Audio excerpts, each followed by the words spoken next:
Chicago, it's time for the Mully and Haugh pregame show with your host, executive producer of the Mully and Haugh Show, Dustin Rhodes, on Chicago's Sports Radio 670 The Score. Good morning. All good here. Morning, Chicago. You are listening to a Plumbers 911 Football Monday presented by Busey Bank and Great Clips. This is the Mully and Haugh pregame show, and we are broadcasting live from the Hyundai Score Studios, brought to you by your local Hyundai dealers. Mully and Haugh live and local for you beginning at 5:30. They've got you covered all the way up until 10 a.m. The plan of attack for this morning's show is as follows. The Pick Six at 6. The top 6 sports stories of the day will be debated. Olin Kreutz will join the guys at 7 a.m. Bears linebacker T.J. Edwards at 8 a.m. Brad Biggs at 9. Those guests join us on the Plumbers 911 hotline. Plumbing emergency? Well, you call the 1-833-PLUM-911, local 130 Plumbers, and you get the job done right the first time. The Bears are 11-6, and they lost the regular season finale 19-16 to the Lions, but did come back from down 16-0 with 2 fourth-quarter TDs and 2 two-point conversions. Jake Bates kicked a 42-yard field goal as time expired. Jared Goff led 5 scoring drives for the Lions. Caleb Williams set the franchise single-season passing record and threw for 2 fourth-quarter touchdown passes. Colston Loveland had himself a night, cutting 10 balls, 91 yards, and a touchdown. Kevin Byard had his league-leading 7th interception. St. Brown, he owned the afternoon, 139 yards on 11 receptions. Ben Johnson said he thought about going for it on 4th and 5, but opted to punt because, quote, "We had 3 timeouts and thought we were going to get the ball back," end quote. The Bears are the 2nd seed in the NFC overall, thanks to the Commanders topping the Eagles 24-17. Caleb Williams finished the year with 3,942 yards, a record, franchise record passing yards in Bears history. He had 27 touchdowns, and he had 6 fourth-quarter comebacks. So now it's on to the playoffs. The Bears are to host the Packers Saturday night. The game will be at 7. You'll watch it on Fox. Right now, the game is a pick'em. The total 46.5 per our friends over at Circa Sports Illinois. Week 18 of the NFL is in the books. Sunday Night Football, an instant classic. The Steelers hung on to beat the Ravens 26-24 and win the AFC North. The Ravens missed a 44-yard field goal as time expired that would have won the game. Vikings topped the Packers 16-3. The Falcons beat the Saints 19-17, giving the NFC South to the Panthers. After the game, the Falcons fired head coach Raheem Morris and GM Terry Fontenot, so that is the first movement on the coach-GM front. More of that might be happening as soon as this morning during Mully and Haugh. Also yesterday in the NFL, Myles Garrett is the NFL's new single-season sack leader. Garrett secured the record sack against Joe Burrow and the Bengals, his 23rd sack of the season. The Raiders will have the first pick in the NFL draft and are on the clock. The Jets will pick second. As far as the NFL playoffs, they are officially completely set. This Saturday, the 10th of the month. The Rams are a 10-point favorite at the Panthers. That game is 3:30 on Fox. The Packers are the 7th seed, are here in town taking on the Bears, the 2 seed. That is a 7 o'clock game on Fox. Right now, this game is a pick'em. Sunday, the 11th, the Bills are the 6th seed. They're at the number 3 Jacksonville Jaguars. It's a noon CBS kick. The game is a pick'em. The number 6 seed in the NFC are the 49ers. They're at the 3rd seeded Eagles. Eagles -4. It's a 3:30 kick on Fox. Number 7 seed Chargers at the 2nd seed Patriots. Patriots are -3.5. That one goes at 7 on Sunday Night Football, NBC. And then Monday Night Football, we've got the AFC wildcard game. The number 5 Houston Texans at the number 4 Steelers. The Texans are -3. It's a 7 o'clock kick. That's an ESPN ABC affair. Tonight, the Bulls are in Boston to take on the Celtics. The pregame coverage beginning at 6:15. Tip-off at 6:30 right here on The Score and the Fitzgerald Equipment Bulls Radio Network, powered by Heli Forklifts. The Bulls are 17-18 overall. They lost to the Hornets 112-99 in their last contest. The Blackhawks, they got a hat trick from Tyler Bertuzzi, scoring 118 in overtime, his second hat trick of the season, 5th in his career. Blackhawks beat the Golden Knights 3-2. Blackhawks are 17, 18, and 7 overall to host the Blues. On Wednesday, it's an 8:30 puck drop. That game will be on TNT. College football to its semifinals. Ole Miss will play Miami. Miami is -3.5. This game is Thursday at the Fiesta Bowl. Oregon plays Indiana. Indiana -4 Friday night in the Peach Bowl. The FCS National Championship is tonight in Nashville. Illinois State versus Montana State. Again, if you just woke up, you're listening to a Plumbers 911 Football Monday presented by Busey Bank and Great Clips. It's the Mully and Haugh pregame show, and Mully and Haugh will be with you beginning at 5:30 all the way up until 10 a.m., and they'll broadcast live from the Hyundai Score Studios, brought to you by your local Hyundai dealers. They've got the Pick 6 at 6. They've got Olin Kreutz at 7. They've got Bears linebacker T.J. Edwards at 8. They've got Brad Biggs at 9. And the guests join Mully and Haugh on the Plumbers 911 hotline. Plumbing emergency? Call 1-833-PLUM-911 to get local 130 plumbers, and you get the job done right the first time. The Bears are going to the playoffs. We knew that. They finished 11-6, losing the regular season finale to the Lions 19-16, and they've now got the Packers on Saturday night. The game will be at 7 on Fox. It's a pick 'em right now. The total 46.5 per our friends over at Circus Sports Illinois. Let's go out to Soldier Field. Thanks to Fox for these highlights. Walk you through the Bears-Lions matchup in the first quarter. The Lions would get on the board first with a 34-yard field goal. Jake Bates, 34-yard attempt for him. And Bates is perfect. So the Lions take the opening drive, go on down and settle for 3, but they grab the only lead here in Chicago, Week 18, regular season finale. Regular season finale, thanks to Fox for the use of that audio. Lions on top of the Bears 3-0. Bears early on were playing a bend but don't break defense. Listen to this from the second quarter. They line up Jahmyr Gibbs as a wideout, bottom of your screen here for Goff. Pressure. Steps away. Zips it to the end zone. High and incomplete. And the Bears get another stop in the red zone. I just say this is a great coverage, Zach. You'll see at the top of Goff's drop, there's just nobody there. Tesla's on the ground. Brown's there. Williams there. Gibbs there. Everyone's just locked up. Everybody locked up. The Lions would settle for a field goal. The Lions would go up on top 6-0 there early in the second quarter. The first touchdown of the game was scored by the Lions. Pressure. Goff zips it underneath. It is caught. It's going to be a touchdown. Jahmyr Gibbs is in. Wow. Oh, my goodness. Gibbs can run it, but he is so smooth in the passing game. He's got an angle route, and watch Edwards, the linebacker, just overrun it. Goff knows he's going back inside. Nobody could stick with Gibbs one-on-one. Edwards is kind of like, really, coach? Really, coach? That, of course, is the coverage from Fox, and the Lions up on top of the extra point, 13-0. The Bears would have a Colston Loveland, and he'd be on the receiving end of a bunch of passes from Bears quarterback Caleb Williams in the first half, but the Bears would not be able to get on the scoreboard, and the bend but don't break Bears were able to force another 53-yard field goal attempt by the Lions in the second quarter. This one will be from 53. Again, good from 56 in warm-ups today. A rare day at Soldier Field where the wind has not been a factor. Not windy in the Windy City.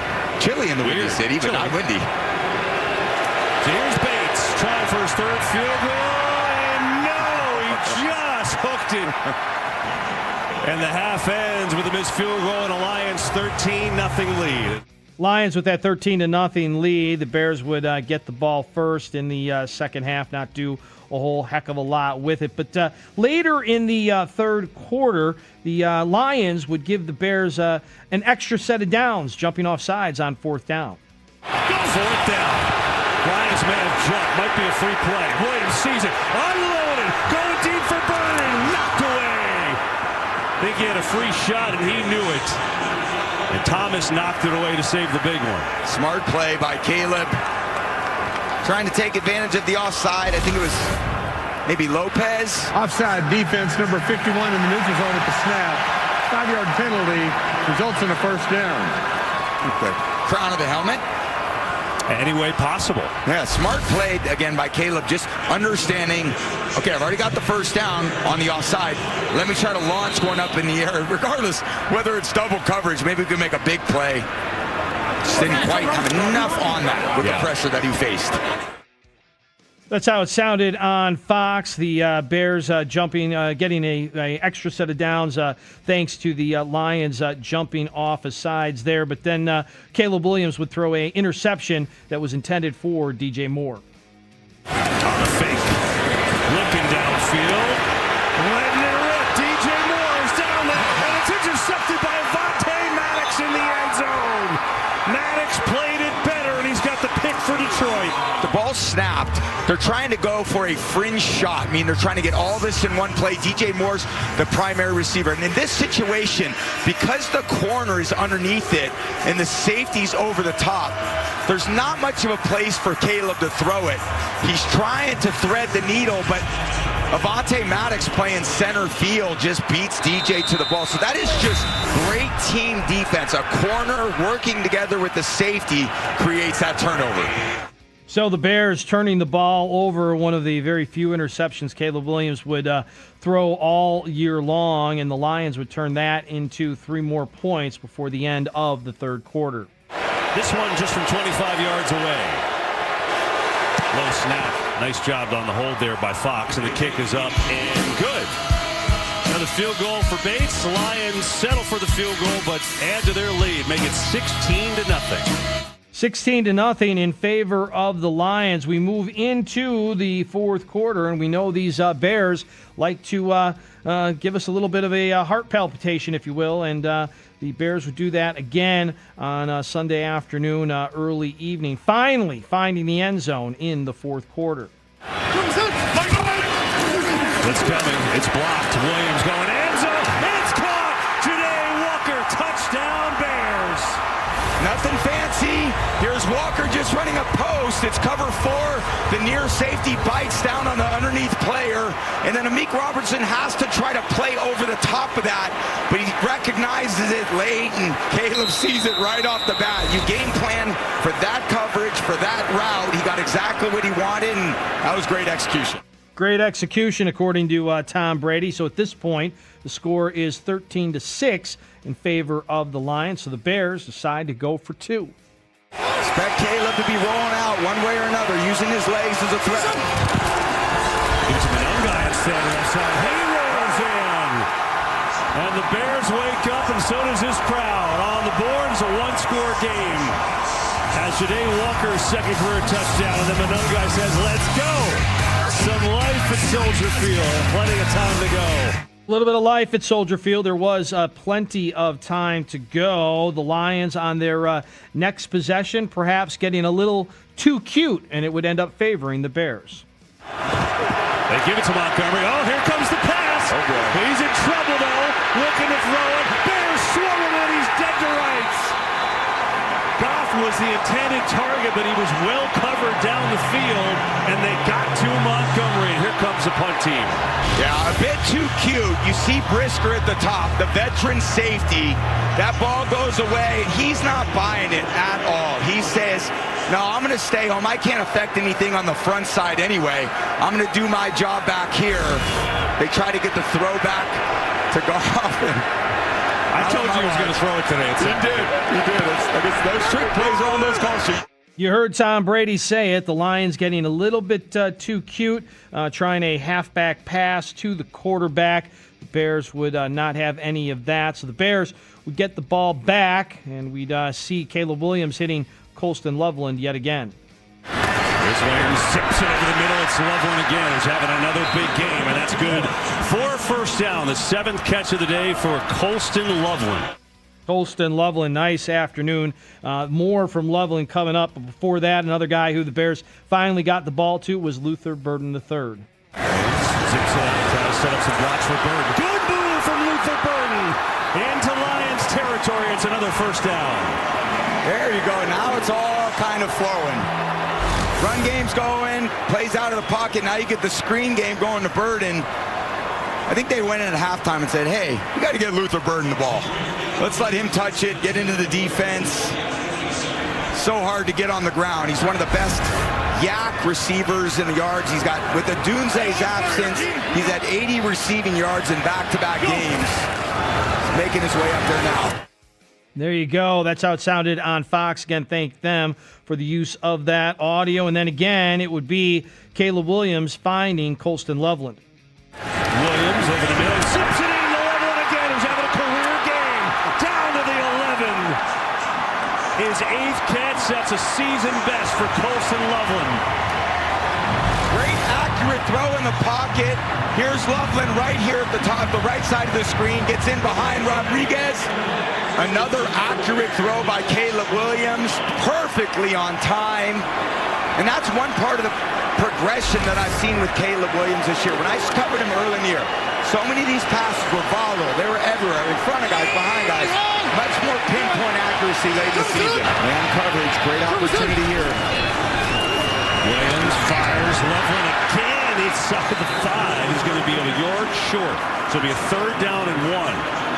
Goodness, what a day. Man, it's like a great tight end I had, a little mini Gronk.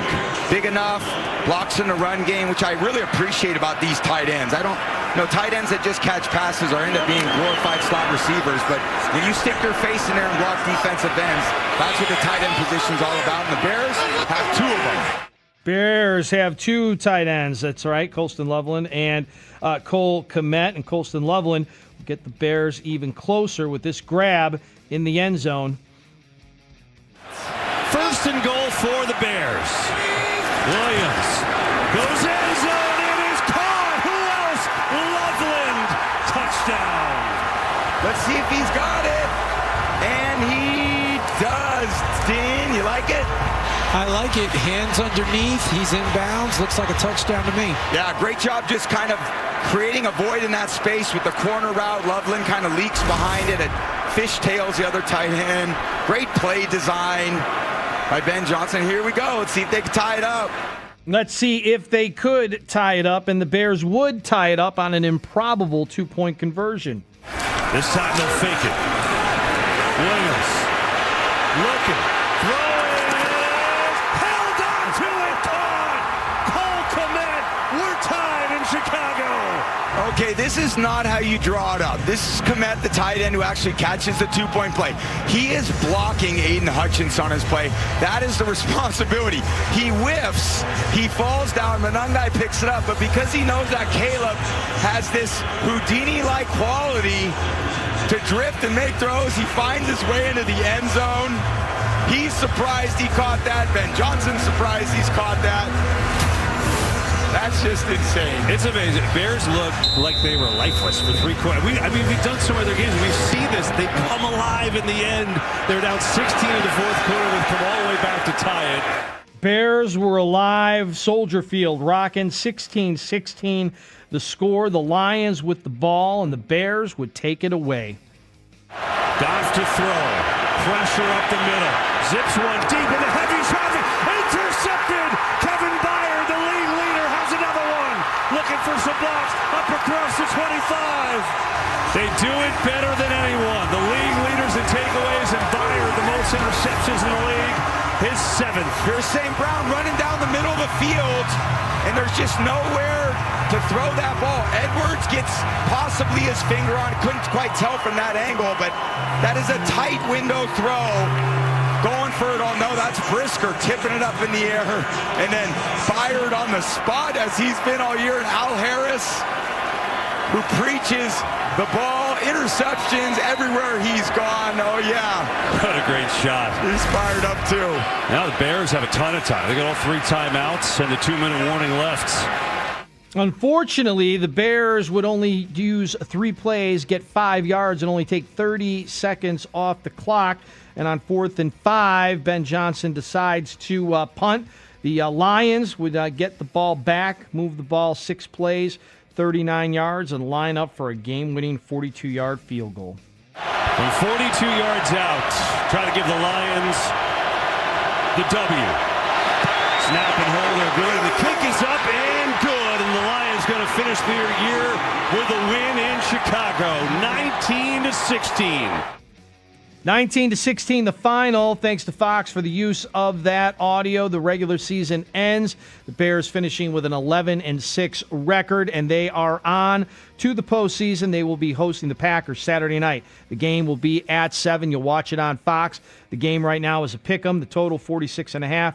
Per our friends over at Circus Sports. You're listening to a Plumbers 911 Football Monday presented by Busey Bank and Great Clips. It is the Mully and Haugh pregame show, and Mully and Haugh are live and local for you. They've got you covered all the way from 5:30 until 10 a.m., and they'll be broadcasting live from the Hyundai Score Studios, brought to you by your local Hyundai dealers. Plan of attack, the pick 6 at 6. Olin Kreutz at 7. TJ Edwards, Bears linebacker at 8. Brad Biggs time at 9. The guests join Mully and Haugh on the Plumbers 911 hotline. Plumbing emergency, you call 1-833-PLUM-911. Local 130 plumbers get the job done right the first time. How do the rest of the NFL playoffs look? We'll tell you next right here on the Mully and Haugh pregame show. This is 670 The Score. Coming up at 5:30, the boys are back with the Mully and Haugh Show, Chicago's #1 most listened to sports morning show. 5:30 till 10 a.m. Mully and Haugh on Chicago Sports Radio 670 The Score. In Odyssey Station. Get ready for the college football playoff with a $9.99 haircut coupon from Great Clips. Kick off your game day look with convenient online check-in in the Great Clips app. The skilled stylists at Great Clips salons will save your haircut details in clip notes. And with a $9.99 haircut coupon, you'll score elite savings too. Visit greatclips.com/football to get a $9.99 haircut coupon. But hurry, offer ends soon. Great Clips, official sponsor of the college football playoff. Valid only at participating U.S. salons. Terms apply. It only takes one smart drive to get into the end zone. And at Ziegler Subaru of Kenosha, you're already in the red zone. From kickoff to touchdown, this team delivers with a great selection of new models, the latest incentives, and absolutely no inflated prices. So if you're ready to score, take the short drive north, because the best drives don't happen on the field. They start at Ziegler Subaru of Kenosha. Visit ZieglerSubaruKenosha.com today. Save on your next project, now at Menards. For softer skin and cleaner clothes, shop our great selection of water softeners. Morton's Wi-Fi integration allows for tracking and alerts, which puts you in control of your water while at home or away. Morton's look-ahead technology learns and predicts your water needs, saving you money. Save on Morton water softeners. And don't forget to check out our weekly flyer on Menards.com for all the great deals happening now. Save big money at Menards. It all comes down to this, folks. Yep, the entire season is on the line. But my throat has officially thrown in the towel. Sounds like you need Vicks VapoCool drops. They're max strength and vaporize sore throat pain. Whoa! These VapoCool drops hit fast! Speaking of fast, did you just see that play? Yeah, he vaporized that ball. That pun should have come with a penalty. Vaporize sore throat pain with Vicks VapoCool drops. Use as directed.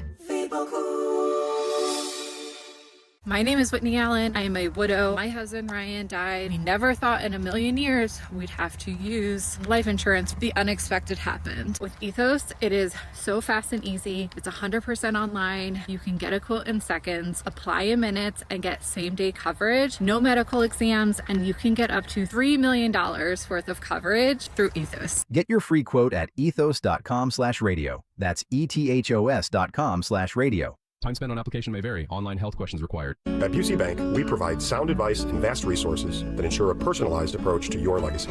Busey Bank, building business, growing wealth since 1868. Member FDIC. Plumbing emergency? Call Plumbers 911. Available 24/7 at 1-833-PLUM-911. Licensed, highly trained plumbing professionals ready to answer your call. 1-833-PLUM-911, where they do it right the first time. Allstate's new home insurance is now better than ever. We're making getting the right home insurance that's right for you super easy with our improved online quoting tool. It explains how each coverage option works for you without the headache. Yep, you can start protecting your home in a matter of minutes. So check Allstate first for home insurance that's better than ever. You're in good hands with Allstate. Savings vary. Coverage subject to terms, qualifications, and availability. Allstate North American Insurance Company and affiliates, Northbrook, Illinois. The second I see that Chick-fil-A text in the group chat, I'm throwing my shoes on and running out the door. Hey, I'm Layla. And I'm Kaylin. And a little thing we love about the Chick-fil-A chicken biscuit is how it feels like an easygoing morning. The chicken adds the most flavor. It's juicy and seasoned. The biscuit is just very light and airy and fluffy, just like a cloud. I also love to put jelly on mine so it's sweet and savory. It's a good start to the day. Mornings are a little bit brighter with the Chick-fil-A chicken biscuit and Simply Orange juice. Available on the Chick-fil-A app. Real guests paid for their testimonials. Plumbing emergency? Plumbers 911 helps you connect with a fully licensed plumbing contractor who can help with any plumbing issue at any time. Their professional plumbers are highly trained, background checked, and insured. They can address and resolve emergencies, including leak detection, water heaters, sump pumps, repiping, and more. Plumbers 911 phones are open 24/7 at 1-833-PLUM-911. Dial 1-833-PLUM-911. Plumbers 911, where they do it right the first time. Guys and ladies, get real about your health this new year with Synergenex and Low T Center. For a limited time, the men's TRT test is free, and ladies take $200 off the women's hormone test. Say no to diet trends, questionable online treatments, and deceptive prices from other places. Looking for the best? Synergenex and Low T Center are the leading experts. Meet with a real provider, get real medication, and real results. Everyone I know goes to Synergenex and Low T Center to change their lives. Walk in or book an appointment at GetMyHealthFix.com. Congratulations to the Illinois State University Redbirds, who play for the FCS National Championship for the second time in program history. The Redbirds will face the Montana State Bobcats Monday. Cheer on the Redbirds at official ISU watch parties. Learn more at GoRedbirds.com. Attention. Have you racked up $10,000 or more in credit card debt? Are you barely getting by making minimum payments?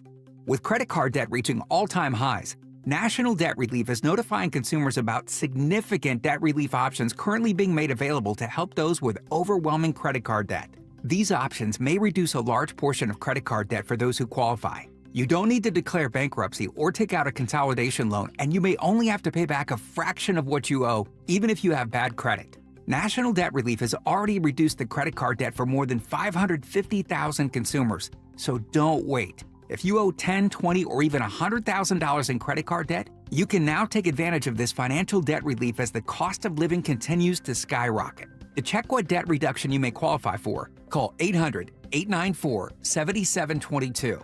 That's 800-894-7722.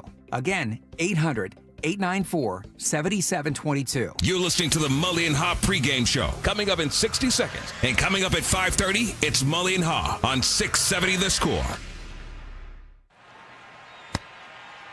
Hey, y'all. It's the Rocket Roger Clemens here. Spent a lot of time pitching heat. Years later, the pain in my joints remind me of those days, but I'm not looking to sit still, and I definitely am not interested in going under the knife. That's why I chose QC Kinetics. Not just for elite retired athletes. QC Kinetics gives everyday folks joint pain relief using regenerative treatments that work with your body to help repair joint damage. No surgery, no long recovery, whether it's your knees, hips, shoulders, or back. My friends at QC Kinetics will help you get moving again so you can get back to doing the things you love. QC Kinetics medical professionals will look at your x-rays or MRI to determine if you're a good candidate. I trusted QC Kinetics to help me feel like myself again, and I'm proud to recommend them to you. Call QC Kinetics today and schedule your free consultation. Call QC Kinetics, 312-847-4347. That's 312-847-4347. 312-847-4347. Welcome back to the Mully and Haugh pregame show on 670 The Score. You're listening to a Plumbers 911 Football Monday presented by Busey Bank and Great Clips. The NFL playoffs are here. We now know exactly who will play and when they will play. A quick run through of it. Saturday, this coming Saturday, the Rams are at the Panthers. 3:30 kick on Fox. The Packers are here to take on the Bears. 7 o'clock kick on Fox as well Saturday night. Sunday, the Bills will be at the Jaguars. Noon kick, CBS. 49ers at the Eagles. 3:30 on Fox. Chargers at the Patriots. That one's going to be at 7 o'clock on NBC, Sunday Night Football. And then Monday Night Football, we've got the Texans at the Steelers, 7 o'clock kick, ESPN, ABC. It is 5:30 on a back-to-work Monday, and it's time for Mully and Haugh right now on 670 The Score. Yeah, we're done. Wake up! Wake up! Mike Mulligan, David Haugh. I think the student is the master. I think there may have been a time when Ben Johnson was like the computer guy that was running stuff for Dan Campbell, but those days are long gone. My prediction for the Bears-Lions game, once I heard Ben Johnson say the Bears are playing to win this game, you feel very confident in their ability to win this game. Well, it's coming. It's blocked. Williams going end zone. It's caught. Janae Walker, touchdown Bears. Into the young guy instead. He rolls in. And the Bears wake up, and so does this crowd. On the board is a one-score game. First and goal for the Bears.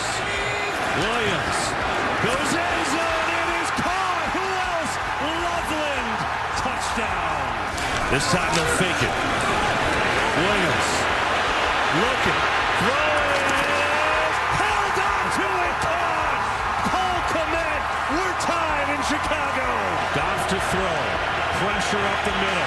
Zips one deep into heavy traffic. Intercepted. Kevin Byard, the league leader, has another one. But fourth and long, they'll punt it away. Here's Goff. Over the middle, and again a completion over there to St. Brown. Now he's in field goal range and more. Slides down to the 25, and there you go. That's it. That's it. That first down, because the injury to Gardner Johnson took the timeout. They can now basically run it down to the end. From 42 yards out, try to give the Lions the W. Snap and hold are good. The kick is up and good, and the Lions going to finish their year with a win in Chicago, 19-16.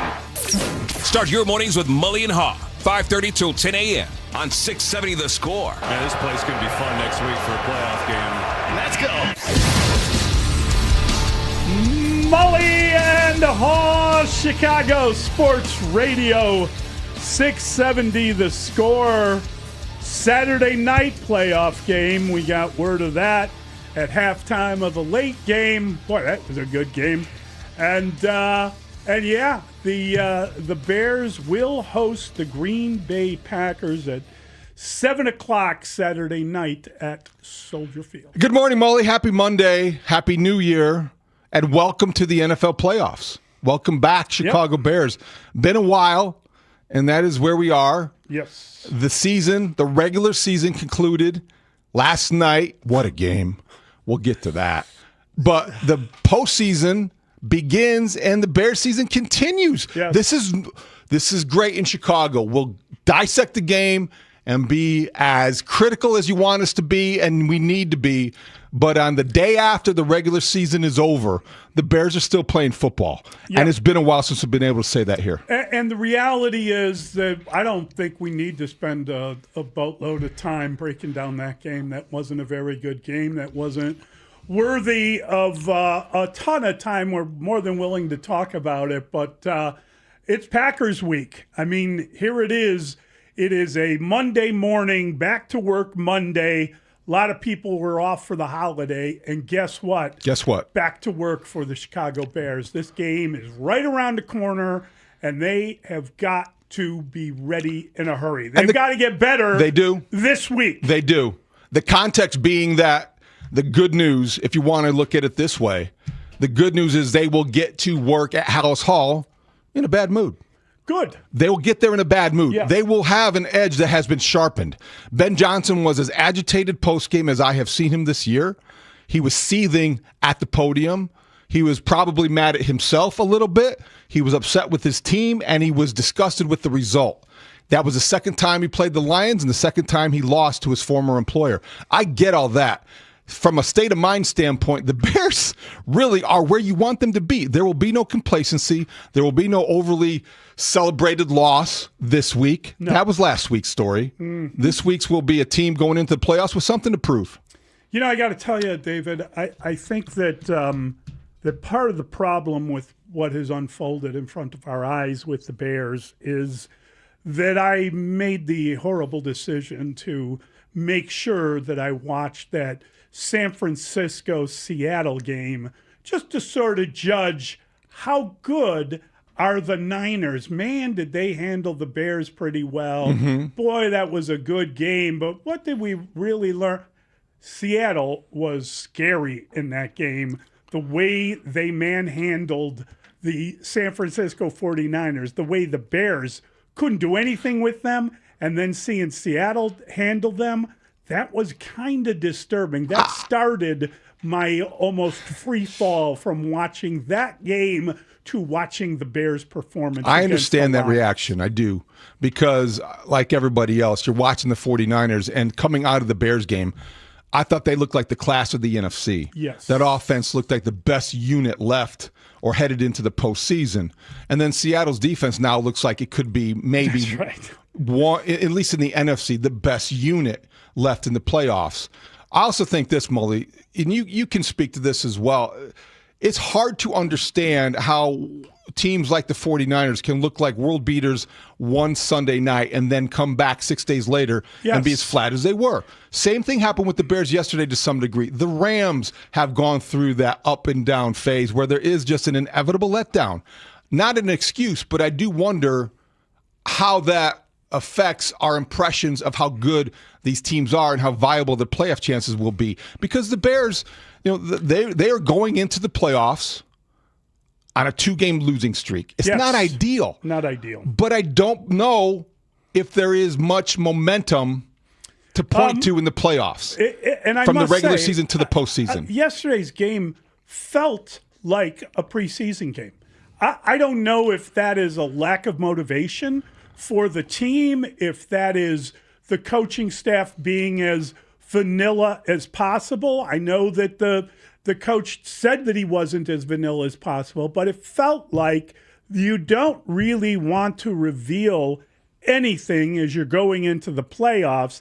And there was just this sort of flatness to the Bears' performance that may have been attributable to the fact that they had already not nailed down the number 2 seed, but clearly the Philadelphia Eagles thought the Bears were going to win. They didn't play their starters the whole game. They conceded even more so than anybody else that played yesterday. So what does that tell you about the way they thought the Chicago game was going to go? I just think that I think also it's very interesting to look at it through that lens. It is.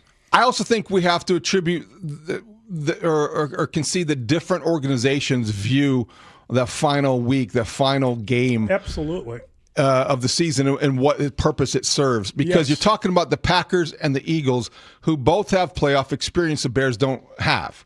And they both believed and made decisions to rest their starters, which they don't do in Chicago. They play football. Did you get that yesterday, Ben Johnson? And they didn't really, I don't think, play like home field mattered to the Eagles, the defending Super Bowl champions. Exactly. So they're like, all right, fine. I don't think it does. I think for them, they feel if they're at their best, they'll beat anyone for them, wherever the game defense is played. travels well. And if their defense is clicking and the running game is as well, they're going to be a difficult team to eliminate. So I respect what they did. The Packers, I understand to a lesser degree. But the Bears, this is new territory. This is definitely new territory. So if they want to go out and play as hard as they did yesterday in terms of playing all their starters, I applaud that, because you need to know what you're – I think it would have felt incomplete. You have achieved really nothing in the postseason to give you that kind of grace that you're going to give the Packers and the Eagles. They have earned the benefit of the doubt in the way the Bears have not. Yeah, but there are still a couple of warning signs that are sitting there. No question. You may be the number 2 seed in the NFC, but you didn't even have a winning record in your division. That is a fact. And that is embittering as a fact.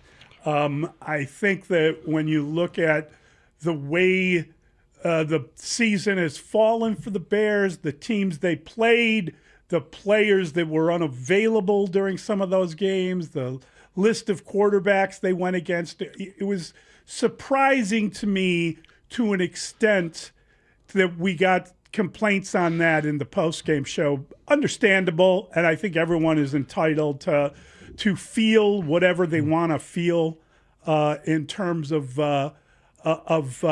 some trepidation as you head into the playoffs. It's not the greatest feeling in the world to lose. There's some uneasiness. I understand that. Yeah. Mully, to your point, according to ESPN stats and info, the Bears finished 2-4 in the division. Yes. So they joined the 71 49ers, the 82 Packers, strike shortened season, 2010 Chiefs as the only team since the 1970 merger to win their division despite having a losing record in the division. And all those teams won the Super Bowl, if I'm not mistaken. Or maybe I just made that up. It's a fair point. You can't dismiss that. You can't say that. And I will respect anybody's skepticism about where the Bears are headed in terms of a matchup against the Packers. I believe two things, and I think this will guide a lot of how I look at this week. Number one, the Bears are a good football team, and in my mind, more equipped to win Saturday's game than the Packers are because of health and because of proximity and because of Ben Johnson. I think the Bears are in a position. And number two, I think that for a little perspective, and you don't have to go this route. I'm just looking at it this way. A year ago this time, the Monday after the regular season, the Bears were starting a coaching search. And at the last regular season home game, the fans were chanting, "Sell the team." Yes. And this franchise has come a long way in a year. And I think that is going to color a lot of the perception this week in terms of what their expectations are and how far they have come. Hey, listen, it is Black Friday. We've already seen a couple of coaches get fired after losses yesterday. There were 2 coaches that were fired in the regular season, and now there are 4 fired coaches. There will be a list of them added to that today. It is a dark day in the NFL, as already started. Anybody who has covered the league knows. And this is, it's real easy to say, I'll get rid of that guy, but you're getting rid of him. You're getting rid of the coaching staff. You're getting rid of families. I mean, there's a really difficult day around the landscape of the NFL. And it is a great relief that the Bears are not part of this, having gone through it a year ago. So there is plenty of reason to be positive and to feel good about where you're at. I just think there's so little time before Saturday. That is coming. That is looming over us. That's coming very quickly. And there are still areas where there's uncertainty, whether in your own mind or whether in their performance, whatever way you want to break it down.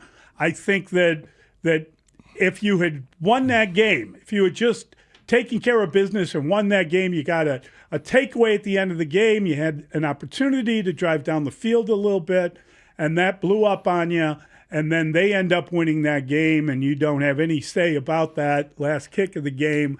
I think that had you won that game, despite everything else, you still would have had that. You still would have had feeling. concerns. You're absolutely, if you're a playoff caliber team, there's no team going into the postseason that isn't concerned about something. Right. And I think the Bears' weaknesses have been more obvious in the last 2 games against teams that have exploited those shortcomings.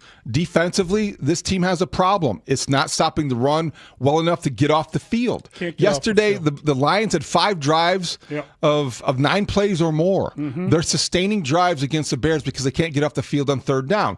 The man coverage is non-existent, and as Jaquan Brisker informed us post-game, the Bears are being out-schemed defensively because they find ways to get guys open. Listen to Jaquan Brisker indict everything that Dennis Allen had yesterday. Allen said that they kind of used their strength against you, getting a lot of stuff in the middle of the field, their offense against your defense. Why was that? Why were they able to get away with that so easily? I mean, we're playing a whole bunch of man today. No help in the middle. A lot of, picks, rubs. Really they schemed us up, and, we just had to do a better job covering. They just got us in the right call. They just out-schemed us, really. Just be honest. Yikes. Yeah, it's a little rough. It's a little rough. How often do you hear a player post-game say that they were out-schemed? Well, very seldom. They didn't play very good man coverage. Let's get that. I'm not disagreeing with him. Yeah, I don't know that. I don't know that we were out-schemed was really a laudable comment. I don't know if he recognized what he was really saying. He's not going to be welcomed in that meeting room necessarily without having to.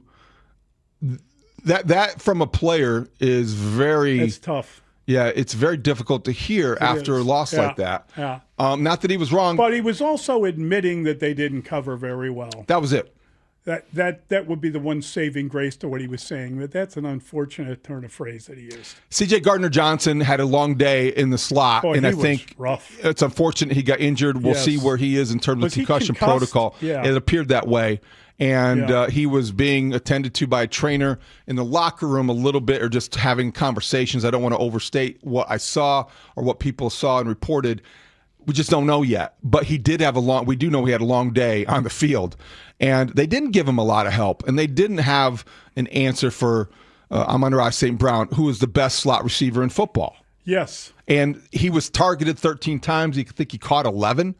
You needed to counter that in a way the Bears defense has not countered anything the last 2 games out. That's a concern against the Packers, even as compromised as the Packers might be. Jordan Love coming back from a layoff. Yeah, how compromised are they? It's a good question. I don't know if these were that's rest. An important question. Was it or seemed like is injury? Rest, didn't it? I think that Zach Tom will be back personally.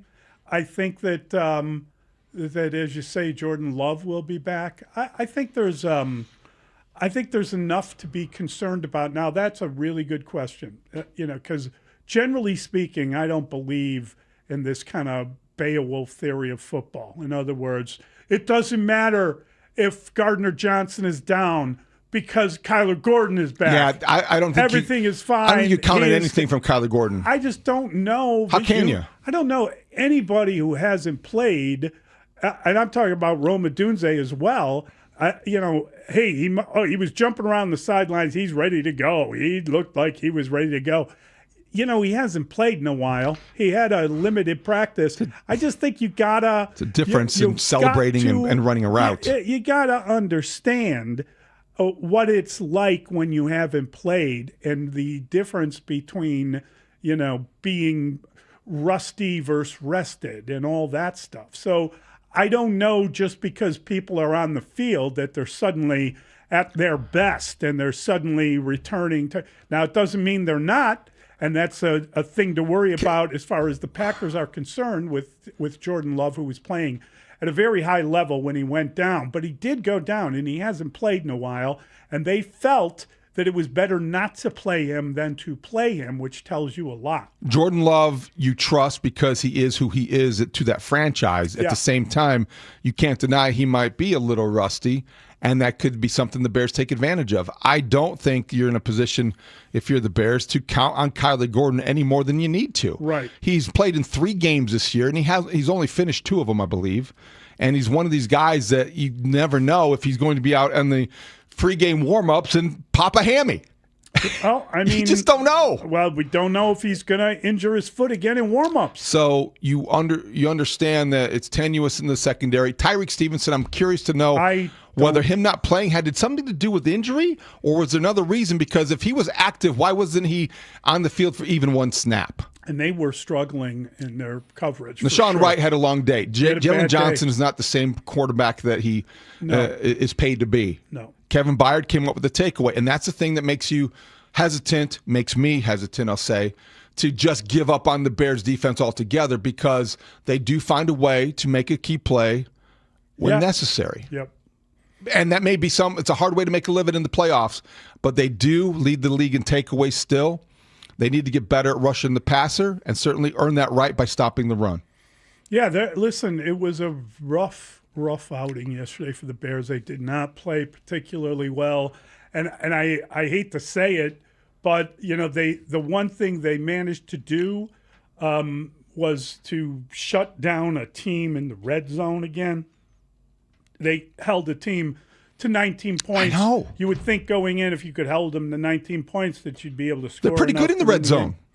They have been. They weren't against the Niners on the road, but they were against the Packers, and they actually were against the Lions.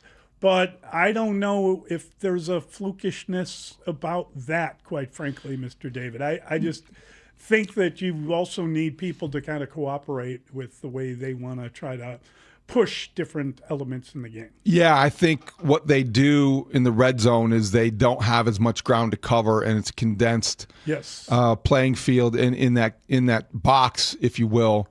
They're pretty good because they challenge routes more. They're not challenging routes as often as we saw them do earlier in the year because maybe there's just not there seems to be more cushion and there seems to be more space between the cornerbacks and the wide receivers for whatever reason. Maybe they're getting out-schemed or maybe it's just a performance thing.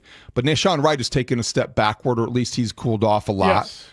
And so you've got a lot of issues in the secondary. You can live with the way that he has played if he's getting the takeaways. But when he doesn't get the takeaways and you're just relying on him for coverage, that's not working. That's a good point. You know what I was also a little surprised at, and we'll get into this throughout the show. Ben Johnson, as I said, was peeved post-game. Yes. But he was most peeved. We just talked about the defense and all its issues, and the last 3 games have been a sieve. And he was most upset by the offense. He felt like the offense let the Bears down yesterday because the same unit that we were practically celebrating last week for scoring 31 against the Niners failed to show up for the first 3 quarters in the end zone. They were scoreless through 3, and then they had too little too late, and Ben Johnson was ticked off post-game because, in his mind, they didn't execute. Right. Well, I mean, but see, this is the point. I think that when you came away from that game, you had to ask yourself, wow, like, are you more concerned about their defense or their offense? I mean, there are genuine concerns. What's your answer? Well, I will save it until we're asked that question. I think it's a good debate, unfortunately, because my answer is yes.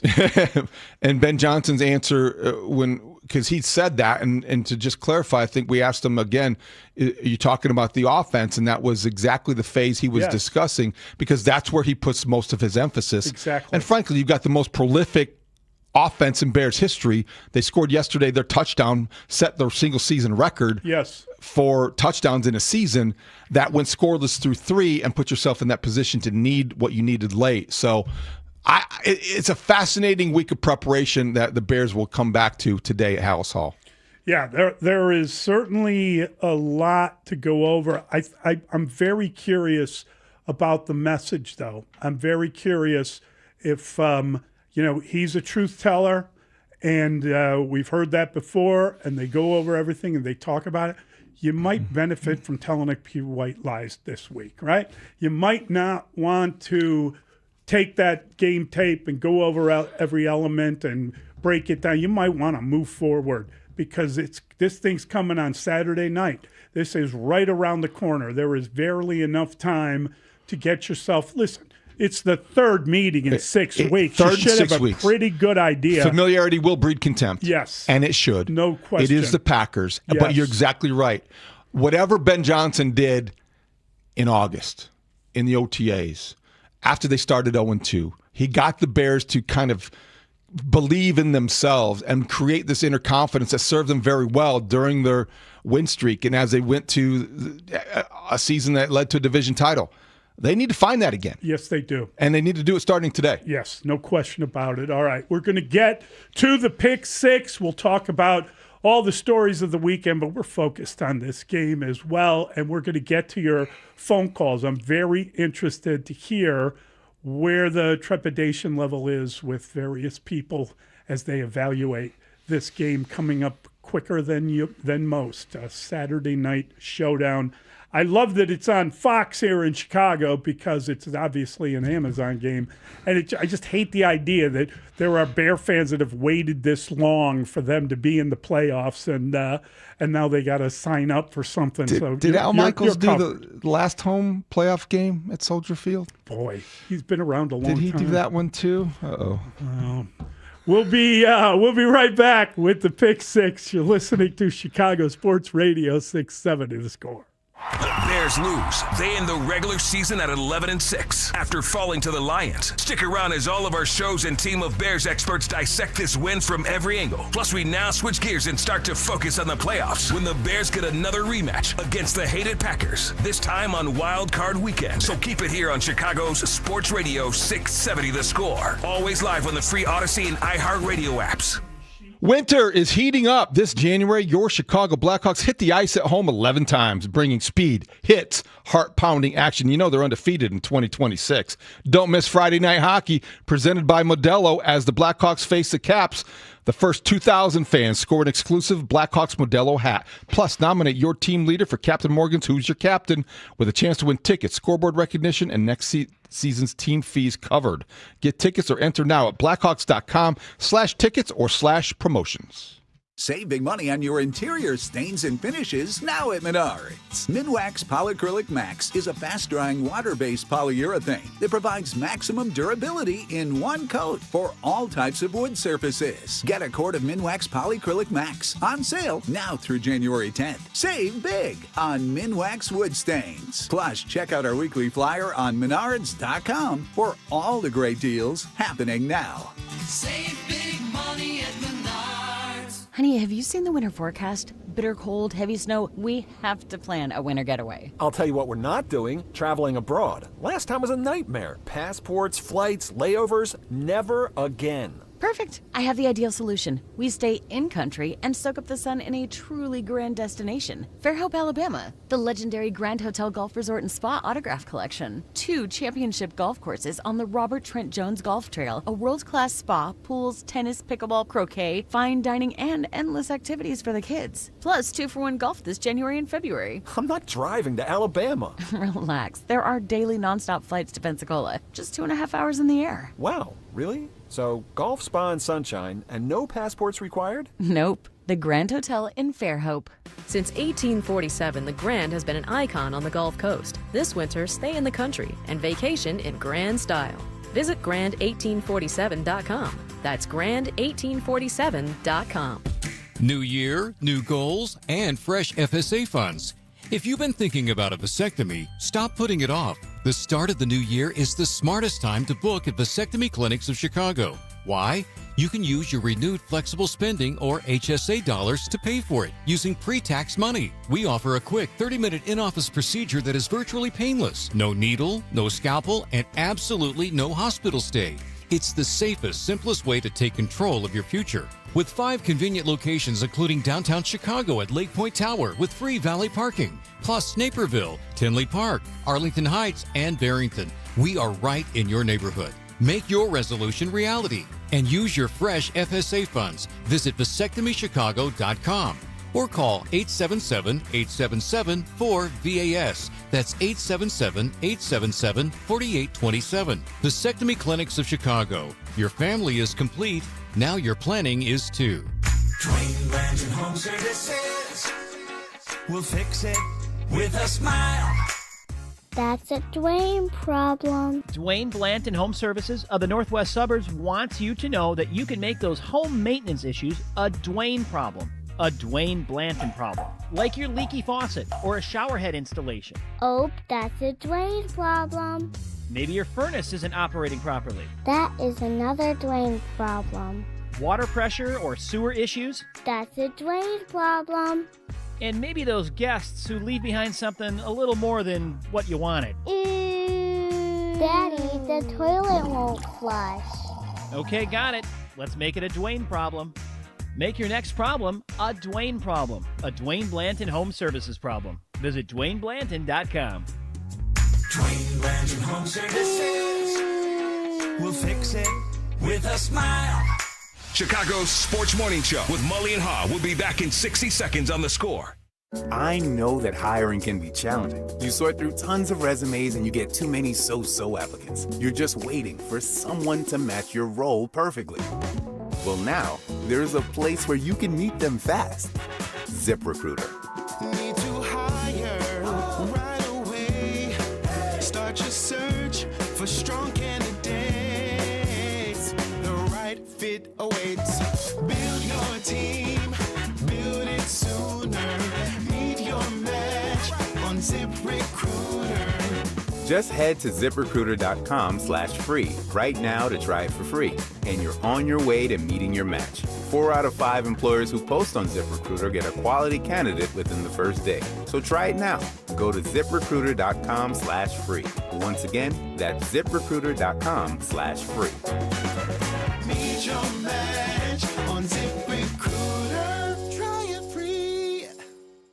the Bears close the regular season with the loss against the Lions at Soldier Field. Next up, a rematch against the hated Green Bay Packers on Wild Card Weekend. Keep it here as the score team breaks down the game. Plus, we'll have your reaction too, right here on Chicago's Sports Radio 670 The Score. Broadcasting live from the Hyundai Studios. Presented to you in part by your local Hyundai dealers. WSCR Chicago, WBMX HD2 Chicago, and Odyssey Sports Station. The Score! Scoreboard update. Score Update Studio brought to you by AlmostFreeTeeth.com, because confidence should never cost a fortune. Saturday night, 7 o'clock on Fox. Bears, Packers, wild card game number 1. This game right now is a pick'em. The total 46.5 per our friends over at Circus Sports. The Packers are coming to town despite losing yesterday out in Minnesota. The final there 16-3. The Bears, they're 11-6. They lost their regular season game to the Lions 19-16, but thanks to the Commanders beating the Eagles 24-17, the Bears are indeed the number 2 seed overall. Week 18, of course, is in the books, and Sunday Night Football was an instant classic. Steelers hang on to beat the Ravens 26-24, and with the win, they are the champs of the AFC North. The Ravens missed a 44-yard field goal as time expired. So here is how the playoffs are set up. Saturday, game number 1, Rams at the Panthers, 3:30 on Fox, followed by Packers at the Bears, 7 o'clock on Fox. Sunday, Bills, Jaguars, noon on CBS. 49ers, Eagles, 3:30 on Fox. Chargers, Patriots, 7 o'clock, Sunday Night Football, NBC. And then on Monday night, it's the Texans at the Steelers, 7 o'clock kick on ESPN, ABC. The Bulls are at the Celtics tonight. It's a 6:15 pregame here on The Score. The Blackhawks improved to 17-18-7, getting a hat trick from Tyler Bertuzzi in a 3-2 overtime win against the Knights. They'll drop the puck on Wednesday against the Blues. The college football semifinals are set. Ole Miss plays Miami. That's Thursday night in the Fiesta Bowl. Meanwhile, Oregon playing Indiana on Friday night in the Peach Bowl. Tonight, the FCS National Championship in Nashville. Illinois State versus Montana State. The hour brought to you by Cars for Kids. It's Pick 6 with Mully and Haugh, where we debate the top 6 sports stories of the day and then open it up to you, the Chicago sports fan. Call us at 312-644-6767, or you can tweet your thoughts at Mully Haugh. Pick 6 with Mully and Haugh starts now. Did you find the Bears' 19-16 loss to Detroit a bona fide disappointment, or did Washington's victory over Philadelphia bail out any feelings of negativity? Does landing the number 2 overall seed solve all evils, or are you concerned about Seattle's dominance over the 49ers and another subpar outing by the Bears? What was gone wrong about the scripted portion of the program for the Bears, and why can't their offense start fast anymore? Oh, boy, these are all concerns. And, yeah, everything's a problem, to quote a famous coach. Bona fide disappointment for me, seeing the way the Bears lost that game to Detroit. It was great to have Washington somehow bail them out. And it feels like the Bears, like a lot of things, have gone their way, not necessarily of their own creation, but it has happened that way, and it's slightly embittering to think about them as a team that couldn't win their division but won their division, if you know what I'm saying. The fact that they managed to win the division without actually winning in the division. There are plenty of evils to be concerned about, and I don't know that Seattle dominance of the Niners went down very well for me. It was a difficult game to watch when you took it kind of in as sort of just a fact that Seattle was able to stop the Niners where the Bears didn't seem like they could at all in that game. So, it was not a good performance by the Bears, and frankly, the scripted portion of the program hasn't worked in quite some time. And that is really annoying to me. That is disconcerting. And the Bears, again, they have been dominated a bit here of late. Their defense is not the entity it needs to be for a team winning in the playoffs. Doesn't mean they can't win at home doesn't mean they can't beat the Green Bay Packers on Saturday, but I think it is reason for concern. It definitely doesn't feel fantastic this morning, but I'll tell you what, it could feel a whole lot worse, at least in my opinion, had the Eagles taken care of business and beaten the Commanders, and if the 49ers were coming to town on Saturday night, let's just say, maybe it wouldn't be Saturday, but that's a whole nother story. But let's just say the Bears were the 3 seed and facing the 49ers. I think, as for me, it would feel a lot worse. I feel that the Bears have a better chance of beating the Packers than the Bears do of beating the 49ers this morning. Now, you could say, well, wait a minute. Did you watch the game Saturday night? Yes, I did. Watched every single snap of it. And they were without people. They seemed, but weirdly uninspired for a team that was about to potentially not have to leave their house and host the Super Bowl potentially, right? If they had won that game, that was a lot to play for. As far as the Bears and the start of the game, and then we talked about the I guess the simple version of the playbook instead of the more exciting version. Could that have been a factor? Did the coaching staff, by providing a dull playbook scheme, actually dampen the emotions of their team to start that game? And it shouldn't work that way, but I just wonder if psychologically maybe they felt that. I think psychologically, Caleb Williams alluded to it post-game. The Bears came out a little flat, lacking energy. And it may be just as simple as that game against the 49ers took a lot out of both teams. It was a back-and-forth affair. We made a lot about it last week and celebrated the Bears' offense coming close and scoring 31 points against that defense in that environment. But I think big picture, you look at now, you are relieved that the Bears have the number 2 seed locked up. It was a gift that the Eagles gave them because now, theoretically, the first time you have to get on a plane, if you have Super Bowl aspirations that every playoff team has a right to have, then you're not going to do that until you're going somewhere for the NFC Championship game. That's if the Seahawks continue to win, and every reason to believe they will, because that defense is for real. Sam Darnold is playing at a higher level than he was a year ago at this time, and they're well coached.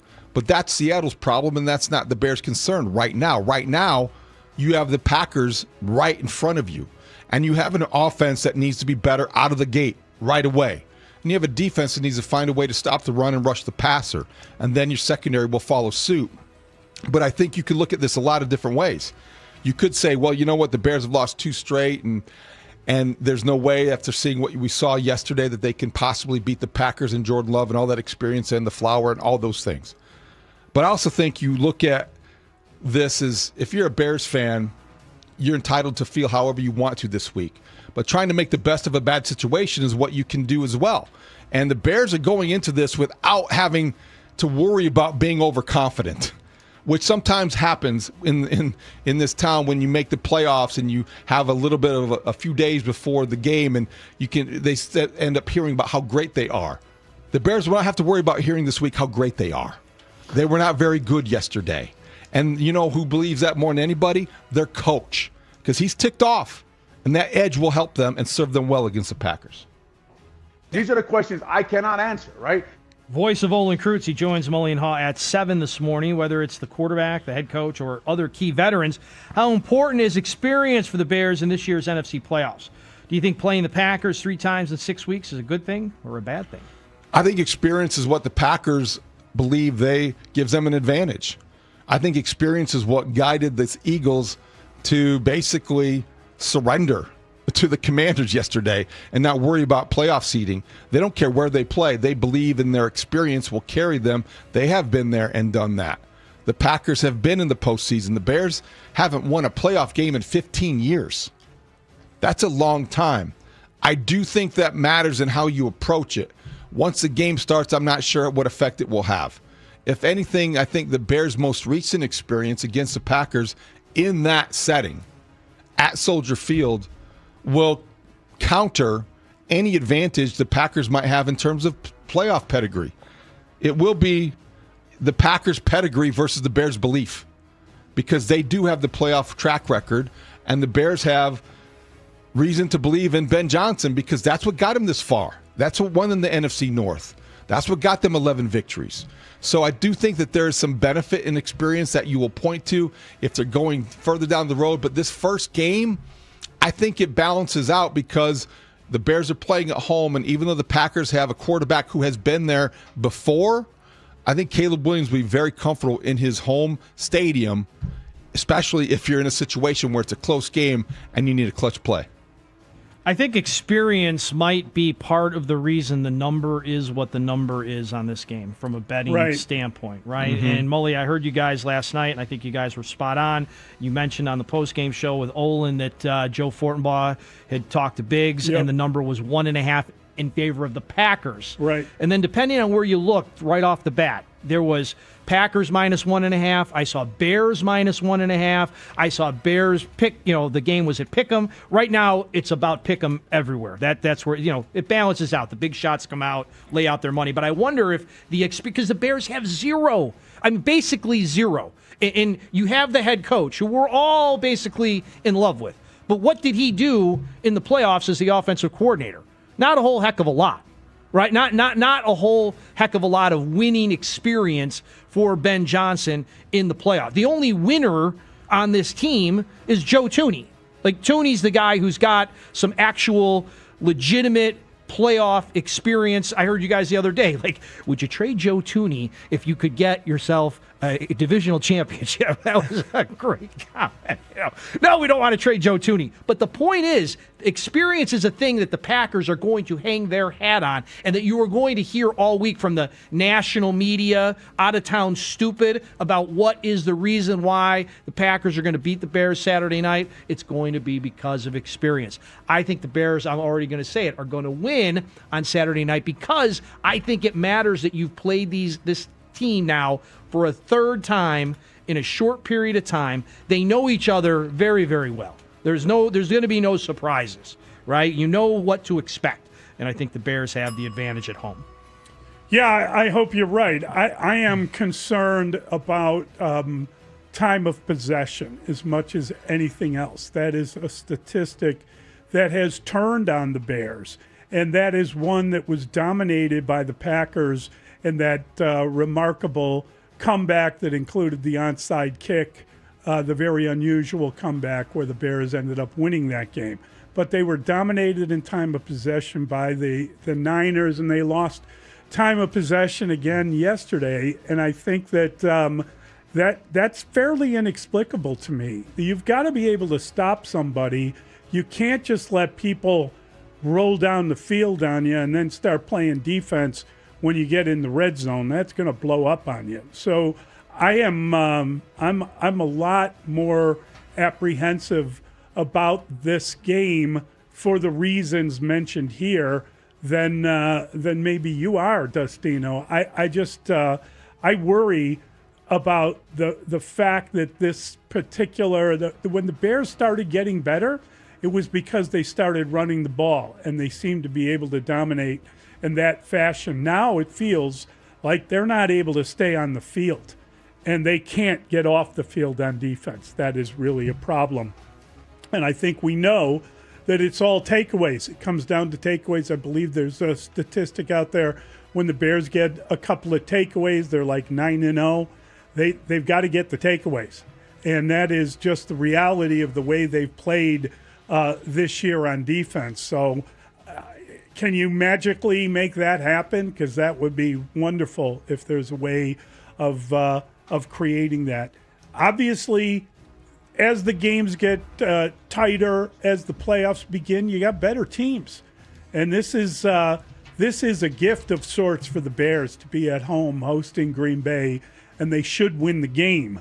But I don't feel like I think we've seen a couple of matchups of these two teams, and it's probably been – I thought the Bears stayed close in the first game. I thought the second game was a lot closer than it needed to be. So this is going to be a very interesting one to see what changes are made from the way they started and the things they were doing in the first meeting at home against the Steelers. Maybe Jaquan Brisker can draw up something really special. Oh, boy, yeah, Jaquan knows. Hey, man, I don't even know if I need to answer the question. I'm pretty sure you just hit it right there.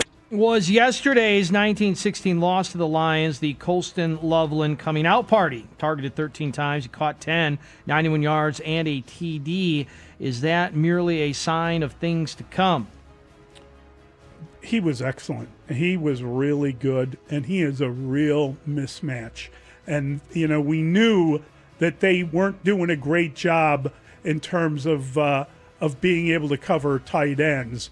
And we figured he would have a good game. And, that was the touchdown, the 1-yard touchdown to him, followed by the 2-point conversion to Cole Kmet. That was outstanding stuff. And Cole Kmet took a real lick on that and hung on to the ball. That was a big-time play. So not a stunner to see the Bears tight ends do well. Colston Loveland has improved as the year has gone on. You would like to get some other people involved. There was a long portion of that game where he was the only receiver on the roster catching more than one pass. They went a long time without getting the ball to Luther Burden III. And didn't DJ look like he got hurt at some point? It looked like a non-contact injury. I was very worried about that. He kind of pulled up a little bit. I was worried about that happening at one point. So, it was a difficult game to watch. Colston Loveland was excellent in it.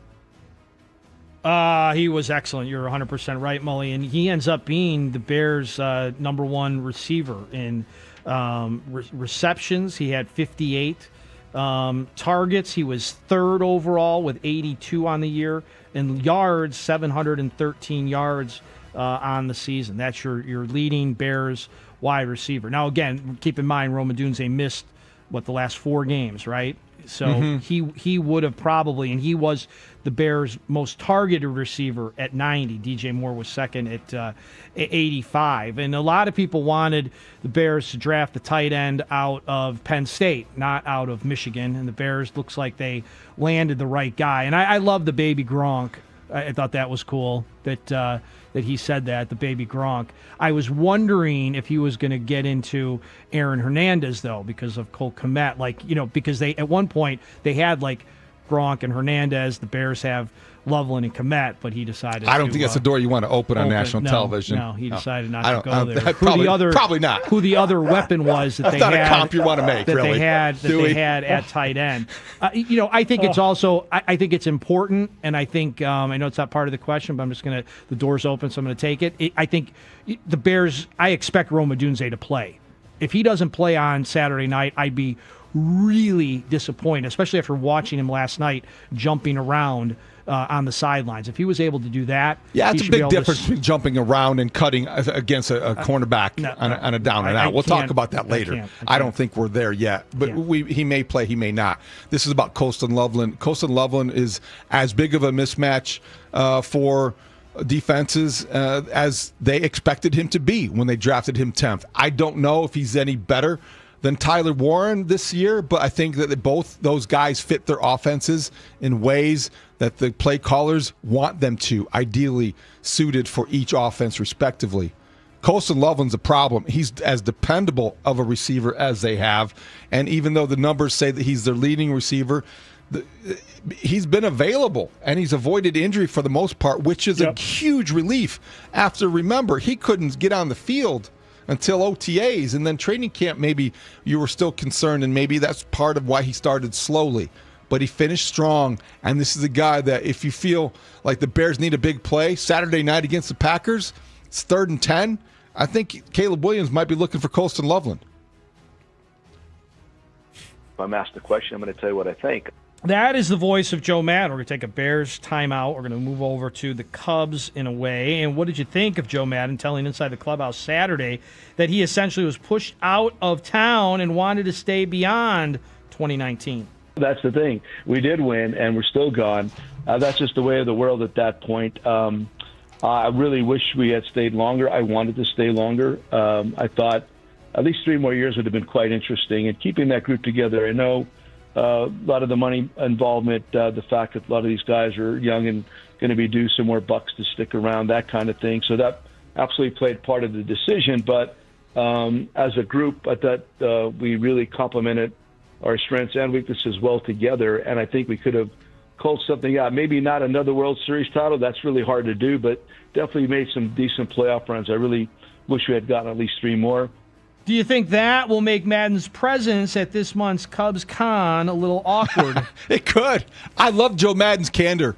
I love the fact that he wanted not just 1 more year, 3 more years.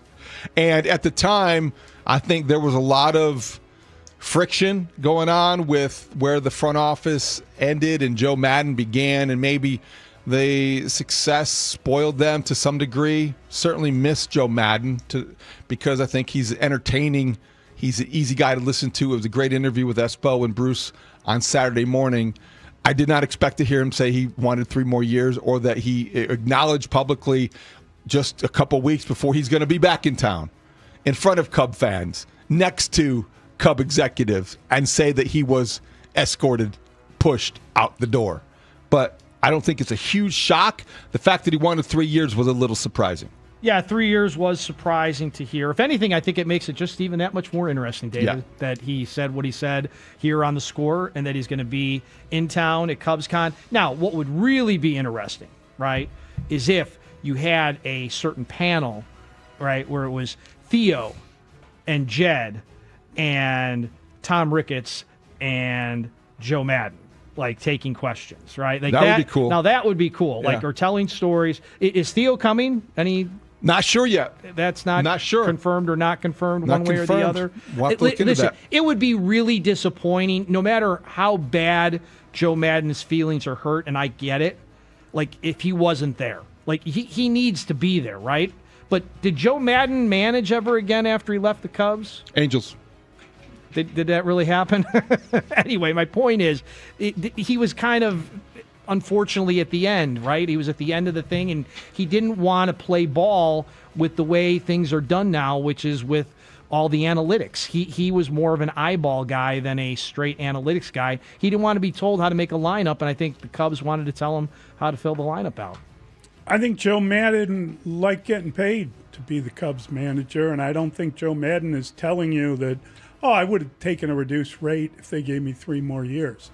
I think that they kind of did what they could do, and then it got to a point where they weren't getting along anymore, and they didn't want to pay him the amount of money that he was making, and things changed, and they moved on, and he probably regretted that he moved on given what went down with the Angels. So I just think that it's all Joe is a man of candor, and he probably really feels like they should have kept him for 3 more years because he did win a World Series. And man, I wish they had kept him because I loved that restaurant that he had in Wrigleyville. It's fantastic, great piece of fish there. But I mean, the reality is they did not believe they needed to pay him the amount of money they were paying him, and that's really, as much as anything else, the reason they had a parting of ways. The guy won a World Series here. He really should have a restaurant. I wish he still did. I love that. He does in Tampa. They did a podcast there with Anthony Rizzo and David Ross, according to Joe. Wow. Yeah, that'd be fun. Listen. Yeah, that'd be great. I'd love to know what was said at that one. But you know, Joe's candor versus the Cubs' spending habits, it's something to really take a look at, I guess.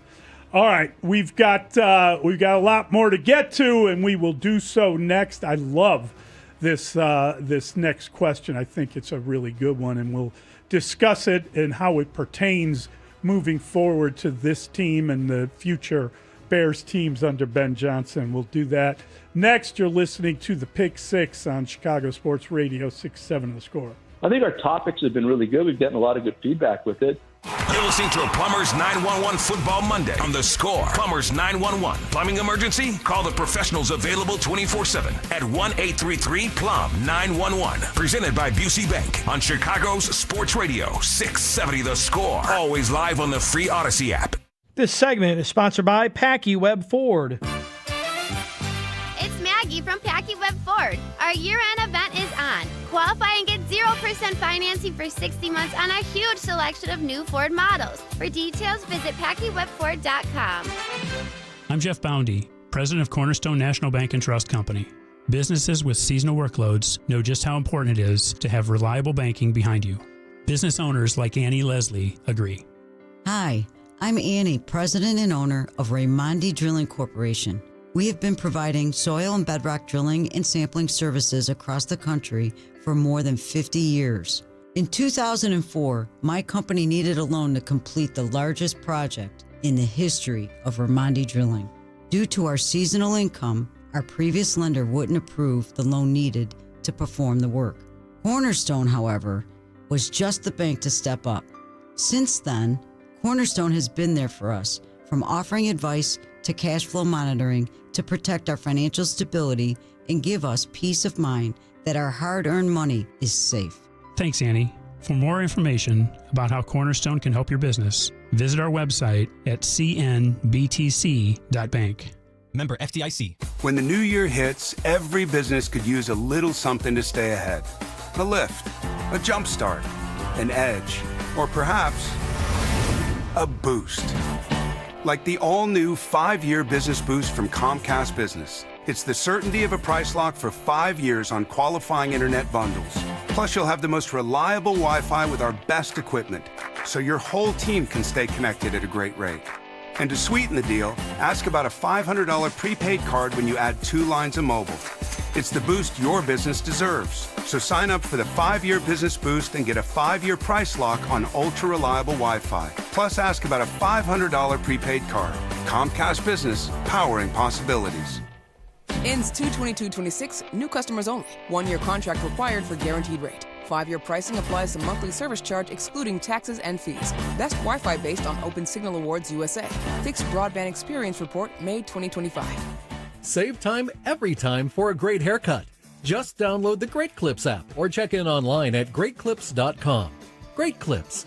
It's gonna be great. Plumbing emergency? Call Plumbers 911. Available 24/7 at 1-833-PLUM-911. Licensed, highly trained plumbing professionals ready to answer your call. 1-833-PLUM-911, where they do it right the first time. This is your college football postseason update, presented by Factor. Eat like a pro. College postseason drama is heating up, and this weekend powerhouse programs delivered when it mattered most, with top seeds punching their tickets and surviving must-win matchups to keep their championship hopes alive. As the playoff picture tightens, every drive, every decision, every moment matters. Just like the athletes leaving it all on the field, Factor meals fuel performance with pro-level nutrition delivered to your door, ready when you are. Factor. Eat like a pro.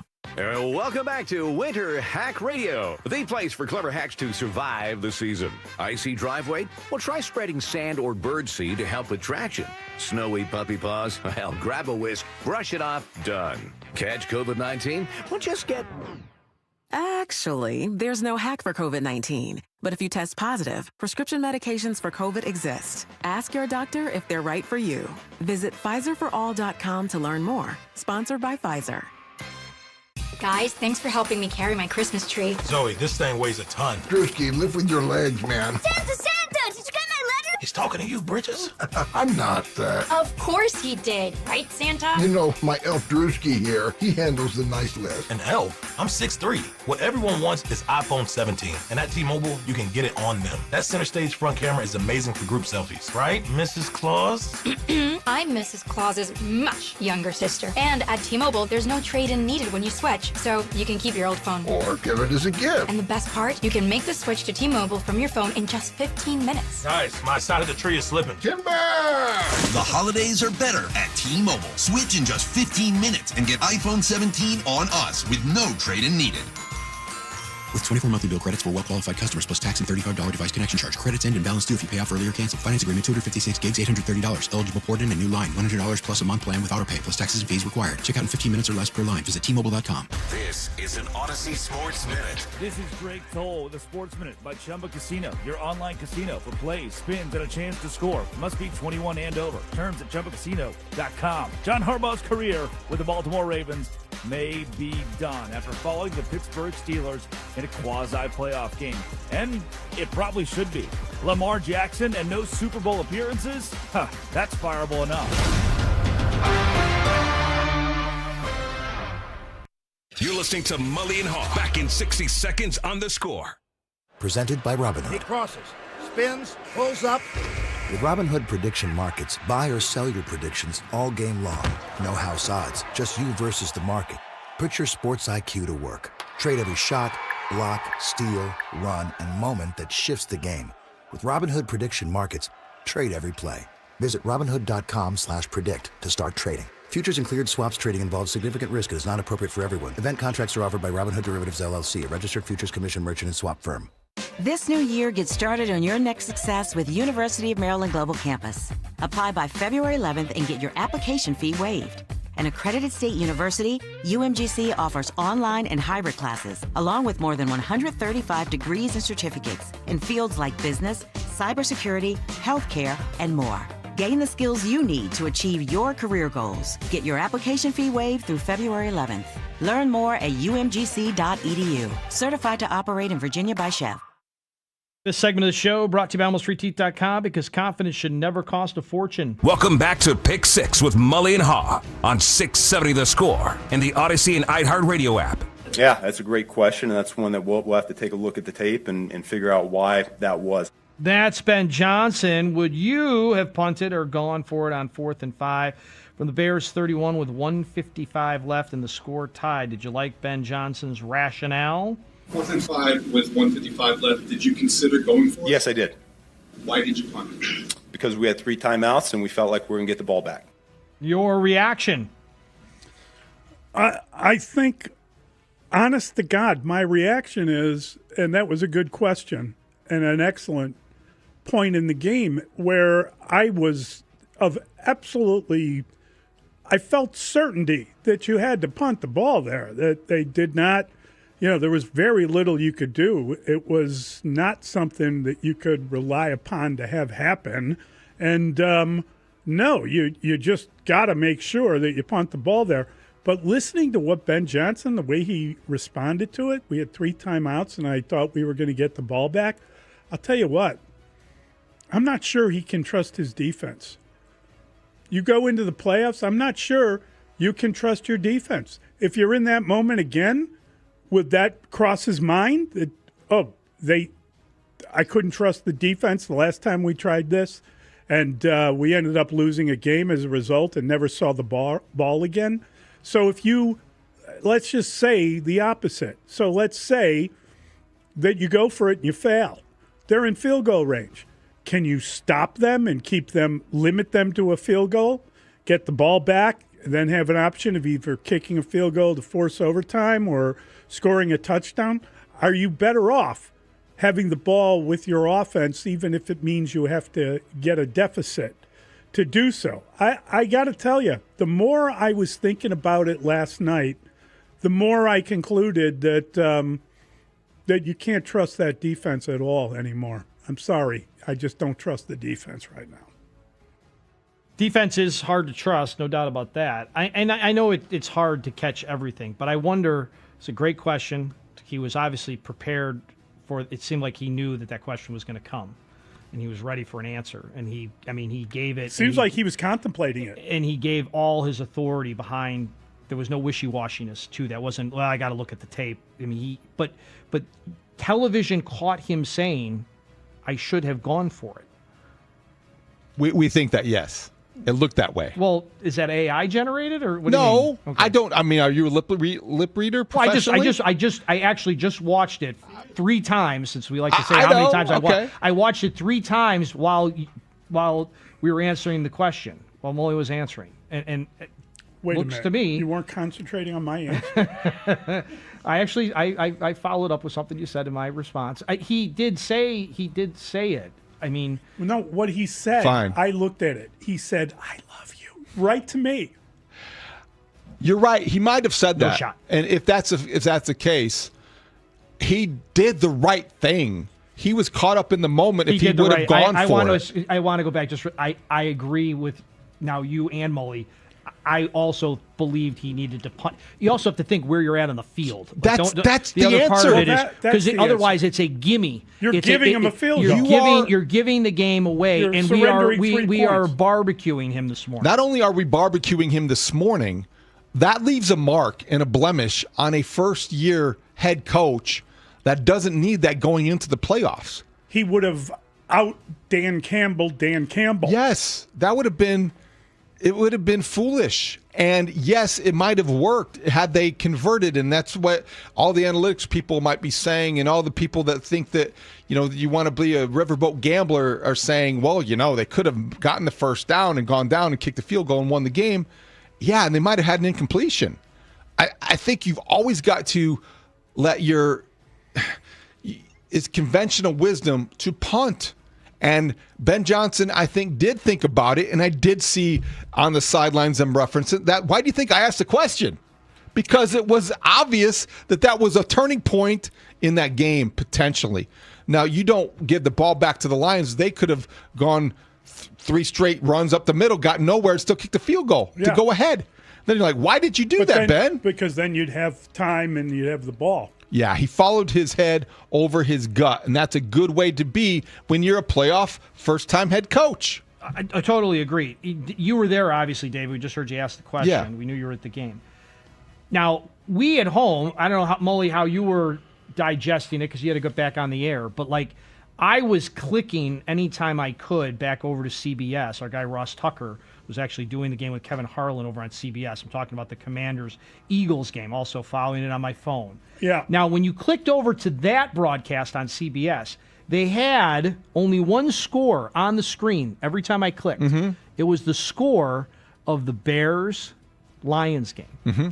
Now, Ben, later on, was at, no, we weren't following it. We didn't, was there anything? No, I asked him that too, and he said he did not monitor, and he was pretty adamant that he did not. I didn't know that was you that asked it. I couldn't tell. The level wasn't good enough. But I'm asking, at the stadium, was that score, prominently showing anywhere? Was it on somewhere? Did they ever announce it over the PA system? It's a very good question. I was there. I was paying attention to my computer screen. Yes. I wasn't really looking at the scoreboard. Understood. To see if anybody was noticing or following along. Just can't believe. I guess the reason I ask it when I'm asking is, at that point, if he knows that the Eagles are on top, would it have changed if he knew what the score was in the situation? But that game kind of went down to the bitter end as well. That game was beyond the Bears game. I was on the air. I kept refreshing they were my ahead, phone. Yeah. But the problem was, every time I refreshed, the ball would move from one team to the next. So I couldn't figure out who had the ball or where they were on the field. But to your point, a coach desperate for a victory might have gone for it. A coach that could accept a loss, punts. That's what I mean. Yep. Fair enough. I'm not talking necessarily about a pick six or something like that. That is the voice of Brad Biggs. That's going to be Biggs' time at 9 a.m. this morning with Mully and Haugh. What's your takeaway from Indiana becoming the only team in the CFP to win after the bye week since the 12-team format was adopted before last season? Does Indiana's 38-3 victory, 38-3 over Alabama mean Curt Cignetti is the best coach in all of college football, or that Alabama's Kalen DeBoer is one of the worst? Are the Hoosiers, Indiana, going to win the national championship? If buys are putting everyone at a disadvantage, why doesn't it apply to Indiana? First of all, shame on me. Shame on me for picking Alabama to beat Indiana. I should have followed my heart instead of my head. Alabama was a fraud, did not belong in the college football playoff. Notre Dame should have taken that spot. The Hoosiers dominated, decimated, and crushed the Tide. The only bye week. I mean, that's extraordinary. It's unbelievable. Roll over, Tide. They are done. Curt Cignetti is the architect of the best turnaround in college football history.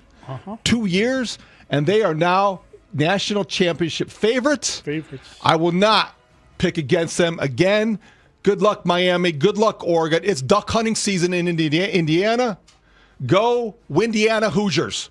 Yes, I am back to being Hoosier native. Proudly, go IU. Why did the bye not impact them? Because they are coached and structured in a way that they make best use of their time than any team in the league, any team in college football. Yeah.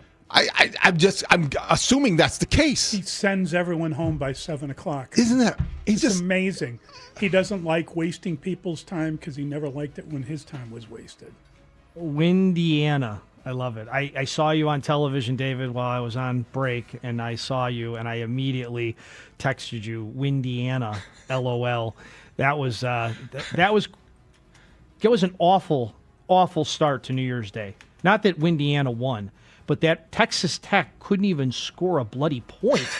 And then you follow that up with 38-3. I mean, I'm fine that Indiana won the game, but 38-3. Yeah. I mean, the first 8 hours of college football on New Year's Day stunk out loud. And then the final, 30 minutes on New Year's Day night were awesome. Yes. When Ole Miss comes back and beats Georgia. Yeah, and I'm nothing against Georgia, but at least it was something to watch. I mean, those your guy, first Lane two games. Kiffin got $250,000 for that. 5. Oh, it was half a million? I think it's $250 for each win, right? Is it? I think it's 5 total now. Lame. Either Kiffin. way, either way. And I'd be. Let's put it this way. I think since it was in his contract and they asked him to leave, I don't have a problem with him getting paid. I have a problem with him toying now with the coaches. Yeah. There's this back and forth thing stay going away. on. Just let it Stay go. away. Just let it go. Stay out of the way. Whoever's going to leave Ole Miss and come to you is still going to come to you. It's not about you all the time, Right. Lane. Don't be a jerk. I got to tell you, I mean, I knew that statistic, and when Ohio State lost, I thought I gotta hammer that the next day. I should play all 3 games and take the team that played over the bye teams. And Curt Cignetti is the only guy that wasn't impacted by it. And I said when I picked Ohio State to win the game that I thought that Ryan Day was a good enough coach. He was aware of that statistic and he'd have his team ready. I had the wrong coach. It was Cignetti who was the guy who was aware of the statistic and had his team ready. I don't know how he did it. And I think you're probably right. I'm really interested now in what happens to Indiana. What happens with that quarterback? I can't decide on him. I can't decide. He's going to be the number 1 pick in the draft, which now apparently is Oakland. Find out who's the coach. I'm very Vegas. I'm very interested to know whether he's any good as a quarterback. I think he's he's a 6'4". He's got stature. I don't know how I feel about him. It's not like Andrew Luck or Don't kill Peyton my buzz. Manning or Don't kill my buzz by talking draft. I'm not killing your buzz. I think there could be issues though. Yeah. It makes me wonder that the coach is that good. Great college quarterback. Great No moment in question. time. And he's But I got a don't know how it really good translates. coach. Yeah. But I don't know. I'm saying if I'm looking at Indiana, and if I'm an NFL scout or a decision maker, I'm not sure, man. I don't know that that's the guy. That's all I'm saying. But I think Indiana's in the driver's seat now, and I think they've got the right man driving that train. He is excellent as a coach. And boy, Caleb DeBoer is going to be an awkward year again. I mean, he probably should have bolted when he had the chance, when that Michigan job was available. But what are you going to do? All right. We've got the extra point next. It is Mully and Haugh on the score. The Bears end their regular season at 11-6 with a loss to the Lions. Layla Rahimi here from the Rahimi Harris and Grody Show, middays 10 to 2. Stick around as all of our shows and team of Bears experts dissect the game from every angle and start to get you ready for Bears playoff football against the hated Packers. Here on Chicago Sports Radio 670 The Score, always live on the free Odyssey app.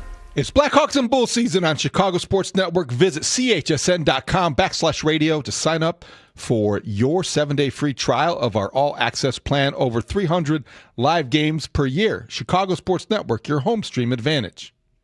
Brad Evans here to help you beat the Bulls of the Westwood One Sports. It may sound cliche, but defense often wins championships. It's easily arguable Houston and Seattle have the 2 best Ds in the NFL. If C.J. Stroud and Sam Darnold can game manage competently, it's fathomable the Texans and Seahawks meet in Santa Clara. Give me a Houston Seattle Super Bowl matchup at plus 2,200. Hashtag Team Huevos. Smarter beat the books. Download the BetMGM app today. You know the rush when you reach that goal, when something you've worked for pays off. That's success. At University of Maryland Global Campus, we believe you should never stop chasing it. That's why we offer a skills-based education that helps move your career forward. Learn how to apply emerging technologies like AI and data science. Build your leadership and critical thinking skills. Apply by February 11th and save with no application fee. Learn more at umgc.edu. Certified to operate in Virginia by Chev. Listen up, football fans. You won't want to miss this. Right now, new Bet365 customers bet $5 and get $150 in bonus bets, win or lose. So you could turn that $150 into something bigger when you bet on money line, spread, totals, player props. $150 in bonus bets when new customers bet $5. I know where I'm going to bet from now on. Download the app today and see why it's never ordinary at Bet365. Gambling problem? Call 1-800-GAMBLER. 21 plus only. Must be physically located in Illinois. T&Cs apply. In-app only. Guys and ladies, get real about your health this new year with Synergenex and Low T Center. For a limited time, the men's TRT test is free, and ladies take $200 off the women's hormone test. Say no to diet trends, questionable online treatments, and deceptive prices from other places. Looking for the best? Synergenex and Low T Center are the leading experts. Meet with a real provider, get real medication, and real results. Everyone I know goes to Synergenex and Low T Center to change their lives. Walk in or book an appointment at getmyhealthfix.com. Dwayne Blanton Home Services. We'll fix it with a smile. That's a Dwayne problem. Dwayne Blanton Home Services of the Northwest Suburbs wants you to know that you can make those home maintenance issues a Dwayne problem. A Dwayne Blanton problem. Like your leaky faucet or a shower head installation. Oh, that's a Dwayne problem. Maybe your furnace isn't operating properly. That is another Dwayne problem. Water pressure or sewer issues. That's a Dwayne problem. And maybe those guests who leave behind something a little more than what you wanted. Daddy, the toilet won't flush. Okay, got it. Let's make it a Dwayne problem. Make your next problem a Dwayne problem. A Dwayne Blanton Home Services problem. Visit DwayneBlanton.com. Dwayne Blanton Home Services. We'll fix it with a smile. 1-877 Cards for Kids. KARS Cards for Kids. 1-877 Cards for Kids. Donate your card today. 1-877 Cars for Kids. KARS Cars for Kids. 1-877 Cars for Kids. Donate your car today. Ready to get rid of that old car? Donate it to Cars for Kids. Call 1-877-CARS-FOR-KIDS to reach a friendly live agent. Donation's super easy, and your car can be picked up as soon as tomorrow. Call us now, 1-877-CARS-FOR-KIDS. That's Cars with a K to donate your car today. 1-877 Cars for Kids. Donate your car today. Did you know you can donate real estate too? Go to carsforkids.org. That's carsforkids.org. Mully and Haugh will be back in 60 seconds on The Score. This is the story of the one. As the purchasing manager at a manufacturing plant, she knows the only thing more important than having the right safety gear is having it there when you need it. That's why she partners with Grainger for auto reordering, so her team members can count on her to have cut-resistant gloves on hand, and each shift can run safely and efficiently. Call 1-800-GRAINGER, click Grainger.com, or just stop by. Grainger, for the ones who get it done. I know that hiring can be challenging. You need someone to match your role perfectly. Well, now you can meet them fast on ZipRecruiter. Build your team, build it sooner.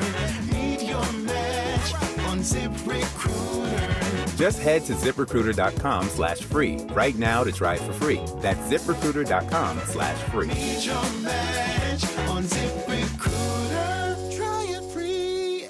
Set up this extra point. It's time for the Extra Point with Mully and Haugh on 670 The Score. Waiting for the Bears playoff showdown with Green Bay. Are you more concerned with the offense or the defense? Do you believe the Bears can score enough to win or prevent points enough to win? Are both areas a problem after the loss to the Lions? Obviously, both areas are of concern. I am most concerned about the defense. The offense is the same offense we were celebrating a week ago at this time, even in defeat, for scoring 31 points against the 49ers in their building. They need to work on the first 15, get them back to being a team that is feared in the first quarter instead of a team that starts as slow as the Bears have started of late. Defensively, though, they're not stopping the run with any sort of effectiveness. They're not rushing the passer, creating any sense of fear. And in the secondary, the coverage is too loose. Whether they're being schemed into those situations or not, they need to tighten everything up from the front line to the back end. So defense is a bigger concern. That said, I think both these units can play well enough to give the Bears a good chance to win Saturday night. Defense is an issue. I sat, as I sometimes am a conspiracy theorist, and wondered to myself, are they playing the defense they're playing to try to confuse the Packers? Like, this is what they did the last time. And then they're going to switch defenses like the Lions did to the Bears and try to out-scheme them that way. I don't think the defense is as bad as it looked the other night. And you could say, well, wait a minute, they didn't look very good against the 49ers either. No, they didn't. I'm more concerned about the defense, to answer the question. Well, the defense didn't look good against the Packers. It didn't look good against the Niners, and it certainly didn't look good yesterday. So I don't know if that's all some kind of by design, Dustin. I don't understand what you're saying with that. They haven't looked good on defense in a while. Frankly, they haven't looked great on offense. You know, here's the deal. You can't fall behind in playoff games. The Bears have lived on the edge for much of the season, and they've had these remarkable comebacks. And you can't rely on that when you get to playoff situations against teams that are in the playoffs. I think that you can't rely on the magic. You got to come out and you got to have honest, good effort throughout the course of the game. And boy, a lead would help a ton, especially against a team like Green Bay. But yeah, I would genuinely answer this question that I am concerned about everything. I am as concerned about the offense as I am about the defense, and the defense is clearly the greater concern, but I am definitely concerned about the offense as well.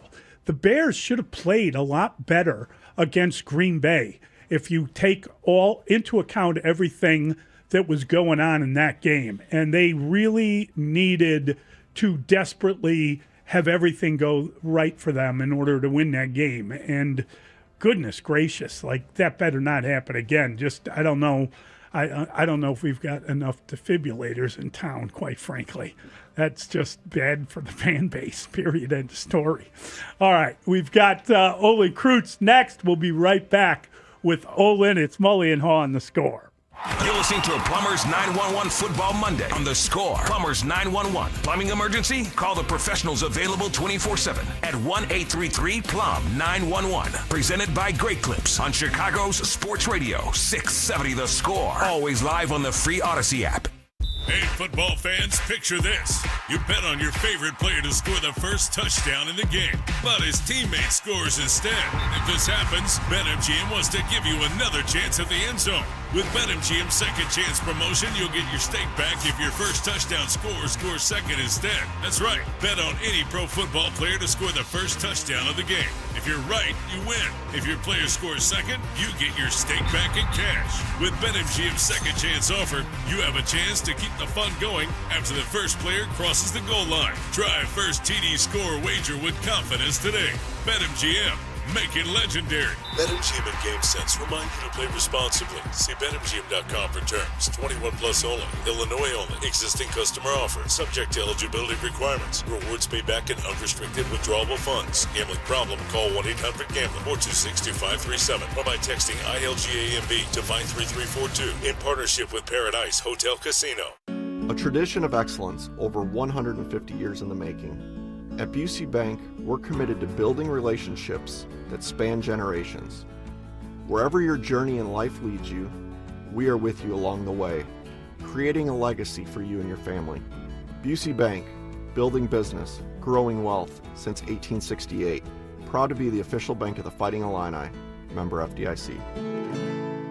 Hey, it's Spiegs. What if buying and servicing a luxury car was as effortless as driving one? At Genesis of Algonquin, it is. They've redesigned the experience around you. Need service? They'll pick up your vehicle and return it when service is complete. During the Genesis Signature Event, save up to $10,000 off select models, or qualified buyers get 0% financing. Complete the entire process online, from selection to financing. They also offer free delivery of your new Genesis directly to you. This is a new standard of luxury. Experience the difference at Genesis of Algonquin. Visit genesisofalgonquin.com.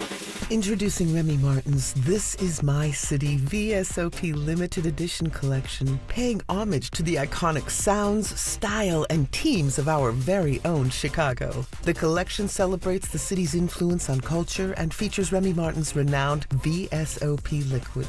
This limited edition bottle is available now, and you can learn more at RemyMartin.com. Remy Martin VSOP Cognac, 40% alcohol by volume, imported by Remy Cointreau, USA, New York, New York. Please drink responsibly. Season 2 of Unrivaled Basketball is here, and the energy is unreal. The best women's players on the planet are back, bringing bigger moments, bigger stakes, and nonstop intensity. Paige Beckers, Nafisa Collier, Kelsey Plum, Brianna Stewart. The star power is unmatched, and every matchup feels massive. The games move fast. It feels like nonstop action, and it's incredible seeing the WNBA stars competing here in the U.S. during the offseason instead of heading overseas. This season, Unrivaled levels up with its innovative 3-on-3 format, a faster, higher energy style that keeps the game moving and the highlights coming. Season 2 is bigger than ever. More matchups, higher stakes, expanded teams, and more of the world's best taking the court. Every matchup, every highlight, every moment that makes you jump out of your seat. It's all back and bigger than ever. This isn't your regular season. This is Unrivaled. Game tip-off January 5th and air on TNT, True TV, and HBO Max. Super easy to watch no matter where you are, where the pace is faster, the energy is higher, and every athlete shines. Plenty of sun today, not as cold, with a high of 42. Weather brought to you by Staples. 2026 is here, and at Staples, deals mean business. Like up to $100 off custom print orders. Head into the new year looking good for less. Staples. That was easy. Ends 1/31. Guys and ladies, get real about your health this new year with Synergenex and Low T Center. For a limited time, the men's TRT test is free, and ladies take $200 off the women's hormone test. Say no to diet trends, questionable online treatments, and deceptive prices from other places. Looking for the best? Synergenex and Low T Center are the leading experts. Meet with a real provider, get real medication, and real results. Everyone I know goes to Synergenex and Low T Center to change their lives. Walk in or book an appointment at getmyhealthfix.com. I was in a wreck. I need a check.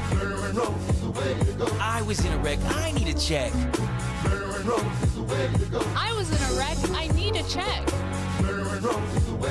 After an accident, you don't want another headache dealing with the insurance companies. Let us get you all the money you deserve. Call 708-222-2222. That's 222-2222.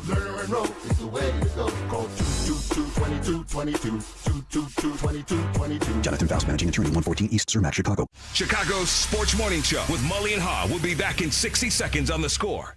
I'm Piera Palazzolo, VP of Digital Marketing for the American Management Association, a company focused on the management training skills needed to enhance the careers of business professionals. We did our research when it came to the best companies for website development and chose AmericanEagle.com. And we couldn't be happier. AmericanEagle.com worked closely with us to understand the front and back end requirements needed to launch an e-commerce website that could handle the complexities of running thousands of seminars nationwide. Our robust new website and improved SEO saw immediate increases in site traffic and web revenue. If you're in need of managerial effectiveness and success, visit our website at amanet.org. If you're in need of a website that provides an unparalleled consumer experience, I highly recommend AmericanEagle.com. Transform your business today. Dial 877-WebNow1 for a free digital consultation with AmericanEagle.com. The Bears close the regular season with the loss against the Lions at Soldier Field. Next up, a rematch against the hated Green Bay Packers on Wild Card Weekend. Keep it here as the Score team breaks down the game. Plus, we'll have your reaction too, right here on Chicago's Sports Radio 670 The Score. Broadcasting live from the Hyundai Studios. Presented to you in part by your local Hyundai dealers. WSCR Chicago, WBMX HD2 Chicago, and Odyssey Sports Station. The Score! Scoreboard update. Score Update Studio brought to you by AlmostFreeTeeth.com, because confidence should never cost a fortune.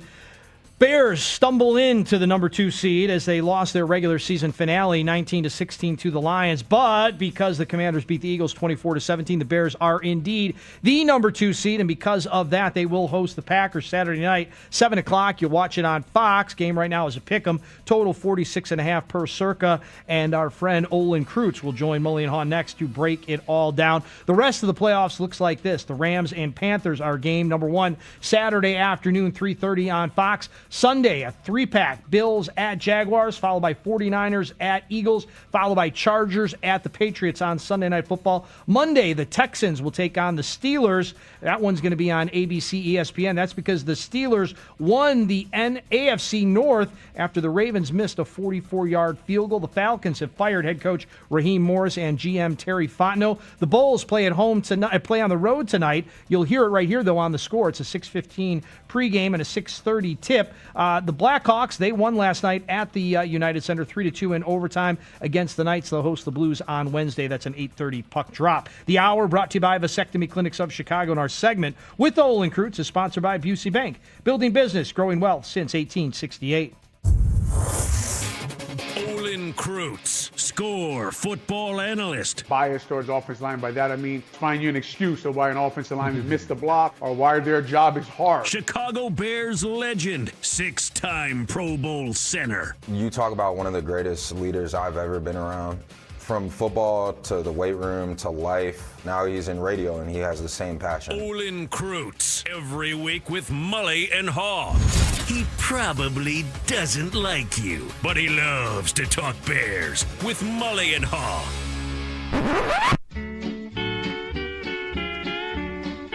Mully and Haugh, Chicago Sports Radio 670 The Score.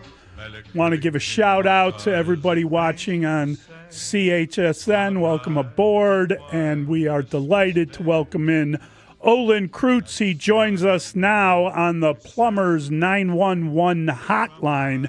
Plumbing emergency, call 1-833-PLUM-911. Local 130 plumbers get the job done right the first time. Good morning, Olin. How are you? Good morning, guys. I'm doing good. Number 2 seed. It's been 5 years since we've been in the playoffs. It's been a lot longer than that since we've won a playoff game. So excited about this, analyzing this game versus the Green Bay Packers and the Chicago Bears. And it was funny yesterday when we talked about this game, setting up the third meeting in 6 weeks, and you said you didn't really need to do much to prepare, that you as an analyst are as prepared as the coaches probably are. You got a good feel for what these guys are, who they are. I don't know who that plays to, who has an advantage in that. It just seems like it's a neat kind of weird element that they'll face that many times this quickly. And of course, Ben Johnson likes to beat the Flower twice a year so he can get it done.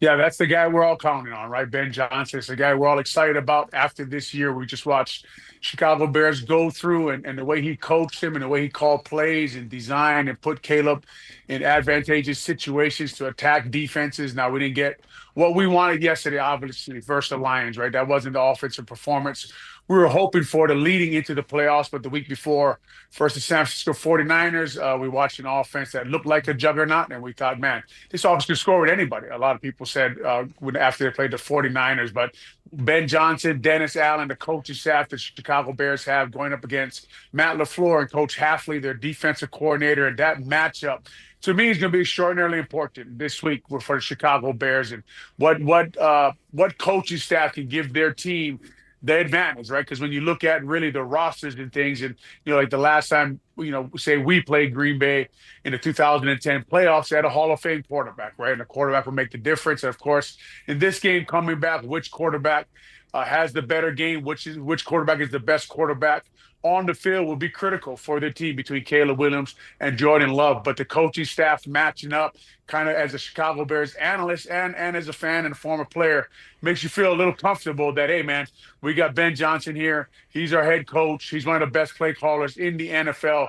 Hopefully Dennis Allen can get his unit corrected. You are in the tournament now. As Coach said yesterday, everything's wiped clean. It's a brand new season. Just got to go out and win one game at a time. In post-game, Ben Johnson was seething, and he was clear about one phase of the game, and he mentioned one of the three phases that put him in that kind of mindset and that bad of a mood. And it was the offense. And I understand that because of how through three quarters they failed to score a point. At the same time, is he missing the forest for the trees? This defense has not been very good the last three games especially, and I wonder going into this playoff matchup against a Packers team that you know very well from the Bears' perspective, how do you tighten up the defense, and what is the biggest concern from your vantage point? Yeah, it's a really good question. When you listen to Coach Johnson talk after games, he's obviously, too, David, like you know, being a really good teammate, right? He's not going to talk about Dennis Allen's unit. He's going to talk about his unit, why we didn't score points. I'm sure the thing that was in the back of his mind was like, look, I know maybe it was uninspired performance and there wasn't energy and maybe some of the things people are saying, but you go back 2 weeks ago and they looked the same against the Packers, right? So I'm sure he's worried about that. Like, okay, but we were inspired to beat the Packers and we didn't score for a while in that game. I don't think they scored their ninth point until 2 minutes left in the fourth quarter. So, and then they have to get an onside just to get to 16 points. So I'm sure those are things that he is thinking about. Now, the defense, obviously, we've all watched in the last 3 weeks, the inability to get off the field. Now, the two games at home, really good in the red zone. That's what kept them in the game, but the inability to stop the run, time of possession, those last three games really not favoring the Bears at all. I think they lost time of possession by almost 10 minutes in each of the last three games. So the defense to get off the field, to cover guys, and a lot of talk last night about, well, they got to get out of man. They can't cover them in man. Guys, they couldn't cover them in zone either, right? So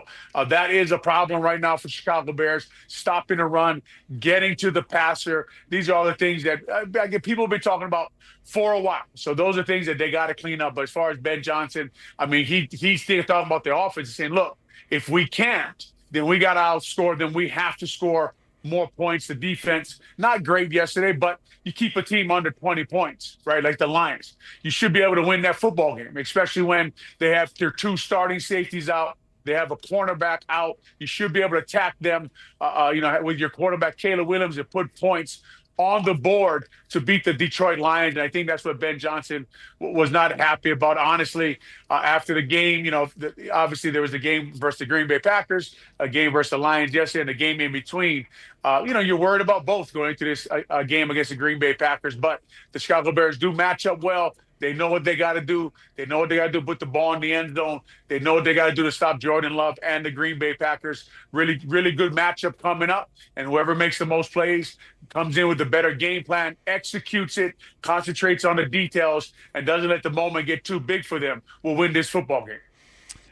Olin, I'm just curious, when you look at the idea that Ben Johnson, we talked about it a little bit yesterday, the idea that he looked like he was saying, I should have gone for it. And then David asked him a question in the post game, and he kind of answered it. He didn't he didn't sound like a guy that wanted to skip out on a 4th and 4 on the 31. I'm just wondering, if he had done that, if he had gone for it and they had given up a field goal, would all be forgiven? Would we be talking about how crazy that was today? Or would we, if that happens in the playoffs, does he go down as Dan Campbell? Or are we looking at it and saying, wow, like the game has changed and he's responding to it?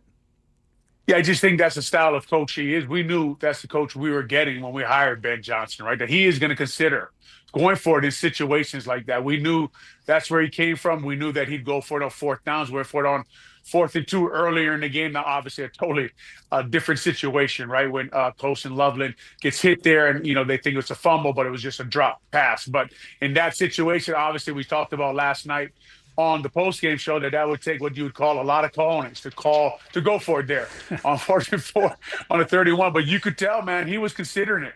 That he is the kind of guy that will consider it, and he did obviously what you would say make the right decision there, right, and punt it away. But he's the kind of guy, if he thinks he's got a good play, the quarterback he's got, Poston Loveland, Luther Burden, the weapons he has, he might go for it in those situations. And like you're saying, you're either a genius or you're the next Dan Campbell that's going for it when you shouldn't go for it. And obviously Dan Campbell's play calling last night was interesting in itself. So we got to see it, right? We got to watch it during the game, and I'm not shocked, Mully. I don't know about you guys. I'm not shocked that he considered going for it. I'm not going to be shocked when one day when he does go for it in that situation, and he thinks he has a great play call and he has the matchup he wants and he knows what defense they're going to run, and he's going to make his play call and go for it in a critical situation where it seems crazy to everybody else. I wasn't shocked either, because I think that is part of his appeal.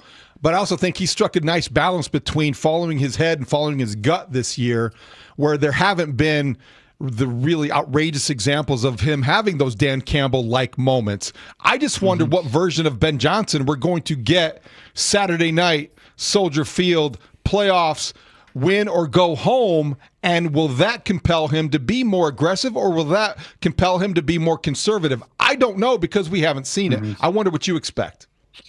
Yeah, it's a great point, and I don't know either. I don't know what to expect from Coach Johnson in his first playoffs and what kind of head coach he's going to be and the way he's going to tackle football team and how he'll attack game management. And will he be overly aggressive? I mean, are you going for it on every 4th down? Do you go for it in your own territory? Do you go for it on the 1-yard line? Do you go for it on, say 4th and 5 from the 5-yard line? Like these things, we don't know what kind of head coach Ben Johnson is going to be in the playoffs, but I know this, that he will study everything he needs to study from his vantage point to go against Coach LaFleur and the Green Bay Packers, and he'll make decisions in the moment. It seems to be relaxed on the sideline. As you guys know, there's going to be a lot of energy in the city this week, right? And there's going to be a lot of energy in that stadium, and they're going to have to control themselves over there at Haugh and make sure that they are executing, that they are doing the things that they have to do, not try to do too much, really stay in the moment to win the football game. It's a big game, man, for both cities. And I played in an NFC Championship game against the Green Bay Packers, and the feeling and wanting to win for the city and wanting to do good can get overwhelming. So it's something that they should talk about there. They should really approach and say, look, man, I know it's going to feel like the city's going to feel like this, but we just got to beat the Green Bay Packers here, execute our game plan, stay in the moment, make the right calls, game management. And sometimes the right call is to go for it. But if you ask me what a young Ben Johnson that we've never seen be a head coach is going to do in this playoff game, with the magnitude of the Green Bay Packers versus the Chicago Bears here at Soldier Field, 3rd time in less than 6 or 7 weeks, it's going to be an exciting day. And what Ben Johnson is going to be, I can't wait to see. It was interesting seeing Bigsy do his 10 thoughts, which is out now at Tribune.com. He says that one of the significant issues about winning a higher seed, about being the number 2 seed and ensuring themselves of a home playoff game, is that I didn't realize this, but every single quarterback in the playoffs has a losing record on the road, including Aaron Rodgers, who is 5-6, and that's the most experienced guy, obviously. But like Jalen Hurts, 0-2, you name a quarterback. If they've been in the playoffs, Jordan Love is 1-2 on the road. It is a huge advantage. And I wonder if it feels like a huge advantage for the Bears, given the fact that they are now one of just 4 teams to win their division while not winning the division. In other words, they did not have a winning record in the division, but they won the division. That's only happened 4 times in league history. Yeah, it's crazy to think about the way they performed in the division this year with the year that they had, right? And the way they won so many football games and competed in games and found ways to win. And this team has really showed to have a lot of guts and persevere through a lot of things during football games, and they almost did it again yesterday, right? And you thought they were going to do it after the Kevin Byard interception, and obviously it doesn't work out, and Burden or whatever, Caleb throws it too hard, or Burden drops the ball on the first down, and then there's a cornerback blitz and intentional grounding and just things you don't expect from the Chicago Bears late in that game against the Lions. But yes, having a home game in the playoffs is huge, right? Which is kind of surprising why the Eagles didn't go out there and try to win that football game yesterday, and they basically lost to the Commanders, and the Bears get everything they could have gained out of yesterday anyway, even after losing to the Detroit Lions. But to have a game at home, to be at home, to have the home crowd, to have that advantage, right? Soldier Field on the lake is going to be rocking, man, on Saturday, right? It's going to be loud. It's going to be tough on the Packers and their offense. Obviously, they're used to the environment, but you've seen how the momentum and with the fans and everybody into the game, how it can flip really fast like it did the first time the Chicago Bears played the Green Bay Packers, and the fans were a big part of putting energy into that team late in the game and pushing them on to that victory versus the Green Bay Packers with the throw to DJ Moore late, right? That amazing throw by Caleb Williams. So many things happened in the season. I'm sure like you guys do, you go back and you go through the whole season and you almost can't believe all the things that happened with the Chicago Bears. But gosh, you just watched the Ravens and the Steelers last night. How can you believe that game, right? That's just the NFL. That's the way games are won in the playoffs. That's probably the way that game we watched last night. I don't know about you guys, but I watched it. I thought to myself, probably what kind of game we're going to watch. Green Bay Packers and the Chicago Bears, Soldier Field, Saturday night, wild card round, right? And playing at home is a huge advantage for the Chicago Bears. And that's why you play the regular season, earn that right. And congratulations, Chicago Bears, for being the second seed in the NFC. Olin, it's been 15 years since the Bears have won a playoff game. You were on the field when that happened. And you look at this week, and everyone will say repeatedly, playoffs are different. The playoffs are just different. What does that mean to you, and how much of a chance do you give the Bears to look differently than they have the past 2 weeks? Yeah, it's different because the magnitude of the game, right? The magnitude of every play and what goes into it, and just the focus and attention to detail that everyone has, right? Through an NFL season, through 17 games, which it is now, the focus can go up and down for some players and the guys who are checked in and the walkthroughs and the meetings and going over details of the game.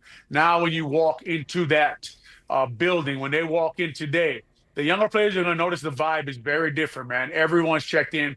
Everyone's moving in the right direction. Everybody wants to win this football game from the top of the building all the way down. It's the same in Green Bay. It's the same everywhere in the playoffs right now. So just the focus, the intent, the attention to detail, the magnitude of the game is so much different in the playoffs, but you really have to just stay within yourself. Make sure you're doing your job. Make sure you're being the same guy every day. Stay in your routine. Stay doing the things you got to do. Don't make the game bigger than it is, even though you know it is, because everyone's probably calling you and they want to talk about the playoff game and the Green Bay Packers. And every time you leave their house, they want to talk to you about it. But focus in on your game and what you got to do and your details. And look, why can they look different this week, David? They just have to go back and they got film, right, of the Green Bay Packers, the 49ers. And you always watch a 3-game stretch, right, of the Detroit Lions and say, what was wrong? What can I fix? How can I get this moving in the right direction? And then they're big-time players, man. They got to make plays in this kind of game, right? They got to help the team get over the hump. They got to make the play to win the game. You know, last time when I'm watching the game, I just thought to myself, at some point, Lamar Jackson has to make a play here, right? And all of a sudden you see him break 2 tackles and throw the touchdown pass to his to Flowers down the field. Those are the kind of plays the players got to make here for the Chicago Bears on defense or on offense. Someone's got to step up, make the play to win the football game. This segment with Olin Kreutz is sponsored by Plumbers 911. Plumbing emergency, call the plumbing professionals, available 24/7 at 1-833-PLUM-911. If you look at the last 3 games the Bears have played, time of possession has been a serious problem. They're not dominating the clock by running the ball well enough, and certainly they're not able to stop the run at all. How do you fix that in a short week? They're playing Saturday night. That's a great question. And as you know better than anybody, Mully, the way I wanted to fix it, I think the guy plays for the Packers now with Jonathan Ford. I want to give him a jersey and put another nose guard on the field. When I look at the Chicago Bears roster right now and look at their practice squad, the guys who are already on the field are the guys who are going to have to fix it, man. They're going to have to get the pads lower. They're going to have to stop swimming around blocks. They're going to have to take guys on, right? They're going to have to fill their run fits. They got to stay in the gap. Andrew Billings just got to have a monster game, man. And it's not all on him for the run game, but he is the nose guard, right? And Grady Jarrett, he's got to step in there and he's got to demand, him and Billings have to demand of their unit, of Javon Dexter, of Chris Williams, right? Of Austin Booker, of Demarcus Robinson, Tyrone Shainka, if he plays. Got to demand that these guys get their pads low. Montez Sweat. Got to demand, man. They just got to take pride in it and say, look, that's enough. We're not going to let guys run the football anymore. We got to play more physical. We got to stack offensive linemen where they are. We got to keep them in the gap. We got to change the line of scrimmage. It's like running the ball almost, right? It's run defense. There's not a lot of it is tricky. You can't trick a lot of guys into playing run defense, right? You got to buckle your chin strap. You got to put your helmet on. You got to get your hands inside. You got to rock the offensive lineman back. That way your linebackers and your safeties, you keep them clean and they can make plays. And we haven't been seeing a lot of that lately. We see a lot of teams going after the smaller DNs that the Chicago Bears have, right? And if you take Andrew Billings off the field, guys, I mean, everyone's, why can't they stop the run? Why can't they stop the run? I say to myself, have you looked at their depth chart, right? Since Dio has gone out, since Shamar Turner has got hurt, since Jonathan Ford went to the Green Bay Packers, what run stuffers do you have in that front of that defensive line, right? But these guys just got to raise their level. They got to raise up, and then Coach Dennis Allen's got to get them on the move sometimes, run stunts, bring guys to help stopping this run, because right now, like you're talking about, in the last 3 games, they just haven't done it. Great stuff, Olin. Thanks a ton. Always great to catch up with you. Thanks, Olin. Appreciate it, guys. That is Olin Kreutz. Wow. They just haven't done it. Well, they haven't, and defensively especially, they don't have any run stuffers except for Andrew Billings, and he can't play every snap, and he can't do everything. And that's a problem. And the run fits, we'll talk to TJ Edwards at 8 o'clock and just wonder how he would describe the Bears' struggles specifically against the run, because it all starts there. All right. We 312-644-6767. We've got the phone lines open. Take your calls on what happened yesterday, what happens on Saturday. It's Packers week already. Mully and Haugh on the score. The Bears end the season at 11-6 after losing to the Lions at Soldier Field. Matt Spiegel here from the Spiegel and Holmes Show, afternoons 2 to 6. Stick around as all of our shows and team of Bears experts dissect the game from every angle and start to get you ready for Bears playoff football against the evil Packers at Soldier Field on Chicago's Sports Radio 670 The Score. Always live on the free Odyssey app. Start the year moving, not hurting. If joint pain is holding you back, listen up. There's a way to get real relief without surgery, without downtime, and without putting your life on pause. Dr. Caravelli and the other medical pros at QC Kinetics here in Chicago deliver regenerative treatments that actually help your body repair the areas that are causing you pain. Those aching knees, hips, shoulders, back, whatever hurts. Instead of facing an invasive operation that sidelines you for months, these treatments happen right in the office and you go about your day. Simple procedures that can deliver big, life-changing results. Skip the 3 to 6 months of recovery. Skip the pain. Skip the invasive surgery. Imagine this. Instead, you're moving better, stronger, planning the year you actually want to live, all because you took care of the pain the smart way. Game-changing regenerative treatment from QC Kinetics. January is supposed to be your clean slate, so make it one. Stop managing the pain. Start solving it with QC Kinetics. Call now for your free consultation. The number 312-847-4347. That's 312-847-4347. QC Kinetics, 312-847-4347. Plumbing emergency? Call Plumbers 911. Available 24/7 at 1-833-PLUM-911. Licensed, highly trained plumbing professionals ready to answer your call. 1-833-PLUM-911, where they do it right the first time. This segment sponsored by PackyWeb Ford. I'm Jack Webb with big news. F-150 buyers get 0% financing for 66 months, plus huge Packy Webb Ford discounts on a large selection of new F-150 models. For details, visit PackyWebFord.com. Let me ask you something. Is your money doing everything it can for you? I don't know. How would I know? Is it automatically saving for special events and keeping you posted on its progress? Like at Huntington Bank? Oh, no. Is it tracking your spending so you can make the best choices at the mall? Nope. Or setting limits on your teenager's debit card? Definitely not. Then it could certainly be doing more. Yeah, sure sounds like it. Let's get more from money. Switch to Huntington Bank. Welcome. Eligibility requirements apply. Some features may require enrollment. Ring in the new year and save big on everything for your next project. Now at Menards. Upgrade your bathroom today with our great selection of Broen bath fans. Get a Chroma Comfort bath fan that has 24 color options with unlimited color themes and a built-in Bluetooth speaker. View our entire selection of Broen bath fans on Menards.com. Plus, check out our weekly flyer for other great deals happening this week. Save big money at Menards.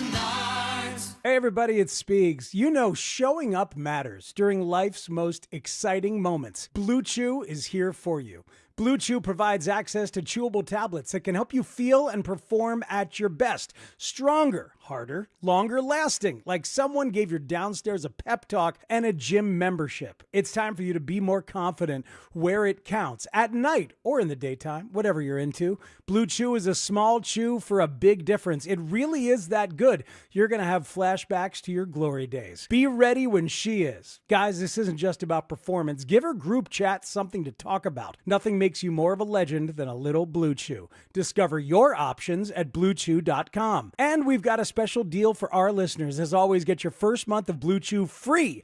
Just use promo code SCORE at checkout and cover $5 for shipping. That's it. Head to BlueChew.com and use the code SCORE. Then you know what to do. Just chew it and do it. Spreadsheets, clunky software, 100 different logins just to run your business? Ah. There's a better way. Odoo. One simple, connected platform that handles sales, inventory, accounting, and more, so you can focus on growing, not juggling. Make the switch today at odoo.com. That's ODOO.com. Save time every time for a great haircut. Just download the Great Clips app or check in online at greatclips.com. Great Clips. It's gonna be great. This is an Odyssey Sports Minute. This is Drake Toll with the Sports Minute by Robin Hood. Your money, your move. The Pittsburgh Steelers are in the playoffs after stunning Lamar Jackson, Derrick Henry, and the Baltimore Ravens. But they'll have to square off against the Houston Texans in a home postseason game. Mike Tomlin, has he lost the spark? Maybe not. This feels different. Give me Pittsburgh. You're listening to Mully and Haugh. Back in 60 seconds on The Score. Chumba Casino brings non-stop fun straight to your screen. Anytime, anywhere. Explore hundreds of games like slots, blackjack, and instant scratch-style cards. Sign up to unlock your free welcome bonus and daily login bonuses. And enjoy your chance at exciting prizes without spending a thing. Just click, play, and enjoy the ride. Sponsored by VGW Group. No purchase necessary. See terms at ChumbaCasino.com. Must be over 21 and present in a state where it's legal to play. Hey, Dad, I gotta come clean about something. Okay. I only paid for a brand new Hyundai Tucson. Oh, you might be on the naughty list. Deal's so right, it almost feels wrong. The Hyundai Getaway Sales Event. Get 0% APR for 60 months, plus 0 payments for 90 days on all Hyundai Tucson, Tucson Hybrid, Santa Fe, or Santa Fe Hybrid models. Now, during the final days of the Hyundai Getaway Sales Event. Hurry, offers end January 5th. Call 562-314-4603 for details. Say the one phase of the offense? Yeah, in particular, I was not pleased with the offense today. When you say their game plan, were you holding back at all? Nope. What were you least pleased with offensively when you think about it initially? The points. Only scored 16. Mully and Haugh, Chicago Sports Radio 670 The Score. Hey, it's a problem. It's a problem that they're not able to score points early. It's a problem that they went into the half without any points. Yeah, that was a problem. That's a serious issue. That's Ben Johnson. Tell me you hate your offense without telling me you hate your offense. Yeah. Essentially talking around it. He was ticked off maybe at himself as much as anything. I don't know if that one decision affected him more than any others that he made throughout the day, but it was a long day to be a play caller for the Bears because he didn't see his offense execute in the first 3 quarters, and then abracadabra, here comes the Iceman or Houdini or whatever you want to call Caleb Williams, making some plays down the stretch. They score 2 touchdowns, and I think as importantly, Mully, those 2-point conversions were well-executed plays. That was well done. I got to tell you, I'm all over the Monungai play. That was just fantastic. Just, hey, square up. Drop them deep, let them get a head of steam, and pick whoever you want to run really over. Well. Well done. And that was a smart call under those circumstances. They got the defensive front they, I think, were looking for.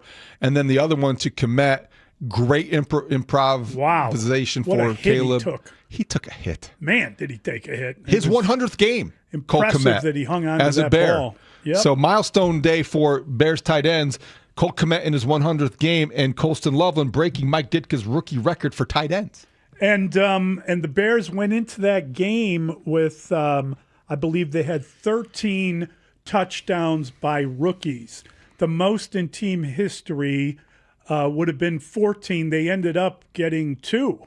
Both the first touchdown to Ja'Day Walker, and then the second touchdown to Loveland. They would count in that, so they had 15 touchdowns, a new team record by rookies, and that includes Luther Burden, it includes Monungai, that includes Loveland, and obviously Ja'Day Walker as well. Pretty impressive performance from those young guys. Ryan Poles' draft class really has come through. Yeah.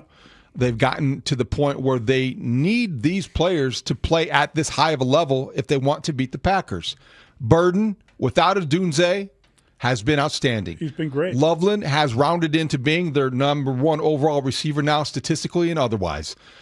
Monungai, you just mentioned, he didn't have a great statistical day, but he's the guy you trust in the run game. Yep. Ozzie Trapillo did not play. That's a little bit of a concern because you don't know where he is health-wise. Had a knee and a quad, it said on the... Is he going to be ready to go? On the injured list. But he has contributed in a big way. So. You need him, I think. I think you need him. And Ja'Day Walker, who saw that coming? Hey, I mean, he did. He's a pretty decent player. 2 big catches. Yeah. What happens Could now? Had another one, but if Rome Odunze comes back, who does that take reps away from? Well, it's a nice problem to have. Yeah. I fight this. Like I call it Beowulf syndrome, where you're expecting some giant warrior from the outside to come and protect everything. I don't know that that's the case. I don't know if that's the case with Odunze. I don't know if that's the case with someone like Kyler Gordon. I think you get yourself in trouble if you're relying on that sort of thing to happen. I'm not sure. I get it. You're trying to time it up and you're trying to get people healthy so they can help you come playoff time. I'm just not sure that that's the way to look at it. I think that's experience talking, and I'd agree with you, because if you are in a situation where you are relying on players that you haven't really had for the past month, and in Kyler Gordon's case, even longer, then I think you're creating this sort of false narrative that, they're going to come back and we're going to be better against the run or on third down because Kyler Gordon is playing nickel right now. Or you're going to be better in the passing game because Rome Odunze offers you something that you lacked. I don't think that they are really one Rome Odunze away from clicking offensively, and I don't think Kyler Gordon is the answer necessarily to all of their issues defensively. So, if they come back, great. If they don't, doesn't mean you're going to lose this game. It just means that you have better depth. I'm more curious, honestly, what happened to Tyreek Stevenson? He was active, that's a good question, but he didn't play. I didn't see it referenced in any of the reports. My own fault. I was in the locker room post-game. I didn't realize at that point in time that was the case. But I'm very curious because their cornerbacks did not play at a high level yesterday. We'll have Bigsy on at 9. I'm sure he's got an answer to that one way or another. And let's get to the phone lines. We have a lot of people who want to check in. We will start with Joe. Joe's in Chicago. Hey, Joe. Good morning, Joe. Hey, Joe. Where you going with that gun in your hand? Oh, that's a song. All right, let's try Gus. He's in Romeoville. Hey, Gus. Morning, Gus. Gus? I can hear something. All right, we'll try to clean up that line. Jerry is on I-80. Jerry, are you with us? How's it going, guys? Oh, good. Thanks be to God. Just a little frustrated on that interception. It seemed like he threw it late. DJ was open a little bit earlier. And on top of it, I mean, the guy he missed over the middle was, I believe, Loveland. He was like 25 yards down the middle of the field, and the two defensive backs went with more. So what do you think about that? Well, I think they took a shot down the field, and Caleb Williams, in the context that I was looking at it, I was ready for them to take a deep shot, Mully. I felt like that was a part of their game that was missing. Yeah. He came into the game with more touchdown passes of 20 or more yards than any quarterback in the NFL, and that was worth it. That was worth the risk. That was a understandable risk, and the reward would have been worth it. Now, it didn't happen. The defensive back made a really nice play. He bodied DJ Moore out of position, I felt like. Did you wonder if they could have thrown a flag on that? I mean, he bodied him, but he crossed my mind. You've seen PIs for less. Yeah. Yeah, so it didn't bother me to get to the point of the call. Did he miss Loveland? I'd have to go back and look at it. It wasn't as obvious at the time. At the time, I was more focused on, hey, it's worth a shot because they have had success throwing that play in the past. Let's try Xavier. Xavier's on the road. Hey, Xavier. Hey, morning, guys. Thanks for taking my call. I just want to share that you don't take the North by losing your division, yet making the playoffs. I'd like to see them do better in their own division. I'm a bit concerned seeing them play, I think, Green Bay now in the playoffs and how we've played in our division. So that's all I got, guys. They've split with Green Bay, but, yeah, it's a legitimate point. They lost both games to Detroit.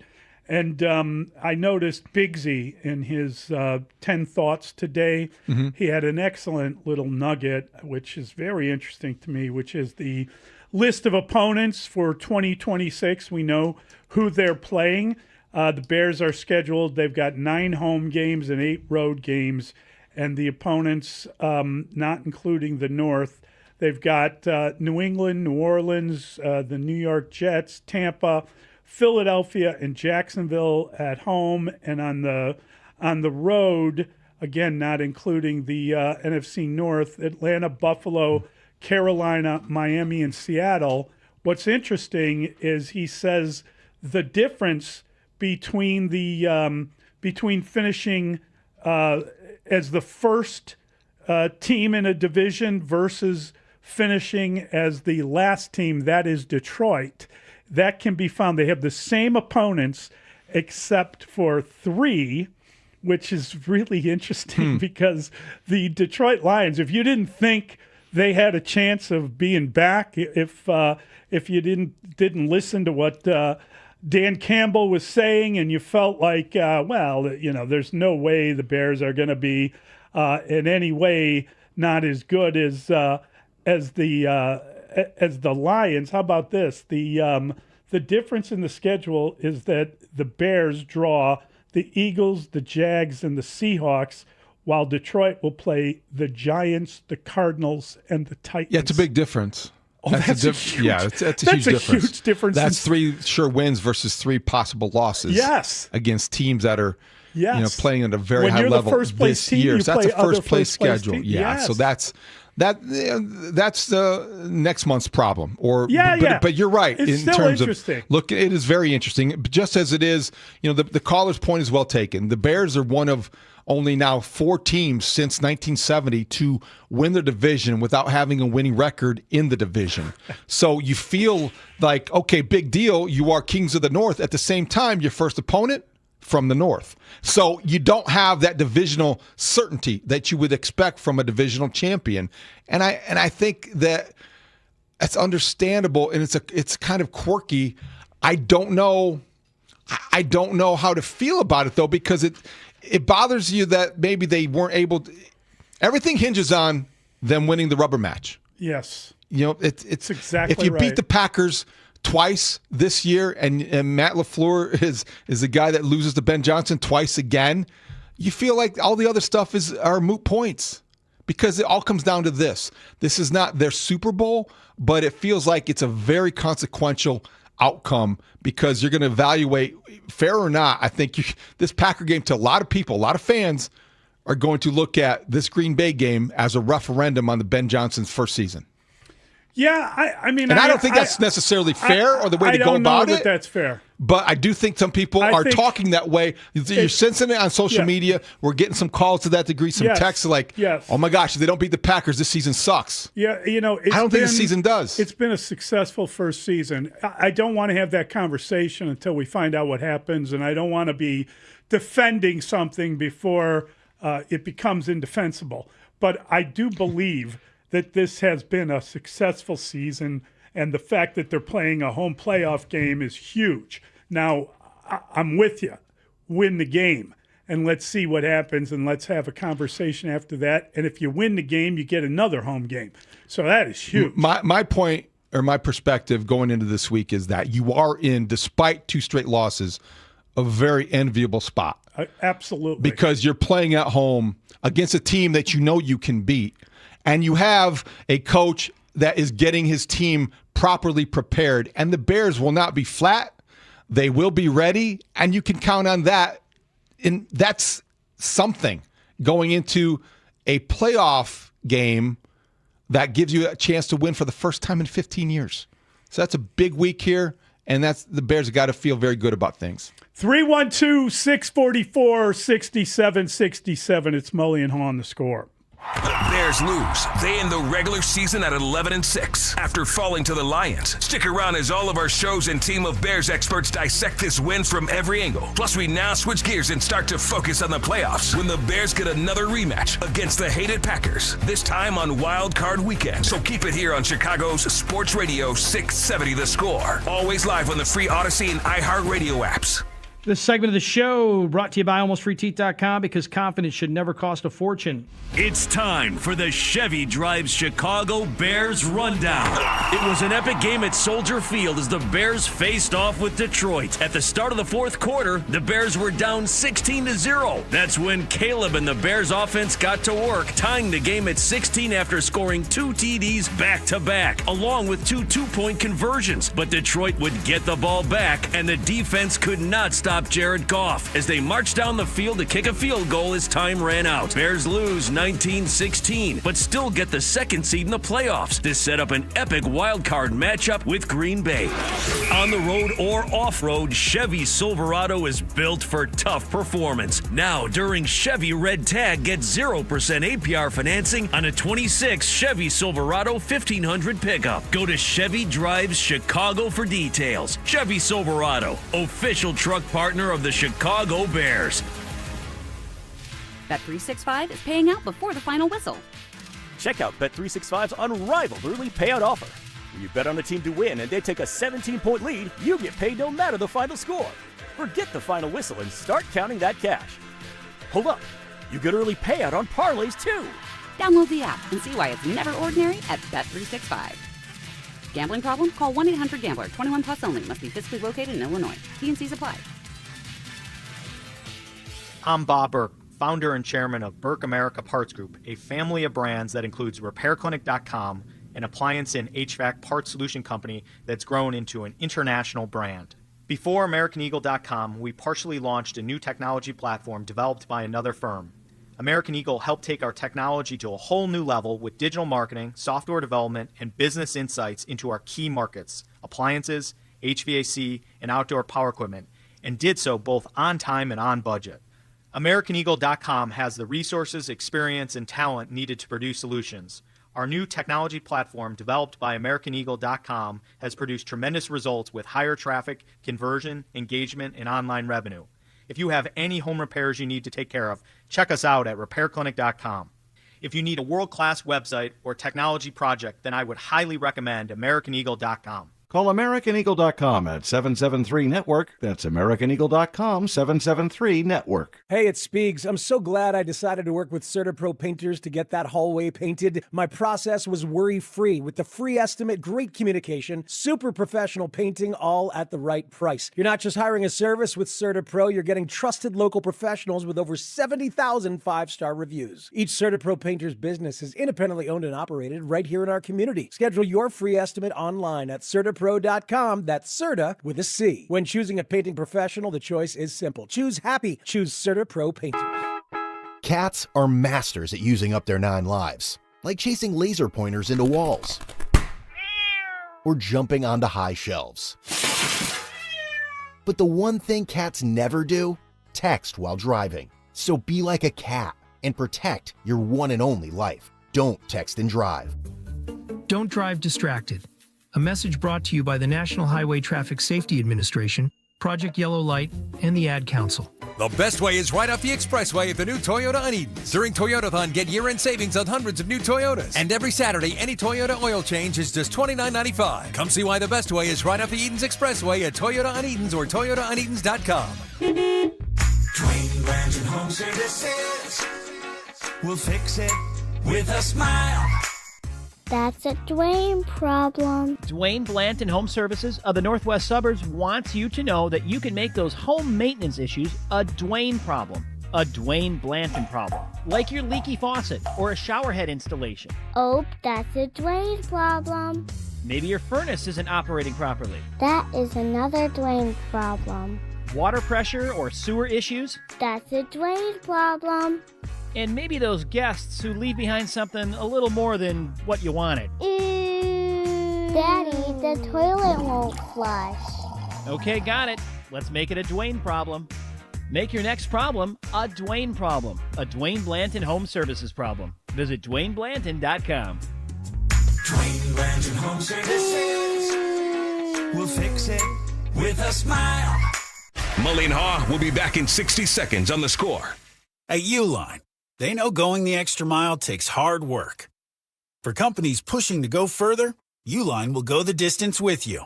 24/7, they answer the phone to get you the shipping and industrial supplies you need. Business can move fast. Unexpected large orders, adverse weather, new safety guidelines, and changing economic trends. Uline works hard keeping 41,000 items ready to ship, minimizing detours on your way to the extra mile. Visit uline.com. Are you 50 or older? This news is for you. The CDC recommends you get vaccinated against pneumococcal pneumonia. Even if you're healthy, your age puts you at risk.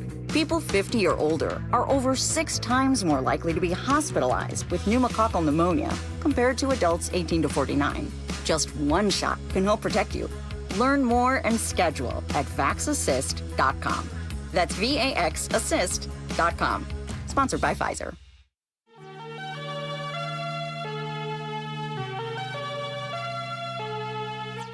Allen said that they kind of used their strength against you, getting a lot of stuff in the middle of the field, their offense against your defense. Why was that? Why were they able to get away with that so easily? I mean, we playing a whole bunch of man today. No help in the middle. A lot of, picks, rubs. Really they schemed us up, and, we just had to do a better job covering. They just got us in the right call. They just out-schemed us, really. Just be honest.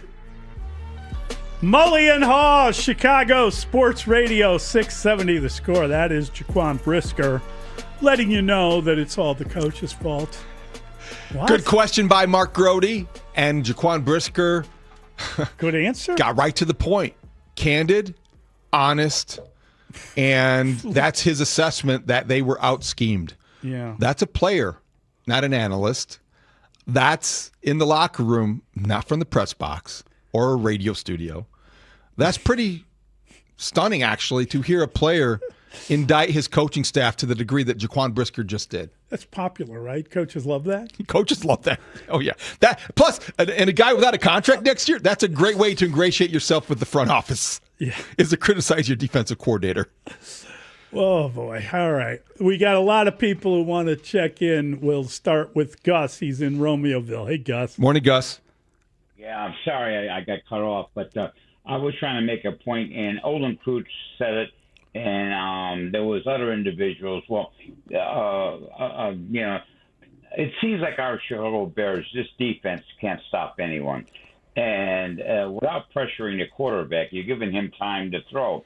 So whether you're in zone or man, it's awful hard to cover a lot of area. So and I'm looking at good people on the front line: Billings, Jarrett, Dexter. So I really don't know what's wrong with the front four. Why they're not pressuring the quarterback? So perhaps maybe you fellas can answer that one, because it doesn't look well. And if you don't pressure the quarterback, no matter who they put in there, it's going to be a tough thing, a tough time for our Bears to win. So what are your thoughts on that, guys? That's a good question. Yeah, it's a problem. Yesterday, I felt like against the run, they were still, and they have been consistently weak. They're just not a good run-stuffing team, because Andrew Billings is the only defensive tackle that is really designed to stop the run. They don't have a lot of run stuffers. Now, yesterday, I thought they provided enough pressure to generate 3 sacks. But with Jared Goff, and when you have a skilled offense and the coverage is not what it needs to be, and your rush is maybe a half step slow, you're going to he gets rid of the ball so fast, Mully. He knows where he wants to put it, and he delivers on time.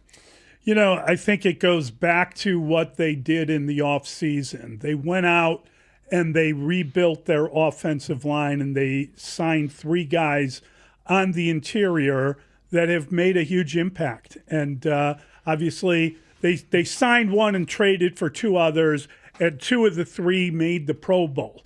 They also tried to fix their defensive line. And unfortunately, Dayo Odegbo was injured and is lost for the year, and that is an injury that will bleed into next year. And unfortunately, Grady Jarrett had, we know, a knee scope when he came back, or he had an issue with his knee. They scoped him.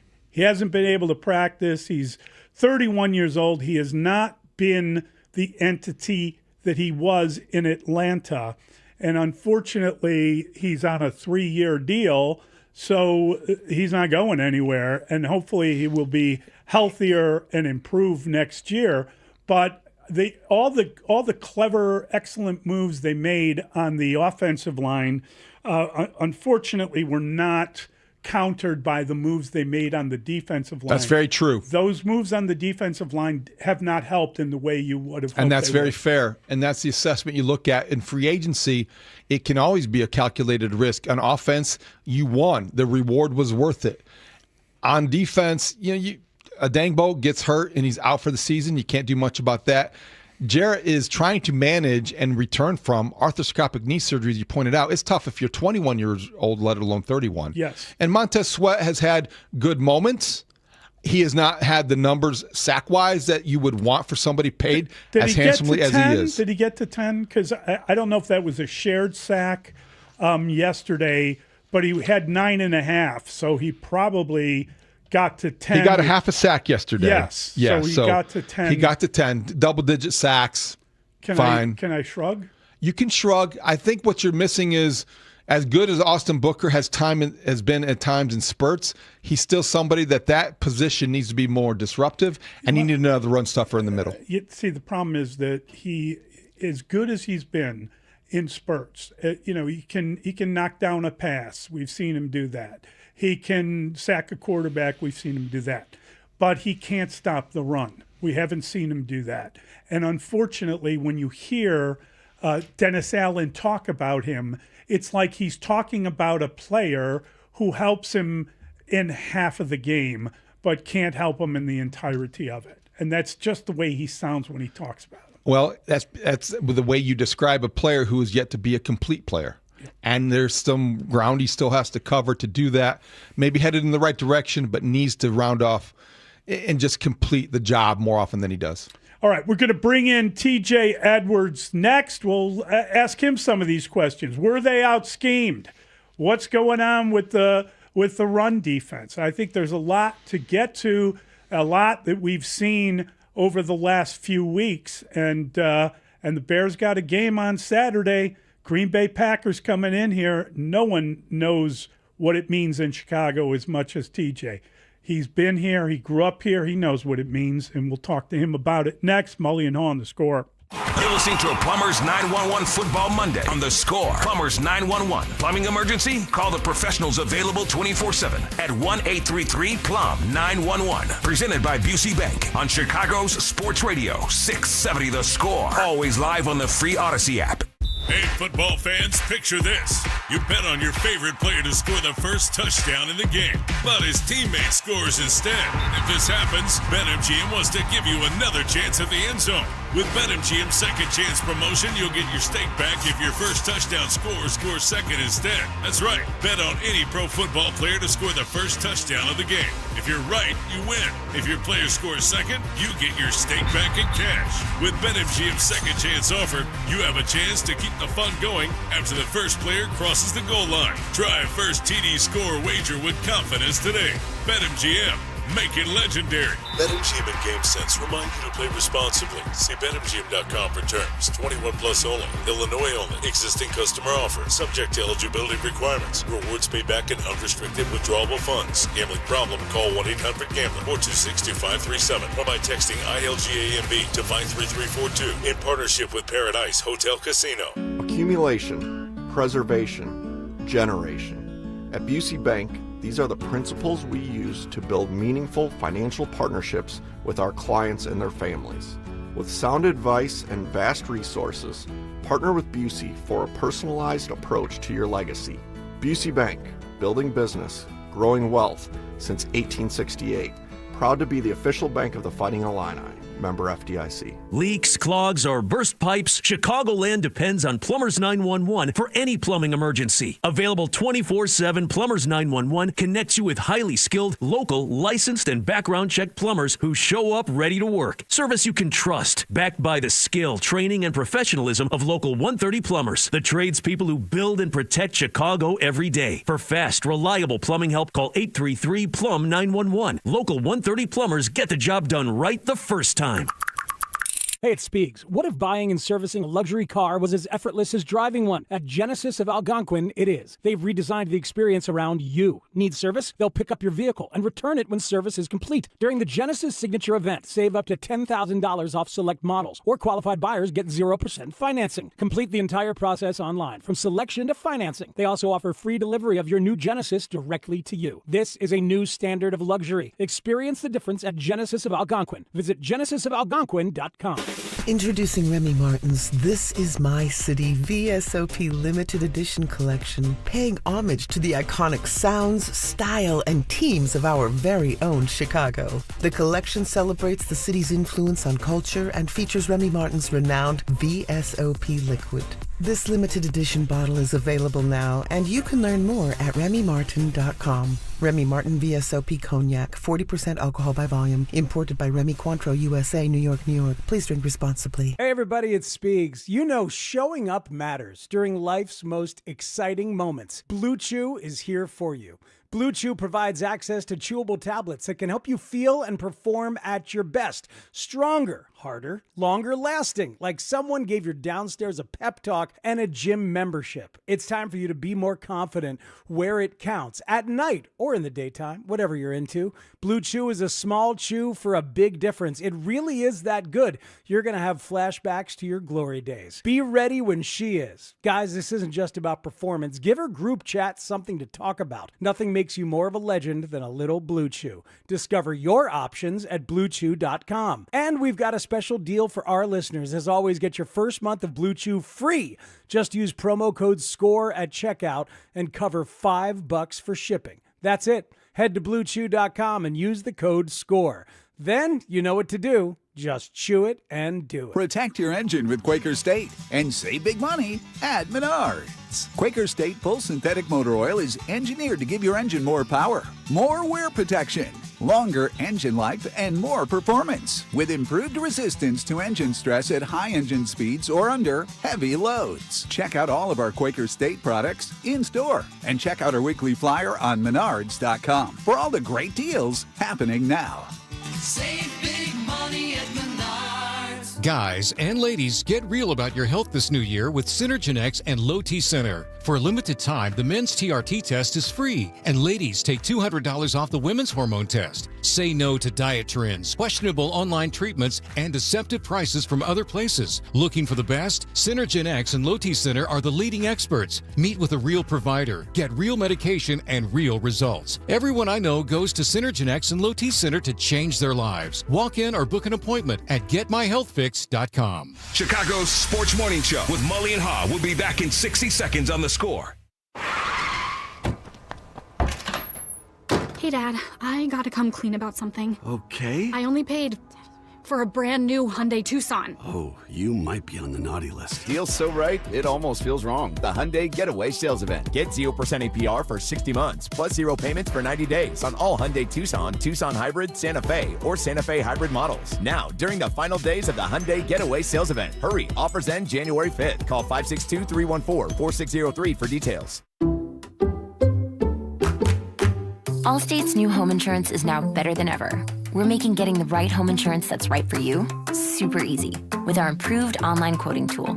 It explains how each coverage option works for you without the headache. Yep, you can start protecting your home in a matter of minutes. So check Allstate first for home insurance that's better than ever. You're in good hands with Allstate.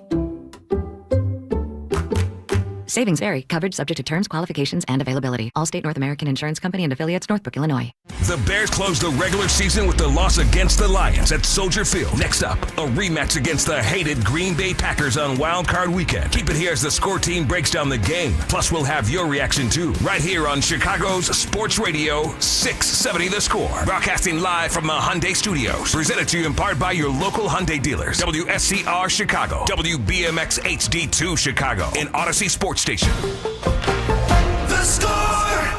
Scoreboard update. Score Update Studio brought to you by AlmostFreeTeat.com because confidence should never cost a fortune. You heard Mully mention it earlier. Today is Black Monday in the NFL, and breaking news, the Browns have let go two-time Coach of the Year Kevin Stefanski go. He now joins Falcons fired head coach Raheem Morris and GM Terry Fontenot as the latest people to lose their jobs in the NFL. The Bears lost their final NFL game of the season to the Lions, 19-16, but did get help from the Commanders, who beat the Eagles 24-17. So the Bears are indeed the second overall seed in the NFL, and they will be taking on the Packers Saturday night. The game is at 7. You'll watch it on Fox. The game right now is a pick on the total 46.5 for our friends over at Circa. The AFC North was an instant classic with the Ravens failing on a 44-yard field goal, and the Steelers hung on to beat the Ravens 26-24. Here's how your NFL playoffs shape up. Game 1, Saturday, Rams-Panthers, 3:30 on Fox, followed by Packers at the Bears, 7 o'clock on Fox. Bills-Jaguars, noon, CBS. 49ers-Eagles comes up next, 3:30 on Fox. Sunday Night Football, Chargers at the Patriots, that one on NBC. And then Monday night, a Monday night playoff game, we've got the Texans and the Steelers. That's a 7 o'clock click on the four-letter network ESPN. The Bulls are 17-18, and they are going to be hosting the Celtics tonight. You'll hear the pregame on the Score at 6:15. Your Blackhawks are 17-18-7. They got a hat trick from Tyler Bertuzzi, and the third one came in overtime and was the game winner, 3-2 against the Knights. Host the Blues on Wednesday. It's an 8:30 puck drop on TNT. The FCS National Championship tonight down in Nashville. We've got Illinois State versus Montana State. The hour is brought to you by Cars for Kids. They get TJ Edwards back. TJ Edwards, linebacker for the Chicago Bears. Purdy to the air right away. They jump the right. It's picked off. The Bears have it. TJ Edwards inside the 10 to the end zone. Touchdown, Chicago. Hometown kid, Local guy made good. I know quite a bit about the history and all the great players that have been here before. So many great linebackers that have played. I met Urlacher in his rookie year. Family nights and things like that growing up, and been in the stands a lot at Soldier, so it's pretty special for sure. TJ Edwards with Mully and Haugh. Oh man, can't wait for this conversation. On 670 The Score. Mully and Haugh, Chicago Sports Radio 670 The Score. Shout out to everybody watching on CHSN. We appreciate you, and we are delighted to welcome in TJ Edwards, Bears linebacker, joins us on the Plumbers 911 hotline. Plumbing emergency, call 1-833-PLUM-911. Local 130 plumbers get the job done right the first time. Good morning, TJ. How are you? Hey, morning, guys. What's going on? Well, we're kind of, I don't know. It is awful strange to think that the playoffs are not just coming up, but they're on Saturday. I mean, wow. Did you guys find out the way the rest of the world did by watching the halftime section of the night game, or were you told that already? No, we didn't really know what it was going to be, so we kind of found out, late last night, kind of what the schedule was and all that. So, but night game at Soldier, man, you can't draw that better. Playoff game, it's gonna be rocking. It's going to be fantastic, and I think you look forward to that because of the opportunity that exists that you guys created for yourselves. You won the division. You go in as the number 2 seed. And TJ, I think there is some concern about the defense over the last 3 weeks specifically. What shape is the defense in from your vantage point, and what happened against the Lions that make them so difficult to get off the field? Yeah, after the game, obviously I don't think anyone's feeling great, about what happened. But we gotta flush it, and I think there's times where we've shown this year that we can play really good defense. We can't let, kind of these last 2 games kind of, mess with our confidence in that way. Just can't do it. We're a really good team, really good defense with really good players, man. And we got to go out there and just execute a little better. We really do.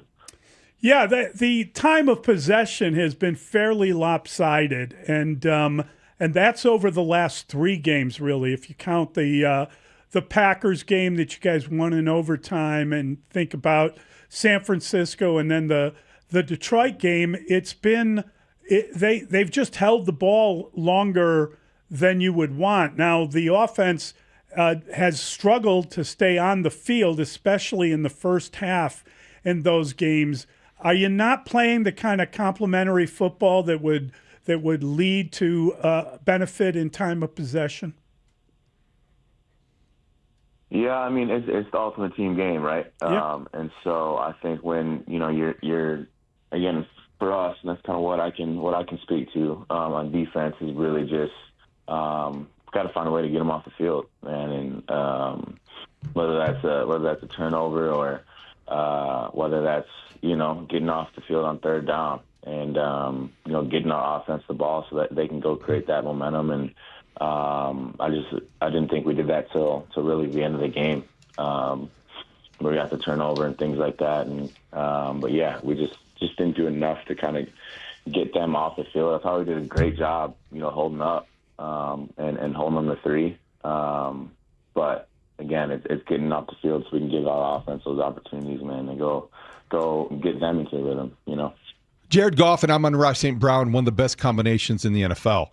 And they combined again yesterday, and early and often, because Amon-Ra St. Brown was targeted 15 times, 11 catches. Afterward, Jaquan Brisker, who was not afraid to express his opinion, said the Bears were out-schemed. And there are certain phrases you hear from players and it raises your eyebrow like, wow, he really said that. He really went there. What would be your reaction to that comment from a teammate? And is something you feel like you have to address this week before the Packers game? Yeah, first time hearing that. But No, I mean, listen, I think, again, emotions are high, right? We just want to figure out what's going on. And, Brisk cares a ton. He wants us to be great. He wants everyone to be great. And again, man, I think it's one of those things where emotions are just high. I think for me, and that's all I can really speak to is just myself, is there's never going to be, a perfect call or anything like that, man. It's on us to make it come to life. And, I don't think we played good enough to get that win against a really good football team, man. TJ, you led the Bears with 7 solo tackles. You had 8 combined for the game. It feels like you're making a lot of tackles in the run game. What's going on what's changed with the running game and your guys? You came out of the bye week, all of a sudden you were stopping the run all over the field, and it feels like that has become more difficult as time has gone on. Is that issues on the defensive line? Is it the number of players that have been in and out of the lineup? What do you see as the problem with that? Yeah, I mean, I think, again, like I said at the start of this, man, it's the ultimate team game. And, on defense, man, we need all 11 executing at a high level to get this thing done, man. We're playing really good teams every week, and obviously we know we're going to play a really good team this week. And for us, I think it's us being off on the details a little bit on kind of what we need to get done. But I think we've shown that we can do it, man. We know we can do it. We know we can play really good football all around the run and the pass game. And so it's on us to put the work in, man. I think we're fired up, to be honest with you. I think we obviously are a little disappointed how these last 2 have went.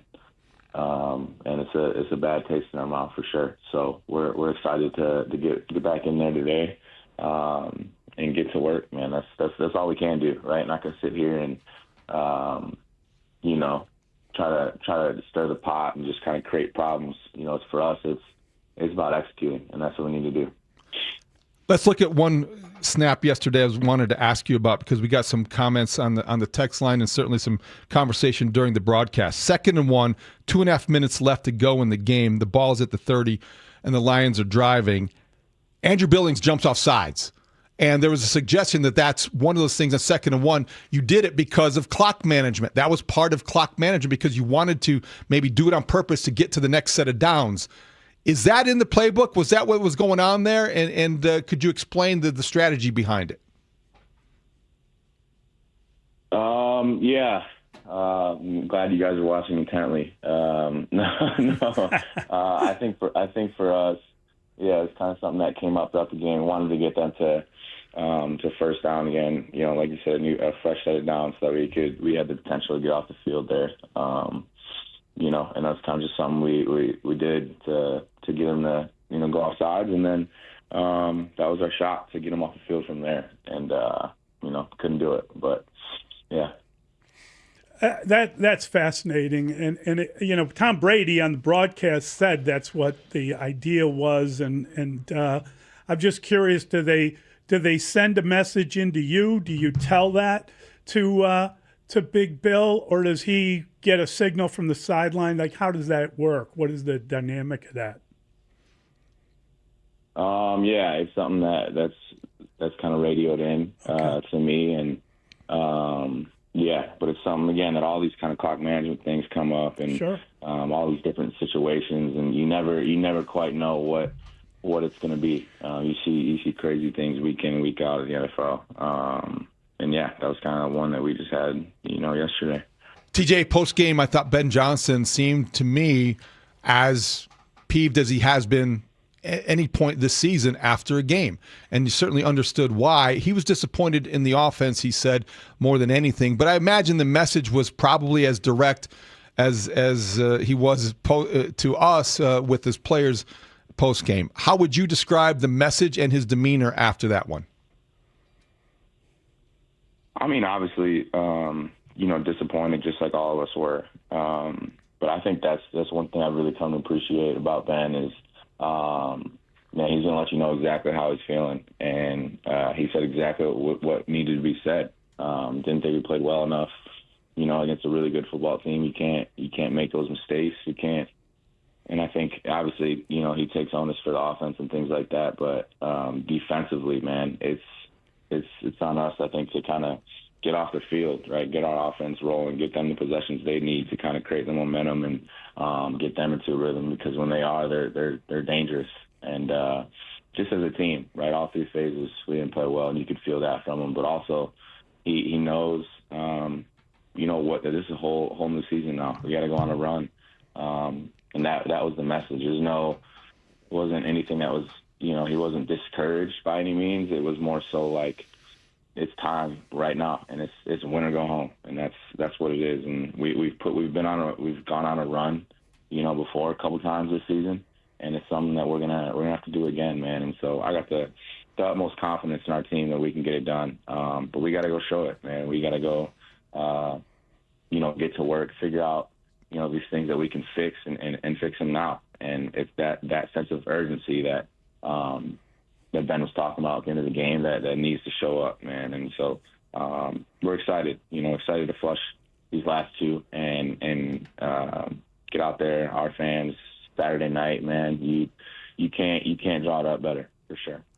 This segment with TJ Edwards is sponsored by Plumbers 911. Plumbing emergency, call the plumbing professionals, available 24/7 at 1-833-PLUM-911.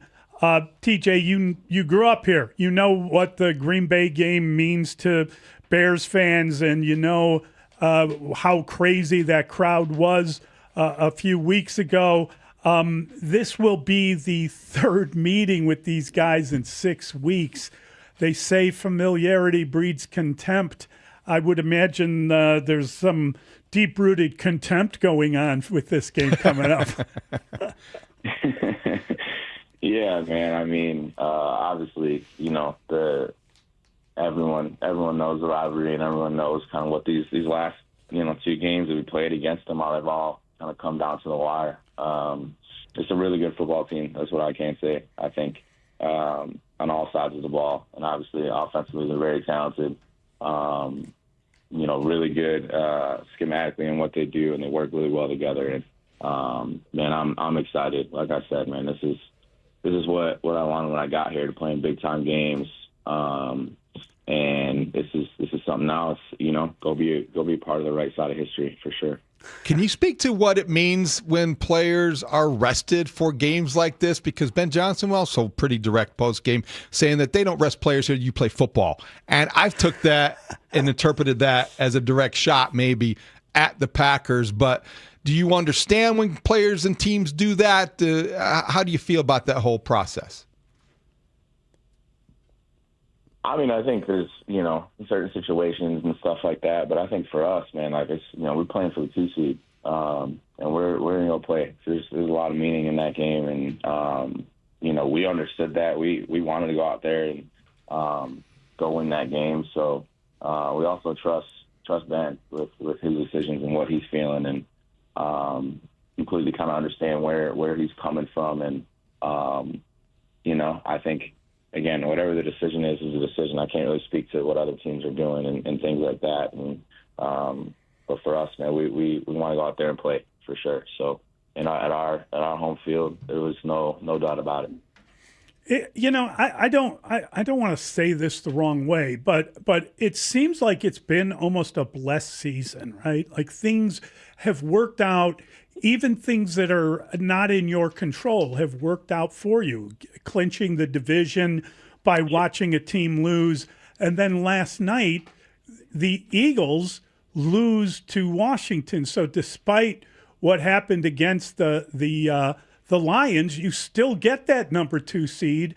And, we talked about opportunity. You not only have an opportunity for a home game in the playoffs, you got an opportunity for 2 of them. I mean, if you take care of business, you get another one. That's got to feel, like a blessing that things didn't work out the way you hope, but they worked out anyway.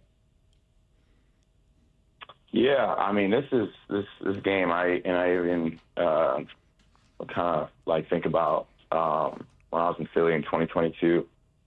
Obviously, made a long run. I think you need some things to go your way. Like, that's just kind of how it goes. And sometimes the ball bounces your way, and sometimes it doesn't, man. But for us, I think all we've been doing is just kind of controlling our belief and controlling what we can control, and that's all we can do, man. I think, you know, there's gonna be things, adversity that we didn't overcome, whether, you know, you don't get a call or you know, something just doesn't go your way, and you got to be able to overcome it. But I think for the most part, man, we've held so steady on kind of what's happening with us right now and what we can control week in and week out, and that's the reason that we're here. And there was no one looking around the league, seeing what's happening. There's nothing like that. We were controlling what we can control. And I think that's why we're in the position right now, for sure. Before we let you go, you did reference your time with the Eagles, and that experience is valuable, I would think, on a defense that doesn't have a lot of players with that kind of playoff experience. What does that mean in the context of this week, and how can that experience that you had in Philadelphia help you now? I think it's kind of just understanding, right, that, like, playoffs, and kind of Ben, like, alluded to it in a way, we're just saying it's a whole new season, man. It's everything picks up, you know, and it's kind of understanding that, you know, every team we play here on out is a really good football team, you know, and they, again, we got to be on our P's and Q's at all times, because, you know, there's teams that'll make you pay if you're not. And so, you know, I think for us, it's just kind of understanding that. But again, we're not going to, you know, reinvent the wheel in terms of what we've been doing all year. I think Ben's been super, super sound with that, man. He came in with a similar message and understood what we need to do. And it kind of goes back to exactly what I just said, man, of controlling the things that we can control. And that's the biggest thing in these type games. I think it's so easy to get caught up in, you know, everything that's going on, you know, trying to understand that this is all about the here and now, man. And that's about attacking each day, and doing all these little things that we can do that add up, man. They add up to these big time moments. And also we got to show up, man. You got to make plays in these big moments when we need them. So, it's going to take everybody. TJ, thanks a ton. Really appreciate your time. Have a great week and a great game on Saturday night. Thanks, TJ. Good luck. I appreciate you guys. Thank you. That is TJ Edwards. He will be leading the Bears into action on Good stuff. Saturday night. Yeah, he sounds ready. Yes. That defense sounds committed to making some changes that are necessary for them to be any good and have a chance Saturday night. 312-644-6767. How do you feel about this game coming up? Are you a little wary? Are you very excited? Define how the mixture of feelings you are having or suffering from at this point. Mully and Haugh on the score. The Bears end their regular season at 11-6 with a loss to the Lions. Layla Rahimi here from the Rahimi Harrison Grody Show, middays 10 to 2. Stick around as all of our shows and team of Bears experts dissect the game from every angle and start to get you ready for Bears playoff football against the hated Packers. Here on Chicago Sports Radio 670 The Score, always live on the free Odyssey app. Hey, what's the best home improvement you can do this winter? How about transform your garage with a gleaming new Comer & Cross garage floor? Now is the time to call them during their preseason sale. You're going to get a phenomenal Comer & Cross garage floor price, and they'll install it when you want it. Comer & Cross, they make it so easy. They take out your stuff for you. In winter, they can even secure it on site.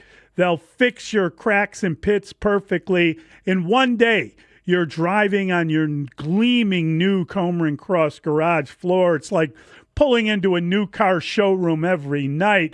A Comer & Cross garage floor is the gold standard, guaranteed to never chip, crack, or show tire lift like epoxy or paint ever.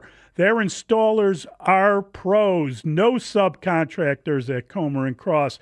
Call them now at 1-800-NEW-FLOOR. Lock in your preseason price and installation when you want it. That's 1-800-NEW-FLOOR or go to Comer, COMER, Cross.com. Plumbing emergency? Call Plumbers 911. Available 24/7 at 1-833-PLUM-911. Licensed, highly trained plumbing professionals ready to answer your call. 1-833-PLUM-911, where they do it right the first time. This segment is sponsored by PackyWeb Ford. It's Maggie from PackyWeb Ford. Our year-end event is on. Qualify and get 0% financing for 60 months on a huge selection of new Ford models. For details, visit PackyWebFord.com. Let's go! You're still grooving, still connecting, still loving, still turning up, still thriving. You still got it, but your immune system, it weakens as you age. That's where vaccines come in. They help train and strengthen your immune response to fight off respiratory illnesses like flu, pneumococcal pneumonia, RSV, or COVID-19. Ask your doctor or pharmacist which vaccines you need. Book in minutes at VaxAssist.com. Sponsored by Pfizer. Every morning, we rise and shine, make breakfast, and brush away the night's rest. These routines help us start the day off right. Nature-Made vitamins are a simple step in that daily care regimen. Multivitamins with daily essentials, clinically studied probiotics for gut health support, magnesium to help relax the body. Nature-Made is made to care for you every day. These statements have not been evaluated by the Food and Drug Administration. These products are not intended to diagnose, treat, cure, or prevent any disease. Save time every time for a great haircut. Just download the Great Clips app or check in online at greatclips.com. Great Clips. It's gonna be great. This is an Odyssey Sports Minute. This is Drake Toll with the Sports Minute, sponsored by Robinhood. Your money, your move. The NFL postseason is set, and the Seattle Seahawks are the team to beat. If you need a Super Bowl pick on January 5th, give me the team that plays the best defense in the league. However, their quarterback, Sam Darnold, a combined 20 turnovers. Monitor that. Hey, Chicagoland, it's Zach Zaidman. The season of performance is here at McGrath Acura of Westmont, where precision meets excitement this holiday season. Hurry in and make every drive feel like a celebration. Lease a 2025 Acura ADX front-wheel drive for $209 a month for 36 months. But don't wait. The season of performance event ends January 5th. Visit McGrath Acura of Westmont on Ogden Avenue today. When you do the math, you choose McGrath. Excludes taxes, titles, license, and fees. To well-qualified lessees. See dealer for details. Expires 1/5/26. It's game day. Are your moderate to severe Crohn's disease or ulcerative colitis symptoms keeping you from the action? Skyrizi, risankizumab Riza, could help you get back to the game. Skyrizi is proven to help people feel significant symptom relief, achieve remission, and visibly improve damage of the intestinal lining. Skyrizi is a prescription injection medicine for adults. Don't use if allergic to Skyrizi. Serious allergic reactions, increased infections, or lower ability to fight them may occur. Before treatment, get checked for infections and tuberculosis. Tell your doctor about any flu-like symptoms or vaccines. Liver problems leading to hospitalization may occur when treated for Crohn's or ulcerative colitis. Ask your doctor about Skyrizi, the #1 prescribed biologic in Crohn's and ulcerative colitis combined.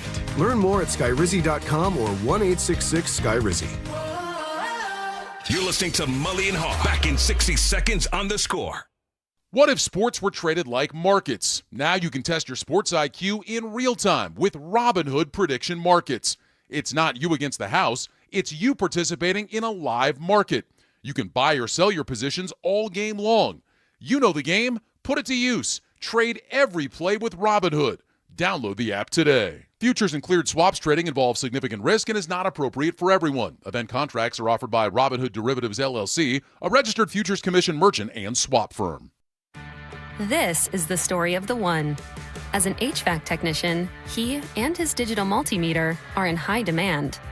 So when a noisy office HVAC turns out to be a failing blower motor, he doesn't break a sweat.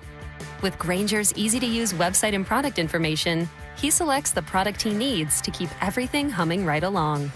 Call 1-800-GRAINGER, click Grainger.com, or just stop by. Grainger, for the ones who get it done. Did you get the franchise passing record? I know you're frustrated right now. Do you have an appreciation for this? No. Need to win the game. Didn't want to leave it up to another team to put us in the seating that we wanted to be in. And I don't know what the case happened with that game, but we didn't execute the way we needed to. And so that number is the number, and so be it. Mully and Haugh, Chicago Sports Radio 670 The Score. That is the leading passer in a single season in Bears history. That is Caleb Williams. So be it. He passed both Jay Cutler. We didn't really talk much about Jay, but Jay was just off of Eric Kramer, and so he jumped to passer. In 16 games, they set there. Asterisk. Yeah. Yes. Let's get that straight. 17 games it took Caleb Williams, but he did pass Eric Kramer. That 30-year-old record is no more. And Caleb Williams had the perfect response. He gathered his thoughts and he stumbled over his words because he knew that he had to say something. And then he said something that reflected his mood at the time, which was not much. Yeah. And I liked the way that he came across yesterday after the game because he was as disappointed as anybody, and they had every reason to be disappointed in that offensive effort. God knows we were. Yeah, but congratulations on him doing what was inevitable and what he came here to do. It is a shame he did not get 4,000 yards. That would have been a nice bonus to a real special season for Caleb Williams. You're listening to a Plumbers 911 Football Monday presented by Busey Bank and Great Clips. And we should also tell you that tonight, not only is our buddy Mark Grody out and about. He's out and about. And he's got his ISU, beloved ISU, playing for a national title. But tonight, the Bulls are in Boston to take on those dirty, rotten Celtics. The pregame coverage begins at 6:15, tip-off at 6:30 on The Score and the Fitzgerald Equipment Bulls Radio Network, powered by Heli Forklifts. Oh, yes, those Bulls, they're so predictable, aren't they? You never know what you're going to get. You can't possibly know. More on them later this week. Yeah. Back to football. Thank you. Let's get to Keith. He's in Shorewood. Hey, Keith. Hi, guys. I hope you had a great, outstanding holiday season. So to answer your question, when they got to 9 wins, I was already viewing this as a successful season. Getting to the playoffs and securing the home field was icing on the cake. So I'm going to enjoy whatever comes this way going forward, and it is what it is. There's concerns on defense. What's wrong with Jalen Johnson? Those crossing routes yesterday were really obvious that he was not able to follow. So there's some things going on there with this team that, I'm hoping they're able to overcome and, get a win this week. And if they get the win, that's just another part of the icing on the cake. Thanks, Keith.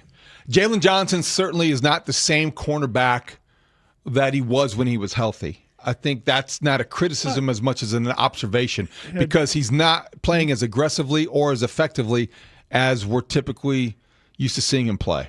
Had no offseason, had a serious surgery.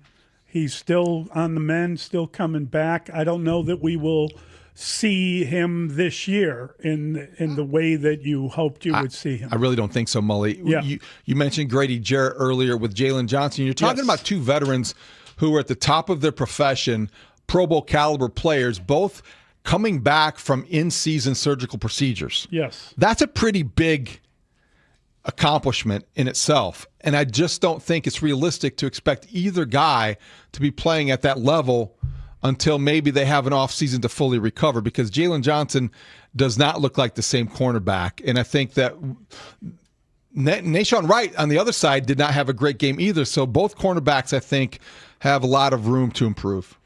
Let's try Anthony. He is listening on the Odyssey app. Good morning, Anthony. Hey, Happy New Year, guys. How you doing? Thank you. Good, Anthony. Thanks for taking the call. Success, it changes expectations, but expectations don't change talent.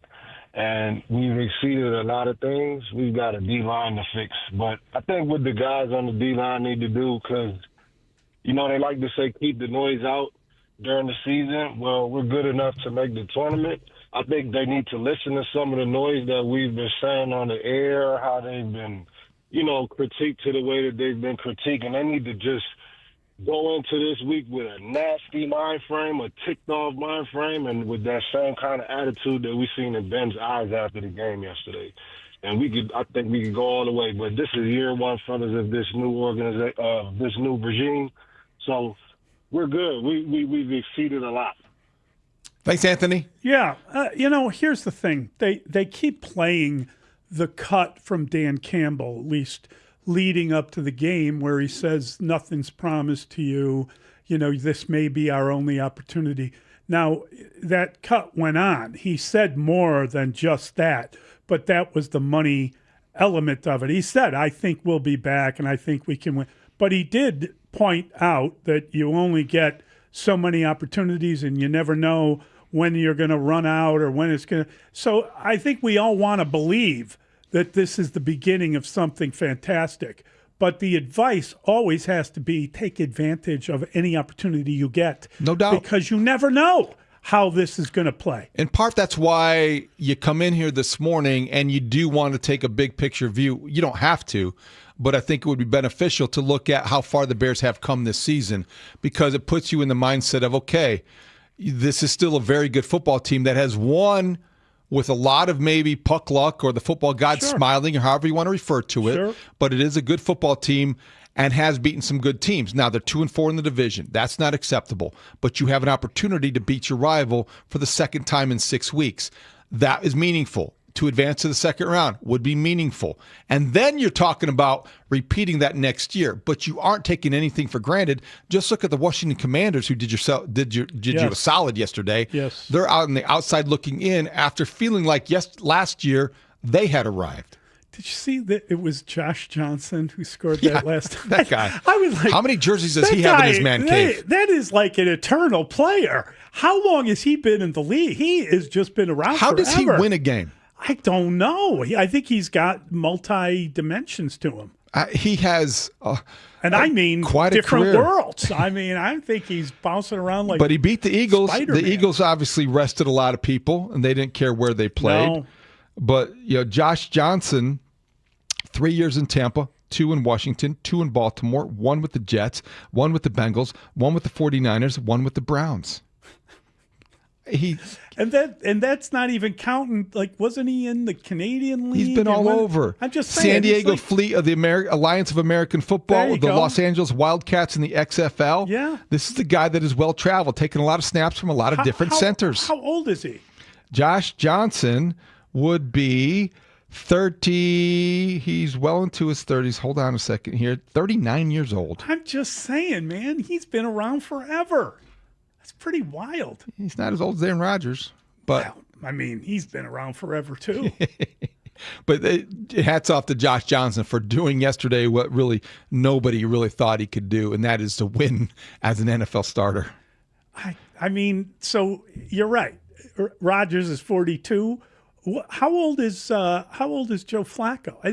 Aren't these guys kind of contemporaries? All these guys? Flacco's older than Rodgers, I believe, or Joe Flacco was a year younger than Rodgers, maybe, and a couple of years older than Josh Johnson. Whatever. I'm just saying. Flacco is 40, Rodgers 42, Josh Johnson 39, turns 40 in May. So they're all kind of contemporaries. Yeah. All right. Aaron Rodgers had quite a turn of events last night. That was the last 5 minutes of that NFL game. Just a brief departure from the Bears talk right now. Ravens-Steelers was as good as you can hope for in an NFL game. The best reality TV there is. The last 5 minutes of that game. Ravens, Steelers, Ravens. Then you miss a field goal from 44. Miss a makeable field goal. These days you should be able to hit a 44-yard field goal. You missed it. You missed it into the end zone. Did you see this? That was blessed before the game by the Steelers. They blessed the end zone, and then the guy misses a field goal going into that end zone. I knew that was going to resonate with you when I saw on the NBC's telecast. That's the way they ended the telecast last night. I knew you were going to bring it up. And I think it's hilarious because there is nothing wrong with the Bears. whether it's their run defense or their pass defense, there's nothing wrong with them that Il Papa couldn't fix. If you brought him in. So bring the guy over. How soon take that can a vial of holy water from Vatican City get to Chicago by Saturday night? And you can spread it. Rock Chalinsky can spread it. Not Rock Chalinsky. Not Rock Chalowski either. I'm sorry. It's going to be cold. It's actually not going to be cold. It's going to be unseasonably warm on It's supposed Saturday. to be 35-ish. Okay. With a little 40% chance of precipitation. I'm almost certain that's above freezing. It is above freezing. So that would indicate it's not going to snow.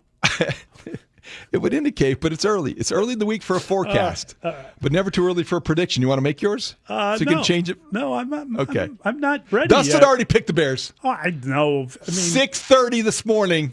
I think he already picked the Bears. I think it was like 5:30. He said he doesn't want the points. He doesn't need the points. There are no points. It's a pick 'em right now. Okay. I thought they were getting a point and a half. Well, it depends on where you shop. I mean, we'll see how the week goes. Philip Rivers is 44, texter. He's 44 years old. Did you see him mentioned? Okay. I love the old man Rivers story. Yes. And him coming back to save the Colts. They didn't win a game, but I love the fact that he tried to probably enhance his Hall of Fame credentials. Yes. But mentioned as a head coaching candidate, come on. He's a high school coach right now. No, I know. But NFL head coaching candidate, that was one of the reports from one of the insiders yesterday before kickoffs. You know how they come out with some scoops every Sunday morning? Philip Rivers, head coaching candidate, please. Well, we've already seen a coach fired this morning, right? It's Black Friday. Yes, Kevin Stefanski out in Cleveland. Yeah. Black Monday, I'm sorry. Black Friday. We know That's that last night, Raheem Morris and Terry Fontenot out in Atlanta for the Falcons. Yes. Pete Carroll expected to go today in Vegas. No, it's still early in Vegas. And done. No one's getting up yet. They're sleeping in. Keep an eye on Atlanta, though, as Biggsy pointed out in his 10 thoughts, and we talked and speculated about Matt Ryan is getting there's some reports that he's involved in the front office there. Matt Ryan, best friend, college roommate of Ryan Poles. Ian Cunningham, assistant general manager for the Bears, perennial candidate to be a general manager. This is his third go-around in the interview tour. You wonder if that connection could lead. Draft pick. And if he goes and gets hired, the Bears get a draft pick compensation. Just saying. It's something to think about. All right. Let's. We got to take a quick time out. We will be right back. 312-644-6767. Mully and Haugh on the score. You're listening to a Plumbers 911 Football Monday on the score. Plumbers 911. Plumbing emergency? Call the professionals available 24/7 at 1-833-PLUM-911. Presented by Great Clips on Chicago's Sports Radio 670 The Score. Always live on the free Odyssey app. This segment of the show brought to you by AlmostFreeTeeth.com, because confidence should never cost a fortune. Congratulations to the Illinois State University Redbirds, who play for the FCS National Championship for the second time in program history. The Redbirds will face the Montana State Bobcats Monday. Cheer on the Redbirds at official ISU watch parties. Learn more at GoRedbirds.com. Kickoff is coming, and make your home the undisputed headquarters of the big game with Matrix Basement Finishing. Imagine a fully immersive home theater and a pro-level sports bar, all designed and built by Matrix Basement Finishing. You know, the guys with the X, they'll do it right downstairs. From design to build, Matrix Basement handles everything, so you can focus on the party. Be the MVP of your neighborhood this season with Matrix Basement Finishing.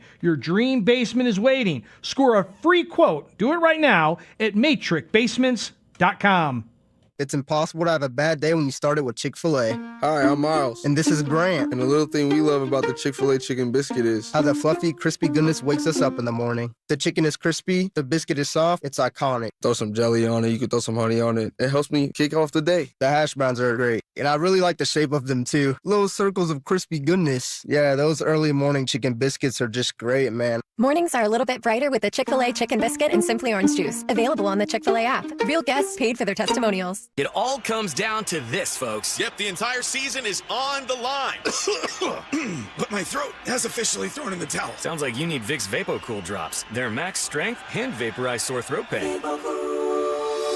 Whoa! These VapoCool drops hit fast! Speaking of fast, did you just see that play? Yeah, he vaporized that ball. That pun should have come with a penalty. Vaporize sore throat pain with Vicks VapoCool drops. Use as directed. That first year in your new home matters. With preferred pricing, Redfin and Rocket Mortgage make the path to your next home easier. When you buy with a Redfin agent and finance through Rocket Mortgage, you can lower your interest rate by 1% for 1 year or choose up to $6,000 in closing credits. See how it works at rocketmortgage.com or call 800-4ROCKET. Additional terms apply. Not a commitment to lend. Rocket Mortgage, LLC, licensed in all 50 states. NMLS ConsumerAccess.org, number 3030. It's playoff time in Chicago, and there's no better place to bet the chase for a championship than Circus Sports Illinois. It's sports betting the way it should be. Whether you're betting championship or conference futures, sides, totals, or prop bets for every round, there's no better place to make your bets throughout January. Circus Sports, they've got high app limits, player-friendly pricing, exceptional customer service, and no bet fees ever. Download your new bookie today at circusports.com. Must be 21 or older. Gambling problem? Call 1-800-GAMBLER. Dwayne Blanton Home Services will fix it with a smile. That's a Dwayne problem. Dwayne Blanton Home Services of the Northwest Suburbs wants you to know that you can make those home maintenance issues a Dwayne problem. A Dwayne Blanton problem, like your leaky faucet or a shower head installation. Oh, that's a Dwayne problem. Maybe your furnace isn't operating properly. That is another Dwayne problem. Water pressure or sewer issues. That's a Dwayne problem. And maybe those guests who leave behind something a little more than what you wanted. Daddy, the toilet won't flush. Okay, got it. Let's make it a Dwayne problem. Make your next problem a Dwayne problem. A Dwayne Blanton Home Services problem. Visit DwayneBlanton.com. Dwayne Blanton Home Services will fix it with a smile. When the new year hits, every business could use a little something to stay ahead. A lift, a jump start, an edge, or perhaps a boost. Like the all-new 5-year business boost from Comcast Business. It's the certainty of a price lock for 5 years on qualifying internet bundles. Plus, you'll have the most reliable Wi-Fi with our best equipment, so your whole team can stay connected at a great rate. And to sweeten the deal, ask about a $500 prepaid card when you add 2 lines of mobile. It's the boost your business deserves. So sign up for the 5-year business boost and get a 5-year price lock on ultra-reliable Wi-Fi. Plus, ask about a $500 prepaid card. Comcast Business, powering possibilities. Ends 2/22/26, new customers only. 1-year contract required for guaranteed rate. 5-year pricing applies to monthly service charge excluding taxes and fees. Best Wi-Fi based on Open Signal Awards USA. Fixed Broadband Experience Report, May 2025. Mully and Haugh will be back in 60 seconds on The Score. Another app for inventory, one for CRM. Oh, don't forget accounting. Wait, which login was that? Or you could use Odoo, one fully integrated system that does it all without the hassle. Ditch the app overload. Get everything your business needs on one platform. Try Odoo free today at odoo.com. That's ODOO.com. This is the story of the one. As an HVAC technician, he and his digital multimeter are in high demand. So when a noisy office HVAC turns out to be a failing blower motor, he doesn't break a sweat. With Grainger's easy-to-use website and product information, he selects the product he needs to keep everything humming right along. Call 1-800-GRAINGER, click Grainger.com, or just stop by. Grainger, for the ones who get it done. Let's talk about this Bears team. I mean, you've seen them a couple times down the stretch. They're going to have a home game next week against the Green Bay Packers. Should Bears fans worry about their team if they're not down double digits in the fourth quarter? You know, it shouldn't surprise them at this point. I think earlier in the year it did kind of take them a little bit. They really don't want to be in that situation, but when they can make a few plays in the fourth quarter, and Caleb makes some plays with his feet, and he made some terrific throws there in the second half. The crowd gets into it. The defense got the interception. Early in the year, you kind of thought, not really sustainable, but that actually has been their formula for winning. They've got to tighten it up in the playoffs because these teams and the composition they're playing is going to be much better, but they've got a distinct playing style, and it's going to be hard to come in here to Soldier Field and beat them. Mully and Haugh, Chicago Sports Radio 670. The Score. That is Tom Brady. And he says the Bears have a distinct formula that's difficult to beat at Soldier Field. He's not wrong. And I wonder about all this, Mully, because I hope they're not coming from behind. But look, the scrutiny we're giving the defense and the criticism that they have earned, all valid, all understandable. Mm-hmm. But at the same time, they were bad defensively. They didn't stop the run. They didn't rush the passer. And there, in the fourth quarter, they had Kevin the ball. Byard came up with the pick that they needed at the time and put them in a position to go down and win the game. It was 3 and out, which nobody expected. That penalty hurt. That was. I guess Caleb would have been sacked anyway, so he had to just throw the ball away. But that did hurt. You lost down and you lost 3rd and 10. Yeah, You're the 2nd and 10 intentional grounding. Yeah, that was a tough one. Yeah, I think that was not a good penalty. I think it was almost a makeup call because they called intentional grounding on Goff. Yeah. And it's almost like that made him more empowered to call it on Caleb. Had no choice, right? You had to, if you called that one, you had to call the next one. You had to. Both of them, I think, very similar. They did a great job showing like the tackle box and that with the red color on the graphic. Yes. They did a great job showing you just in case you didn't understand it. And it is what it is. I mean, 3rd and 20, a lot different than 3rd and 10. I can do the math.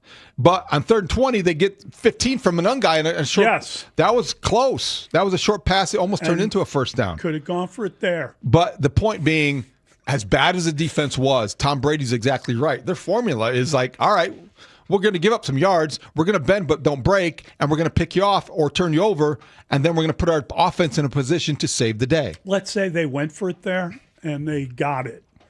Would they then have won the game? Because if they went for it there and they didn't get it, they would have gotten the ball back.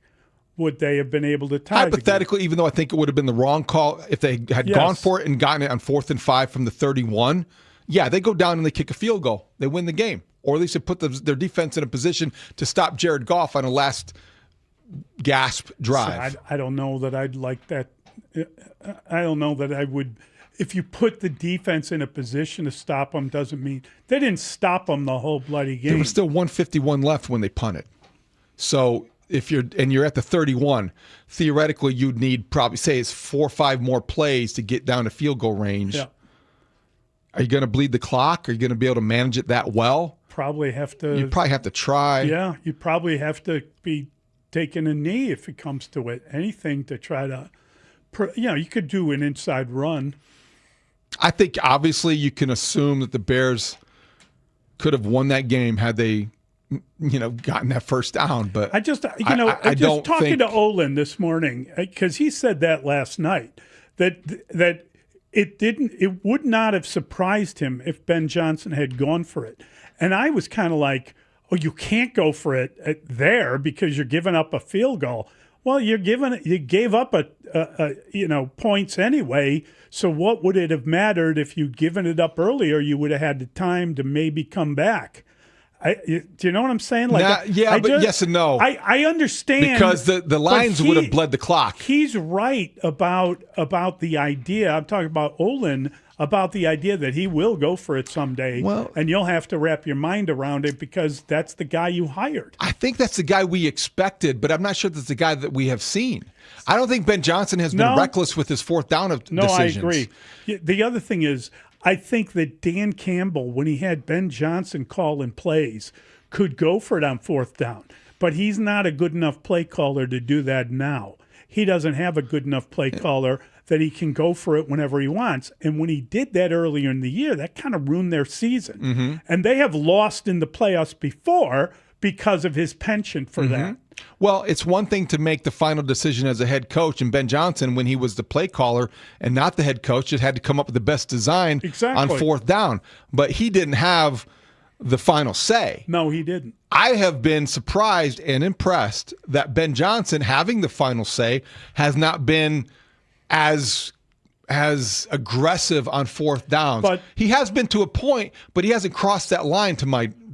But don't you think, in my opinion, as the offense gets better and the years go by, he'll be more likely to do that?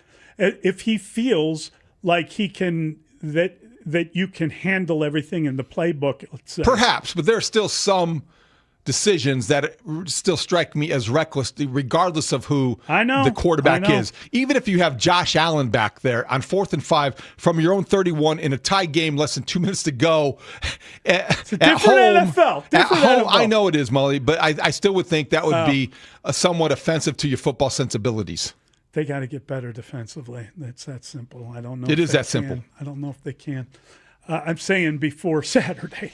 All right, we got our guy Biggsy. We're going to bring in Brad Biggs, and we'll talk to him about everything that's out there with this team. And of course, it is a playoff week. It is Packers week and a playoff Packers week. We've only seen that a few times in team history, and we'll talk to Biggsy about it. Next, it's Mully and Haugh on The Score.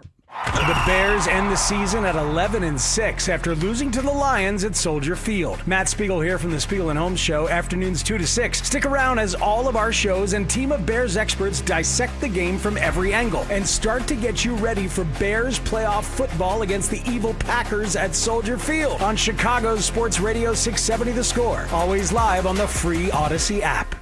A tradition of excellence over 150 years in the making. At Busey Bank, we're committed to building relationships that span generations. Wherever your journey in life leads you, we are with you along the way, creating a legacy for you and your family. Busey Bank, building business, growing wealth since 1868. Proud to be the official bank of the Fighting Illini, member FDIC.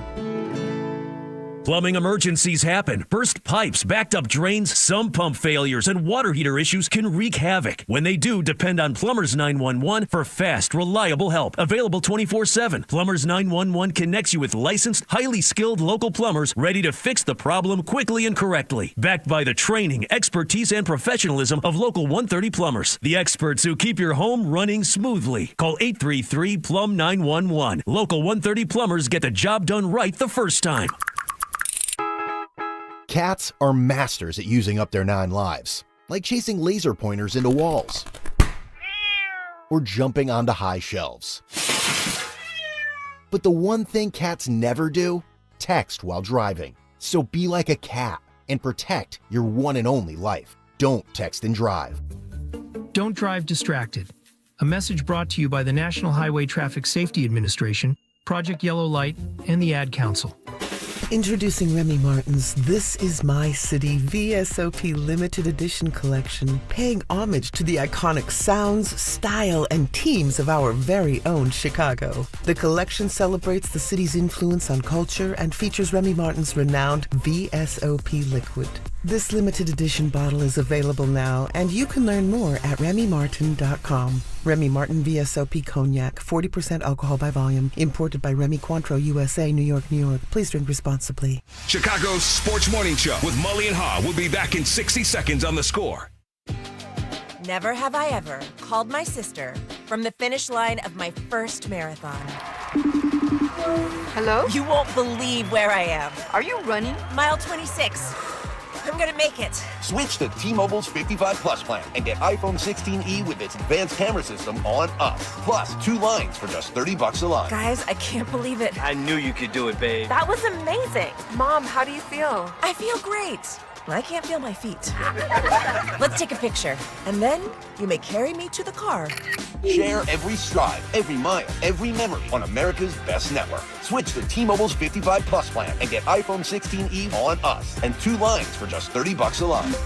With 24 monthly bill credits and 2 eligible port-ins on Essentials 55 Plus for well-qualified customers with autopay plus taxes, fees, and $35 device connection charge. Credits end and balance due if you pay off early or cancel. Contact us. Finance agreement 128 gigabytes, $599.99 required. Best mobile network in the U.S. based on analysis by Ookla of Speed Test Intelligence data 1H 2025. Visit T-Mobile.com. Update your home for the new year with help from Menards. Organize your home with Closet Made. We carry everything you need to maximize your space in closets, pantries, laundry rooms, and more. Find the closet solution that's right for you and save big money. Check out all our Closet Made closet kits in store. Plus, check out our weekly flyer on Menards.com for all the great deals happening now. Save big money at Menards. As a mom, comforting my family is what I do best. Vicks Vapor Stick provides soothing, non-medicated Vicks vapors in an easy-to-apply stick, and it dries fast, so there's no mess. I use it to comfort myself and my family. Thanks, Mom. Vicks VapoStick, soothing comfort for the whole family. And try Vicks Vapo Shower Max for steamy Vicks vapors when you need more comfort for yourself. Use as directed. Is your financial advisor offering you up to a 30% upfront bonus? Or are they promising you up to 10% growth per year, all for your retirement income? If not, then you need to come to Trajan Wealth. I'm Jeff Jr., founder of Trajan Wealth. If you have a plan to retire within the next 10 years, don't wait only to find out it's too late. I've seen hardworking folks like you retire only to be required to go back to work, all because their advisor told them guarantees like these were too good to be true. They're not. That's up to $30,000 upfront or up to $10,000 per year on $100,000, all guaranteed for retirement income. Don't keep working when you're supposed to be retired, and don't let any financial advisor tell you it's too good to be true. Call Trajan today, 630-320-2100. That's 630-320-2100. Annuities, not advisory products. DBA Trajan Wealth Insurance Solutions. Additional disclosures at TrajanWealth.com. The Bears close the regular season with the loss against the Lions at Soldier Field. Next up, a rematch against the hated Green Bay Packers on Wild Card Weekend. Keep it here as the Score team breaks down the game. Plus, we'll have your reaction too, right here on Chicago's Sports Radio 670 The Score. Broadcasting live from the Hyundai Studios. Presented to you in part by your local Hyundai dealers. WSCR Chicago, WBMX HD2 Chicago, and Odyssey Sports Station. The Score! Scoreboard update. The Score Update Studio is brought to you by AlmostFreeTeeth.com because confidence should never cost a fortune. The Monday after the Week 18 of the NFL season is known as Black Monday, and the latest victim, unfortunately, is two-time Coach of the Year, Browns' Kevin Stefanski. He joins Falcons head coach Raheem Morris and GM Terry Fontenot as the latest to be let go by their teams following Week 18 of the NFL season. The Bears lost in their regular season finale, 19-16 to the Lions, but they did come back from down 16 in the fourth with 2 TDs and 2 two-point conversions. We've got Brad Biggs next to discuss that and to discuss the Bears hosting the Packers Saturday night. The game's at 7. You can watch it on Fox. The other things to keep in mind are the Bulls. That's right. They're back on the Score tonight. They're out in Boston taking on the Celtics. It's a 6:15 pregame here. The Blackhawks got a hat trick from Tyler Bertuzzi in a 3-2 overtime win against the Knights. They're 17-18-7. They'll host the Blues on Wednesday. It's an 8:30 puck drop. You'll watch that game on TNT. And tonight is the FCS National Championship down in Nashville. Illinois State versus Montana State. The Hour is brought to you by Jewel Osco, and our segment with Brad Biggs is sponsored by Plumbers 911. Plumbing emergency, you call the plumbing professionals. They're available 24/7 at 1-833-PLUM-911. Brad Biggs. Biggs time. Biggs. With Mully and Haugh. Biggs time. The Biggs Report with Brad Biggs. Biggs time. Biggsy. His name is Brad Biggs. Brad Biggs talks football with you. Mully and Haugh, Chicago Sports Radio 670 The Score. Brad Biggs is the football man of the Chicago Tribune, a longtime contributor to the station and a valued friend, and he joins us now on the Plumbers 911 hotline. Plumbing emergency, call 1-833-PLUM 911. Local 130 plumbers get the job done right the first time. Big Zay! Morning, Brad. Morning, boys. What's going on? Well, you're all over it. You've got the story. It is Packers week already. The game is on a Saturday, so there's not really enough time to talk about it. Who you taking? Oh, there's plenty of time. Plenty of time to dissect this game. And I guess a little bit of surprise that it's going to be played on Saturday. But when you look at the West Coast teams that have got to travel all the way to the East Coast, I think in terms of keeping things equitable, difficult to put them on a short week when they've got to go all the way across the country. What did you make of Ben Johnson's post-game demeanor, Brad? And were you surprised that he was more unhappy with the offense than the defense that continues to be a sieve? Yeah, I think he got more questions about the offense than the defense, right? I think that's probably why it looks that way, because there should be concern over both. The defense has not played well. I don't think that's a stunner when you look at the personnel that they started the season with, when you look at some of the injuries that they've been forced to deal with during the course of the season. The offense here at the end of the season, especially in the first half, is a real problem. Like, if you look at the last 5 games and go ahead and take out that Cleveland game, right, because the Browns won't be participating in the tournament, and there's no Shooter Sanders that's going to be playing starting quarterback in the playoffs. If you strip out that Cleveland game and look at 2 games versus Green Bay, 1 versus San Francisco, and then yesterday's game against Detroit, Bears in the first half, 3 for 19 on third down in the first half. They've run a total of 87 plays in those 4 games. The opponents, 158 plays in the first half. The Bears have held the ball in those 4 games for 42 minutes, 11 seconds. So you're talking about an average of less than 11 minutes per first half. So they haven't been able to stay on the field in the first 30 minutes of these football games. And so the defense is forced to go back out there again. And it's a minor miracle that down 14-3 at halftime at Green Bay, they had a shot to win that game at the end. Down 6-0 at halftime at home against Green Bay, they did win that ball game. Down 28-21 at halftime at San Francisco, only because TJ had the pick 6. They had a shot to win that one at the end, and then trailing Detroit 13-0 at halftime. They had an opportunity there, and the final 2 minutes came up short. So why has the first half been such a struggle? Why have the plays that you work on, that you practice, the foretold plays, why are they no longer working?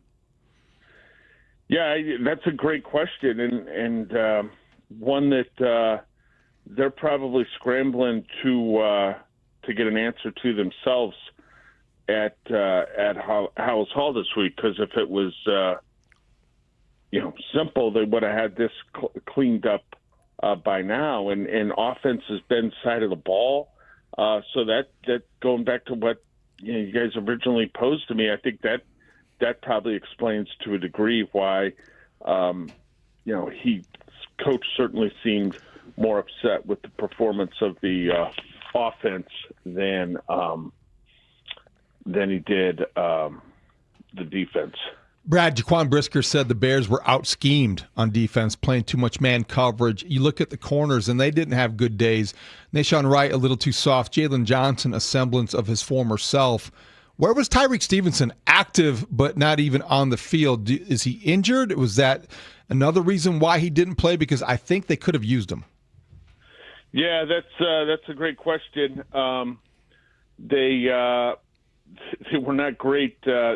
Nobody in the secondary covered themselves with any glory. They didn't play man well. They're not playing zone well. If you're just going to sit back in zone, Jared Goff's going to pick you apart.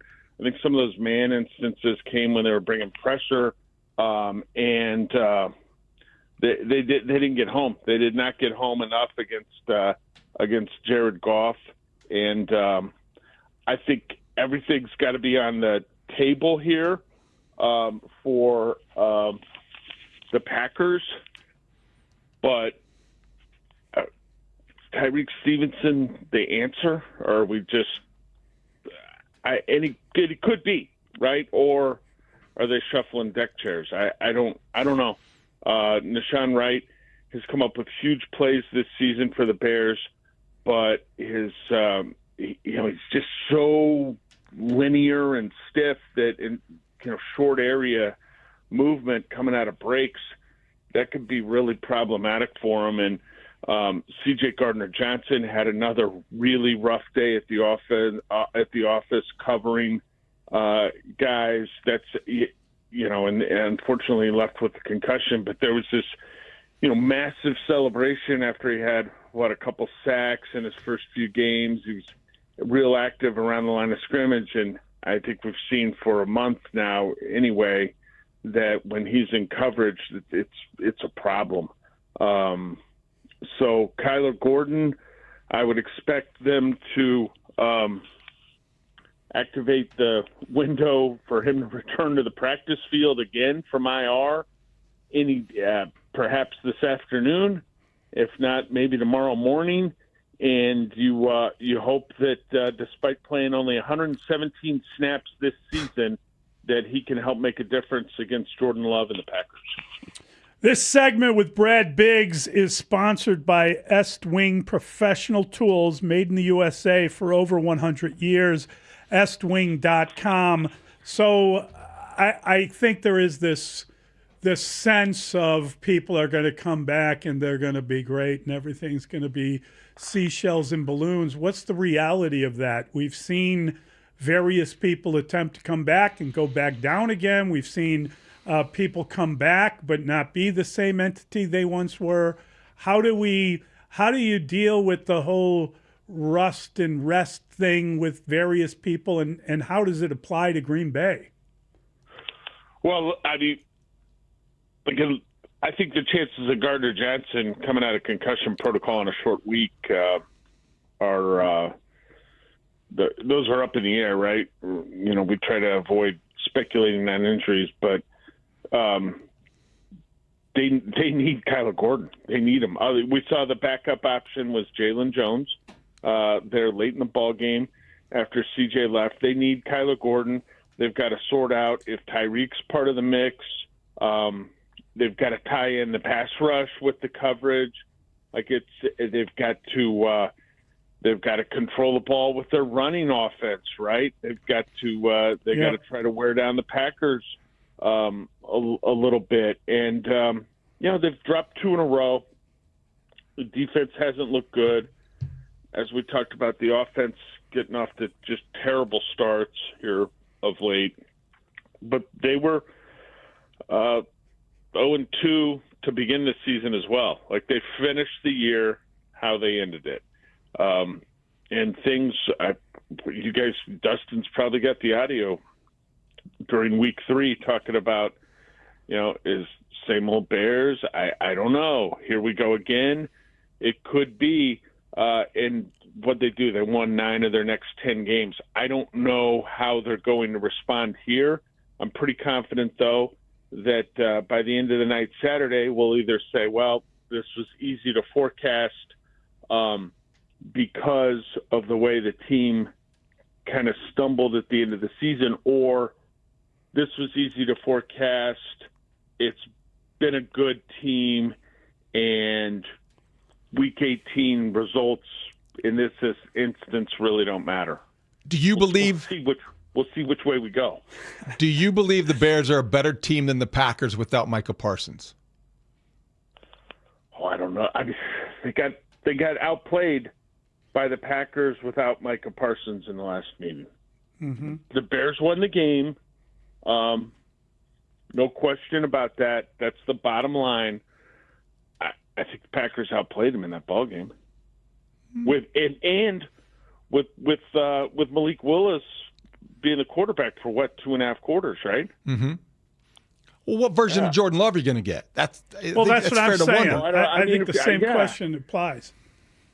Yeah, if they get the version of Jordan Love that doesn't face a pass rush, he's probably going to be pretty dangerous. Now, the Bears' pass defense has been, I got some numbers in my column this morning, guys, that really kind of jump out at you, a bunch of different numbers, to be honest with you, including road playoff records for the quarterbacks in this postseason. Yeah, that's amazing. That's pretty fascinating, Brad. If Took a lot of time. If you take Aaron Rodgers out of the equation, all the other guys combined are 2-21, and obviously Rodgers isn't going to have to go on the road this week. They'll be at home, but the Bears pass defense at Soldier Field has been good. In fact, it's actually been really good. The opponent passer rating at Soldier Field is 77.1. Now, I think that's more a function of some of the quarterbacks that have come in. J.J. McCarthy, Spencer Rattler, Jackson Dart, Mason Rudolph. We mentioned Shedeur earlier, but how can they play against Love? We'll have to see, because he's cleared protocol, but obviously, as you guys know, he sat out the game yesterday at Minnesota with Matt LaFleur choosing to rest his marquee players. He chose to rest. They play football in Chicago, Brad. I don't know if you heard that from Ben Johnson afterward. They don't rest players here. They play. Well, but that's what's the bummer here is they were going for the number 2 seed, and they only got it because Nick Sirianni decided he was going to rest his starters in Philadelphia. And I wonder if part of Sirianni's decision making was looking at the Bears game and saying, the chances of the Bears losing here are real remote, so I'll rest my guys. I don't know. I'm just kind of asking out loud if that went into his it shouldn't have, because you in your list, Jalen Hurts is 0-2 on the road. I mean, all these quarterbacks are losing on the road, but even Hurts, who has won a Super Bowl, 0-2 on the road. Right. It just goes to show you the value of home field. And I talked to a couple different people I know around the league, and theories on it, and hey, get a load of this, and the one guy, we were talking about it at length, and then we started talking about the teams, and he went on to say, well, I'm looking at the AFC, and I think all the road teams could win in the AFC in Wild Card Weekend. So maybe it all goes out the window here. But he was looking at some of the specific teams, and to the larger point that, and this involves the Bears, like this playoff field is wide open. Yeah. Wide open. Like, I don't know. The Seahawks looked nasty Saturday night in winning at San Francisco. They looked really good, like really, really good. And the thing that's happened is an offense that's been middle of the road at best running the football has run for almost 520 yards the last 3 weeks. So that's come to life for the Seahawks. But Sam Darnold, he led the NFL in turnovers this season with 20. So you can find something about every single team in the field and say, well, I'm not sure. Like, you look at the Broncos, top seed in the AFC. Call people around the league. You get mixed reviews on Bo Nix. The Broncos don't run the football great. So that's what makes this field fascinating. If the Bears can go out and be +2 in terms of takeaways and run the football, who's going to beat them? What's your reaction to Jaquan Brisker saying the Bears were out-schemed? And is that just one of those things because he talks a lot, Bears coaches or maybe even teammates just kind of roll their eyes and say that's Jaquan? Yeah, I think that's Jaquan. That's kind of how it's been. They were maybe they were outcoached, and I'm sure Dennis Allen would tell you that he needs to do a better job. Without even having to wait to talk to Dennis Allen or rewatch any of yesterday, I know that a bigger problem was they were out executed, right? like, let's be real. The Lions players with nothing to play for except pride were executing at a significantly higher level. And if Jaquan wants to say they didn't have help over the top because they were man, that's great.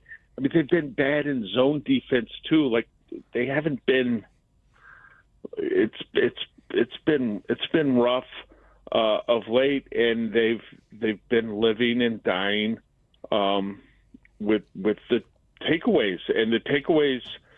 Let's talk about the takeaways here for a second, guys. And Byard with a really nice play set up by T.J. Edwards, who made I had to see the replay of that a couple times, how athletic that move was by TJ to get his hands on that ball way downfield to set up Byard for what he leads the NFL, finishes the season leading the NFL with 7 interceptions.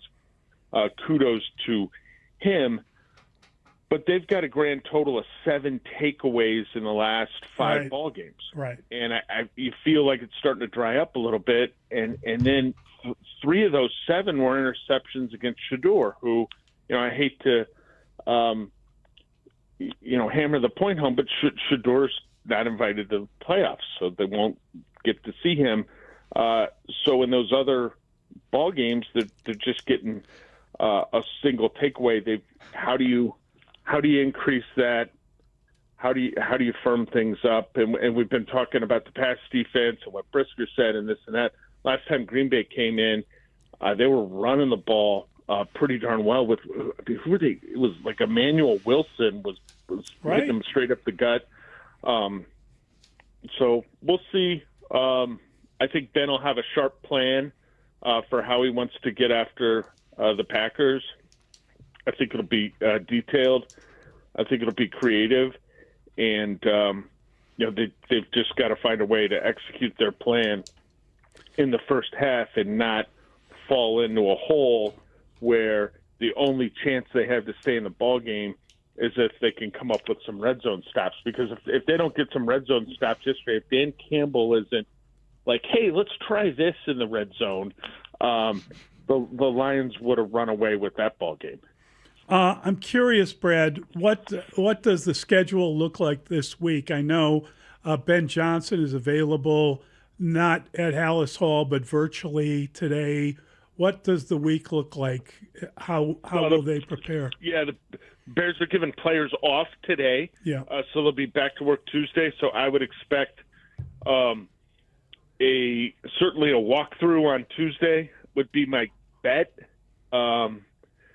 Practice Wednesday, Thursday, and then you're going through a walkthrough on Friday into the game Saturday. They could, they'd probably even have a walkthrough at the hotel maybe or something Saturday morning. They haven't released a schedule yet, but I would guess walkthrough Tuesday, hit the practice field on Wednesday and Thursday, and hoping to to be sharper. Though one thing I have confidence in, I think the staff's done a really good job with this season, is keeping the focus on what's right here, and that means 2 things. That means not looking ahead, which there's no danger of them looking ahead here, but it also means not focusing on the rearview mirror and what happened? Why didn't we do this? This Lions game will be put to bed quickly. They'll have total attention to the Packers. Big week, Brad. Packers Saturday, Capitals Friday night. Oh, yeah. I mean, if you want to go see a durable player that's always on the ice, be a great game. Okay. All right, buddy. Thank you. Good stuff, Brad.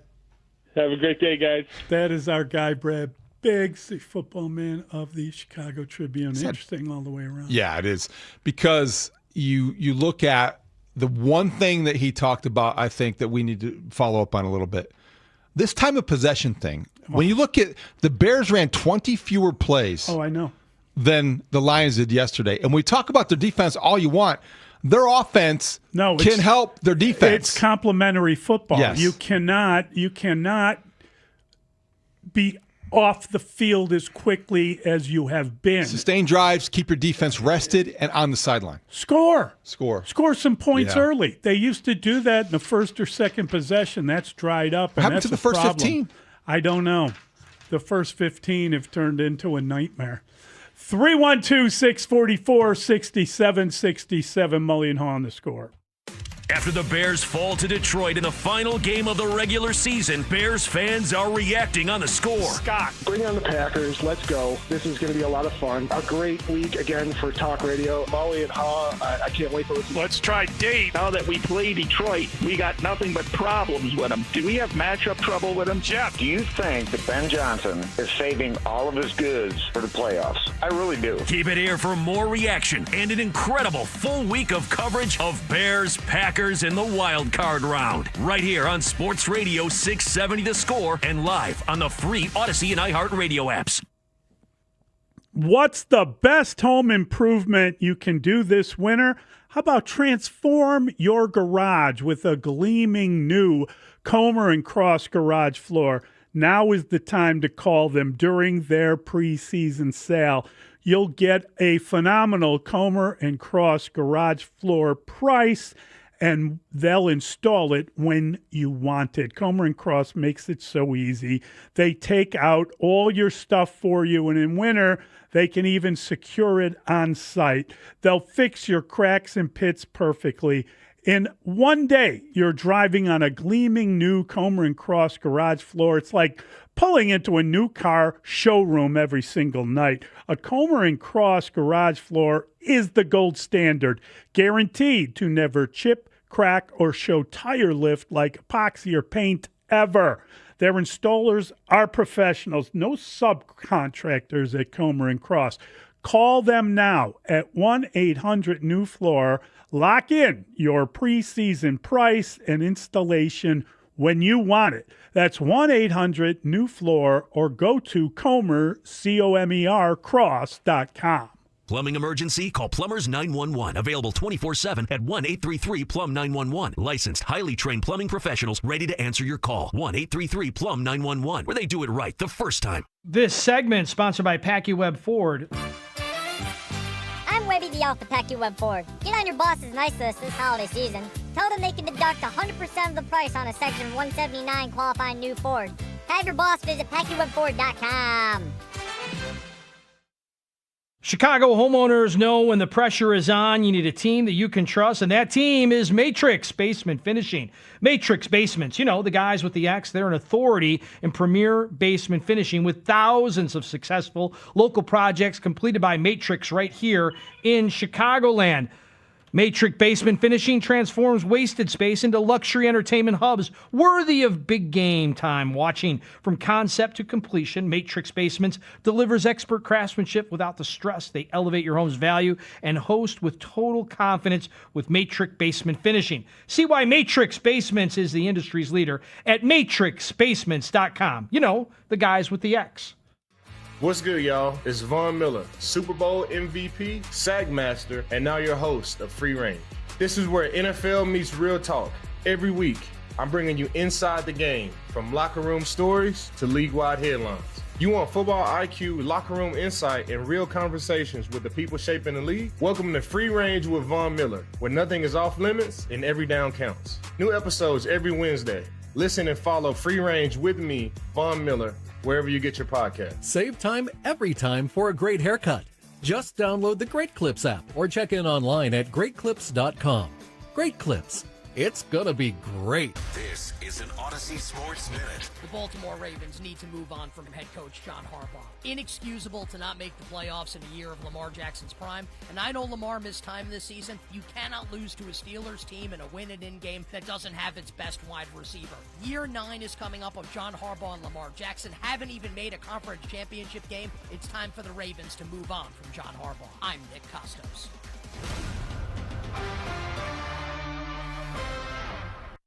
You're listening to Mully and Haugh. Back in 60 seconds on The Score. What if your instincts could pay off? With Robinhood Prediction Markets, you could put your knowledge to work on the events that matter to you. Prediction Markets isn't just sports. It's the Fed rate decision, your favorite award show, and so much more beyond the playing field. Trade events with Robinhood. Visit Robinhood.com/predict. That's Robinhood.com/predict. Futures and cleared swaps trading involves significant risk and is not appropriate for everyone. Event contracts are offered by Robinhood Derivatives LLC, a registered futures commission merchant and swap firm. This is the story of the one. As the purchasing manager at a manufacturing plant, she knows the only thing more important than having the right safety gear is having it there when you need it. That's why she partners with Grainger for auto reordering, so her team members can count on her to have cut-resistant gloves on hand, and each shift can run safely and efficiently. Call 1-800-GRAINGER, click Grainger.com, or just stop by. Grainger, for the ones who get it done.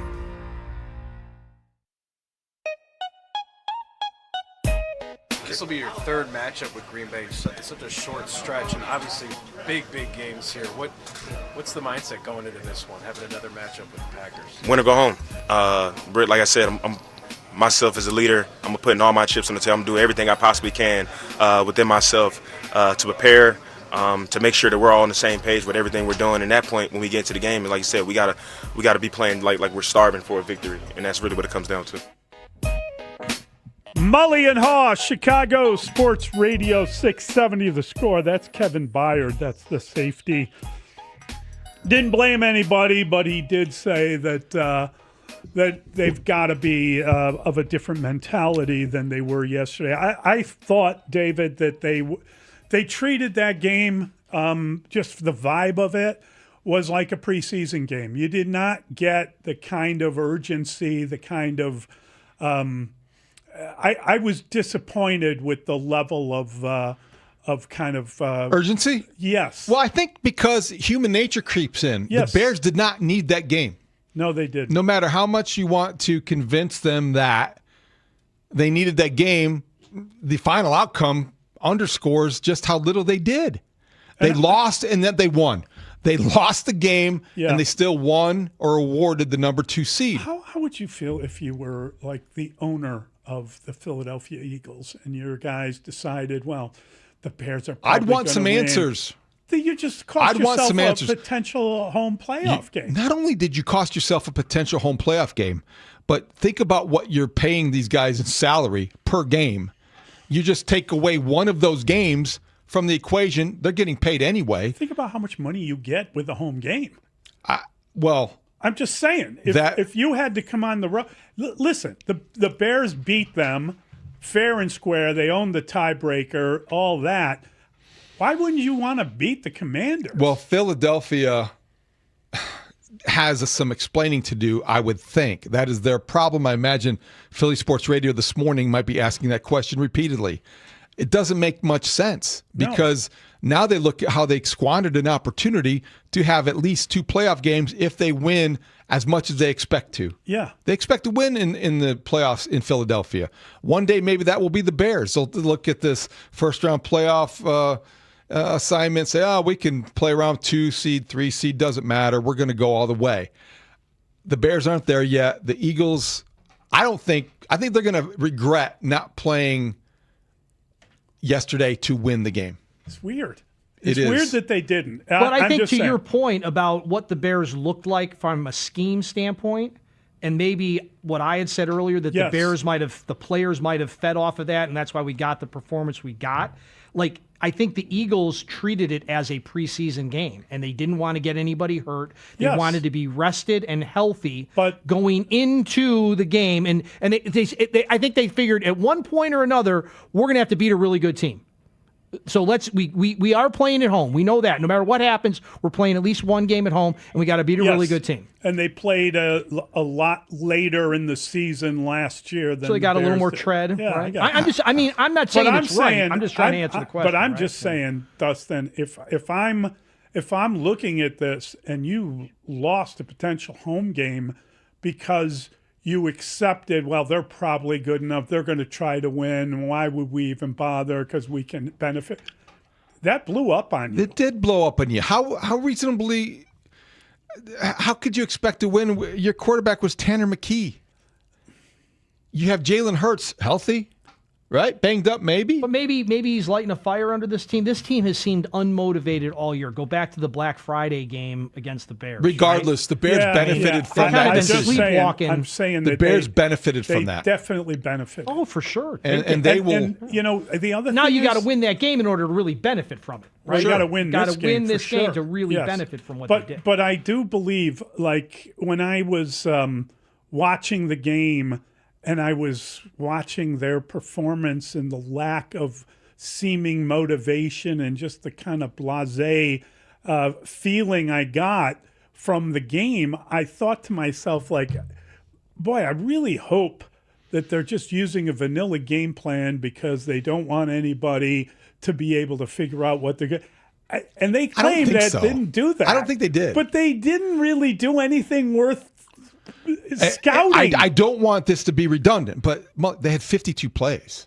Yeah. And when you run 52 plays, you don't really have an opportunity to go deep into your bag or to set up things. And we talk about making the same look different and the different look the same. Yeah, but it's hard to set up that's plays in the third quarter when you don't have the ball long enough in the first and second. That's a lot of plays that they have lost over the last few weeks, right? I mean, this is, if you're looking at the last 3 games as teams do in terms of scouting, I would say, okay, we're going to beat the hell out of these guys. You would be correct in that probably assumption, and nobody would try to talk you out of that. Over the last 5 games, the Bears have only averaged 61 snaps a game. And I think that when you look at the league average, you're going to have to do that, but that's not enough for the Ben Johnson offense to work up to its full capacity. Yeah. Certainly is enough for a guy who is that creative and inventive and, works on setting things up for later. You can't set things up for later if later never arrives. It doesn't matter. 61 plays a game over the last 5 games tells you that your offense, bottom line here, not helping your defense. 312-644-6767. Let's start with Steve. He's listening on the Odyssey app. Hey, Steve. Good morning. Happy New Year to both of you. Bless you. Same to you. Thank you. I'm kind of starting to get some weird vibes, concerns the last 2 games. I don't know if you touched on Jaquan Brisker's comment on criticizing the Dennis Allen scheme. Yes, we have. Okay. And then also, we know that Johnson was kind of shaking his head. Maybe he should have gone down on 4th down. Or at least try to draw them offside on that punt, which Detroit ended up going down and kicked a game-winning field goal. Right. I'm kind of starting to sense some weird disconnection between Johnson and his players and even some coaching staff. I'm not sure if Dennis Allen, I get that he gets a lot of criticism and he probably shouldn't, given that, he doesn't have a complementary players all in his arsenals, maybe scheme fit and all the injuries that he had to deal with this year. But if, God forbid, the Bears completely crap the bed this upcoming Saturday, what are the odds that Dennis Allen gets booted? Because I don't believe Thanks that for the phone call, Steve. Thanks. I don't think we're going down that road. No. I don't think it's realistic, and No, I don't it's think not. it's deserved. I think if the worst happens as you laid out there, I think they've got to draft defense the way they drafted offense this last year. With due respect to what were they called? Kwani B? With due respect to Jaquan Brisker, this is not a scheme issue. This is a personnel issue. Oh, this is a definite This is a personnel talent issue. problem. This is, as we mentioned, the moves you made on the defensive line have not worked. Certainly not like they've worked on the offensive line. I don't understand. I don't understand either how you would say at the end of all of this, well, it's all on Dennis Allen. Dennis Allen has been a real good resource for Ben Johnson in many ways. He's been MacGyvering up a defense for most of the season. Yeah. They've had nothing but a bunch of injuries. And I think when you look at also his value in removing the onus of having to worry about the defense from Ben Johnson, first-time head coach, Dennis Allen's presence has made Ben Johnson a better head coach. Yeah. No shadow of a doubt. I mean, players win games, okay? You players overplays, if you want to look at it that way. Listen, you've got a schematic advantage with the offensive coordinator. There's little doubt about that. The beginning of the year when the Athletic had that thing and they put Ben Johnson as the third best play caller in the NFL, you're like, what? He's just starting out. Well, no, he's a pretty damn good play caller. I wouldn't argue with that appraisal of him. But the idea that you can just get by with anyone you pick up anywhere, or you can sign a guy and, that'll be fine. Don't worry about this guy. They have done a somewhat remarkable job of making do with spare parts. Yes. Due respect to C.J. Gardner-Johnson. He was a spare part picked up off the street. Nashawn Wright was a camp body when he was signed, a depth piece. Yeah. These guys both came together, and they got the most out of them that they could, actually. Jackson. You can come up with a lot of different players that have had more than important roles on the way that they've gotten to this point. Has it caught up to them? It sure looks like it. They're not the same entity they were earlier in the year. But I don't know that means that they necessarily can't win. I think you're right. I think that what we're looking at here is the complementary football element. It's not connected. Is not connected right now. There will be partly because the offense isn't staying mostly on the field. Because of that. That's right. There will be staff changes. There always are. Yes. But I don't feel like any coordinator's coaching for their Bears' existence on Saturday night. I don't either. So Dennis Allen, I think, has had a tough go of it because the Bears' defense has not performed. It's related to the offensive ball possession, and all of it needs to change quickly because the Packers are coming to town. Mully, one other thing about one of the texters alluded to this too. To continue the Eagles' final point on that. Yes. There's no conceivable option where they wanted to have to play for the 3 seats so they could play the 49ers instead of the Packers? No. If that is a suggestion, I think that's totally flawed logic. Why would you want that? Why would you want to have the 49ers instead of the Packers?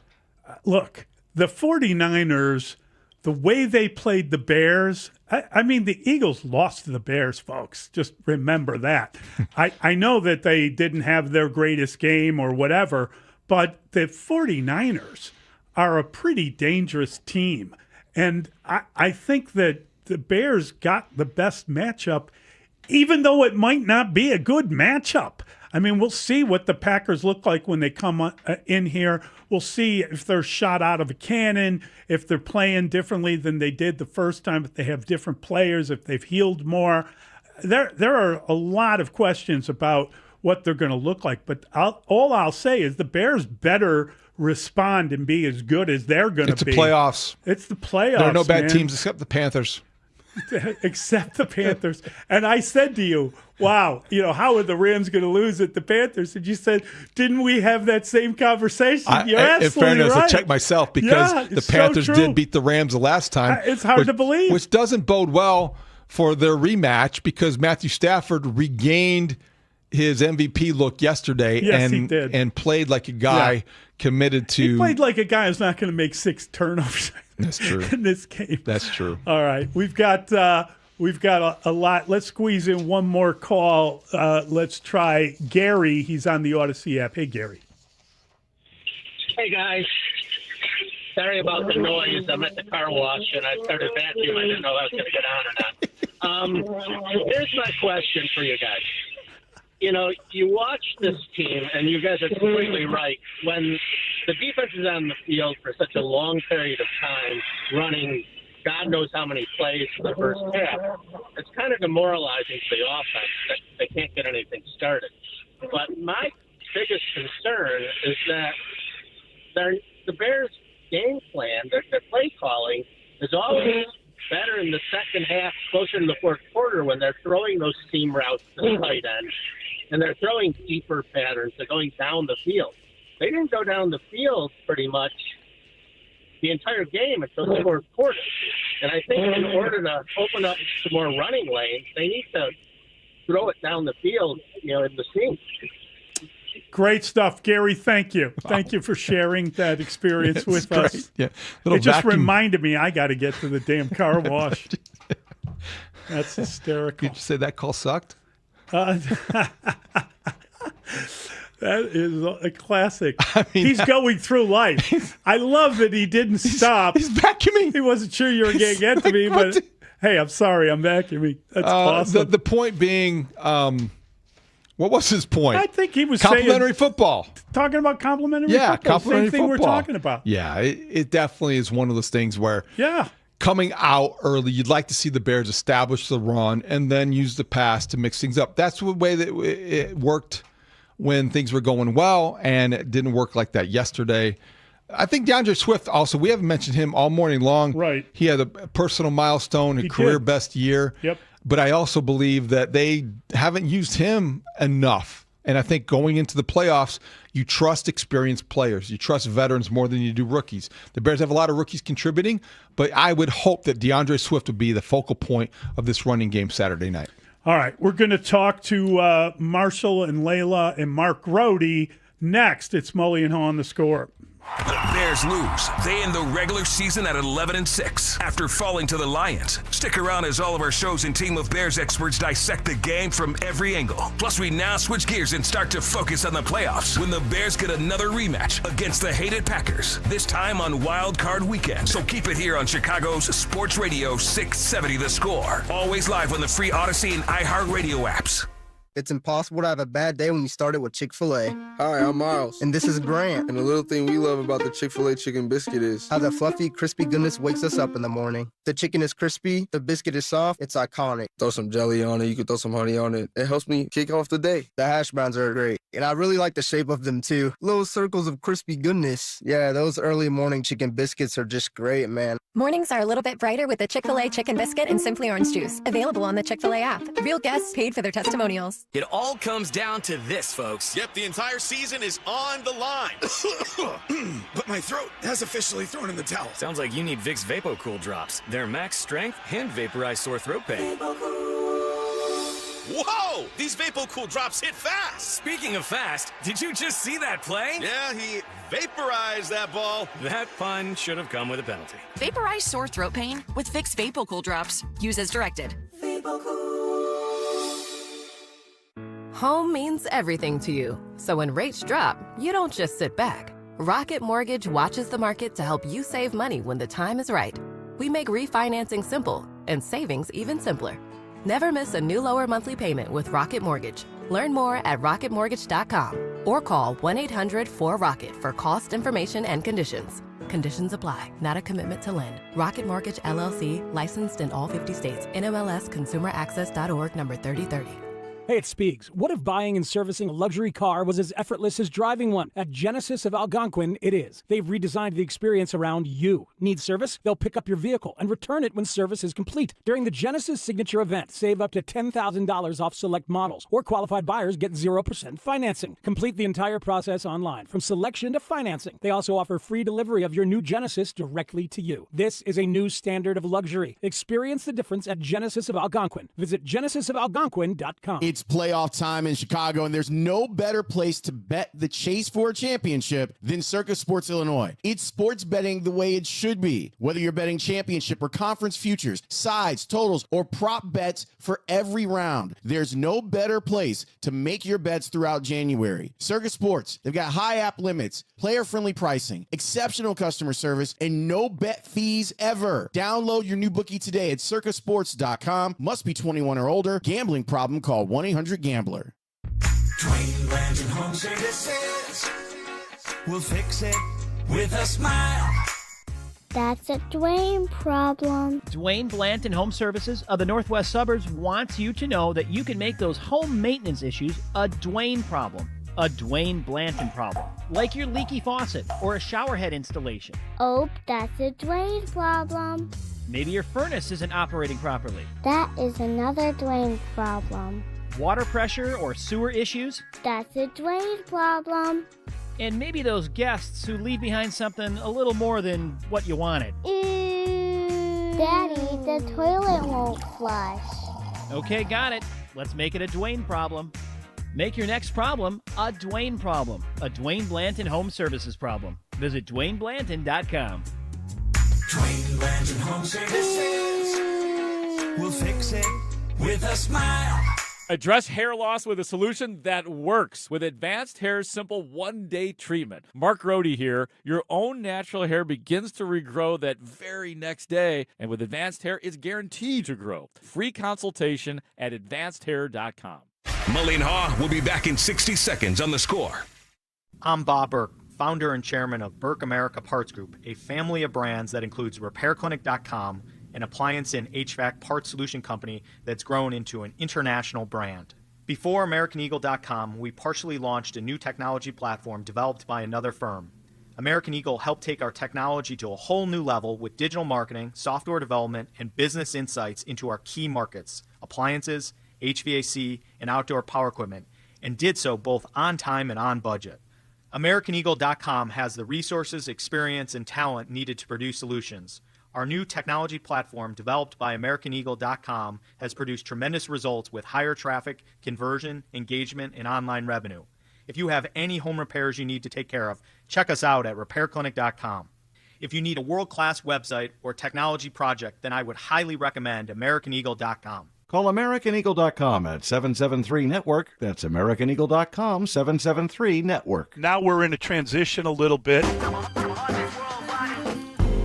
Mully and Haugh, Chicago Sports Radio 670. The Score. We broadcast live from the Score's Hyundai Studios, brought to you by your local Hyundai dealers. Want to thank them for their contribution. Thanks to Jacob Stutz. Gets us twitching away in the morning, and thanks to everyone for calling, texting, emailing. Most of all, thank you for listening on this Monday, our first show of 2026.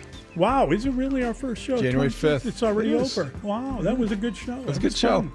A lot of good stuff going on. Should be a fun week, David, as we prepare fun year, for Molly. It's going to be a fun year. Oh, this is the year. This is finally the one. We're finally on it. Thanks to our executive producer. He is Dustin William Rhodes. I mean, I hold the record for 16-game season. They hold records for 17-game season. That's the way it works out. Still claiming the title. But you can't compare records from 12-game seasons to 16 and 17-game seasons. It didn't work. Michael Strahan, who holds a record thanks to Brett Favre diving for him. Not anymore. Oh, I'm sorry. Myles Garrett. Yeah. Passed him with fewer snaps, though. That's the thing, right? Didn't Myles Garrett play fewer snaps than Strahan? But of all people to complain yeah, when you're right. The guy gifted a record? Exactly. Thank you. Didn't you see the video of Mark Gastineau confronting Favre over that? Yeah. That was great. And thank you, Brandon Fryer, for that. Oh, here we go. Here we go. Mark Brody's team playing tonight. Mark Brody out and about. Go. He's driving to Nashville. Redbirds. Brock's back. I'm coming for you. Montana State? That's right, Molly. And I will be at 93 Octane Brewery in Elmhurst tonight, starting at 6 o'clock for a watch party. Bears. That's cool. That's great. Are we going, Dustin? Birds. Great accomplishment for Illinois State. Are we going, Thank you. Dustina? Are we? Dustin, you're welcome. I'm going to make an appearance. That's my plan. You are? Wow. Are you going to punch Grody in the shoulder a bunch if they score? Because he did. If he allows me to be that close to him, yes. Please punch Grody in the shoulder a bunch if they. Dustin, if they you do know well. this. That was my favorite Bears viewing experience in years. Sitting next to you at the theater at Gurney Mills Mall. What do they call it? That was actually my favorite wall. Bears experience in years as well. Layla Rahimi is here. I see what you did there. Thank you. On behalf of Directional State School alumni, go Yeah, Redbirds! thank you, Layla. Even though Illinois State has no direction. And Marshall Harris. Marshall, looking good for yourself. How are you, buddy? I'm great. I would say they do have direction in that they found their way somehow to the national championship No, game. just not in their names. I know. Cool, no, though. I got you. They represent the whole Illinois State. The whole state of Illinois. Except for Illinois. Except for Illinois. Yeah. Redbirds! We'll work on the cheer. Northern Illinois, which is a directional school. Yeah. National championship on the line. That's right. I don't care what it is. Natty. Do you know they've only lost one road game all year? Wow. And Them that birds. was to Oklahoma. Oh. Is that the one? That's the only road loss Wow. this year. Hold on. They're excused. Wasn't one of yous on the morning show concerned about Indiana? Didn't that happen? Somebody called Alabama as a winner. I won't name names. Didn't I was like, what? Whoa. On what planet Yeah. I've already shamed myself, and I have taken that. I fell on the sword earlier. Yeah, I'm disappointed in myself for picking Alabama over Indiana. It won't happen again. Layla, feel free. He hasn't done enough falling on his own sword. Yeah, I did. But was it a mathematics thing? I just thought Alabama was going to beat Indiana because I thought the layoff would affect the Hoosiers more than it did. I underestimated Kurt Cignetti. The only team that wasn't impacted by the layoff. Pretty incredible. They're changing that next year. It'll be 16 just so that won't be a mistake. thing. I will not underestimate Cignetti, and I am all in on Windiana. Have you seen their transfer portal? Yes. Have you seen their transfer portal accolades? They've already won the transfer portal. That's what I'm saying. That's unbelievable. They got a They'll be back next year. and a receiver and edge rusher. They've got it all. Congratulations, David. Your worries did not overcome you. You might not have to Google Kurt. And the money you've given already is paying for these players. Fantastic stuff. I don't support the Indiana University Foundation or the athletic department. I was reading that they claim that it's both Mellencamp and Haugh that have paid for these players. Sounds about right. It was a good weekend for Jack and Diane. Mellencamp and Haugh. I love that. It's going to be another show later at a later date. Yeah, you had initially predicted things were not going to go well for Jack and Diane. Those kids have a chance now. They do. They got themselves together. They're not drinking anymore, Jack and Diane. They quit the smoking. They're good. Now, Just I can't say the kids same. living in the heartland. Right now, Cougar Mellencamp, he loves him a cigarette or 5 at a time. That's why he sits above the press box. Have you seen this? Yes, He has a tent on top of the press box so he can smoke during the game. It truly is, geography aside, kidding aside, the biggest and best turnaround in college football history. Oh, no question about it. It's unbelievable. Now that they are 2 years into his tenure, they're positioned to be good for a while. However long that means in today's college football, I don't know, but he's 62. My bet is that he doesn't have a losing season for as long as he's there. I mean, program-wise, maybe K-State, overall, but what Indiana has done in the modern era, I think, is incredible. I thought Texas Tech was going to be that story until, you saw what Texas Tech did. Just a little I mean, historically, program-wise, I think it still goes to K-State, but Indiana, Kurt Cignetti, too, and this is something that title. I've got to find it. There was a piece of audio after the game on Saturday where he talked about what Nick Saban has also meant to him, and the stories just keep coming. You can Google that. Yeah, I shouldn't I? But it came across my path, and I need to go back and look at it. I bookmarked it today.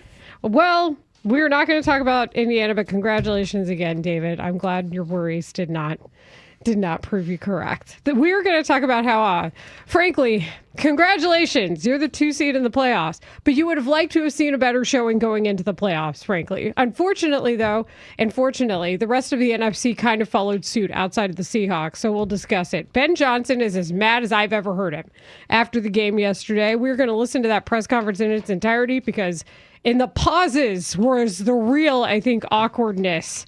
We'll take your calls in 3 segments today. What? Because it's the first time in 8 years that we have a playoff week, by God. So we'll do that at 10:45. And we will do it also at 11:45. And we will do it at 12:45. Doing it, yes. Well, Anthony Herron will join us for 2 segments at 11. 5 on it is at noon. We have more Bears questions. Mark Grody got some really good interviews with Jaquan Brisker and Montez Sweat. Brisker will come your way at 12:25, Montez at 1:25, and Dan Wiederer will join us at 1. Have a great show. Bears. Hey, football fans, picture this. You bet on your favorite player to score the first touchdown in the game, but his teammate scores instead. If this happens, BetMGM wants to give you another chance at the end zone. With BetMGM's second chance promotion, you'll get your stake back if your first touchdown scorer scores second instead. That's right. Bet on any pro football player to score the first touchdown of the game. If you're right, you win. If your player scores second, you get your stake back in cash. With BetMGM's second chance offer, you have a chance to keep the fun going after the first player crosses the goal line. Try a first TD score wager with confidence today. BetMGM. Make it legendary. BetMGM and GameSense remind you to play responsibly. See BetMGM.com for terms. 21 plus only. Illinois only. Existing customer offer. Subject to eligibility requirements. Rewards paid back in unrestricted withdrawable funds. Gambling problem? Call 1-800-GAMBLER or 262-537 or by texting ILGAMB to 53342 in partnership with Paradise Hotel Casino. Plumbing emergency? Plumbers 911 helps you connect with a fully licensed plumbing contractor who can help with any plumbing issue at any time. Their professional plumbers are highly trained, background checked, and insured. They can address and resolve emergencies, including leak detection, water heaters, sump pumps, repiping, and more. Plumbers 911 phones are open 24/7 at 1-833-PLUM-911. Dial 1-833-PLUM-911. Plumbers 911, where they do it right the first time.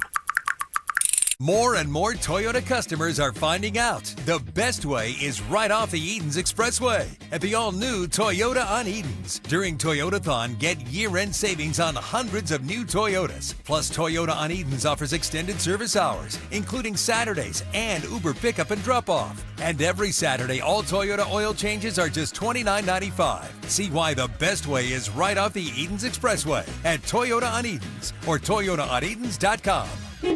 Getting health insurance that fits your budget isn't easy. At Get Covered Illinois, we are here to help. We are the state's official health insurance marketplace. A place where health insurers compete for your business.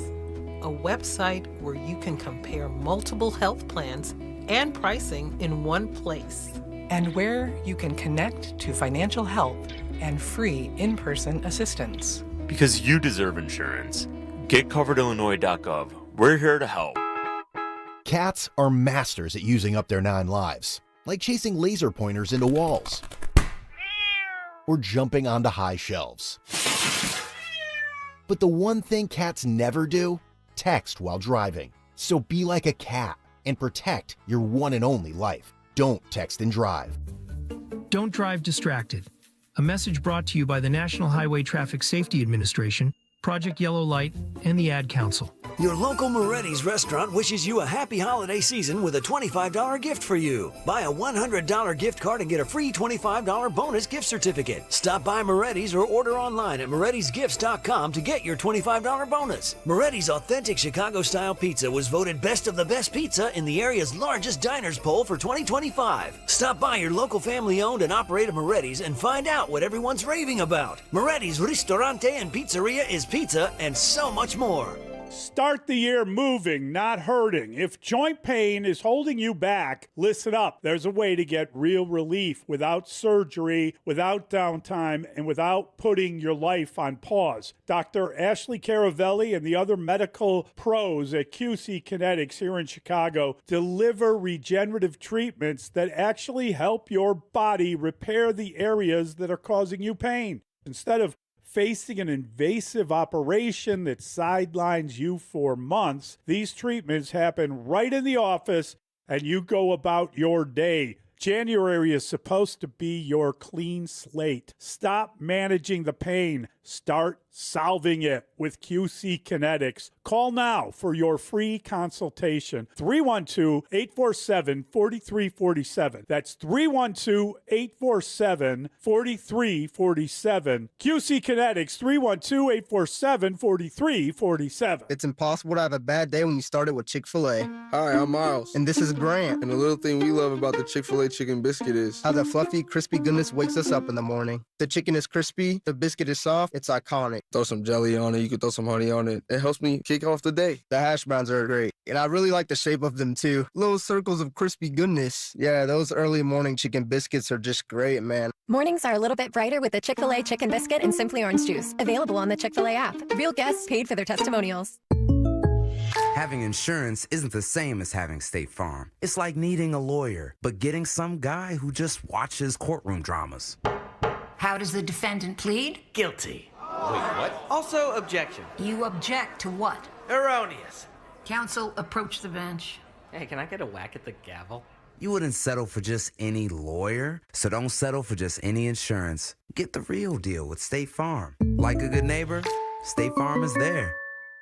The Bears close the regular season with the loss against the Lions at Soldier Field. Next up, a rematch against the hated Green Bay Packers on Wild Card Weekend. Keep it here as the Score team breaks down the game. Plus, we'll have your reaction too, right here on Chicago's Sports Radio 670 The Score. Broadcasting live from the Hyundai Studios. Presented to you in part by your local Hyundai dealers. WSCR Chicago, WBMX HD2 Chicago, and Odyssey Sports Station.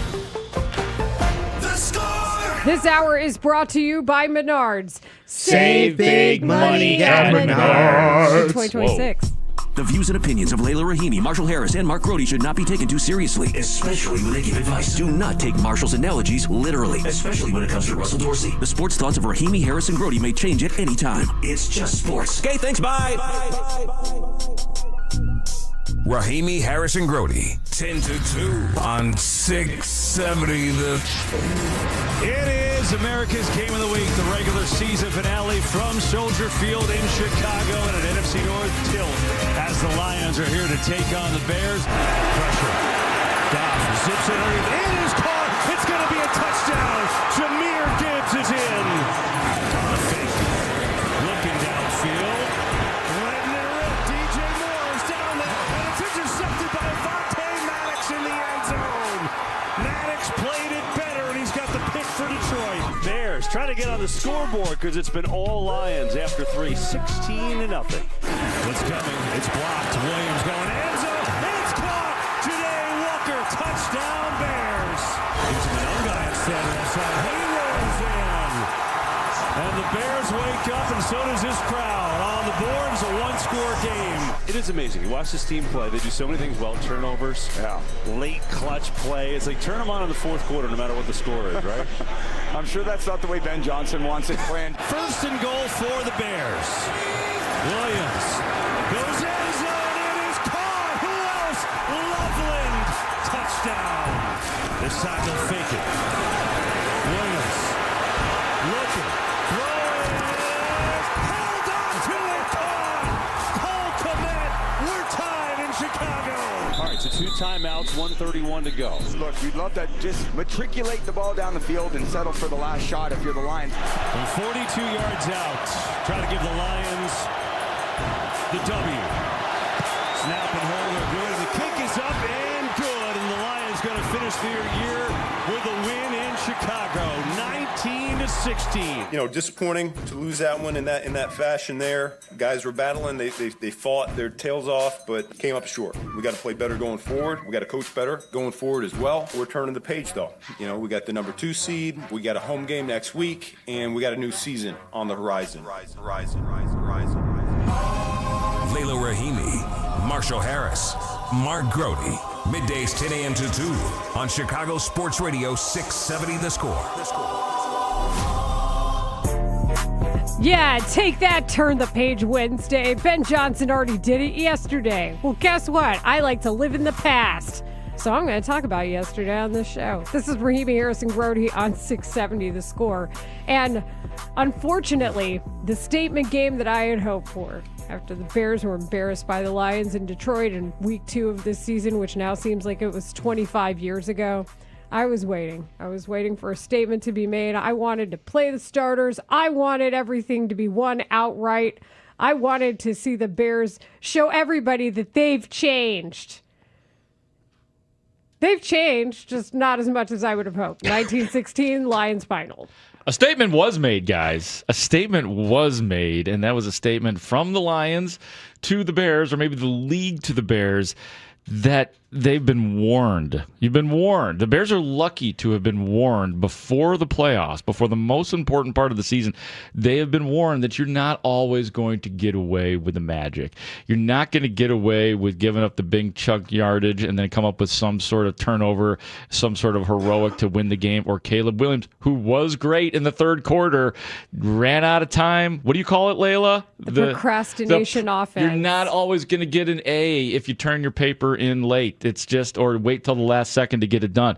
This was a straight up warning to the Bears for this postseason, for the offseason, and going into next season. Is it bad that once I realized the Eagles had no chance of beating the Commanders because they decided to rest all their starters, that I was like, you know what? I hope the Bears do not win this game because, as you said, Mark, they needed this warning shot. They needed to understand the ramifications of not playing good football for 3 quarters. And I think if they were able to somehow come back, and if that snap doesn't go past Caleb Williams on that final opportunity they had of a drive, if that doesn't happen, and if they somehow win this game by miraculous feat and put up more than 16 fourth quarter points and get a dub over the Lions, everybody's like, yeah, we got some things we need to work on, but it's all good because we finished the regular season 12-5. But no, now because this happened and because I saw the smoke coming out of Ben Johnson's ears afterwards, I think the Bears are right where they need to be heading into win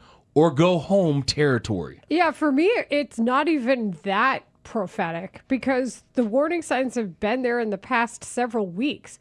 The good news is we've seen the improvement. That's the hard part of this. The standards changed in real time as we were going through this season. That's a good thing.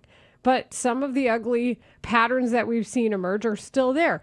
Remember when, I don't know, probably before the game against the Lions, I was talking about how one of the things that I was going to know pointed to change from this team and pointed to progress was if the Bears scored on their first drive of the game. Well, that didn't happen.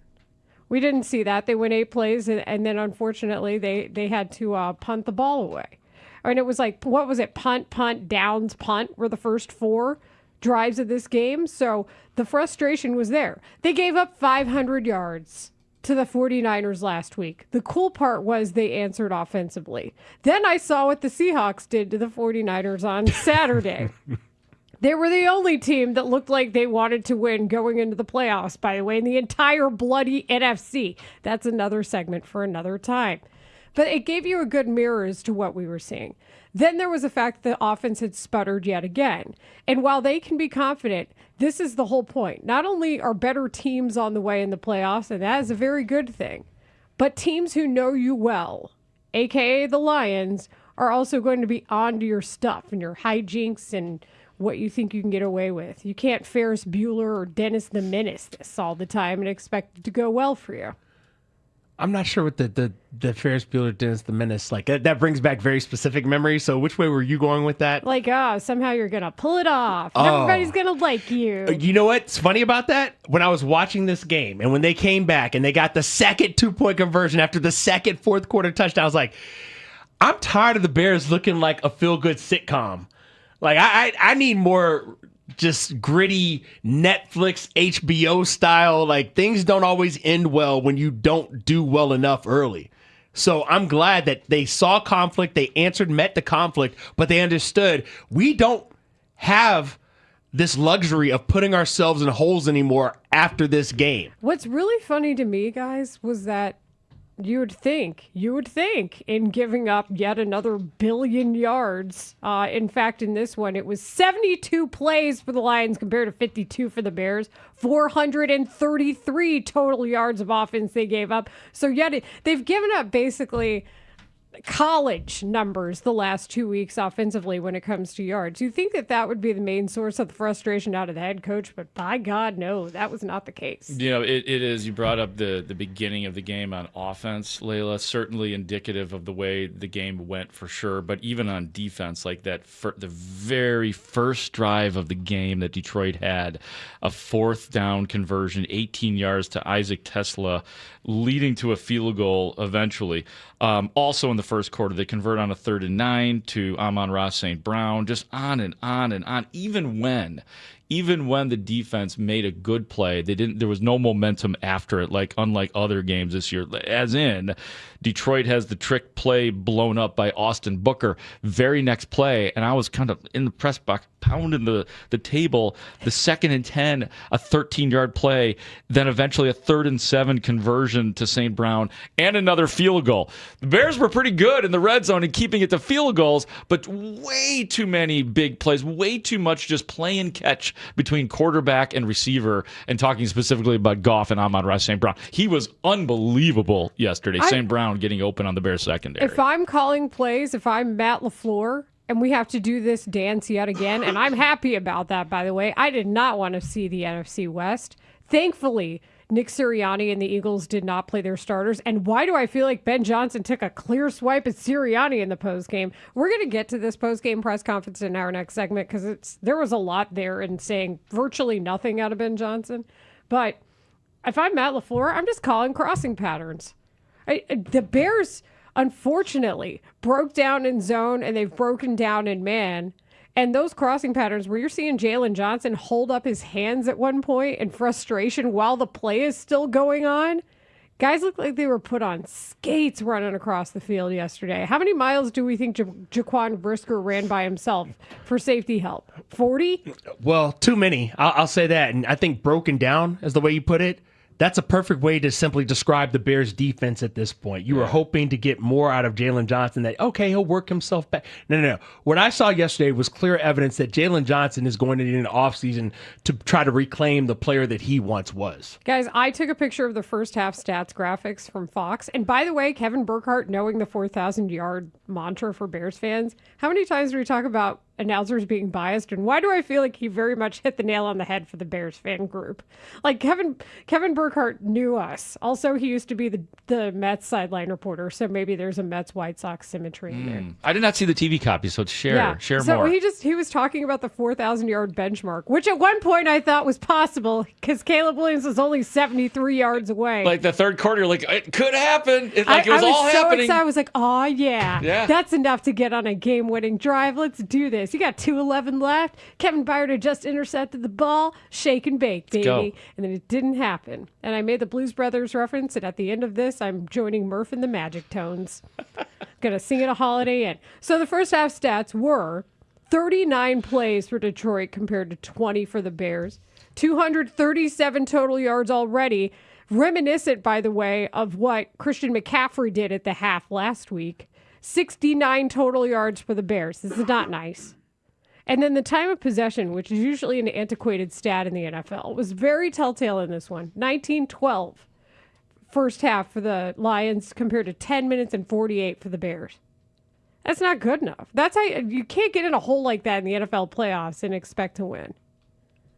I think the bigger point for this Bears team is understanding that I've been preaching to y'all that it's got to be Caleb. It's got to be the offense. And when you look back now at several games, we got a big sample size now. We talk about the real part of the schedule, those last 5 games or so. And if you take out the Cleveland Browns game, that offense has been putrid in the first half, with the exception of what looks better with the 21 points against the Niners, right? But you got to remember, one of those touchdowns was a pick 6 by TJ Edwards. If you look at what the offense has done in the 2 Green Bay games, in the Niners game, and now this game in the first half, you're talking about 2 games where you didn't even score points in the first half. That ain't going to fly going forward. This is Raheem Harris and Grody on 670 The Score, wrapping up a Bears loss headed into, playoffs as the 2 seed. That's still good. Are you guys afraid at all of it? It is high risk, high reward what's about to go down in Chicago on Saturday night at 7, Bears and the Packers, just for the 2 people listening that didn't hear yet and are like, what are they playing? What's going on? What happened? There it is. High risk, high reward, because unfortunately, the truth about it is, if the Bears are to lose the game, unfortunately, the season will be identified with that almost as much as the progress the Bears offense made this year. So it is, while I am pro Bears Packers, it's a scary proposition, ladies and gentlemen. Did you covered, we do have new listeners today. Welcome. And yes, we do sing the Menards jingle that badly. Is that on the text line? It's like singing at church, man. It's ironic, you got to though. sing no matter what. I thought we were singing ironically. We can do whatever we want. When Alanis Morissette over here? That's a singer, by the way. It's like, man. Okay, so I'm so distracted. Welcome to our new listeners. My fly down or something? Welcome to our new listeners. And then additionally, my fly was down. My fly was down earlier, and Leia's like, "Hey, Grody, your fly is down." Just so people don't think what I just said was taken in completely horrible context. I worked so hard to be subtle about it, and then you just literally broadcast it. You know what, Leila? The reason that I broadcasted it because we just became friends. Only friends will tell you when your fly is down or something is amiss. Yeah, that's like embarrassing. You're something in your teeth. Exactly. So I was like, "Wow, Leila's a real friend." That's wow. better than the Bears offense for 3 quarters. They couldn't get past the friend zone, let alone the red zone. And they didn't get away with it. Did you notice how Brad Biggs referred to it as the low red zone in his next column and not the deep red zone? And I worry it's because we were 2-year-olds about it and we're making so many stupid jokes. I don't think we were 2-year-olds. I think we were 12-year-olds about it. We were 12-year-olds because there was the let's just be friend zone. There was the intimate red zone, which was very unstably named. Look at that top text, by the way. I know. That says it all. I'm afraid of the damn Bears. I'm afraid of the damn Bears. I am too. Right? Okay, so that's what I was going to ask. When you covered this team in 2018, yes. And when I was observing it here, although I was mostly White Sox and Cubs and Bulls at the time, I assumed the Bears would not have one single real playoff run in them because 2020 was an expanded playoff year. It was a glitch in the matrix. Doesn't count in this. It should be eliminated from the records, to be honest with you. 8-8, get out of here. Well, and frankly, yeah, the only person who won from that Bears playoff game, as we've mentioned, is C.D. Gardner-Johnson because now he's on this team. Right. So I thought that they were going to have one more year authentically of playoff in them. But I feel the exact same way about it now, except even more confident knowing that the Bears don't have the same struggles going into the playoffs this year like they did in 2018. It is a little different. It is different in that respect. It's really different in that in 2018, it was 100% about the defense and an elite defense. This year, it's offense, and here we are talking about where is the defense. But I feel like the reason that I'm not going completely crazy, and yes, the defense must be fixed, is I think that fixing a Bears defense in general, I'm talking about in the offseason or whatever you can come up with in the next couple of weeks, is a whole hell of a lot easier than developing and fixing and making a Bears offense work. We all know that. So it hits a little bit differently considering the side of the ball that is not complementing this year. All that means is you've been watching Bears football all season and seeing what the defense has been. Last night, or I guess by the time the game ended, it was just a clear example. This is who the Bears are when they're not creating massive turnovers. This is who they are. This is it. Sadly, at one point, the Bears' best stop against the Lions was the Lions failing themselves on a trick play. Awful play calling. Poor David Montgomery was 200 yards behind the line of scrimmage by the time he threw that ball. Hey, man, how about that sack by Big Bill on David Montgomery? That goes down as a sack, ladies and gentlemen. Big Bill is in my doghouse today. Oh, those penalties. It's a nice doghouse, though, and there's a nice padded bed, and it's heated. Did you hear TJ Edwards? I love him too much. Oh, wait, why is he in your doghouse? Two false start encroachment penalties. Well, the one was on purpose, though. Yeah, one was on purpose. I didn't catch that until I caught it in Mully real time. I was like, oh, yeah, from a clock manager standpoint. Yeah, Brady said that. Maybe, okay. or maybe he just got lucky. No, TJ Edwards confirmed it today. He did? Yeah, okay. no, it was a pretty obvious play because I was like, yeah, you got to get the ball back. In fact, that's why we'll get into it, but they definitely should have gone for it. All right, no doghouse then for Andrew Billings. The first one was pretty ridiculous looking. You're at home. You're at home. Get up. My God, he knows what we know. Their defense can't stop anybody. I 100% thought of your Wayne Larrivee impression, which is now valid for another week. It's a house. Oh, here we go. Help that man up. Go get him, Andrew Billings. Come on, help him up. I'm sorry about the second penalty. This is Rahimi Harris and Grody on 670 The Score. You just heard the voice of Mark Grody. Marshall Harris is here as well. I'm Layla Rahimi. Ray Diaz is back. He is on the ones and twos today. We love Ray, and we broadcast live from the Score's Hyundai Studios, brought to you by your local Hyundai dealers. I mentioned it, dude. Come on. This is the first time we've had a real playoff week to talk about in 8 years. I don't count 2020, neither should you. So we got 3 segments of calls today. You can text us too, 312-644-6767. We start the next one at 10:45. And we will also keep an eye out for breaking news for you as well. You can join us on video streams. We are on YouTube, 670 The Score on YouTube. We are at Chicago 670 The Score on Twitch. Our video team is hustling for you. Connor O'Donnell, Jacob Stutz, and Max Curtis. When we come back, you thought we were mad, or maybe you thought you were mad at the Bears. I don't think anybody was more bad than the head coach. We will listen to Ben Johnson's press conference in its uncomfortable entirety next. The Bears lose. They end the regular season at 11-6 after falling to the Lions. Stick around as all of our shows and team of Bears experts dissect the game from every angle. Plus, we now switch gears and start to focus on the playoffs when the Bears get another rematch against the hated Packers, this time on Wild Card Weekend. So keep it here on Chicago's Sports Radio 670 The Score. Always live on the free Odyssey and iHeartRadio apps. This segment is brought to you by Duke's Mayonnaise. This is the Duke's Country Song. It's a song about the best mayo. It has a yellow lid, and its full name is Duke's Mayonnaise. Get Duke's Mayo in store. It's got twang. We all hear the radio ads about the IRS. They tell you to be afraid, to be scared, and they try to frighten you into calling. I'm not here to do that. Tax Relief Advocates is different. TRA is here to tell you that if you owe money to the IRS, whether it's $5,000, $50,000, or $500,000, we have a solution. It doesn't matter if you're sitting in your car, at work, or with your kids. No matter where you are, call now. 800-575-6986. Don't lose hope. TRA can eliminate or reduce what you owe to the IRS. Generous programs are now available that can give you a fresh start. Our passion is taxes and helping individuals fix their IRS problems. We have over 1,000 5-star reviews on Google and an A+ with the Better Business Bureau. You don't need to be afraid of the IRS any longer. End your tax nightmare today by visiting us online at TRA.com or call 800-575-6986. That's 800-575-6986. Tax Relief Advocates. Real solutions for real people. New year, new goals, and fresh FSA funds.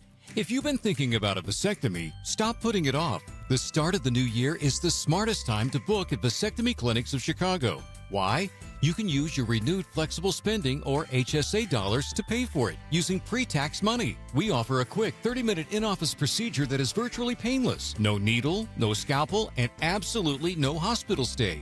It's the safest, simplest way to take control of your future. With 5 convenient locations including downtown Chicago at Lake Point Tower with free valet parking, plus Naperville, Tinley Park, Arlington Heights, and Barrington. We are right in your neighborhood. Make your resolution reality and use your fresh FSA funds. Visit vasectomychicago.com or call 877-877-4VAS. That's 877-877-4827. Vasectomy Clinics of Chicago. Your family is complete.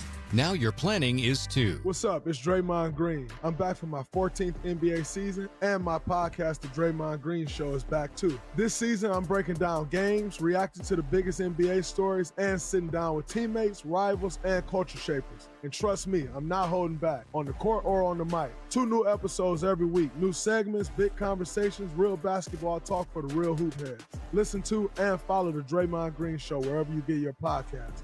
We're back, we're better, let's get it. Guys, if you want the greatest night of your life, I mean your best night ever, then you gotta hear this. There's a new ED pill out, and it's from the makers of Viagra. It's their first new ED pill in over 20 years. This new super pill is called Viagra AGV, and it's unbelievable. It works super fast, in only 11 minutes, and lasts up to 14 hours, thanks to its new vasodynamic delivery system. Plus, it's FDA approved and safe. There has never been any ED pill like it. It's unreal what it does to you. In testing, Viagra AGV crushed every other ED pill. It destroyed them all. And now, 9 out of 10 urologists are recommending Viagra AGV over any other ED pill. Every man alive needs to try this new Viagra AGV super pill at least once. Then you'll know why men are going crazy over it. So if you want to have the most incredible night of your life, you can't miss this. Go to scoreblue.com and try it while supplies last. That's scoreblue.com. Busey Bank, building business, growing wealth since 1868.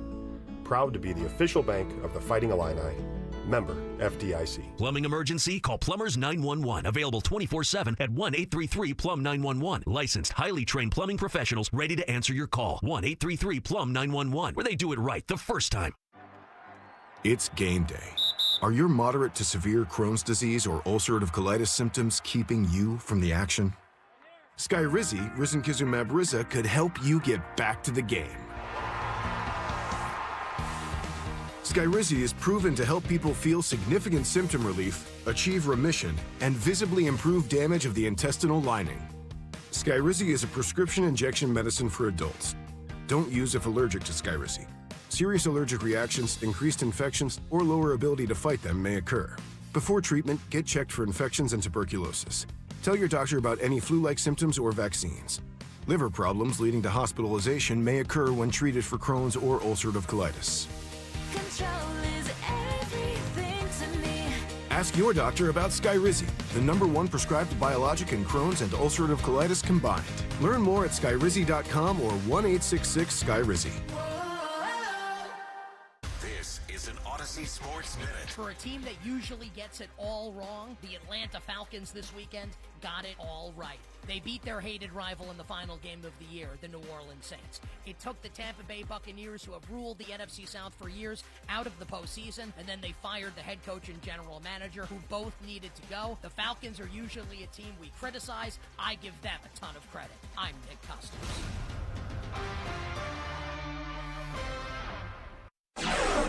Rahimi, Harrison, Grody. Middays 10 a.m. to 2 on Chicago Sports Radio 670 The Score.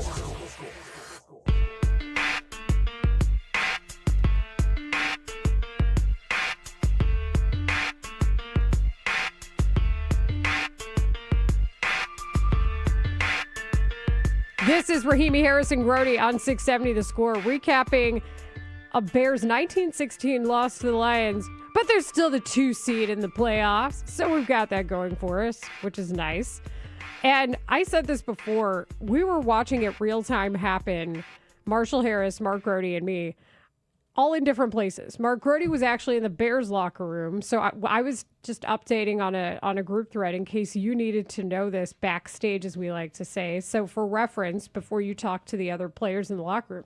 And then Marshall and I were watching real time. Ray was watching real time as well. Ben Johnson's post-game press conference as it was airing. And I've realized with him, he's kind of like the person who, when they're really mad, they give you the HR response. Like, your message has been recorded.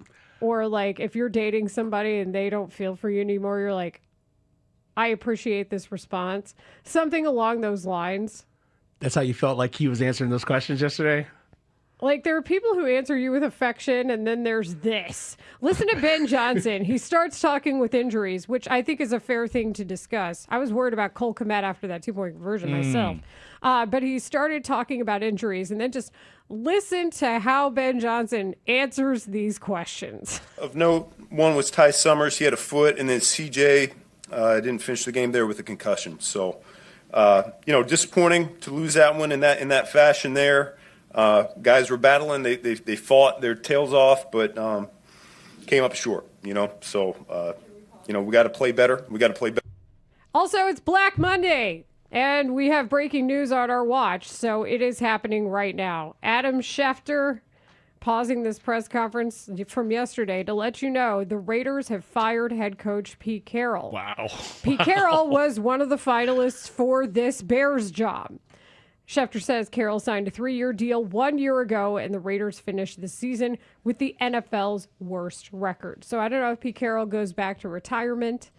Technically, he's getting paid, so nicely done, Pete Carroll. He and Phillip Rivers securing the bag nicely this year, but he's a lifer, quickly, so like he's got to be on somebody's like a consultant, whatever you want. He's going to be in football somehow. There's going to be a lot of head coaching openings in the NFL, I think, in this offseason, and there might be some shuffling that happens. So Brat was breaking news. We will let you know as it happens and when we see it. Now back to this where you're going to feel uncomfortable listening to it, like you've done something wrong yesterday, Ben Johnson press conference. Better going forward.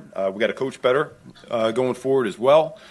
And, we're turning the page, though. We got the number 2 seed. We got a home game next week, and we got a new season on the horizon. And so our guys should be reinvigorated by that. I know I certainly am. I'm looking forward to the opportunity and all that entails, and the opportunity to go 1-0 this next week. So with that being said, I'll go ahead and open it up. And what about today's performance grabs your attention most? Yeah, we can't dig ourselves in a hole like that, and was disappointed with the offense as a whole. I let those guys know that, and we'll be better for it. We'll address it. We'll get those things cleaned up, and we'll be better for it. All Ultimately, as you mentioned, this doesn't cost you its seeding. What was your messaging for the guys in there? That we're quickly turning the page here. Everyone's disappointed. I appreciate, like I said, their effort. Some teams, they rest their starters. We don't. We play football, and and we felt like it was really important that we were playing our best ball here today, and we didn't get that job done. Okay, I paused it there because was that or was that not a swipe at Nick Sirianni? No. See, I didn't think that was a swipe at LaFleur We or play Sirianni. football? No, here's the thing. Here's the truth, Layla. They needed to play football. You want to be playing your best football in December. He clearly says, we are not. We have to work on things. Specifically, the defense needs to, now the offense needs to work on things. They are not where they need to be. They need to continue to play football and get better. Because you know how you get better at football? By playing football. I love that Ben Johnson, I think, said something in that first part that you just played that he's been wanting to say all year long, or after many games, which the Bears came back from. Can't dig ourselves in a hole like that.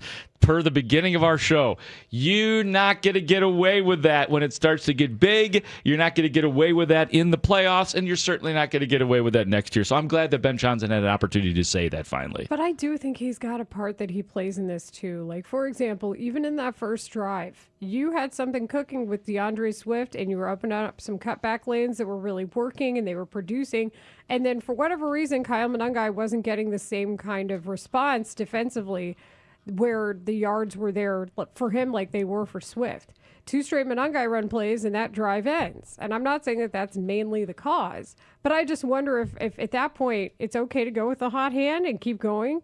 Like, even there were times where even in the first half I'm like, but I also think that this is a game where he's not going to show everything on tape a week before the playoffs. Simple game plan is what he said. Oh, yes. And Aaron Andrews actually reiterated that at halftime, Ben Johnson's frustration. But if you notice, he said we play football. And that's where I noticed a crescendo in the mood. And so we're quickly turning that page, and now we got a home game coming on up, and there's a way to win this next game, and that's what we're going to be solely focused on. 4th and 5 with 1:55 left. Did you consider going for it? Yes, I did. Why did you punt? Because we had 3 timeouts, and we felt like we were going to get the ball back.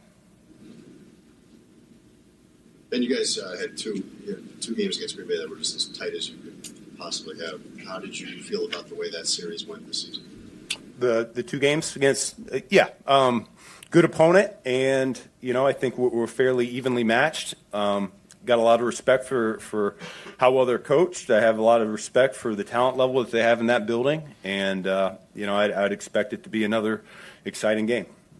And what was your sense for why the offense took as long as it did to get rolling? Yeah, that's a great question, and that's one that we'll have to take a look at the tape and figure out why that was. I didn't feel like it was one of our more elaborate plans. I thought it was one of our simpler plans, and so we need a better job executing it and coaching it up. Without having a chance to review it, Caleb's interception, what did you see on that? Yeah, the guy made a heck of a play. How do you flip the script so quickly to a new season? I mean, this is a brand new season. Yeah, that's the name of the game here, though. I mean, we're quickly transitioning. We're locked in. The stakes are a lot higher here going forward. We can't afford to have a phase, one of our 3 phases, play like we did today. And so we're going to have to pick it up. And like I said, I get fired up just thinking about it right now, and I know our guys are too. When you say the one phase, the offense? Yeah, in particular, I was not pleased with the offense today. Marshall paused it. No, I didn't mean to pause. I was listening to the next thing you saying because who hit the pause button? Verbal cues. Game plan, were you holding back at all? Nope.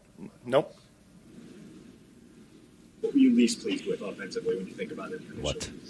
The points. Only scored 16. How much time, Ben, do you even spend correcting this game because you have such a turnaround? Yeah, but we don't know when we're playing yet, but it's a normal game week, and we always have plenty of time to make our corrections. And we spent a few weeks talking about Colston and the way he's come on. He's clearly become a big down guy for you. When you're in those moments, 3rd down, 4th down, what have you seen from him that's made him so reliable? Yeah, he knows what to do. He's got outstanding hands. He works his tail off. He's usually the first one on the practice field. He's usually the last one to leave. And so there's just been an immense trust level, and his route tree has grown accordingly. DeAndre Swift's season was one of the big success stories for you guys this year. How rewarding was that for you as a coach to kind of make that work and get him back into this mode? Yeah, no, he had a great year for us, and we're going to need more from him here going forward. So I'm not surprised whatsoever. It's kind of, I think I've been championing that cause every step of the way. I felt from the outside a need to, or a desire to bring more into the running back room, and I felt like our guys were pretty darn strong. Both him and Manangai have turned into a pretty formidable unit there. So he's playing like he's capable of playing, and I think he can take it up even another notch, and we're going to challenge him to do so here going forward. Defensively, was Sweat fully available and full go at the end of the game, or was he? Yeah. Our guys were good to go. Yep. With as fast of a start as you guys got off to in San Francisco, can you pinpoint just kind of what was holding you back in the first half tonight? Nope. We'll take a look at the tape. And with that 4th and 5, what's the process there? Obviously, it's very quick of making that decision and coming down on one side or the other. Yeah, those are things we talk about, and especially coming off a 2-minute warning like that, we got plenty of time to make those decisions. Did you have any method of monitoring what was going on with the Eagles-Commanders game? No. Did you care? Nope. You talked about trying to avoid 2 losses going into the postseason. What do you do this week to flip the script and to get back on track here? Yeah, I let them know that it's a new season, so we're starting fresh right now, and if we want to make the most out of this new season, we need to go on a 4-game winning streak, which we've done twice already this year. So the biggest awkward points, and credit to Stacey Dales for, I think, probably getting the best answer out of Ben Johnson when she asked about the new season. But when he said the points and the discussion regarding whether or not they should have punted, that's when it was at its most tense in the game or in the post game. I'm sure, I don't know if you've seen it yet, but I'm sure you've seen it where he says as they go to break, should have gone for it. Yeah, he's mouthing that. I've heard about that. He's mouthing it, and I'm like, yes, you definitely should have gone for it. Man, it's because so destructive, though. If they don't, just destructive. Here's why. You don't believe in your defense. Stop pretending like you believe in your defense. Stop pretending like your defense is going to win this game. The only chance you have of winning this game is through your offense. And if you go for it, don't get it, you give up points. But guess what? You actually have some time to do something about it. I mean, I got his logic, though. I haven't been upset with how they've managed the clock since, I don't know, week 1 or 2. Like, I get why that happened. I'm not, by the way, for the record, I had no regrets about Caleb Williams trying to throw that ball and it got picked off. You know why? Those are the balls that I wanted him to not be afraid of throwing. You went for the home run. Yes, and I love it because I need him to grow, and I like that he's doing that. So that doesn't even cross my mind. But when you could tell how upset he was, it's pretty audible there that the decision as to whether or not he needed to go for it was something that is sitting with him. Sure. So we have more coming up here on Rahimi Harris and Grody on 670 The Score. We will get to your calls because, well, it's a Monday. That's what we do on a Plumbers 911 Football Monday, presented by Busey Bank and Great Clips. 312-644-6767. What did you think about the Bears deciding to punt as opposed to try to keep the ball, get it back? We will talk about it all coming up next. You're listening to a Plumbers 911 Football Monday on The Score. Plumbers 911. Plumbing emergency? Call the professionals available 24/7 at 1-833-PLUM-911. Presented by Busey Bank on Chicago's Sports Radio 670 The Score. Always live on the free Odyssey app. Hi, Mark Grody here. How about finally a simple New Year's resolution? One where you're guaranteed to succeed. Reverse the clock on hair loss with Advanced Hair's simple one-day treatment. You'll feel more confident and more youthful when you witness your own natural hair growing into those places where it's been balding or thinning for years. From Advanced Hair's breakthrough technology to their world-class medical team, they are the only team in hair restoration I personally recommend.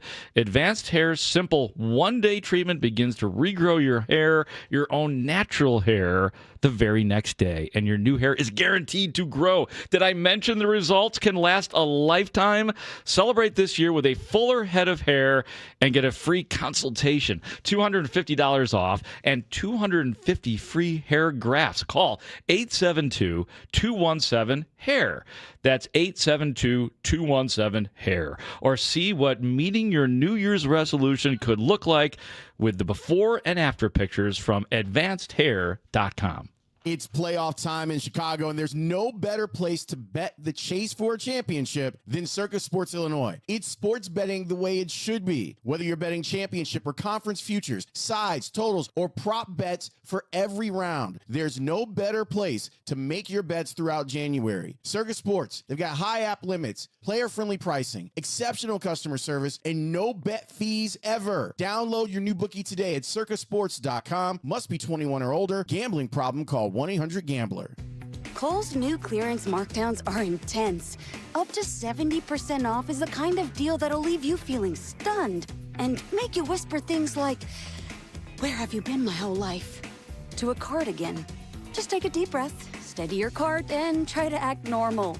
But it's not possible. The savings are just too good. Shop new clearance markdowns now in-store and online at Kohl's. Select styles, some exclusions apply. See store or kohls.com for details. What defines tough? It's a patient in crisis, facing the unthinkable. What defines tough? It's a clinician's focus, precision that saves lives, technology that defies the odds, and an unrelenting fight for better outcomes. What defines tough? At Loyola Medicine, it's more than what we do. It's who we are. Visit loyolamedicine.org/tough to learn more. Hi, it's Russ Armstrong, the Chicago window guy. If you're in the market for windows, we do things different than those other big window companies. No subcontracted labor, no 3-hour-long sales pitches, simply the best product made here in Chicago with the best installation and best warranty, all at the lowest price. Deal directly with me and call the Chicago Window Guys at 847-881-3060 and check out our 5-star reviews at chicagowindowguys.com.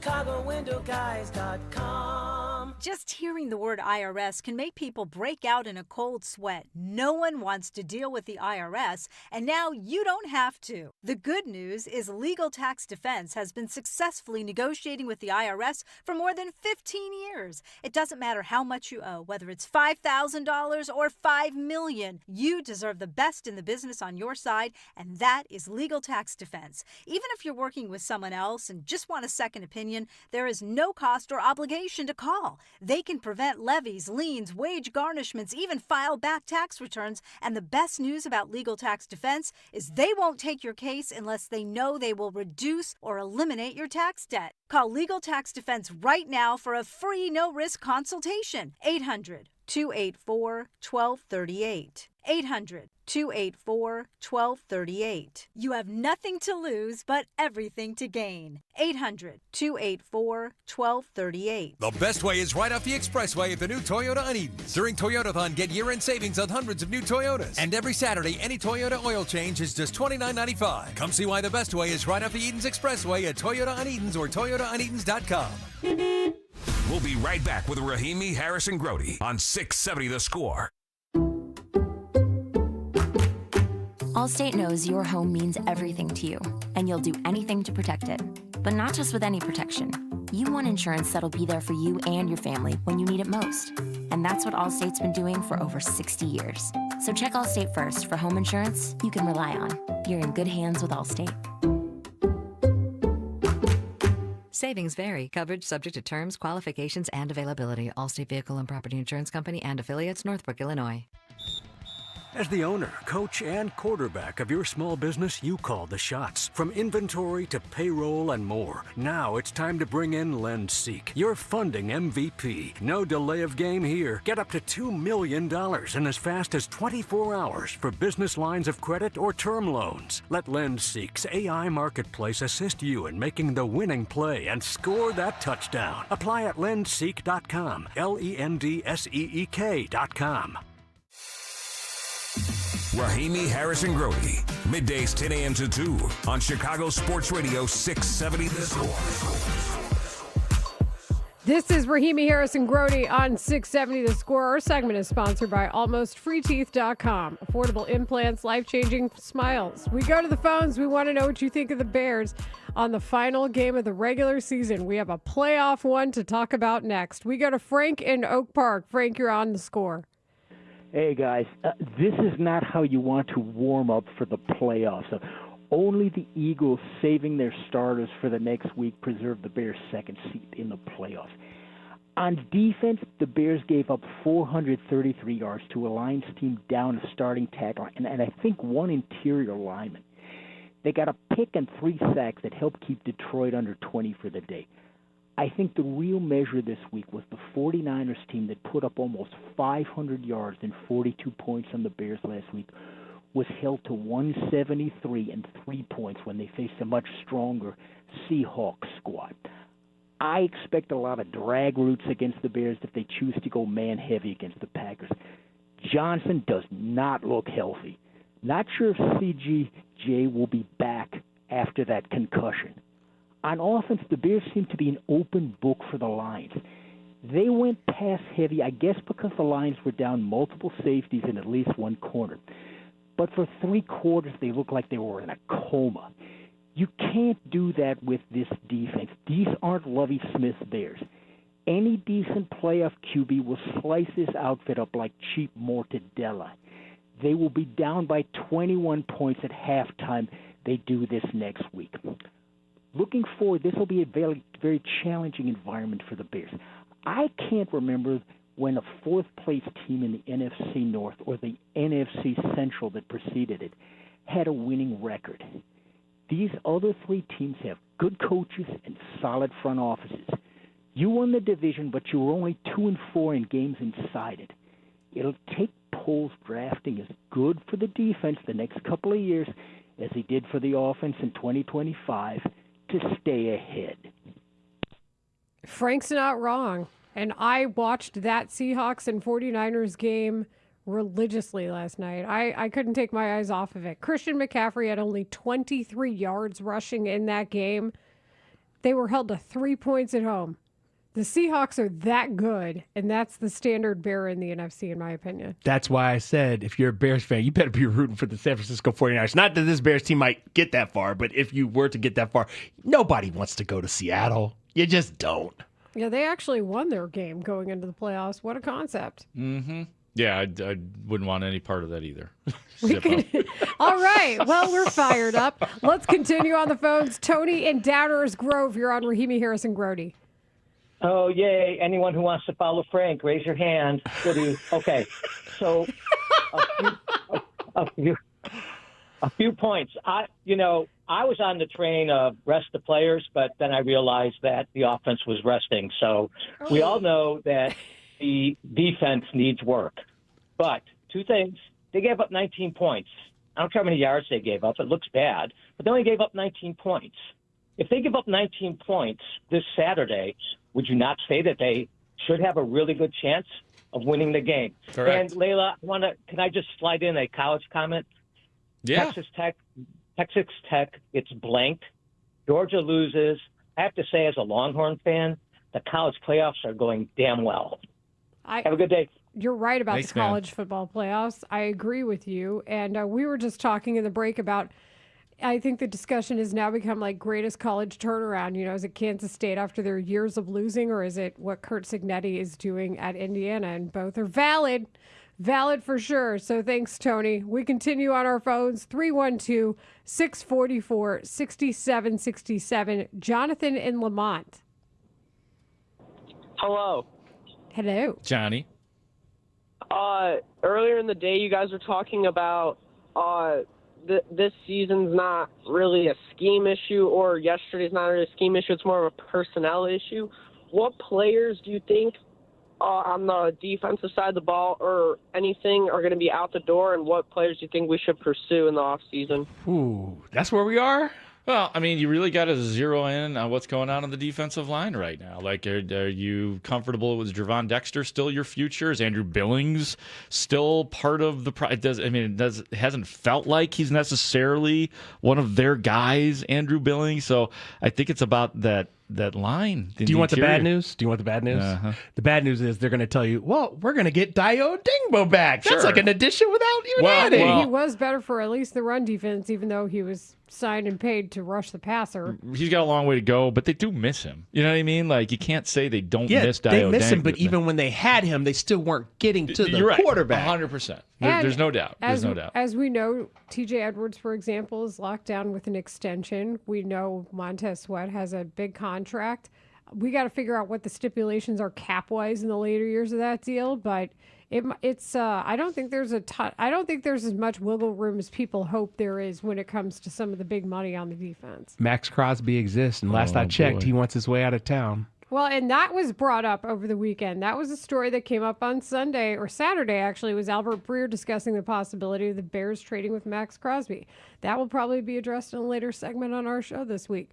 We continue on the phones, 312-644-6767, and discussing this Bears loss to the Lions and the playoffs that are upcoming. Wasn't DJ Moore's name mentioned in Yes. the Albert Breer piece? I mean, I kind of skimmed past it. It was just about with everything Max going Crosby on. and DJ Moore being involved in a deal Like, that made sense financially. And the concept of it being a win-win for both teams. Right. I mean, with all due respect to DJ Moore, because you guys know how much I like him personally and the way he plays on the field, that's not a fair trade, is it? The best. There would have to be more. Yeah, they were just pieces. No, I got you. Like it's a lot. Yeah, right. When you think about guys that the Bears have that you could get something, DJ Moore certainly a good start. The Bears might be able to give him a couple, I don't know, third-round picks because, they might be getting some extra compensatory picks if Ian Cunningham gets a job. DJ Moore targeted a grand total of 3 times in the game on Sunday. 1 catch, 11 yards. Phil and Lombard, you're on Rahimi Harrison Grody. Phil. Good morning, and thanks for taking my call. I just wanted to chime in on the Bears discussion. With regards to the NFC playoff picture, I think every team has holes, and I know where people are kind of pointing to this past weekend where the Seattle Seahawks pretty much shut down the Niners. I agree. They have a great defense, but on the flip side, they only scored 13 points against a very hapless San Francisco defense. So their offense really doesn't scare me at all. Sam Darnold doesn't scare me at all. So that's what I wanted to say about that. And as far as this weekend's game, I really think it boils down to, both teams have injuries, both teams have holes. It's going to boil down to the quarterback play. If Caleb Williams outplays Jordan Love, I believe the Bears will win. If he doesn't, then I think we've got problems. Thanks for your call, Phil. Sam Darnold is 5th in passing in the NFL, and number 1 in receiving is Jackson Smith in Chapa. But also, time to watch some West Coast stuff. I got it. But also, Sam Darnold will give you the ball in a big game. I've seen that happen many times. That's the biggest test, and we don't get to see it for a week because he's off this weekend. Tough scene indeed. Coming up next here on Rahimi Harrison Grody on 670 The Score, our friend Anthony Herron checks in, and we have a bit of an announcement that we would like to tell you about because are you a local business owner or employee? How would you like to have your commercial air during Super Bowl 60 right here on The Score? Here's your chance. We've brought back the Score Big for Your Business contest where you can enter to win a 30-second Super Bowl commercial on The Score's broadcast of Super Bowl 60 from Westwood One. And new this year, you can win a live broadcast for your brand. Log on to 670thescore.com/contests to enter now and learn more details. Deadline to enter is January 18th. Score Big for Your Business is sponsored by People's Bank, where better banking keeps moving forward. Member FDIC. Anthony Herron, the former NFL defensive lineman, next on Rahimi Harrison Grody. Mully and Haugh, Chicago's #1 most listened to sports morning show, 5:30 till 10 a.m. Postseason begins and the Bears season continues. Yeah. This is great in Chicago, and it's been a while since we've been able to say that here. The good news is they will get to work at Haugh Hall in a bad mood. Good. They will get there in a bad mood. Yeah. They will have an edge that has been sharpened. Ben Johnson was as agitated post-game as I have seen him this year. He was seething at the podium. Mully and Haugh, mornings 5:30 till 10 a.m. on Chicago Sports Radio 670 The Score. Always live on the free Odyssey app. Winter is heating up this January. Your Chicago Blackhawks hit the ice at home 11 times, bringing speed, hits, and heart-pounding action. Don't miss Friday night hockey presented by Modelo as the Blackhawks face the Washington Capitals. The first 2,000 fans score an exclusive Blackhawks Modelo hat. Plus, nominate your team leader for Captain Morgan's Who's Your Captain with a chance to win tickets, scoreboard recognition, and next season's team fees covered. Wow. Get tickets or enter now at blackhawks.com/tickets. or/promotions. Plumbing emergency? Plumbers 911 helps you connect with a fully licensed plumbing contractor who can help with any plumbing issue at any time. Their professional plumbers are highly trained, background checked, and insured. They can address and resolve emergencies, including leak detection, water heaters, sump pumps, repiping, and more. Plumbers 911 phones are open 24/7 at 1-833-PLUM-911. Dial 1-833-PLUM-911. Plumbers 911, where they do it right the first time. 1-877 Cars for Kids. KARS Cars for Kids. 1-877 Cars for Kids. Donate your car today. Call 1-877-CARS-FOR-KIDS to reach a friendly live agent. Donation's super easy, and your car can be picked up as soon as tomorrow. Call us now. 1-877 Cars for Kids.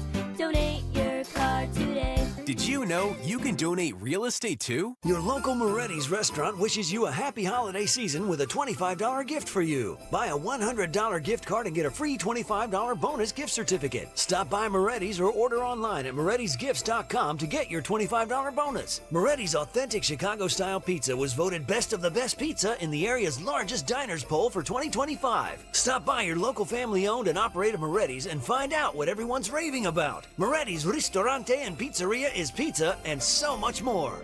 So the body knows that it needs to heal itself, but it doesn't know how to concentrate it and target it into just one area. So that's where we come in. By we, Dr. Ashley Caravelli means the nation's leader in regenerative medicine, QC Kinetics. We put in those treatments, then it sends out like little signalers to your body. We're able to make the body focus on the areas that need the most healing. QC Kinetics has gathered brilliant medical minds like Dr. Caravelli and Dr. Mitchell Shinecup, a pioneer in the field of regenerative medicine, to lead the way in these innovative pain treatments. So at QC Kinetics, we have a whole team working nationwide with cutting-edge research to reach our patients and treat them and know that surgery is no longer their only option. The consultation is free. Find out if you're a candidate. Call QC Kinetics today. Call QC Kinetics, 312-847-4347. That's 312-847-4347. 312-847-4347. What's the best home improvement you can do this winter? Transform your garage with a gleaming new Comer & Cross garage floor. Now is the time to call them. During their preseason sale, you'll get a phenomenal Comer & Cross garage floor price, and they'll install it when you want it. Comer & Cross makes it so easy. They take out your stuff for you. They'll fix your cracks and pits perfectly in one day. I love mine, a Comer & Cross garage floor. That's the gold standard, guaranteed to never chip, crack, or show tire lift like epoxy or paint ever. Their installers are professionals, no subcontractors at Comer & Cross. Call them now, 1-800-NEW-FLOOR. Lock in your preseason price and installation when you want it. That's 1-800-NEW-FLOOR, or go to COMER, ComerCross.com. Mostly sunny today and not as cold, a high of 42. Weather brought to you by Staples. 2026 is here, and at Staples, deals mean business. Like up to $100 off custom print orders. Head into the new year looking good for less. Staples. That was easy. Ends 131. You're listening to Rahimi Harrison Grody. Back in 60 seconds on The Score. Officer? Could I get your perspective as a man of the law? You know I'm a mall cop, right? You see this Hyundai Santa Fe? I only paid for it. Whoa. Right? I'm not in trouble, am I? Deal's so right, it almost feels wrong. The Hyundai Getaway Sales Event. Get 0% APR for 60 months, plus 0 payments for 90 days on all Hyundai Tucson, Tucson Hybrid, Santa Fe, or Santa Fe Hybrid models. Now, during the final days of the Hyundai Getaway Sales Event. Hurry, offers end January 5th. Call 562-314-4603 for details. Well, good morning, kiddo. I love that you're home from college. I've missed you. Still taking your Nature-Made vitamins? Every day. A multivitamin and a probiotic. You better be taking yours. Still looking out for me, Mom. I'll never stop. Made to care for you every day. Nature-Made, the #1 pharmacist-recommended vitamin and supplement brand. Find us in the vitamin aisle, based on a survey of pharmacists who recommend branded vitamins and supplements. The Bears close the regular season with the loss against the Lions at Soldier Field. Next up, a rematch against the hated Green Bay Packers on Wild Card Weekend. Keep it here as the score team breaks down the game. Plus, we'll have your reaction too, right here on Chicago's Sports Radio 670 The Score. Broadcasting live from the Hyundai Studios. Presented to you in part by your local Hyundai dealers. WSCR Chicago, WBMX HD2 Chicago, and Odyssey Sports Station. The Score! This hour is sponsored by Plumbers 911. Plumbing emergency? Call the plumbing professionals, available 24/7 at 1-833-PLUM-911. Anthony Herron, Score football analyst. I was in the green room at the Big Ten Network last night, and then when the moment happened that Caleb Williams went deep, threw the bomb to DJ Moore, at that point I was all yelled out. I was just exhausted by then with all the different screens and the stimulus and the notes, and just seeing that, I was actually quiet at that point. The touchdown at the end of regulation, I let out the big yell. The touchdown that closed the show, I let out an exhale, because I didn't know what else to do. Former NFL defensive lineman and Iowa Hawkeye. Anthony Herron receives credit for it. Tenacious job by Anthony Herron, number 99. Mr. Hedden, I want to compliment you. You're doing a fine job. Big and Herron on 670 The Score.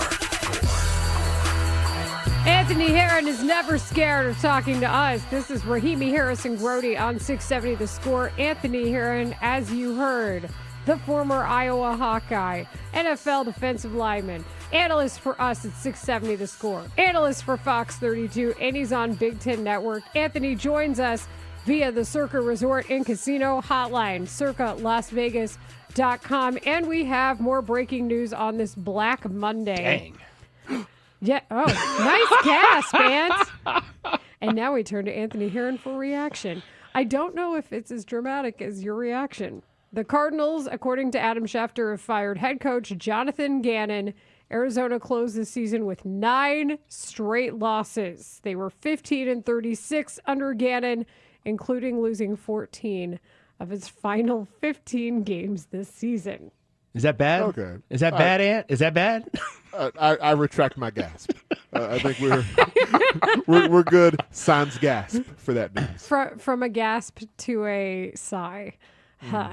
I got some breaking news for you, Ant. The Bears' defense isn't very good. What's good? Gasp, also retracted. I think that's news we've been struggling with for a bit here. Is the Bears' defense has been struggling on the field, and it's been so situational when we think about the moments that they've been able to rise up, and it is legitimately a defense that plays hard. They're just, if it's not the takeaway itself. I mentioned this to you guys a few weeks ago where, you know, I got Olin Kreutz and his big football brain. He was talking earlier in the season about, like, what is the Bears' offense without the takeaways from the defense? And I said, yeah, that's a good point. And then my brain immediately went to, well, what is this defense without the takeaways either? Because there hasn't been that consistent stretch of dominance against the run. And that's really what structurally, both in alignment and in heft on the edge, is what Dennis Allen hopes his defense can accomplish. But then you lose some of that heft that you have on the edge, and they're not in a position to put the opponent into predictable downs and distances consistently. So at least if you can hit blocks well enough on first and second down, then you can earn the right to rush the quarterback on third down, and you can get your, kind of NASCAR type personnel on the field. That's where Austin Booker is best suited right now, to be your guy who takes the field, yes, as a backup rotational piece on some of the early downs, but on third downs is where, at this point in his career, at this point in his development, he's best suited for, but he's been thrust into this role of being an every down defensive end. And a lot of other guys like Chris Williams, who's, trying to play the edge in a way where they added the heft of Shamar Turner, moving him out to the defensive end position. But it is different when you're accustomed to playing defensive tackle and things happen, like when Detroit's going with some crack toss during the game and Williams just isn't recognizing it well enough. They're motioning from outside in, and he's the guy who's supposed to really be setting a firm edge, supposed to dent the edge of the offense, and he doesn't recognize the block that's coming at him from outside in, and so it gives the corner to Detroit. So there's a lot of that that's happening within the defensive front. And it makes the lives of the linebackers harder because everything is so lateral when you don't have a D line that's really winning the point of attack. Yeah, and two weeks in a row where starting with San Francisco last week, dominating on third down or making many big plays on third down. And San Fran, one of the best teams in the league in that regard. But looking at Detroit, 6 of 13 on third down. What I want to ask you specifically, because it just looked like Jared Goff and Amon-Ra St. Brown were just playing catch out there. St. Brown, 11 catches for 139 yards. Don't get it twisted. He's great. Like, Amon-Ra St. Brown is one of the best receivers in football. So I understand that. But what was happening in that game yesterday with the Bears secondary? What did you see? It surprised me that we so frequently saw Amon-Ra St. Brown, who operates primarily out of the slot, just matched up time and time again in man coverage with C.D. Deuce. And we know that C.J. Gardner-Johnson, or C.D. Gardner-Johnson, C.D. Deuce, we know that he's a guy who's struggled this season being sticky with receivers on the longer developing routes, especially. In short area, I think he's fine because he's physical and he's got a good sense for spacing and landmarks is my impression. But once there's a little bit of time for a QB to pat a football, once the route continues to develop longer, that's where a lack of catch-up speed, make-up speed really shows up if he's not kind of guessing where the route is going to take him.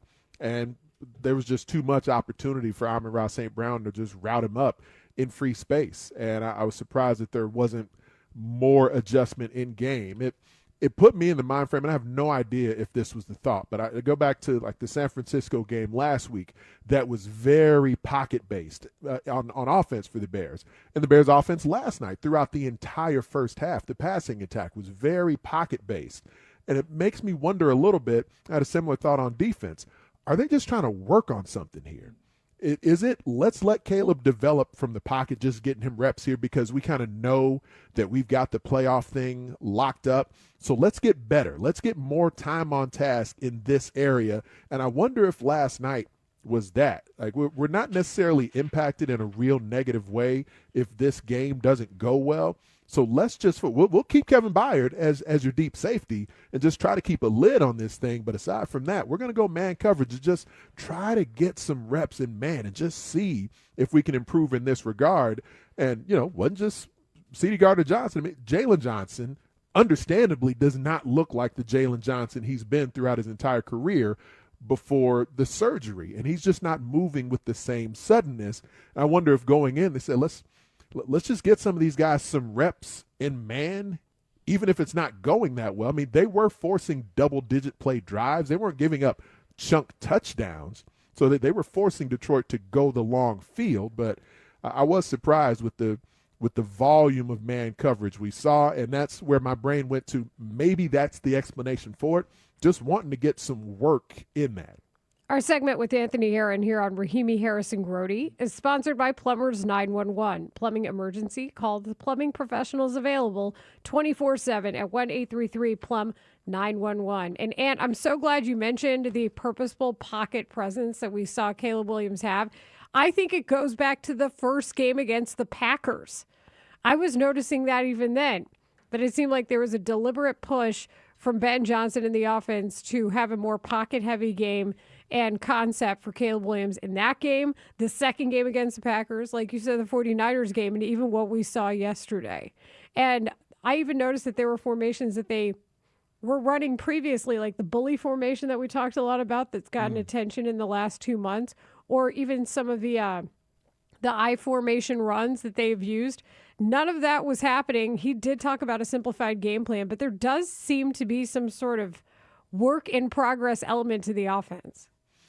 Well, if we've learned nothing else about Ben Johnson, we do know that he's a planner and he's a preparer. He's not a perfectionist, he's a preparetionist. So everything he does seems to have a purpose behind it. Doesn't mean it always works, and it doesn't mean every decision he makes ends up, being the right one. But there's a plan and a purpose behind it.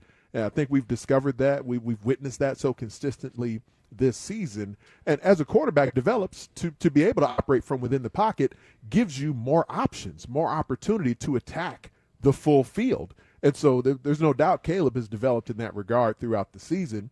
And so I think it can go hand in hand where Ben Johnson, as Caleb has begun to execute better, seeing the full field, getting the ball out of his hands with accuracy and touch from within the pocket, then it makes sense to call more of that because you can access more playmakers, you can threaten the defense in a wider variety of ways. But what got the offense rolling in the second half of the game was when they got the pocket moving. That was where things really seemed to pick up some extra juice. And it's frankly surprised me, folks, throughout the entire season here that we haven't seen more tempo from the Bears. They sprinkled a little bit of it in yesterday. And, if you end up behind the chains or if you end up with a penalty or anything like that, if you don't pick up a first down, especially when your defense is struggling, tempo doesn't do a lot for you. Tempo just puts the tired defense back on the field more quickly for another double-digit play drive. But for the Bears offense, I feel like there's been moments this season where I thought maybe this is a chance to attack with some up-tempo. Earlier in the season, the offense is so vast and all the players are so new in it that they didn't really get to it then. I have been surprised here as the comfort from all the playmakers and the offensive line and the young quarterback, as that's obviously enhanced. I thought we'd see some more tempo mixed in from the Bears at certain points, but that's probably just that counterbalance that Ben Johnson is working through with. If we go tempo on offense before we really need to, then how does that impact our defense? How does that impact our ability to play the game at a tempo that really suits this version of the Bears? But I do wonder if that's in the back of Ben Johnson's mind, just to say that when we go 2-minute, when we go hurry up, when we're in these late game situations, we flourish in them. So maybe we sprinkle some of that in the first half of the games a little more frequently. Anthony Herron joins us each and every week here on Rahimi Harrison Grody. You can catch him anywhere. The man is omnipresent. 670 The Score, Fox 32, Big Ten Network. He's everywhere, and I'm glad he's here with us today. And it's a simple question because I'm looking at it like a guy who understands that this defense cannot stop anybody. Should they have gone for it on 4th and 5 from their own 31? Because I think they should have, because even if you don't get it, you give up points, who cares? At least your offense is back on the field with a chance to even things up, send it to overtime at worst. I think that's the aspect of it, is that you bring the preceding drive to a head more quickly either way. It's kind of like going back to my days in the Arena Football League, where there's times where, and you can't just try an onside kick whenever you want to in the NFL anymore, as you guys know, but to be able to get the end of game scenario rolling, just kind of similar to where, it seemed like apparently Andrew Billings just went ahead and jumped off sides just to get back to first down, to bring the drive to a head more quickly and kind of get back to where you're in possession of the football. And that was a part of what would happen in arena football, where you just try an onside kick, even if you don't recover it, but that next series is going to be over, whether you stop them or if they score points, but you're getting the rock back to sort of get the possession battle back in your favor, at least have a chance to do that with more time remaining here. And I did think that 4th down was one that it looked like he strongly considered it. I get it either way, and it's one of the things I respect about Ben Johnson is that he's not just some full-on kind of numbers nerd who goes full metrics. He tries to factor in the game flow with that, and that's one could have gone either way with it. I was a little surprised he didn't go for it, but it's not one that I kind of have a big issue with him not going for. But it would have been an aggressive call from that field position. That's where my sensibilities as a dinosaur still sit with, it's a little bit aggressive, but the defense wasn't coming up with stops. So I think it would have made sense. The reason I asked that question is to set this one up. If that same situation comes up this week, is it not going to be the call to go for it? I mean, you saw him mouthing it as they went to break, like, I should have gone for it. Isn't it? But also, it's kind of a heat check thing. Like, you can't measure a heat check as directly in football as you can in basketball. I think that's definitely accurate, and the overall game situation matters as well. Not only the down and distance and the score of the game, but how is your defense playing? And that's where for yesterday's decision, where your defense just isn't getting off the field, even when you bring the blitz to apply pressure. Jared Goff is seeing it and getting out of his hands before the pressure really gets to him and getting it out with accuracy. Really, really impressive game from a really impressive quarterback in Jared Goff. But it's kind of like there's faint praise for Goff for as exceptional as he's been throughout much of his career, especially his time in Detroit.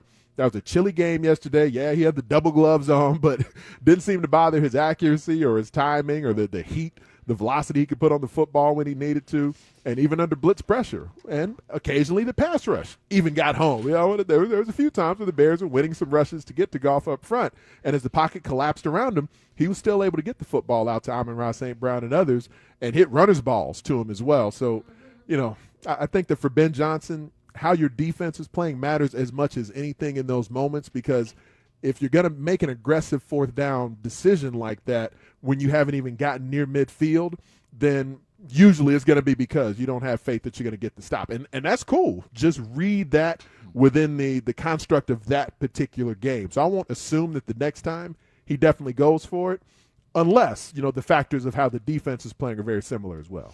This segment with Anthony Herron on Rahimi Harrison Grody is sponsored by Busey Bank, building business, growing wealth since 1868. It appears to me, Big Ant, that the Bears have themselves an absolute gem in Colston Loveland. Another 10 catches for 91 yards yesterday. Had a touchdown. I know he had a bad drop as well yesterday. I won't leave that out. But and then this from Larry Mayer as well. Colston Loveland is the first rookie to lead the Bears in receiving yards, which he did in a season since Willie Gault in 1983. Speedy Willie. Speedy Willie, man. World class. Oh, hell yeah. He's the one that kind of got the Super Bowl shuffle rolling. He was the guy. And the first rookie tight end, this is about to get heavy, guys.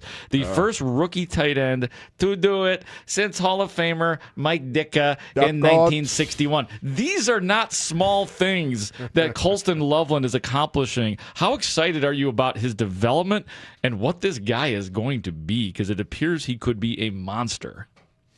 That combination, Colston Loveland, Caleb Williams, where they took the game over in the second half in a similar way to what Jared Goff and Amon-Ra St. Brown just became this unstoppable pair for much of the game, especially in the first half, but certainly moments in the second half too. And, not every game is necessarily going to dictate that Colston Loveland gets that volume of targets, but at his position as a tight end, and I love the fact that Cole Kmet, he got his yesterday as well. Loveland was the one with more targets and bigger plays, but he's the better pass receiver between the two of them, and I think that's fine because Cole Kmet still had his role within things also, and I thought Tom Brady did a really nice job on the two-point conversion of kind of displaying and describing where Cole Kmet was just a part of the blocking package initially, and then you saw him and Kamanunga, and everybody's on the ground, and Kmet's like, oh, well, there's Caleb. I know how he rolls. Let me just get out in the route tree and see what happens here, and it worked out for the Bears because of that improvisational act that they tend to perform well. But for Loveland, we knew he'd be a matchup problem as a route runner coming into this thing, and just to learn the offense, especially after having an offseason where he couldn't be there getting the full speed reps with everyone else, he's progressed steadily throughout the year, and I'm excited to see where things go with him as his body continues to mature physically. I mean, he's already a more than willing and capable blocker from a tight end perspective anyway, but then how much more as his frame kind of fills out where he's still a rookie right now, just a few years of college football and missed a bunch of time there. But he could become a really, really big issue as he just fills out that much more. And he'll still have that same fluidity and burst, the suddenness and separation, and those hands with that long wingspan that's there in his ability to reach out and snatch the rock. There's a confidence that Caleb has in trying to fit the football into him because of his build and because of the consistency that he grabs the ball with. I think we found a new nickname, the Big Issue for Colston Loveland. That's not bad. I don't hate that. Actually, that's one of the better ones I've heard recently. Really good. Also, I saw him walking out of Au Cheval on Saturday, so somebody give that man more hamburgers. Burger it up. He probably should go with the fried bologna sandwich. It's so good. delicious Low there. key, Just low Au key. Cheval All the best people, things there. Just somebody get Colston Loveland the gift card to Au Cheval because that was incredible. And I took French for many years, and I just can't call it Au Cheval, and I can't call it LaCroix. I can't do it. La Croix. I can't. I'm not that intense Viva about la it, Croix. but I Pepe Le Pew. I can't. People will be like, I was about to say, call Layla, me Pepe Le Pew. it's Au Cheval, and I'm like, no, it is not. Je m'appelle Chicago eyes. Pepe Le Pew. Chevelle. It's Chevelle. Yeah, Excusez-moi, s'il vous and plaît. I'll go with you to an extent, but just not all the way. Not all the way. Fermez la bouche. Point being, though, What? yes, shut your. Well, What'd you you said say? shut the mouth. That's what she said. Like vo or votre is the Anyway, the point being, Decor. get the big issue, more hamburgers. The big issue. Okay? That's so good. That's so good. And I think you're on to that one. More All with right. Anthony Herron coming up next here on Rahimi Harris and Grody as we continue to break down the Bears game against the Lions. And we have a playoff game to discuss. So we'll do it all next. The Bears end the season at 11-6 after losing to the Lions at Soldier Field. Matt Spiegel here from the Spiegel and Holmes Show, afternoons 2 to 6. Stick around as all of our shows and team of Bears experts dissect the game from every angle and start to get you ready for Bears playoff football against the evil Packers at Soldier Field on Chicago's Sports Radio 670 The Score. Always live on the free Odyssey app. This segment is sponsored by Jewel Osco. Hurry in to Jewel Osco's huge 3-day sale and get everything from selected Chef Boyardee for $1 each, $1.50 deals on General Mills cereal to a dozen Jewel eggs for $2, Screamin' Sicilian pizza for $4 and more. Hey, Chicagoland, it's Zach Zaidman. The season of performance is here at McGrath Acura of Westmont, where precision meets excitement this holiday season. Hurry in and make every drive feel like a celebration. Lease a 2025 Acura ADX front-wheel drive for $209 a month for 36 months. But don't wait. The season of performance event ends January 5th. Visit McGrath Acura of Westmont on Ogden Avenue today. When you do the math, you choose McGrath. Excludes taxes, titles, license, and fees. To well-qualified lessees. See dealer for details. Expires 1/5/26. This Sunday at the Wall at Gurney Mills Marcus Cinema. Meet Chicago football legend Mark Bortz, starting at 2 p.m. Then stay and watch Chicago take on Detroit on the big screen. The Wall at Gurney Mills showcases the biggest sporting events while letting you enjoy the MVP comforts of a Marcus Theater. Plus, admission is always free. Meet Mark Bortz this Sunday at 2 p.m. Seating is limited, so come early. Check out thewall.marcustheaters.com for all the info. That's thewall.marcustheaters.com. New year, new goals, and fresh FSA funds. If you've been thinking about a vasectomy, stop putting it off. The start of the new year is the smartest time to book at Vasectomy Clinics of Chicago. Why? You can use your renewed flexible spending or HSA dollars to pay for it using pre-tax money. We offer a quick 30-minute in-office procedure that is virtually painless. No needle, no scalpel, and absolutely no hospital stay. It's the safest, simplest way to take control of your future. With 5 convenient locations including downtown Chicago at Lake Point Tower with free valet parking, plus Naperville, Tinley Park, Arlington Heights, and Barrington. We are right in your neighborhood. Make your resolution reality and use your fresh FSA funds. Visit vasectomychicago.com or call 877-877-4VAS. That's 877-877-4827. Vasectomy Clinics of Chicago. Your family is complete. Now your planning is too. There are only about 4,300 publicly traded companies on the U.S. Stock Exchange. But there are an estimated 33 million companies in the U.S. Hi, I'm Jeff Jr., founder of Trajan Wealth. The average investor is missing out on over 99% of the investment opportunity that's happening in this beautiful country until now. True portfolio strength is found beyond the confines of the S&P 500, investing in promising companies before they go public. Private real estate, infrastructure, world-changing technologies. This is called the endowment model. The endowment model has historically outperformed the traditional model of just stocks and bonds. If you're an accredited investor and want more from your investments, it's time to think beyond just stocks and bonds. Call Trajan today, 630-320-2100. That's 630-320-2100. Advisory services offered through Trajan Wealth, LLC, an SEC-registered investment advisor. See website for details. You still got it, but your immune system weakens as you age, making it harder to fight flu, pneumococcal pneumonia, RSV, and COVID-19. Ask your doctor or pharmacist which vaccines you need. Sponsored by Pfizer. Snakes, zombies, public speaking. The list of fears is endless. But the real danger is in your hand when you're behind the wheel. Distracted driving is what's really scary and even deadly. Eyes forward, don't drive distracted. Brought to you by NHTSA and the Ad Council. At Busey Bank, we build meaningful financial partnerships with our clients that span generations. Busey Bank, building business, growing wealth since 1868. Member FDIC. Plumbing emergency? Call Plumbers 911. Available 24/7 at 1-833-PLUM-911. Licensed, highly trained plumbing professionals ready to answer your call. 1-833-PLUM-911, where they do it right the first time. Allstate knows your home means everything to you, and you'll do anything to protect it. But not just with any protection. You want insurance that'll be there for you and your family when you need it most. And that's what Allstate's been doing for over 60 years. So check Allstate first for home insurance you can rely on. You're in good hands with Allstate. Savings vary. Coverage subject to terms, qualifications, and availability. Allstate Vehicle and Property Insurance Company and affiliates, Northbrook, Illinois.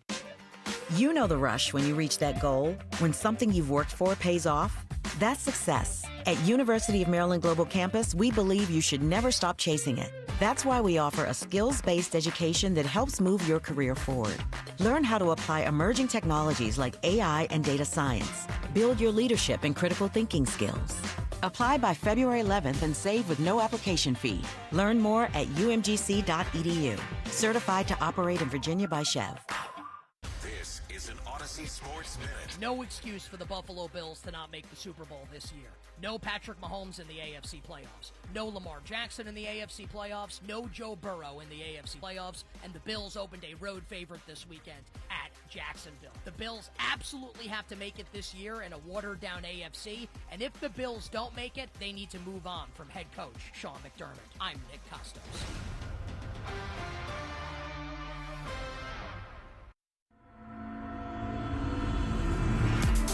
Rahimi, Harrison, Grody. Middays 10 a.m. to 2 on Chicago Sports Radio 670 The Score.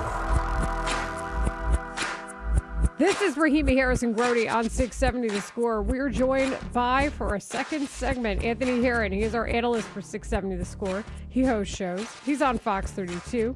He's on Big Ten Network. And he's on Twitch, twitch.tv/Chicago 670 The Score. Are we all just vibing to the music right now? I am. I don't know what Ant's doing out head there. nod situation. What is this? Let me go to my Twitch real quick.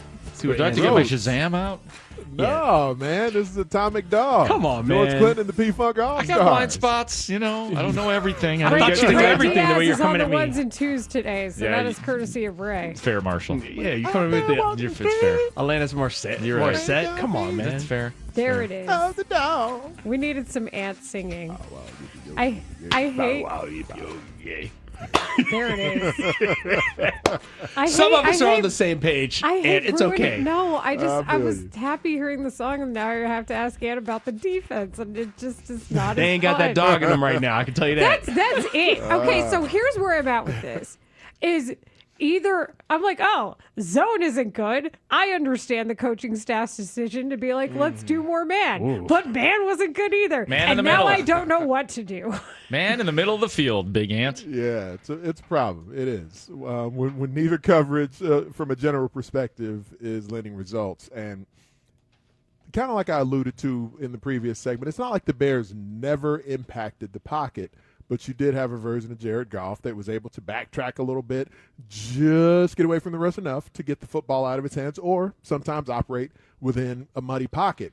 And that's just life in the NFL at times, where you have talented quarterbacks, talented pass catchers, and they're going to make plays. They're going to drive the long field at times. And we saw the Bears, the Kevin Byard interception. There was a first down sack that got Detroit behind the chains. That's the biggest issue to me. It's one thing to not be as sticky in coverage as we kind of came into the season expecting this secondary would be, but to not have more plays on the opposing side of the line of scrimmage, both on passing downs and running downs, it just makes the life of your second and third level so much easier when there's just all kinds of havoc and chaos in the face of the quarterback from your down linemen, from your front four. When the offensive line has, jerseys and colors flashing across your face and the quarterback feels like that there's just bodies all around him, then that can speed up their process when things are frenetic in that way. But when it's more hit or miss, when there's the occasional first down or the occasional third down where there's kind of bodies penetrating or leaking through, then especially veteran quarterbacks like Jared Goff are going to be able to maintain their calm that much more.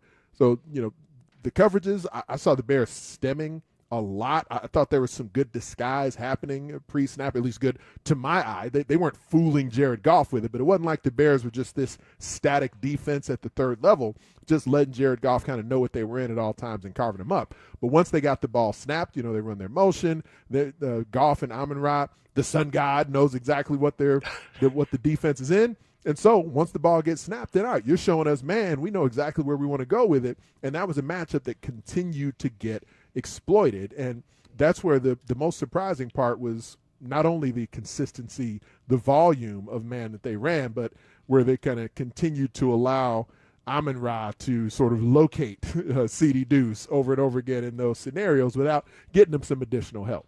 Well, and I feel like the thought process, at least at the beginning of the year, was, it's cool. Our front four is amazing. And they were spending in the top 10 on defense out of NFL teams. And it was like the Swaggy P Nick Young meme where you shoot the three and then you go back and face the camera with your hands in the air smiling and it's way offline.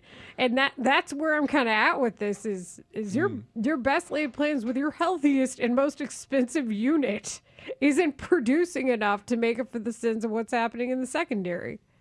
And it's juxtaposed with, some of the other moves that were made that have worked out really well, like notably on the offensive line, of course. And a lot of this does look different. This is just not the world the Bears are in. But if Jalen Johnson were healthy, which he's obviously not, and I respect so much his willingness to get back out there so quickly and try to fight with his team.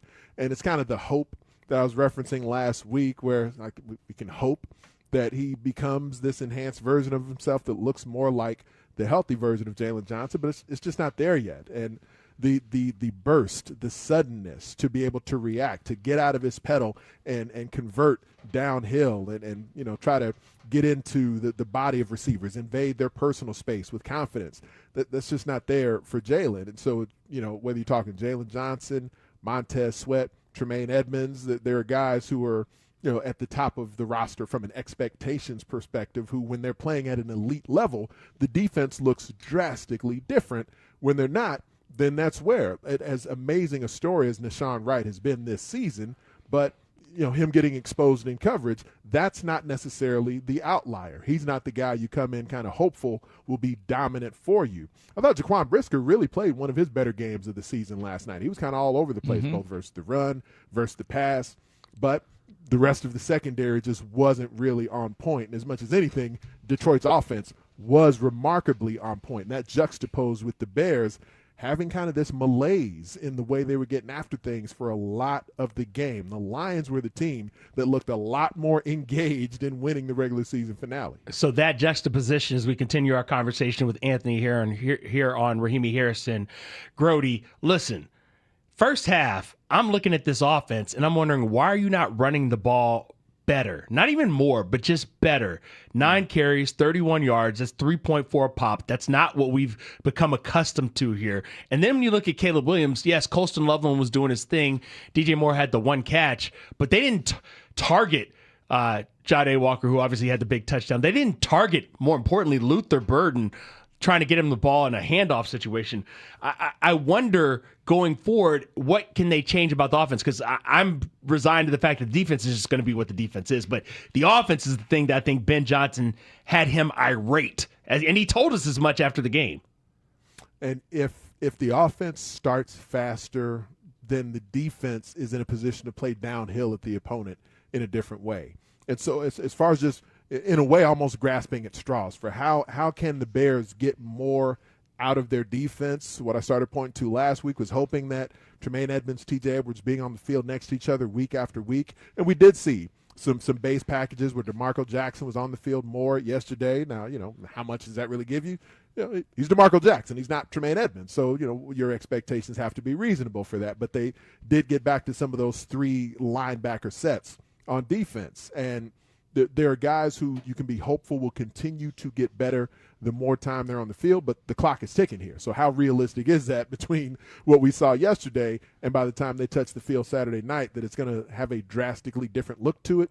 The Bears' offense getting off to a faster start can impact the Bears' defense, not only just their life force to take the field with that extra juice, that extra energy, playing with that extra heartbeat because the Bears' has gotten them a lead, but then also it can dictate the terms of the opponent. If you are able to start fast and put some early points on the board, now you get Matt LaFleur and Jordan Love starting to chase a little bit when you take the field on Saturday night.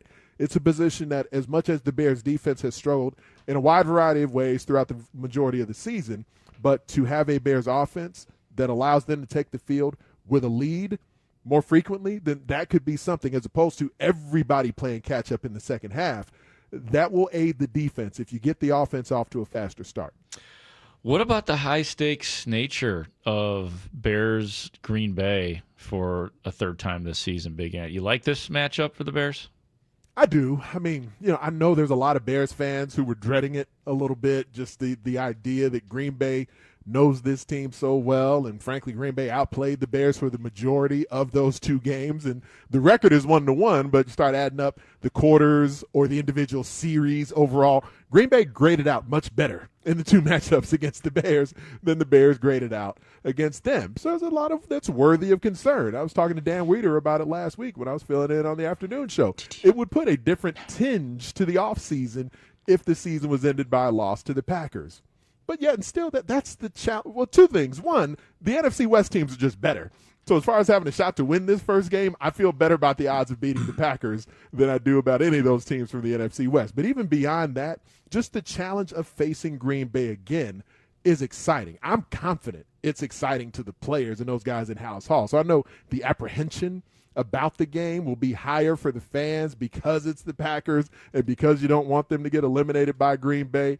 I'm confident the players in the locker room, the coaches in the meeting room, one thing, you know this squad already, and another thing, it enhances the gravity of the feel of this game. It's an opportunity that you don't always get, even in a playoff game especially, to have your arch rival, your chief nemesis be the one that you're taking the field against with the season on the line. This is something the Bears should relish. Anthony, how much of the Bears game plan for the playoffs do you think is going to look different? Because Ben Johnson talked multiple times about how simple the plan was this week. I think he didn't want to put a lot on tape going into playoff game number 1. I think that's fair, while at the same time, like, you've seen Green Bay twice here in the last month already, right? So I don't even know that there's a lot the Bears could put on film that would surprise Green Bay by now. Jeff Hafley has really had a good bead on the Bears offense up to this point. Matt LaFleur has had a really good bead on the Bears defense up to this point. So, yeah, there will be schematic wrinkles, I'm sure. There will be adjustments to get made here, and perhaps that's a part of what goes into some of the things we saw game planning-wise yesterday also. But in the end, because the players know each other really well by now, and these coaching staffs have game planned for each other so much here down the stretch, a lot of it is going to come down to execution. A lot of it is going to come down to preparedness and mastering the moment. And that's where the Bears, that's where this team who hasn't been on this stage in this moment in the postseason before, it's new territory for them, new territory for Ben Johnson. So putting a good game plan together, yeah, that's got to happen during the week leading into it on a short week. But in the end, the players got to go out there and make some plays. Anthony Herron, we always appreciate the time. Thanks so much for coming on with us. Where can we hear or see you next? Oh, so game being on Saturday night makes the weekend a little more interesting for me because I'm actually going to be on NBC on Saturday called the All-American Bowl. That's a game I've been doing every year for them. And players like Caleb Williams was an All-American Bowl participant years ago. And all these stars that roll through the game. I'm going to be on NBC down in San Antonio on Saturday, man. So I'm still working through some things, getting the schedule figured out and seeing how much of this we can still make work. I am shocked, by the way. I don't know if you guys have talked about it yet. Maybe it'll come up later in the week. Shocked. Bears-Packers is the game that was Saturday on Amazon Prime. Like, this screams Sunday Night Football. This screams Monday Night Football with all the eyeballs that would come with it on the biggest shows in the sport. I'm not surprised that Amazon was like, oh, Saturday night again after what just happened? I'm in. I think it's less about that and just doing the basic math. It's called market size. Have you checked out the market size of those two teams that are going to be on Sunday night? Did Amazon have the first pick or something? No. I'm saying Sunday Night Football, putting the two largest markets that are taking part in a football game on Sunday Night Football makes the most sense from an NFL standpoint. When you're talking about Boston and the New England area and, of course, Los Angeles.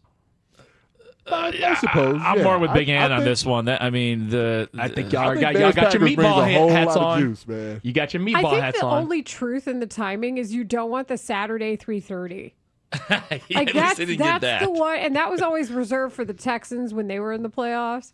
So I feel like not having the Saturday 3:30 is that's the one where you're like meh. Like didn't that go to an NFC South team? Didn't that go to the Panthers? I think it I haven't did. compared the raw numbers of the primetime ratings from throughout the season. I have a hard time believing that the run the Bears have been on this year and the fanaticism that's there, not only in Chicago, but all the national shows spend every second they can talking about the Bears, almost as much as they talk about the Cowboys this year. So I think there's a degree of eyeballs, and I'm surprised that both NBC and ABC, ESPN passed up on. Yeah, I feel that. We are, if you think we're exhausting, watch the national guys. Right. Thanks as always, Ant. Good luck on the call. All right. Get some Appreciate Tierra y'all. for me buddy. in San Antonio. That was Anthony Herron joining us via Twitch, twitch.tv/Chicago670 The Score, and our Circa Resort and Casino hotline. Coming up next here on 670 The Score, we want to take your calls again. What do you think about the Bears getting to the playoffs? Did you see something in the offensive game plan that maybe you think might come up again against the Green Bay Packers? How do you feel about the Bears' last 2 games against the Packers? And yeah, what do you think about watching an important game on a Saturday night again? We'll discuss it all. 312-644-6767 on The Score.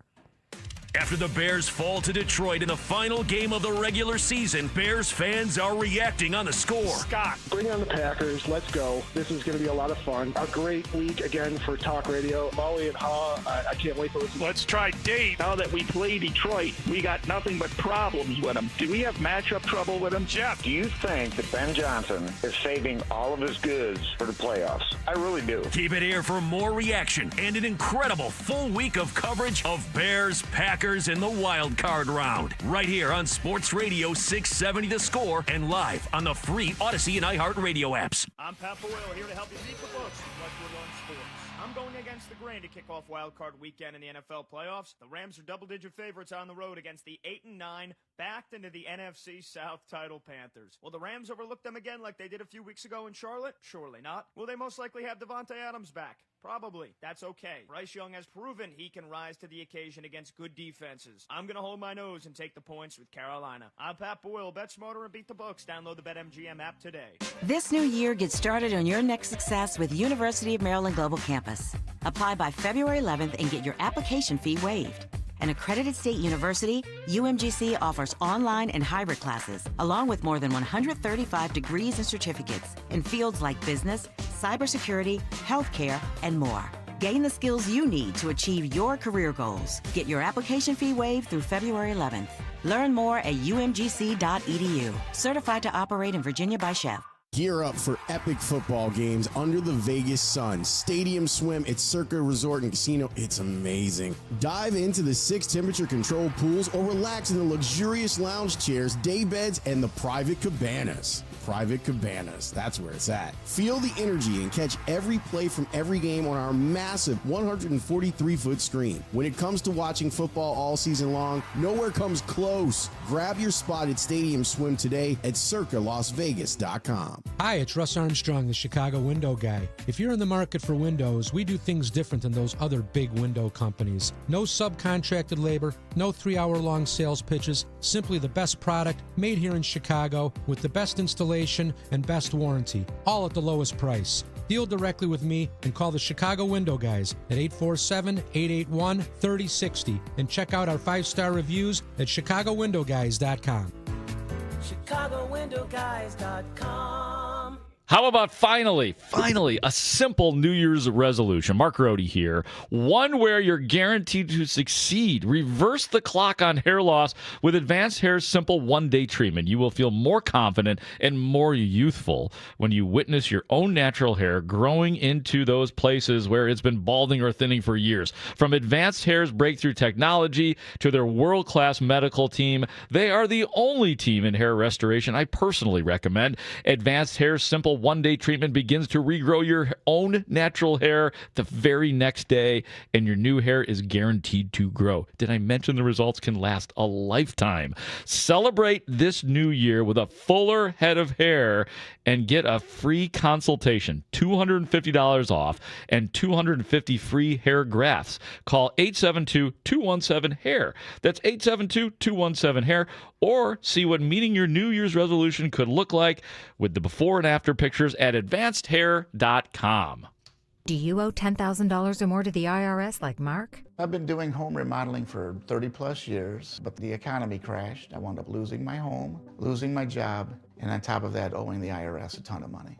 I owed the IRS $114,000. It really, truly was the worst part of my life. Then Mark found tax relief advocates. On news radio, I heard about TRA, and I thought, what's the worst that could happen? So I picked up the phone and I called them. When it was all said and done, TRA settled my $114,000 debt for $100, and I'm telling you, I was ecstatic. Could not believe it. Would recommend TRA to anyone. If you owe 10 or even hundreds of thousands of dollars to the IRS, don't lose hope. Do what Mark did and call TRA for a consultation. But TRA did. They gave me a second chance, and I'm forever grateful. Visit TRA.com or call 800-491-9914. 800-491-9914. That's 800-491-9914. It's Blackhawks and Bulls season on Chicago Sports Network. Visit chsn.com/radio to sign up for your 7-day free trial of their all-access plan. Over 300 live games per year. Chicago Sports Network, your home stream advantage. Rahimi, Harrison, Grody will be back in 60 seconds on The Score. This is the Game of the Week report, brought to you by Hyundai. The College Football Subdivision National Championship is set for Illinois and Montana to go head-to-head on Monday night in Nashville to crown this season's winner. Montana hasn't won since 1984, and Illinois is looking to bring home their first title ever following a close loss in 2014. The Game of the Week report is brought to you by Hyundai. Get into the Hyundai Getaway Sales Event going on now. Get into the Hyundai Getaway Sales Event, extended until January 5th, and get away with a deal so right, it almost feels wrong. Because right now, you can get a great deal on our most popular models, including our adventure-ready SUVs, like the Hyundai Santa Fe or Santa Fe hybrid models. There's also our bold and stylish Elantra, packed with all the latest tech, or go all-electric with the Ioniq 5 or Ioniq 6. The Hyundai Getaway Sales Event, extended until January 5th. Visit HyundaiUSA.com for details. That's HyundaiUSA.com. Rahimi, Harrison, Grody. Middays 10 a.m. to 2 on Chicago Sports Radio 670 The Score. This is Rahimi, Harrison, Grody on 670 The Score. We're taking your calls following the Bears loss to the Lions, but they get another game. Playoffs, Packers, Saturday, 312-644-6767. And also just want to update you on what's been going on in this Black Monday in the NFL. We know it well, but we don't have to deal with it today. Not today. Pete Carroll reportedly out in Las Vegas, that per Adam Schefter. Also, the Cardinals have fired head coach Jonathan Gannon. That also breaking through Adam Schefter. Jordan Schultz on top of that one as well. And we're hearing that Cardinals GM Monty Osenfort will be back. And the discussion also surrounds what's going to happen, per se, with Ian Cunningham, for example, because there are GM openings that are happening. NFL Network says that the Cardinals will retain Monty Osenfort as well. The GM will lead the search for the new head coach after Jonathan Gannon was fired. And the Dolphins have requested to interview Tariq Ahmad, Alec Halabi, John McKay, and Josh Williams for their vacant GM job. Ian Cunningham's name not on the list, at least not from that recent post. So we're back on the phones, 312-644-6767, and we go to Tony in Joliet. Hi, Tony. Hey, Layla, Marshall, my friends. Grody. What's up? Hey, guys. You know, I wasn't willing to call today because I'm so upset about the game, and I'm not upset. Like, if you would have told me, Marshall, if you would have told me before the game that with 2 minutes left, Detroit would only have 16 points, I would have been like, the defense rocked. And going off we saw last week and say, what do you think the Bears have? I'd be like, well, the way they look, they're going for Caleb's record. Let's get it. I'd say Bears had 30 points at that point. And then the way the game went down, to come in flat, and you guys know every team says when you go into the playoffs, you want to be playing your best ball. That was one of the worst games I've seen. And for them to have their coach, knowing what happened to him when they lost in Detroit and what that game meant to him, he was smoking after that game because it was a letdown on everything. He felt he let himself down for not going on fourth. I know we feel real optimistic. We're trying to be. But I'm having a huge watch party. My watch party is going to be a celebratory of what this season was, not on a Green Bay curse. I mean, Green Bay's favored coming into this game already. I'm going to have fun with the game. I'm going to have fun with the season. We know we have things we need to fix. But God bless it, guys, and you guys had a great season. And hopefully we get a win and we get going. But thanks for taking my call. I love you guys. Thanks as always, Tony. And I think that's fine. This should be a icing on the cake type of season. That's the hard part, is when you see winnable games and you want the team to win more, or you see opportunities, you go back into that evaluation mode. But when you look at it from the big picture, the fact that we're talking about making the playoffs this year, it's all a bonus. It is a bonus, but at the same time, and I think Grody is really on line with this, if the Bears lose to the Packers, there will be a segment of the fans who will not only be happy, but they will not view this season as a success. And that is so foolhardy. Well, it's not necessarily just that. I mean, you have to view certain things as a success, or you will have to view a lot of what happened this year, especially the offense. What's going to happen, though, is 5-6 years from now, the way we will characterize this season is, oh, yeah, that season where the Bears were, but they lost to the Green Bay Packers. That's going to be what's attached to the season if they are to lose to Green Bay. That's upsetting, but it's realistic. If they don't make the playoffs next year. Yeah, that's the thing about it. I'll look back at, you can't, I don't want to see this be the defining year of anybody's tenure. You know, that's what you don't want to have happen. You want to say, okay, they lost in the wild card, go get them next year. Here's what you have to do to improve, to get to be a winning playoff team. You know, that's what it should be. That's what should be the next goal, if that is the case and they lose on Saturday. We continue on the phones, 312-644-6767. Anthony is in D.C. Hey, Anthony. Anthony. What's up, people? What's up? Happy New Year. Happy New Year. Happy New Year. I got a question in regards to what you're asking. So basically, we've exceeded a bevy of things that, you know, nobody saw we doing, like I usually say. But we have a ton to work on. You guys would agree, right? Yeah, oh, yeah. Yeah. So basically, this question that I'm having to pose is, if we know specifically D-line, if we know we have to fix that, yeah, I'm not saying that we can't run the table and probably hit the big game, but even if we lose, which I don't think we will this week, but even if we do, with the bevy of things that we've exceeded and, you know, work still having to be done, would you guys be happy going into next year with the team? Let's say we won the Super Bowl this year.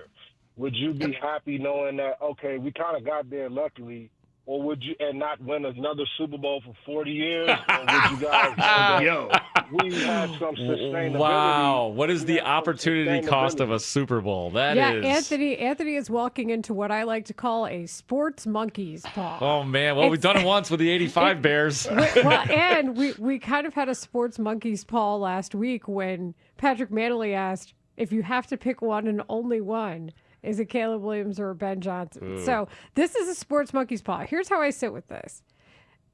Like we talk about with making the playoffs, sometimes the breaks go your way.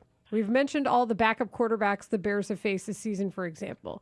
We've mentioned how sometimes the injuries are not as much of a problem for your team as they are for others. That factors into this. If you make it to the Super Bowl and you win it, I'm taking the Super Bowl. I'll worry about the future later. I don't know what the heck is happening tomorrow, and I've said that before. So that's how I feel about this. Tomorrow is not promised to us, and if you say there's a Super Bowl available to you and with it comes a 40-year drought, you just take the Super Bowl. Because guess what? You can have a 40-year drought without a Super Bowl. How are you feeling about breaking a 108-year curse and not knowing when the next one's coming? Oh, man, 10-year anniversary special coming soon at the Cubs convention. Okay, Joe Madden's going to be there. Quarter of the way there, guys. Quarter of the way. Oh, man. That's a good question by Anthony. We have more to come here on Rahimi, Harris, and Grody. We will take your calls at 12:45 as well if you missed it, so call us back then. But in the meantime, we have 5 pressing questions. Pressing. There are 5 on its segment. Join us next. You're listening to Plumbers 911 Football Monday on The Score. Plumbers 911. Plumbing emergency? Call the professionals available 24/7 at 1-833-PLUM-911. Presented by Great Clips on Chicago's Sports Radio 670 The Score. Always live on the free Odyssey app. Winter is heating up this January. Your Chicago Blackhawks hit the ice at home 11 times, bringing speed, hits, and heart-pounding action. Don't miss Friday Night Hockey presented by Modelo as the Blackhawks face the Washington Capitals. The first 2,000 fans score an exclusive Blackhawks Modelo hat. Plus, nominate your team leader for Captain Morgan's Who's Your Captain with a chance to win tickets, scoreboard recognition, and next season's team fees covered.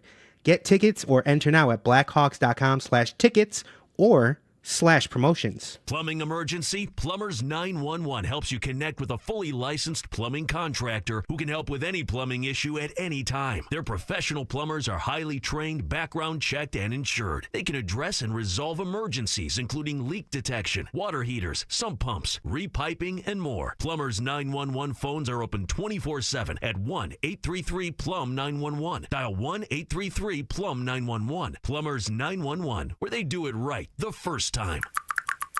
When you're betting and find yourself constantly thinking about gambling and you're losing more money than you have, are you really winning? If you're spending too much time with the slots or you can't stop betting on sports and you find yourself feeling overwhelmed, maybe lying, and probably losing more money than you can afford to lose, you're not alone and you can get help. It's available 24/7 and it's confidential. When your betting has gotten out of hand, call 1-800-GAMBLER or visit www.areyoureallywinning.com. Sponsored by the Illinois Department of Human Services. 1-877 Cards for Kids. KARS Cards for Kids. Ready to get rid of that old car? Donate it to Cars for Kids. Call 1-877-CARS-FOR-KIDS to reach a friendly live agent. Donation's super easy, and your car can be picked up as soon as tomorrow. Call us now, 1-877-CARS-FOR-KIDS. 1-877-CARS-FOR-KIDS.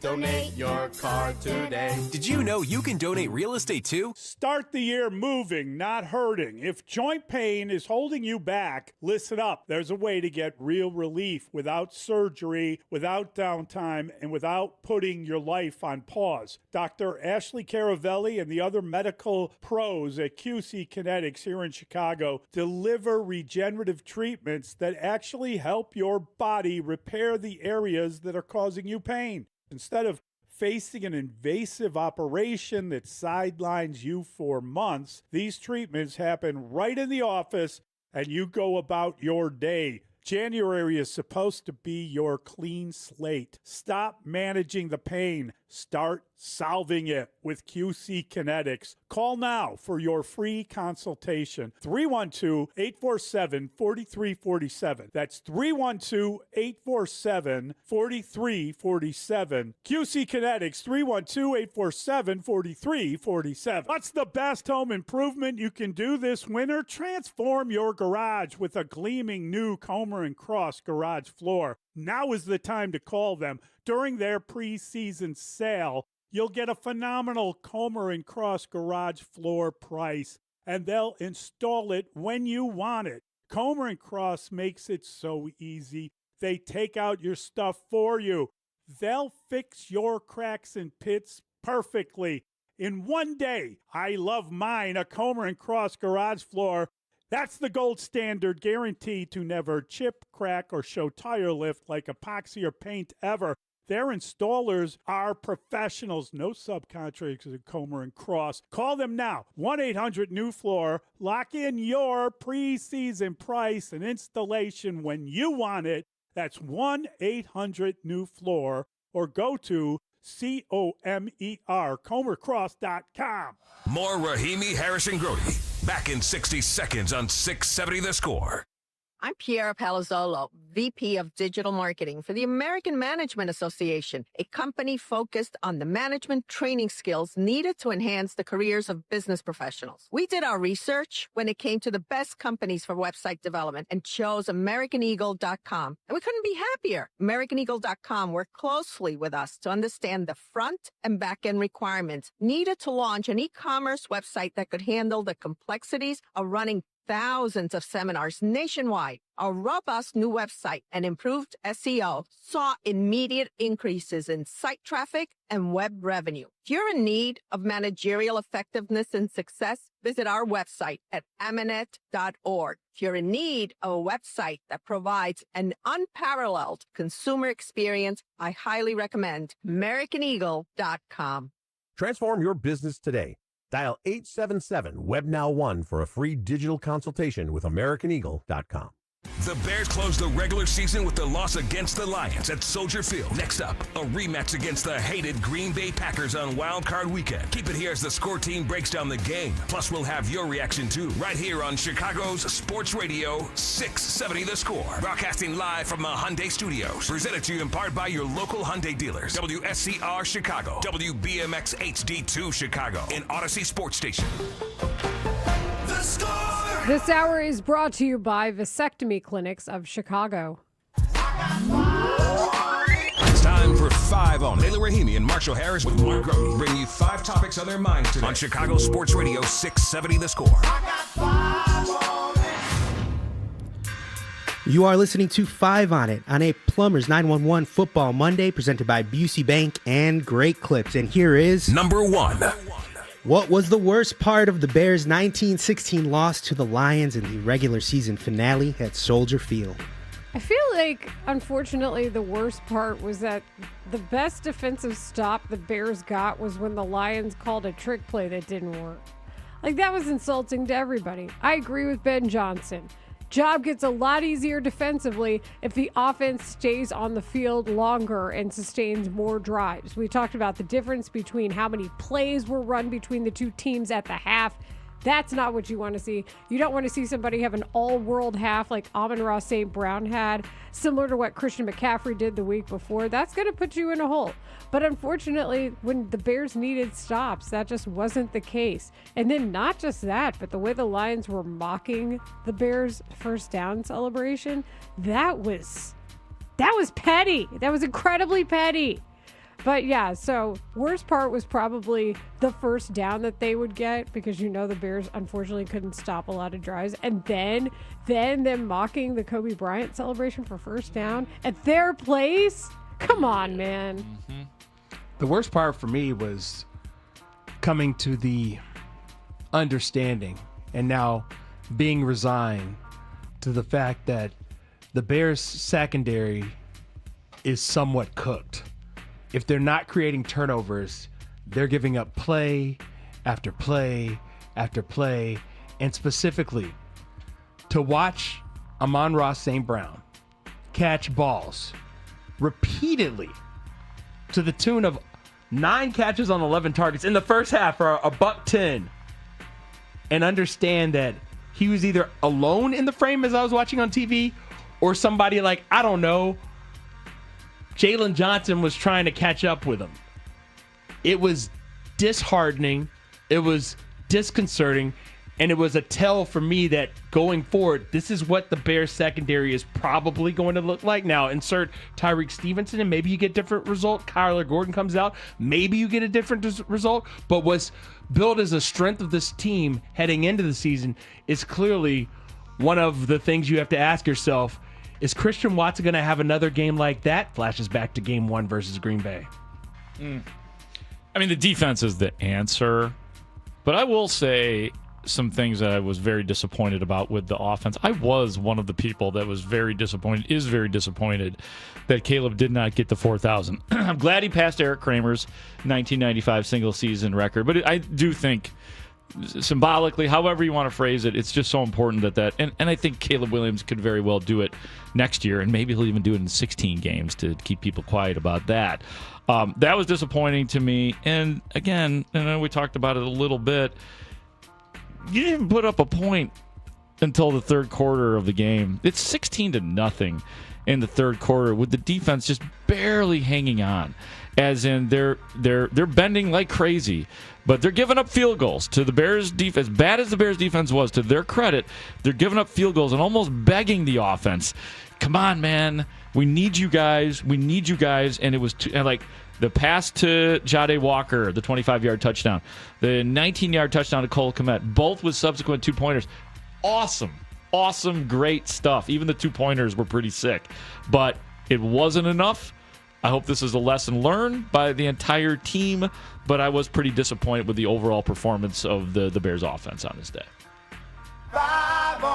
Number 2. The Bears finished the regular season with an 11-6 record and are the number 2 seed in the NFC. So here's the question. Are they cooked or did they cook? Did they cook or are the Bears now cooked? There are these feelings that you get where you're like, yeah, I did this. But then, oh no, the expectations. Did I cook or am I cooked? And that's where I felt like I was when I was walking to work today. That's just a life question for me every day. But yeah, congratulations, the Bears. You got the 2 seed in the playoffs. Nobody else wanted to win any games going into the playoffs except for the Seattle Seahawks, and you know how I feel about how they looked against the 49ers. Damn good. Also respect their offense. Sam Darnold in the playoffs is the last dragon he's got to slay. So when it comes to how the Bears got here, what happened, I'm like, yeah, 2 seed, let's go. Yeah, and then I'm like, oh, God, why did they look like they were miles away from the Lions at the half of this game? Just like they unfortunately looked bad at the half against the 49ers. And oh, by the way, not a great first half previously against the Packers. I don't know that they're cooked, but I worry that thanks to the 49ers and Packers games, and now the Packers are playing the Bears again, and thanks to the Lions again, that the team opposing the Bears has a book on how to beat this team. If I'm the offensive coordinator for team opposing the Bears, I'm calling a lot of crossing patterns, unfortunately. If I'm trying to stop the Bears offense, I'm probably doing a blitz look or two, knowing that that might junk up the front as the Dennis Allen description of the defense likes to exist. So there are a couple of different ways where unfortunately you see where the Bears' flaws lie. Like the Aiden Hutchinson sack, for example, when Darnell Wright didn't get help. Like, you have to take advantage of those if you're opposing the Bears. So I asked the question, did we cook or are we cooked? So, and your answer? Yeah, what's the final answer? Yes. Oh, man. You know what? I can't be mad at that. You know why? Because my answer is also yes. Here's why my answer is yes. Yes, we cooked. We also, I just don't know about I don't know. No, listen. It's a valid answer because they did cook in the 2025 season. Yeah. But you better do something in these playoffs. You know why? Did you know what other news came out yesterday after all the games went final? The Bears' 2026 opponents. Let me tell you something. They already got to play in arguably one of, if not the best divisions in all of football, NFC North. Year to year, I know this year the NFC West was probably better, although everybody in the North finished with a winning record. Everybody in the North finished with a winning record. Yeah, you can say that and then take a gander at what the hell happened to the NFC South. I told you somebody had to win that division and nobody wanted to. Yeah, the Falcons wanted to, but they lost to the Jets. It still took a Saints loss in order to have the Panthers come out with it. So, looking at 2025, here's why they did cook. They got the 2 seed and they bounced back with a great 11-6 season. But here's why they are cooked. Because if you look at who they got to play next year, they have the toughest strength of schedule based on this year's records next year. Because they got to play, the division 6 times. They also got to play the AFC East. The Patriots reside there. The Buffalo Bills. You got to go to Buffalo in their new stadium next year. They also have to play, because they finished in first place, the division winners of the NFC. That includes the Seahawks. Oh, that's on the road, by the way. And also the Jaguars, who look like a team that could be reckoned with. So you look at their schedule next year, they're cooked going forward. Not to say they can't be good next year and find a way back to the playoffs, but I'm saying you better keep cooking in 2025 to make it all worth having the worst schedule in the NFL next year. That's why I kind of disagree with what Layla said earlier, that it's all a bonus right now. To me, I stopped thinking that way probably around the Pittsburgh game or so. It's like, okay, I accept that the Bears are a winning team, then they deserve that. And you got to take full advantage of it because this stuff goes away very fast. It really does. I mean, think about it. Like Joe Burrow gets injured. You're facing Joe Flacco. That was not an easy game for the team to win. Amen. Couldn't even beat Snoop. Amen. So I'll answer the question like this. They have looked cooked the last 2 weeks, the defense specifically.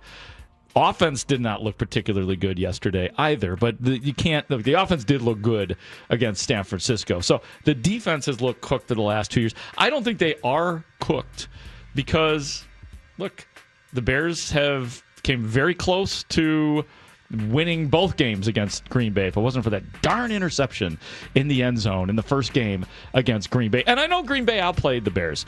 The point that this is building up to is, I know, Marshall, you're a little worried about this game yet for Green Bay, and I understand that, but this will be a close game, and it's a winnable game for the Bears. So to call them cooked, like, I can't do that. They're still cooking. Have your Alka-Seltzer on standby? Absolutely. You know I got the chewables. The chewables are good. Aren't they good? I just don't Cherry know that chewables. it's as simple as, oh, here's a different looking team than what we saw the last 2 weeks on Saturday. And You're if right. it is, then that's another layer of why Ben Johnson is the awesomest coach who's ever awesome. But the Packers aren't great. You know what I mean? They're good. They are a flawed team. There are a lot of flawed teams sitting around. Just like the Bears. But you can't let that crap happen. Like the Josh Jacobs 21-yard run on 3rd and 1, and you saw how nobody wanted to tackle that guy. That's what makes me concerned. Well, may I offer you a Bo Melton or a Christian Watson? You're doing why am I flashbacks. talking You're doing about flashbacks. Bo Melton? Bo Melton and the slant against CJ GJ, As the I've Christian said, Watson. Ooh, from you the better not beginning. have CJ GJ against your number one receiver like what happened yesterday. Stop too doing many that. times. Stop doing that. As soon as we got to this point where the Bears were a playoff hopeful, like playing to get into the playoffs and now obviously in the playoffs, I've said it very simply. I'll repeat it again. Caleb Williams, it's going to ride with his performance. He probably does have to outplay Jordan Love. But not only that, Caleb Williams, we talk about the Cape, Superman. I've talked many times about Clark Kent. Clark Kent needs to hit deadline, okay? And then, yes, you could do the Superman thing. But if he doesn't hit deadline like he did this past week, 3/4 of no points, you're going to be in trouble. Number 3. This is 5 on 670 The Score with Layla Rahimi, Marshall Harris, and Mark Grody.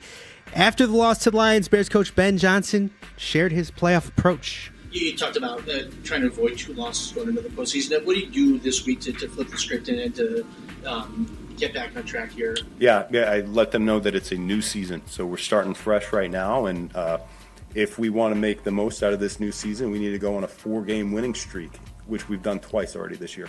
It's Bears coach Ben Johnson. What needs to change in order for the Bears to have a 4-game playoff winning streak? Mark Rote looked deep in thought, so he gets to go first. Honestly, I heard that before, obviously, hearing Matt Nagy say that, like the 4-game winning streak. You get a little goosebumps right there. Why not? Why not a 4-game winning streak for the Chicago Bears? You don't want me to answer that question. What? Do you want me to answer the question? Did I really just say Matt Nagy? I've done that twice. You know Oh why? my God! You know why? Here's why. Because there was a story about him by Dan Pompei in The Athletic. So I've got Matt Nagy on the brain over the last few days. I am sorry to you, but I like Matt Nagy, so I'm not that sorry. But I'm sorry to the listeners who I'm confusing Do you right like now. running the football? Then you don't like Matt Nagy. Well, that's true. Could have used a little more Jordan Howard back in the day. But it seems like, from reading the article I read, that he has learned. Matt Nagy has said that he doesn't need a bunch of yes men surrounding him. Like Ben Johnson doesn't have yes men surrounding him. What was the question here? 4-game winning streak. Oh, yeah. What needs to change in order to have a third 4-game winning And now streak? you know our show for tomorrow. I think we've been talking about it. Look, the defense is regressing. That is the secondary. How many times can we talk about it? The lack of pressure on the quarterback. It's all there. It's all real. And then, quite simply, again, you found out yesterday, even with the offense, it's been great. The magic has been wonderful. Caleb has had a terrific year. He's progressed. Wasn't very good until the end again, and this time he didn't get away with it, or the offense didn't get away with it. So that's still got to be better. It's really simple. The 2 winning streaks he's referring to comprised 9 total games, a 4-game winning streak early, a 5-game winning streak a little later. In those 9 wins, only 2 of those teams are still playing football this season. That's the biggest difference. That first 4-game winning streak, none of those teams are still playing football. In fact, they're all pretty much top 5-ish in the draft coming up. So that tells you the quality of wins. Now you got to beat real teams who are really good. Outside of that Eagles win, I haven't seen a complete win against a playoff team all season from this team. To quote the great artist Future, and also somewhat Drake, you need a really big team who does some really nice things. Okay? That's what needs to occur here. And frankly, you do need a lot of what's behind door number one. You have to. I hope that I'm waiting for some sort of super secret defensive stunt craziness to happen up front out of Dennis Allen. But the problem is the checkdowns that Jordan Love had, where he was able to beat blitz look every time. That's the stuff that can't happen. Again, I said it. Assignment. You can't have, and I don't even know if he's going to be able to play because it was a concussion. Who? C.D. Gardner-Johnson on your best receiver can't happen. Safety help. Poor Jaquan Brisker ran so many miles in the game yesterday. So those looks have to change, I think. And obviously, your offense can't go 3 and out to start the game. Stop that. Just stop. Stop it. And you know what, Ben Johnson? Call more run plays for DeAndre Swift. Maybe Rome Do Madunte's it. behind game door number 4. Do it. Doing it. Doing it well? We'll see. Number 4. What was your biggest takeaway from the final week of regular season action around the NFL? Hey, did anybody catch that Sunday night game? The Seahawks are damn good. The Yeah, Seahawks let's are go to so that. good. Seattle. The More. Seahawks have a top 5 quarterback. They have perhaps, and I think maybe the best receiver in the league in Jackson Smith and Jigba. And that defense absolutely stifled the 49ers. Did you see how good all of the tackling was? They were like, oh, I look in your direction. Tackled, no gain. No yak, no rack. Don't pass go. Don't collect $200. Seahawks look great.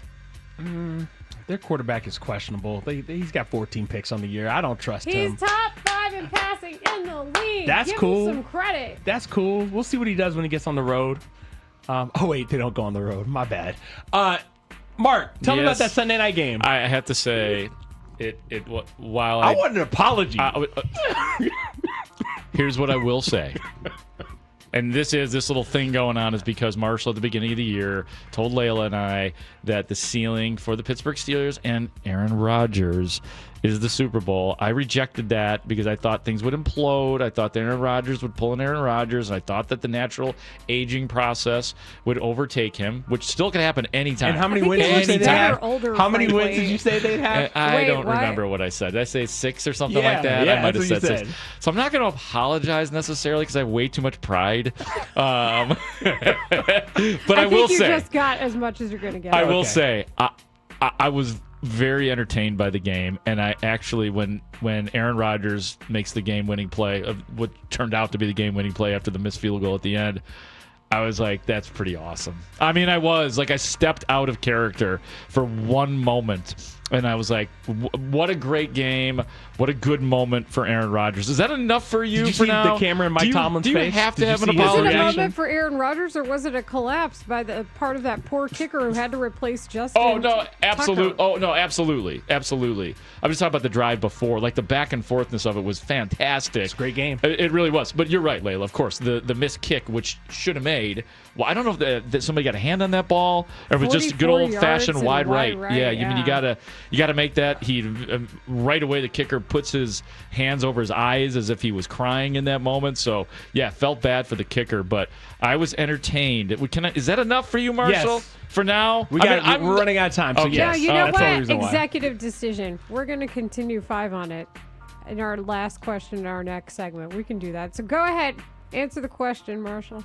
Oh no, that's not enough for me, but since time was not on my side, I'll take it from Grody. I'm going to be hanging out over his head after every Pittsburgh Steelers win going forward. Oh, God. This is Although they've got a really rough matchup I in think game you got one. to step up to the podium for not just Grody, because I saw Texan stuff and people were like, Ooh, what do you mean, Marshall? There's no way the Steelers will play the Ravens on Sunday Night Football. I got one for you, Marshall. If they go to the Super Bowl, I will apologize to you. Okay, that's all. How's that? if they go to the Super Bowl, if the Steelers go to the Super Bowl, we're talking about Mike Tomlin's next job prospects in the same season he goes to the Super Bowl. Amazing. Which would be amazing. Amazing truth.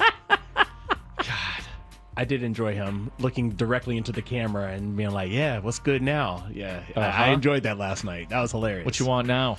Right. Okay. Rodgers looks pretty good, by the way. Yeah. Okay. Yes. He didn't have DK Metcalf. Okay. Enough. Think Enough about out the of way you. they won the last 2 games. It's fine. Think about it. Yeah, I'm thinking about it. It's fine.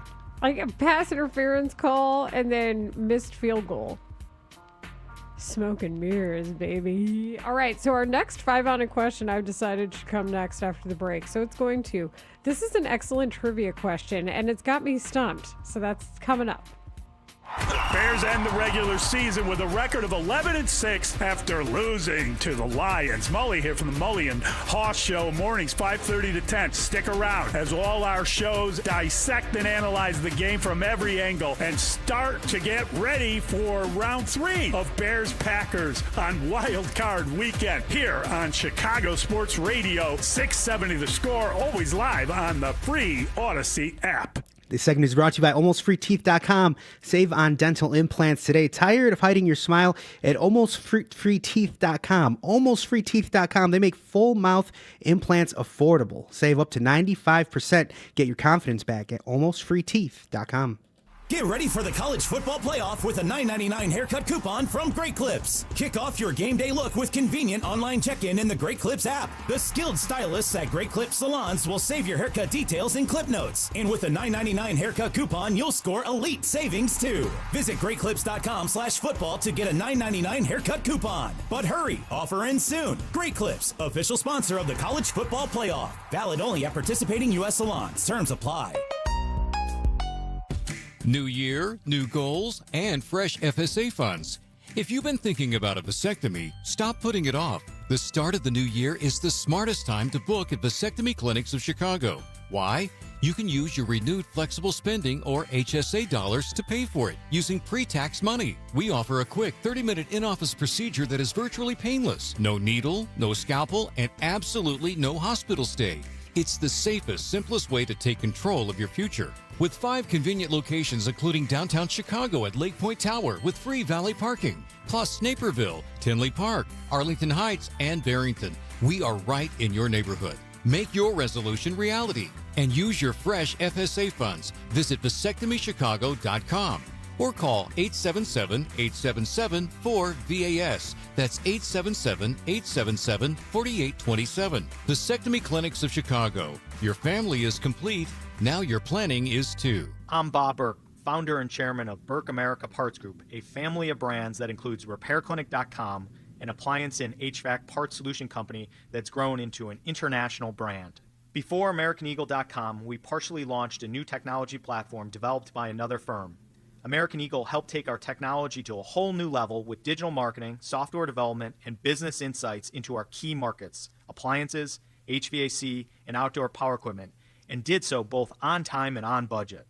AmericanEagle.com has the resources, experience, and talent needed to produce solutions.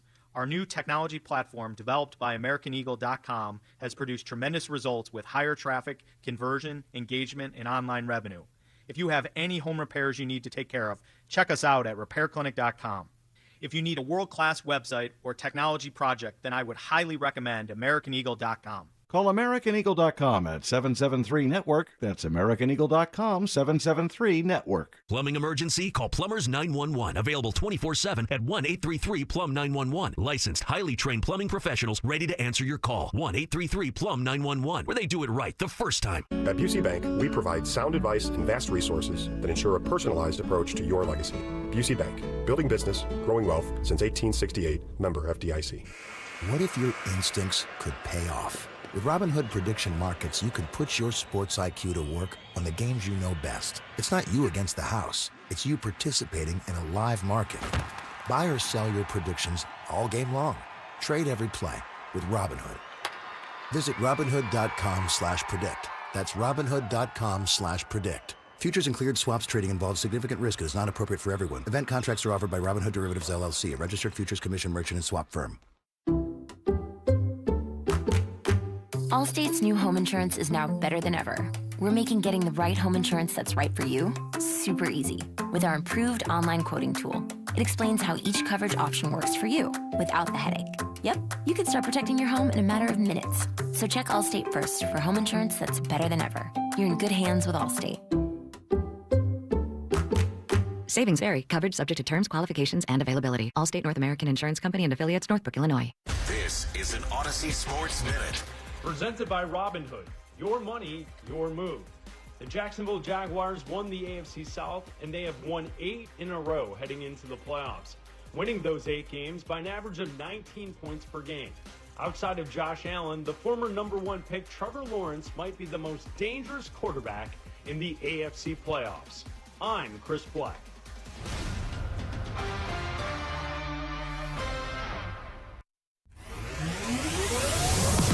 Listen to Rahimi, Harris, and Grody on the Odyssey and iHeartRadio apps. 5 on it. This is 5 on it with Rahimi, Harris, and Grody on 670 The Score. Normally it only goes one segment, but we got 3 people, and this was a great 5th question. And I think it was submitted by our friend David Dykstra, so it deserves to be asked because we don't do enough sports trivia. Number 5. All right, here is the 5th question. As you said, Layla, with the trivia, what NFL head coach has more career rushing yards than Bo Jackson? Current NFL head coach, right? The question correct. was current, and that's what has me stumped. And I think it's just a good question to submit to the group, so that's why I wanted to follow up on it. Not Eric Bieniemy. He's not a head coach. He's not a head coach. I immediately thought of him too, and I guess it's just because Bears running backs coach, so that's what you think of, and it's Eric Bieniemy. Am I allowed to put the list of coaches in front of me? Or Sure. no? Look at them. I don't want to. Well, and then you're thinking about player just go coaches. NFL coaches. Yeah, I'm going to do that. So then it's not Aaron Glenn because he played defense. Also, LOL at his team not getting an interception. Yeah, that's not good. That's the The first time that's entire happened season. in NFL history. Oh, that's And you're painful. what? What was your career? What were you known as? It's not Ben Johnson. Yes. 'cause No. He did not play in the Yeah, NFL. he was a How about this? quarterback. How about this? How about this? I don't think it was Dan Campbell. He was a tight end. Things I want to. I know the answer. So things I want to make you guys aware of. Yes. Bo Jackson didn't play that long. Yeah, right. No, that's a great point. Bo Jackson was also a part-time player. Uh-huh. Oh, yeah. Yeah, no, it's. I mean, he was loud when he was playing. You know what I mean? He was undeniable when he was We all playing. remember Brian Bosworth. Ask Brian about it. Yeah, ask Brian about Sadly, that. we also remember the injury. Oh, the hip. The Just gruesome pop out. injury. The hip. I'm going to hip. ask a doctor if that injury happens today, if he could come back. Brian Cole's always really good to ask those questions too. He's been on our station before. All right, we're not getting this. We're not getting anywhere here, are we? Who? I'm looking at these And names. the answer has come through on the text I know the line. answer. It has I know it? the answer before the text Oh, line. You want me to tell? Want me to tell? Wow! Wait a minute. Wait. It's Go ahead. it's a quarterback. Wait. Former quarterback. Oh, so I was thinking running back. But So it's that's almost why a I gave trick. you the hint that he didn't play very Years long. in the league, See, if I- overrode rushing And yards there's a in Chicago season. tie because it's a former Chicago Bears yeah, quarterback. If I had been thinking differently, if I had allowed my brain to expand, I would have gotten this one. The Would you like answer to give the it? question is Jim Harbaugh. Jim Harbaugh. He had 2,787 yards rushing, which is 5 more yards than Bo Jackson. Yes, Jim Harbaugh, kids, was once a Bears quarterback and once an Indianapolis Colts quarterback, and actually more successful as an Indianapolis Colts quarterback. They called him Captain Comeback with the Colts, which bothered me a lot. Despite the way we talk about Bo Jackson, understand this. Bo Jackson played 4 NFL seasons. Bo Jackson never played more than 11 games in an NFL season. amazing. Bo also man. played while I was a child, so in my mind, he has 1,000,000 yards. So what's crazy is even though that's true, his final season, when he got hurt, he actually made the Pro Bowl because that's how good Bo Jackson was. His longest rush for each of those 4 seasons, 91 league high, 25 his second year, 92 league high, and 88 league high. So 3 of the 4 years he played, he had the longest rush of the season because So- he was electric. I just wanted to button that up because it was a great question on this Plumbers 911 Football Monday presented by Busey Bank and Great Clips, and so concludes 5 on it. Now, Mark Grody, you talk to as the dramatic music cuts off. Let's get serious now. Fade to black. Back to Bears. Now, Mark Grody, you had a conversation with Jaquan Brisker that got a lot of interest on social media yesterday. Yeah. And it was part of really what you guys discussed in the locker room. Yeah, one of, just to give you a little bit of the setting the scene for you, in the locker room, I had just spoken to, with other reporters, Jalen Johnson about the game, and he was talking about, and this is paraphrasing, talking about how Detroit used their best stuff against the Chicago Bears and their best stuff, when Detroit is clicking, when their offense is on, nobody uses the middle of the field better than the Detroit Lions. So Jalen Johnson mentioned that, and right after we talked to Jalen, we waited for Jaquan Brisker to speak to us. So I kind of started with that to Jaquan Brisker about what Jalen had just said, and it sounds a little something like this. Jalen said that they kind of used their strength against you, getting a lot of stuff in the middle of the field, their offense against your defense. Why were they able to get away with that so easily? I mean, we're playing a whole bunch of man today. No help in the middle. A lot of, picks, rubs. Really they schemed us up, and, we just had to do a better job covering. Yeah, they just got us in the right call. They just out-schemed us, really. Just be honest.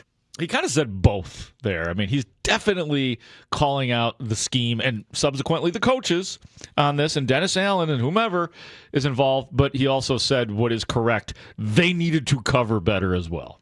Well, and that's I think, part of this. And there was a play during the game that Tom Brady appropriately gave Jaquan Brisker credit for because everybody else bit on a fake and he didn't, and that's why the Lions play ended up being neutralized.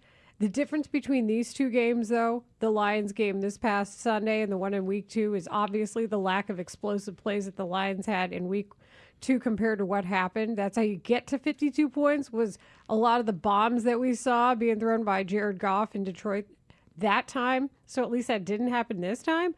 But Jaquan studies the tape, man. He's a guy who I do listen to his opinion when it comes to a scheme, when it comes to an approach. That guy is a film study fiend.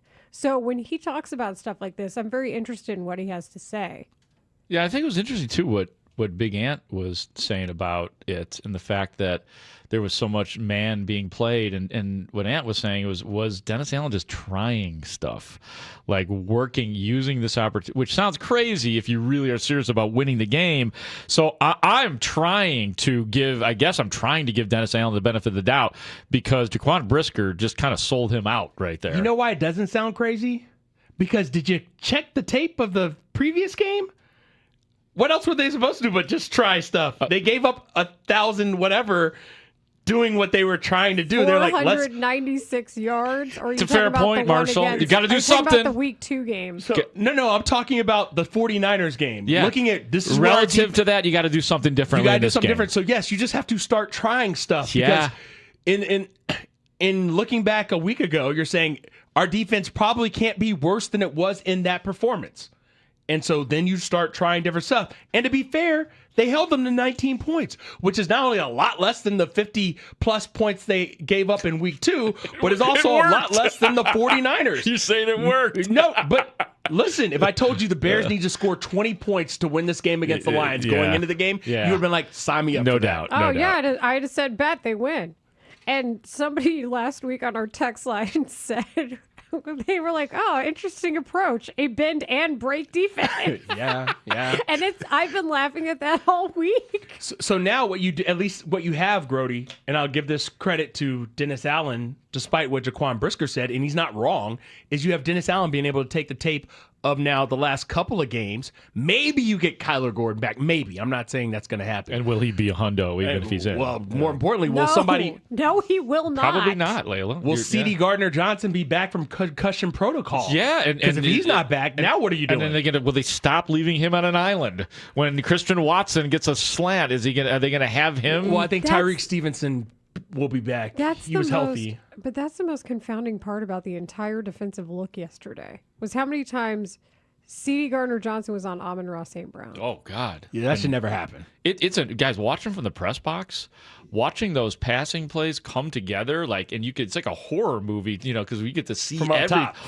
Yeah, from our view, it's like the perfect press box view watching over it, and you see these guys come, you see, usually there's just a NFL open, there's just a little bit of room, and you're like, oh, that's what they were thinking. It's hard to disseminate in the moment, but for this game, it was not. It was like, that guy is Jameson Williams, just broke free, and that ball is going to him over the middle. Sometimes it's locked down. Other times it's a peephole, and you're like, oh, it's going to be really hard for the quarterback to do it through a peephole. They had floor to ceiling windows. That's what the coverage was looking like. They did, and I have no idea. And somebody suggesting, did Dennis Allen, this is on the text line from the 708, did Dennis Allen want to show the Packers another mostly man coverage again after doing it at the Niners too? So who knows? I mean, I'd love to give Dennis Allen the benefit of the doubt and think that he's just trying stuff and scrambling, but that was just not a good defensive performance in the middle of the field. The X factor here is that we trust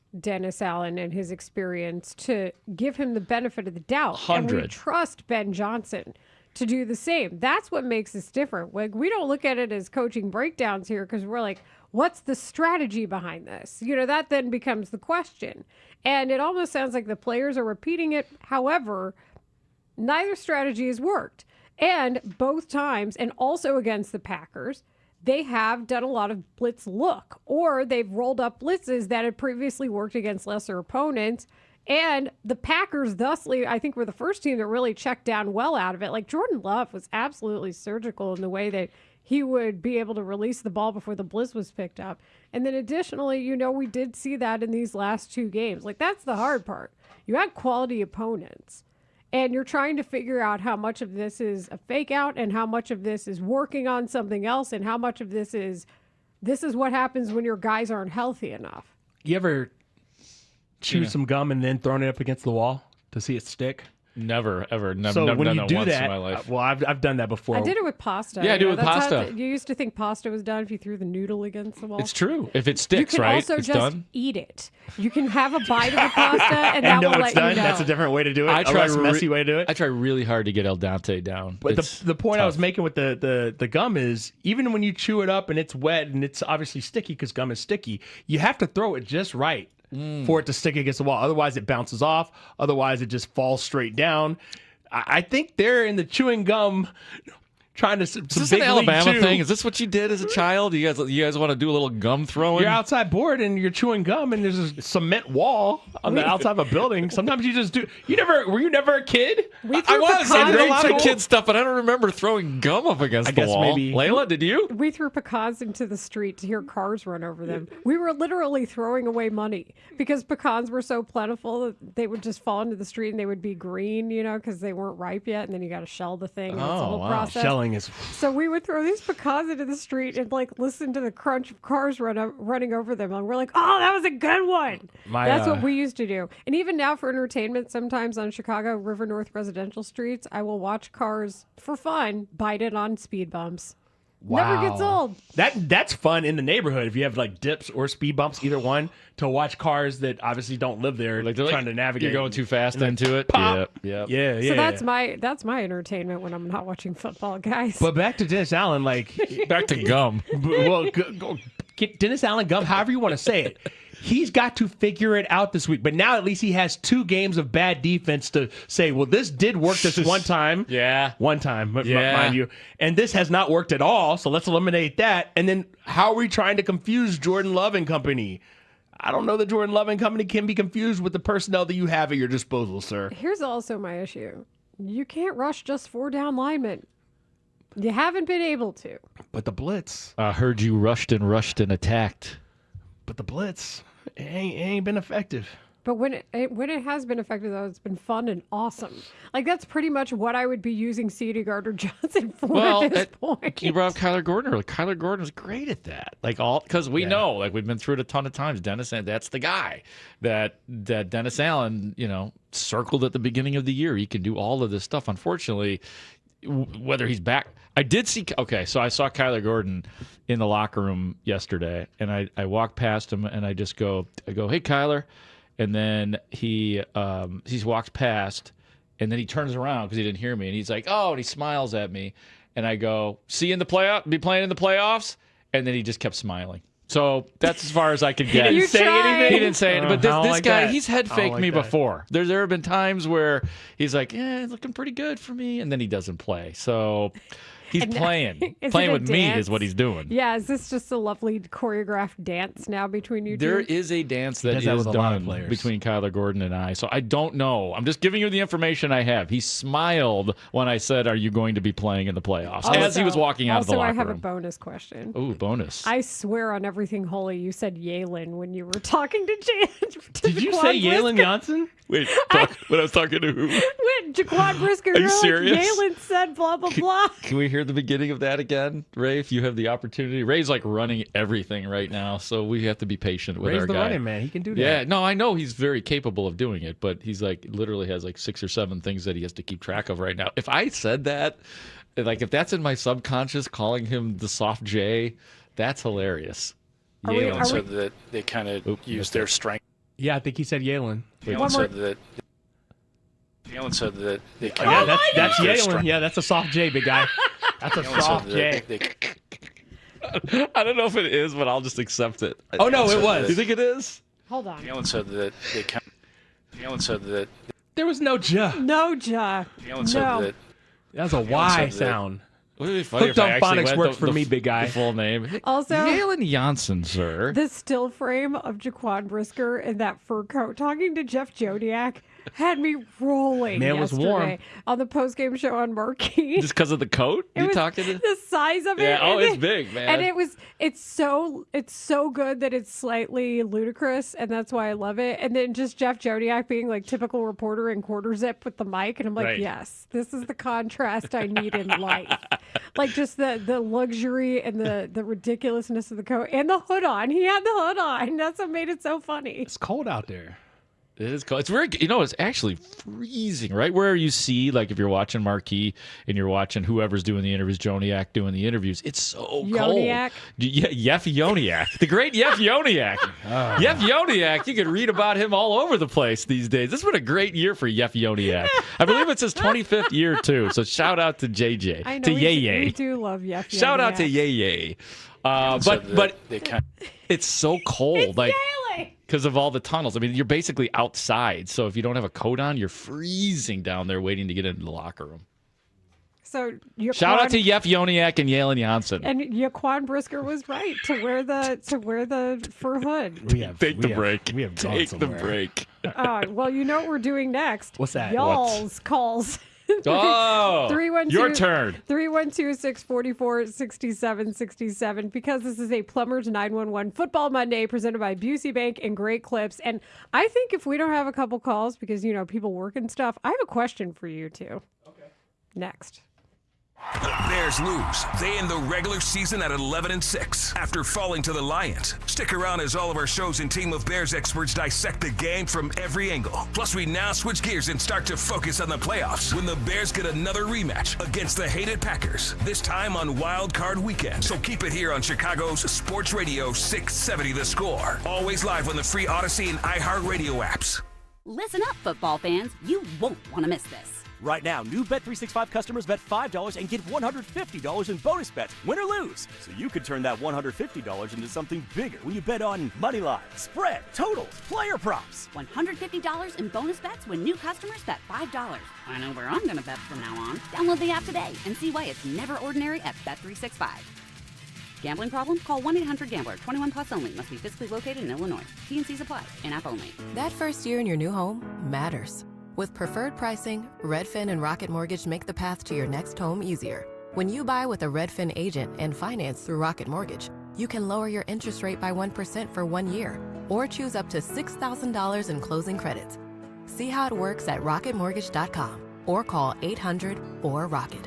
Additional terms apply, not a commitment to lend. Rocket Mortgage LLC, licensed in all 50 states. NMLS ConsumerAccess.org number 3030. Attention. Have you racked up $10,000 or more in credit card debt? Are you barely getting by making minimum payments? With credit card debt reaching all-time highs, National Debt Relief is notifying consumers about significant debt relief options currently being made available to help those with overwhelming credit card debt. These options may reduce a large portion of credit card debt for those who qualify. You don't need to declare bankruptcy or take out a consolidation loan, and you may only have to pay back a fraction of what you owe, even if you have bad credit. National Debt Relief has already reduced the credit card debt for more than 550,000 consumers, so don't wait. If you owe $10, $20, or even $100,000 in credit card debt, you can now take advantage of this financial debt relief as the cost of living continues to skyrocket. To check what debt reduction you may qualify for, call 800-576-4499. That's 800-576-4499. Once again, that's 800-576-4499. Hey, it's Spiegs. Your home matters. Mine has become my happy place, but I've noticed scuffs, faded colors, peeling paint. That's why I got a free estimate from CertaPro Painters. It was detailed, and I got a quote right away. Each CertaPro Painters business is independently owned and operated right here in our community. Schedule your free estimate online at CertaPro.com. That's Certa with a C. When choosing a painting professional, the choice is simple. Choose happy. Choose CertaPro Painting. Officer, can I get your perspective as a man of the law? You know I'm a mall cop, right? You see this Hyundai Santa Fe? I only paid for it. Whoa. Right? I'm not in trouble, am I? Deal's so right, it almost feels wrong. The Hyundai Getaway Sales Event. Get 0% APR for 60 months, plus 0 payments for 90 days on all Hyundai Tucson, Tucson Hybrid, Santa Fe, or Santa Fe Hybrid models. Now, during the final days of the Hyundai Getaway Sales Event. Hurry, offers end January 5th. Call 562-314-4603 for details. Season 2 of Unrivaled Basketball is here, and the energy is unreal. The best women's players on the planet are back, bringing bigger moments, bigger stakes, and nonstop intensity. Paige Beckers, Nafisa Collier, Kelsey Plum, Brianna Stewart. The star power is unmatched, and every matchup feels massive. The games move fast. It feels like nonstop action, and it's incredible seeing the WNBA stars competing here in the U.S. during the offseason instead of heading overseas. This season, Unrivaled levels up with its innovative 3-on-3 format, a faster, higher energy style that keeps the game moving and the highlights coming. Season 2 is bigger than ever. More matchups, higher stakes, expanded teams, and more of the world's best taking the court. Every matchup, every highlight, every moment that makes you jump out of your seat. It's all back and bigger than ever. This isn't your regular season. This is Unrivaled. Game tip-off January 5th and air on TNT, True TV, and HBO Max. Super easy to watch no matter where you are, where the pace is faster, the energy is higher, and every athlete shines. Bulls fans, Chuck Swirsky here. Join Bill Weddington and me for all the high-flying action of every Bulls game on 670 The Score and the Fitzgerald Equipment Bulls Radio Network, powered by Heli Forklifts. Bulls win! What a ball game! See red, Chicago. We'll be right back with Rahimi, Harris, and Grody on 670 The Score. I know that hiring can be challenging. You need someone to match your role perfectly. Well, now you can meet them fast on ZipRecruiter. Build your team, build it sooner. Meet your match on ZipRecruiter. Just head to ZipRecruiter.com/free right now to try it for free. That's ZipRecruiter.com/free. Meet your match on ZipRecruiter. Try it free. This is your college football postseason update, presented by Factor. Eat like a pro. College postseason drama is heating up, and this weekend powerhouse programs delivered when it mattered most, with top seeds punching their tickets and surviving must-win matchups to keep their championship hopes alive. As the playoff picture tightens, every drive, every decision, every moment matters. Just like the athletes leaving it all on the field, Factor meals fuel performance with pro-level nutrition delivered to your door, ready when you are. Factor. Eat like a pro. The Rahimi, Harris, and Grody Show. Middays 10 to 2 on Chicago Sports Radio 670 The Score. All right, we got time here. 312-644-6767. I want to ask my own question to you twos on Rahimi, Harris, and Grody.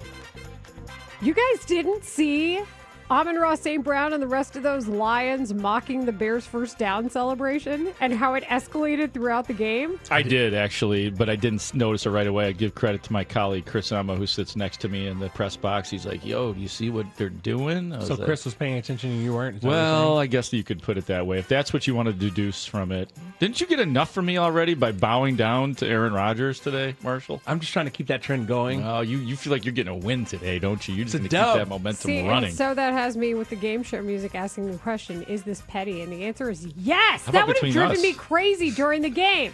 If I was one of the safeties or I was in the secondary for the Bears and I'd be like a mercenary out there and just like fly into people and probably bounce off because my tackling technique would be terrible. I'd be like, this is for that first down celebration. Then I'd like try to wrap up and he'd burn me and go 100 yards or something. But that would have driven me batty. Like that would have gotten under my skin. It gets under my skin talking about it. And then did you notice how first it was like up here, like in the head space? Like it was like within the frame of the body. And then by the end of the game, he's like, oh yeah. Like every time they would get one more emphatically, then it was like more emphatic of a first down celebration. I blew it. And the arms were even higher. Oof. The Fox crew noticed. The Fox crew So it was was like excellent The yesterday. SpongeBob gif where he does the rainbow, it was like that. Pretty much. I regret right at this moment not having asked Jaquan Brisker about that. Because he he'd would've have had talked about it. Oh, he would have had an answer. There's no doubt. I thought there were more important issues to get to. And you were right. Yeah. I think you could go back to Haugh and you could ask him about this, and it happened a few days ago, and I think he would still keep the same energy about it. Oh, and I'm sure he's got some energy too, opinions about the Packers too, because Lord knows he's had those opinions in the past. So. Yeah, like what has Bo Melton talked to you, Jaquan? What did he say? Yeah, what do you think about that? What do you think about that? Will huh? you get to go twice with the new schedule? To Haugh Hall. Saturday? This is a very interesting situation. I Talk to me. think the only day that I will be at the Hall this week because of hosting and other responsibilities is Thursday. I don't know. Like, Other responsibilities. I'm not sure if there is a schedule out yet. I'm like kind of looking right now, but there should be like there should be a schedule out. by well, now. there might be. I just haven't looked, but there should be a full day at Haugh Hall tomorrow. Like usually Tuesday's a day off. Should be a full day. Do you have to go there tomorrow? Or are you with us? I am with you guys tomorrow, unless the powers that be see it better for me to go out to the Hall. We'll see. We call it producing on the fly. That's this right. is Raheem Harrison Grody on 670 The Score. We go to Larry and Waterman. Hey, Larry. Lair. Hey, you guys. Probably 20-year listener, first-time ever caller, so feeling pretty cool about that. Welcome. Yeah, thank you. Congrats. Thanks, Automatic 6 Bears. Go ahead. Yeah, man. Thanks for having me. But so I just want to the overall vibe in the air right now is a very negative one, and I kind of just want to offer a different perspective. The Bears ending the season the way they did could be, in hindsight, a potentially very good one. They had some luck, a gift, right? The Eagles losing, we get our 2 seed. Game ends up being meaningless, but they also learned 2 weeks in a row that we can't just rely on the fourth quarter miracles. Yep. As much as this season has seemed magical, right? There's been all those moments, and that's really cool to think about. In the past, teams that were good, not great, but had some magic. You know what I mean? But I think ultimately, going into it, knowing that you can't rely on that, and you need to refresh the formula, I think is a potentially a good situation right now. I think just a couple weeks back, I forget what game it was, we were winning, but they showed a graphic on all the Bears rookies, what round, what draft they were, and how good they are. Mm-hmm. And everyone just felt I felt incredible watching that. You're reading it, or think back to however many months you have to look back to see when this was being talked about. But Dennis Allen defense, generally, everyone's excited about it. If they can refine that, this team is good. They're just not playing good. Larry, great call. Thanks for calling, man. Yeah, congratulations, Larry. Yeah, man. On calling in for the first time in 20 years. Don't be a stranger, buddy. It was good stuff, and he's right. I mean, we talked about that. My whole theme of, even going back to the Take the North podcast that we recorded last night is that, hey, this is a warning. This is a warning. It's a wake-up call, however you want to phrase it, that you're not always going to live a charmed life. As charming as it has been for the Bears this season, it's time now to win without those crutches, so to speak. This ain't no fairy tale. One, it's had fairy tale moments this season, but at the end of the day, we knew they couldn't live like this because a lot of those teams that you got all those turnovers off, they were inferior teams. We just went through looking at the 9 games that they won on the 2 different winning streaks of 4 games plus and understanding that those aren't great teams, but they found ways to win, which is all that mattered in terms of getting into the dance. Now that you're in the dance, how long can you stay in the dance? Well, you're going to be playing better quarterbacks than you've seen all season long. You know what? You said fairy tale, and you know what that reminded me of? What's that? Where the lecture's always, no man's going to come and save you. You got to save yourselves. Basically. Be the man who saves yourself. It's really what it comes down to. No, you're right. The white knight is you. Or at least it's your teammates. You know, if there's a tackle you can't make, somebody else will get your back. Yeah, which I feel like happened. Also, poor Kevin Byard. He's out there trying his hardest and has that interception, and then the ensuing possession dies on the vine. Did he even get on the vine? Like that snap that went past Caleb Williams? Like, it's yeah. over. It's over before it starts. Old Dahlman, man. So sometimes the TV broadcast stats and the ESPN stats, which ultimately end up being the NFL stats because of how that software works, don't always align. Like, for example, it said 196 for Caleb Williams, and it was amended to 197. I still had 196. Point is, I will often look it up online as I'm watching the game. And then the play said, snap, all caps, aborted. I'm like, oh God, oh, that was hard to read. But that's what happened there, unfortunately. And yeah, that's a good question about whether or not it died on the vine. So I don't know. They need more. That's all I'm going to say. And when you have a razor thin margin because you put yourself behind the 8 ball that you needed 2 touchdowns, 2 2-point conversions just to tie the game, something eventually is going to go wrong. Well, if it isn't the consequences of my own actions. That's it. Don't we all live with those in life, don't we? I try not to, but they follow me around. You know who else we should ask about that? Your Take the North podcast. What?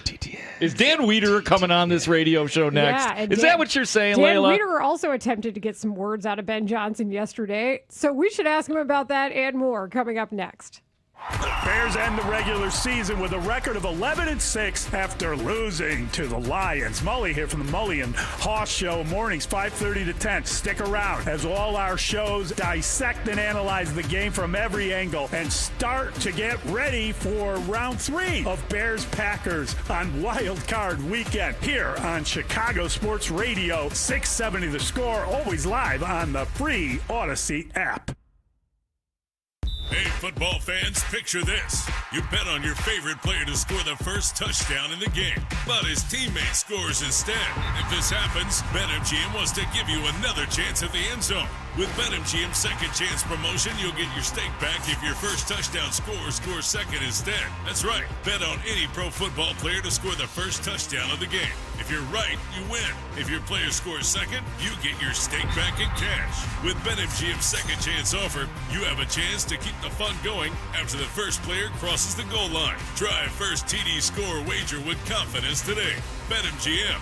Make it legendary. BetMGM and GameSense remind you to play responsibly. See BetMGM.com for terms. 21 plus only. Illinois only. Existing customer offer. Subject to eligibility requirements. Rewards paid back in unrestricted withdrawable funds. Gambling problem? Call 1-800-GAMBLER or 262-537 or by texting ILGAMB to 53342 in partnership with Paradise Hotel Casino. It only takes one smart drive to get into the end zone. And at Ziegler Subaru of Kenosha, you're already in the red zone. From kickoff to touchdown, this team delivers with a great selection of new models, the latest incentives, and absolutely no inflated prices. So if you're ready to score, take the short drive north, because the best drives don't just happen on the field. They start at Ziegler Subaru of Kenosha. Visit ZieglerSubaruKenosha.com today. Plumbing emergency? Plumbers 911 helps you connect with a fully licensed plumbing contractor who can help with any plumbing issue at any time. Their professional plumbers are highly trained, background checked, and insured. They can address and resolve emergencies, including leak detection, water heaters, sump pumps, repiping, and more. Plumbers 911 phones are open 24/7 at 1-833-PLUM-911. Dial 1-833-PLUM-911. Plumbers 911, where they do it right the first time. What defines tough? It's an invisible attack. Breast cancer cells growing inside you. What defines tough? It's an oncologist using pinpoint radiation, striking the tumor at its core. It's sparing healthy tissue and accelerating your recovery. What defines tough? At Loyola Medicine, it's more than what we do. It's who we are. Visit loyolamedicine.org/tough to learn more. Accumulation, preservation, generation. At Busey Bank, these are the principles we use to build meaningful financial partnerships with our clients and their families. With sound advice and vast resources, partner with Busey for a personalized approach to your legacy. Busey Bank, building business, growing wealth since 1868. Proud to be the official bank of the Fighting Illini. Member FDIC. How about finally a simple New Year's resolution, one where you're guaranteed to succeed? Reverse the clock on hair loss with Advanced Hair's simple one-day treatment. You'll feel more confident and more youthful when you witness your own natural hair growing into those places where it's been balding or thinning for years. From Advanced Hair's breakthrough technology to their world-class medical team, they are the only team in hair restoration I personally recommend. Advanced Hair's simple one-day treatment begins to regrow your own natural hair the very next day, and your new hair is guaranteed to grow. Did I mention the results can last a lifetime? Celebrate this new year with a fuller head of hair and get a free consultation, $250 off, and 250 free hair grafts. Call 872-217-HAIR. That's 872-217-HAIR. Or see what meeting your New Year's resolution could look like with the before and after pictures at advancedhair.com. You're listening to Rahimi Harrison Grody. Back in 60 seconds on The Score. This is the story of the one. As the purchasing manager at a manufacturing plant, she knows the only thing more important than having the right safety gear is having it there when you need it. That's why she partners with Grainger for auto reordering, so her team members can count on her to have cut-resistant gloves on hand, and each shift can run safely and efficiently. Call 1-800-GRAINGER, click Grainger.com, or just stop by. Grainger, for the ones who get it done. Honey, that flu keeping you up? Did you take NyQuil Intense Flu? Nah, I got this. Okay, I don't got this. Yeah, you need NyQuil Intense Flu. Undo your flu with NyQuil Intense Flu. NyQuil Intense Flu provides powerful relief of your flu symptoms so you can sleep. You do got this. NyQuil Intense Flu. The nighttime sniffling, aching fever. Best sleep with the flu medicine. Use as directed. Keep out of reach of children. The Bears close the regular season with the loss against the Lions at Soldier Field. Next up, a rematch against the hated Green Bay Packers on Wild Card Weekend. Keep it here as the Score team breaks down the game. Plus, we'll have your reaction too, right here on Chicago's Sports Radio 670 The Score. Broadcasting live from the Hyundai Studios. Presented to you in part by your local Hyundai dealers. WSCR Chicago, WBMX HD2 Chicago, and Odyssey Sports Station. The Score! This hour is sponsored by Plumbers 911. Plumbing emergency? Call the plumbing professionals available 24/7 at 1-833-PLUM-911. Dan Wiederer, Bears reporter and senior writer for The Athletic. You're going to be relying on a lot of young players, guys that have to materialize into who they thought they were. The Bears are who we thought they were. On-air contributor for 670 The Score. We'll mention this mainly because Dan Wiederer said we would mention this nugget. Host of the Take the North podcast. We're going to take the North and never give it back. Dan Wiederer. Thanks, Coach. We'll go first to Dan Wiederer. On Chicago's Sports Radio, 670 The Score. Wheezy! We always enjoy having Dan Wiederer on our Plumbers 911 Football Mondays, presented by Busey Bank and Great Clips. Dan is the senior writer at The Athletic who covers the Bears. He is the co-host of the very successful and bought us coffee this morning, Take the North podcast, alongside our own Mark Grody. The way you threw Mark Grody under the bus. I'm kidding. The Take the North podcast bought us coffee. Yeah, this but morning. you didn't get any coffee. Dan didn't get coffee. Dan does not reap the benefits of all the things that I buy, that I pull out of the Take the North budget, and I abuse it. Hi, Dan. Sorry, Dan. But also, not only did Dan not get coffee, Dan was one of the people who had to sit in the Ben Johnson press conference Did a great yesterday. job. Yeah. Was it as tense First as of all, it looked like? Yeah, first of all, you guys are welcome for the coffee. I'm glad I could contribute. Thanks, in some small Dan. way, even Thanks, though I had Dan. no idea that was Yeah, congratulations on the great numbers on your podcast. I looked at the numbers. You're doing great. I'll get you a bevy next time me and the girls run into you and your crew at Wrigley. Perfect. We'll sign it up. But yes, yesterday after the game, those 6 minutes in that media room with Ben Johnson were certainly short, edgy, curt, whatever adjective you want to apply to it.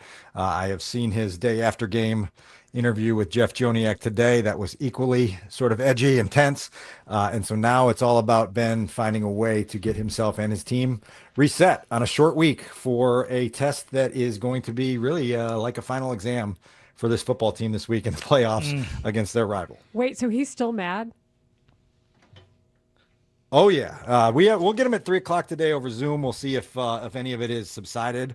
But look, like if you've learned anything about Ben Johnson over these last 12 months, it's that there is a standard that he is very, very married to, and when that standard is not met, it bothers him immensely. And yesterday's performance certainly did not meet the standard, and it was really disappointing for the Bears with everything that was at stake and with all the momentum that they've had this season to put forth that effort in their final game of the regular season. And I think particularly offensively, to be scoreless through 3 quarters really kind of left him with a sour taste in his mouth, and he's trying to find ways to troubleshoot it this week so that they can go into the playoffs with some confidence. This is why I love this version of Ben Johnson that we're getting after back-to-back losses. They finished the season the way they started the season with those back-to-back losses. And if you remember how he was then, it's interesting that when we see those in the locker room videos, when he's saying good, better, best, all that, he turns that off and then comes and talks to you guys. But now I don't think there's any kind of a dividing line between how he's addressing his team and how he's addressing the media, Dan.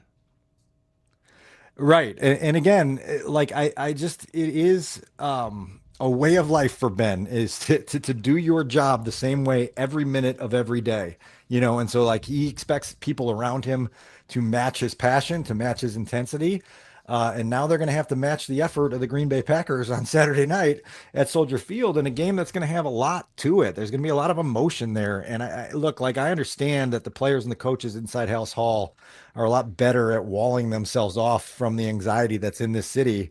But that's also real anxiety. And I'm sure you guys have felt it already today and this morning that this is a fan base that's a little bit unnerved by the last couple of weeks and not really as puffy chested and belief filled as they were when they beat the Packers just a couple of weeks ago. Danny boy, the stakes are high. That is for sure. High risk, high reward if the Bears with this Bears-Packers game on Saturday. But I love that you brought up the theme or the analogy, and we know that you have a way with words. Final exam time. Final exam. That is so perfectly put by Weedsy right there. What study material do the Bears most need to draw from in order to beat the Green Bay Packers for a second time this season? Well, it's final exam time and it's a pass-fail, right? Like there's only 2 grades here on Saturday night. Either you pass or you fail. And I think it's nerve-wracking, as you said, to have a game with this much attached to it. This isn't just the Packers in the playoff opener. There's some history here that's going to surround this. And you guys are very well aware of how toxic this city will become if the season ends with a disheartening loss to Green Bay. To your more specific question, Grody, I think you just have to find answers in the ways you were successful against Green Bay in the 2 regular season meetings in December. In the second game that you won, your red zone defense carried you. They went 5 for 5 and keeping the Packers out of the end zone in that game. And it's the reason that you were around long enough to stage that miraculous comeback late in the fourth quarter. And if you're looking for some offensive hope, I think the second half of the game at Lambeau Field was as encouraging as anything, where they found their rhythm after halftime in that game. They got some things to get going, and then they just got rolling a little bit. And that rhythm needs to come back. It obviously was not there yesterday. I have not gotten through the rewatch of the offense from yesterday yet, but I would suspect that there's way more plays than acceptable that went off script way too quickly for them. And we'll see what that looks like and kind of what Ben's day after diagnosis is when we get him at 3:00. We're talking to the senior writer for The Athletic who covers the Bears and the partner in Take the North podcast, Dan Wiederer, on Rahimi Harris and Grody on 670 The Score. And that was part of it, too, for me, was Ben Johnson's frustration with how he thinks his team got off script. Those plays look fairly straightforward. I didn't see a lot of RPOs. I don't know about you. I know you said you have your second watch, and guys chime in if you saw more than I did. But so that was kind of off the table. There wasn't a lot of run pass option. You didn't necessarily see a lot of plays with certain a bunch of receivers going out a bunch of different directions. So I'm trying to figure out where exactly was the script flipped on some of these plays. Like where was the decision made, or maybe something wasn't executed properly, that the game plan was mismanaged. Well, you had 69 yards at halftime and forced first downs at halftime, and you just never were able to establish the kind of rhythm that you need. And the Lions were able to control the game that way. You just didn't sustain many drives. I think there was only really one sustained drive in the first half by the Bears, and they just didn't really feel like they were flowing the way you'd want them to flow. And now you've got to find answers. Again, I think Ben has been really good all year, as coaching staff alongside of him, at finding answers for that week's puzzle. This is going to be another opportunity here against a team that's very familiar with you, and you're very familiar with them. And so you've got to go to work here really quickly today in putting together the formula and the blueprint for your players to follow. And oh, by the way, I think you have a little bit of a psychological cleanup process to do here, because Grody, you were in the locker room there yesterday evening and you felt that aggravation and that edge. And, there are some guys that say, okay, you use that frustration as fuel, but it's also still a very real tension that's now inside your locker room that hasn't been there often this season. And that takes a little bit of time to get channeled in the right direction. Well, yeah, and you were asking that question in the live. I think it was to Grady Jarrett. I don't know if we got the answer we were desiring from it, but can you channel that anger with whatever feeling the Bears had? And you're right, that was the most depressed I think the Bears locker room has looked, and justifiably so. But can they actually use that anger, channel that anger properly into something positive? Right. And that's about how you approach the week. And look, like a few weeks ago when we were heading for that, big primetime game against the Packers at Soldier Field back in week 16 in December, there was such a buildup to that game, and there was such a positive sort of anticipation percolating from that locker room. And you could feel it as we got closer and closer to Saturday. And then Ben Johnson hit players with a reminder that, look, like, desire for these big moments is great, but detail is what wins these games, And so, like, that's a message that will be reinforced this week, that you're going to feel the adrenaline rush of a playoff game on Saturday. You're going to feel that extra surge of, like, let's go. But ultimately it comes down to, can you handle your assignment with pinpoint precision to help us win this football game on as many plays as possible throughout a long, and obviously stakes-filled evening. And that's the test that the Bears are going to take on Saturday, and we'll see if they're up to it. And I think the cleanest exit from this season for this entire city is for the Bears to win on Saturday night, and then anything that happens from there is whatever happens from there. But I don't know that anybody is ready for the possibility if they lose this game and what that opens the door to. You guys can tell me if you disagree with that, but it feels really, really tension-filled because of that. No, I'm 100% with you on that. There's 15 years between playoff wins, if that's the case. And there was a very loud playoff loss the last time the Bears and Packers played in the playoffs. One team went to the Super Bowl. One team went to the Super Bowl. One team went home. That is correct, Marshall. Yeah, so this segment with Dan Weeder, sponsored by Plumbers 911. Plumbing emergency? Call the plumbing professionals, available 24/7 at 1-833-PLUM-911. And those of us who have a good enough memory to go back 6 weeks and understand that in two previous meetings with the Packers, the Bears have come up with exactly 3 first-half points in those meetings combined. I ask you, will Ben Johnson have the answers, Dan, to what can fix this first-half offense, which has really haunted them here when the season got serious, let's say the last 5 games or so? Because I don't know that I have any answers. Do you think Ben Johnson will have answers? We'll find out. We'll find out Saturday in the first half of that game, sometime between 7 and 8:30, right? And we'll see whether they were able to get themselves off to a better start here. They needed the defense to get them off to a fast start in San Francisco with the pick 6 from TJ Edwards that bought them a little bit of cushion in that game. And then obviously they got into the shootout and they were able to respond there.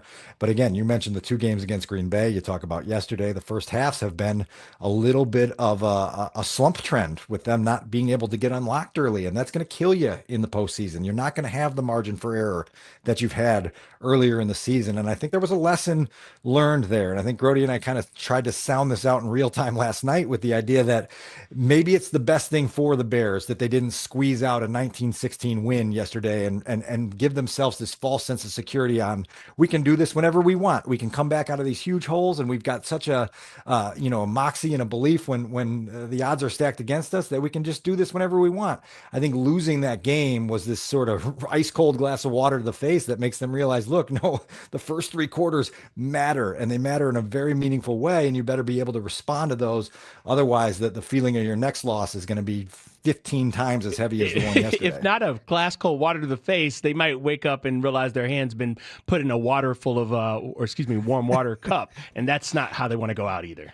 Correct. No, none of us want to go out that way, and so you've got to find those answers this week, and you've got to find your playmakers, right? And those are the guys that win games in January. And look, I will say this on a positive front: what we've seen from Colston Loveland the last month plus, this guy is emerging, and he's clearly become the go-to guy in big downs and big moments and in big situations. And so that's a real positive development coming out of a loss that didn't have a lot of them. Well, and you heard Ben Johnson say it, guys, when you heard him say what was the compliment he gave, that he's typically the first one in and usually the last one out. And then he said his route tree expanded thusly.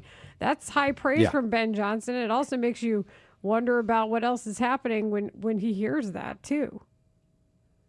For sure, right? And now, again, you're trying to find as many of these guys as possible this week to be your engine. The Bears aren't a team with a lot of playoff experience, as the Bears. They've got obviously guys that have played in playoff games in other places, and a couple here on their roster that have played with the Bears. But you're going to be going up against a Green Bay team that's been down this road before. They've got a little experience on that stage, and so you're going to have to deal with that this week as well. I'm really curious to know how this Saturday night game disrupts them at all in terms of the way they would prefer to practice leading up to a playoff game like this, and the way they're going to have to practice just because the timing won't allow them physically to get on the field tomorrow like they ordinarily would want to. Yeah. We called it a big holiday party, right? Before. This seemed very different, even though it should have some kind of element of deja vu. Ooh, it should. You're right. Right, Weedsy? I mean, it's Saturday night. We got all week to talk about it. We do have all week, and we'll talk about it a lot. And, and again, there's just, we've known a lot of these things about this team all year, right? Like, we've known that they've been flawed. We know what their strengths are. They're not going to reinvent themselves into something totally different for one game on Saturday against the Packers. And so you just hope your best is there when your best is required. And so that's what this entire week will be about, is getting yourself physically ready, mentally ready, and schematically and strategically ready to take this test. I also have an update from our friends in Philadelphia. And Dan, since you were there, you can address this as well.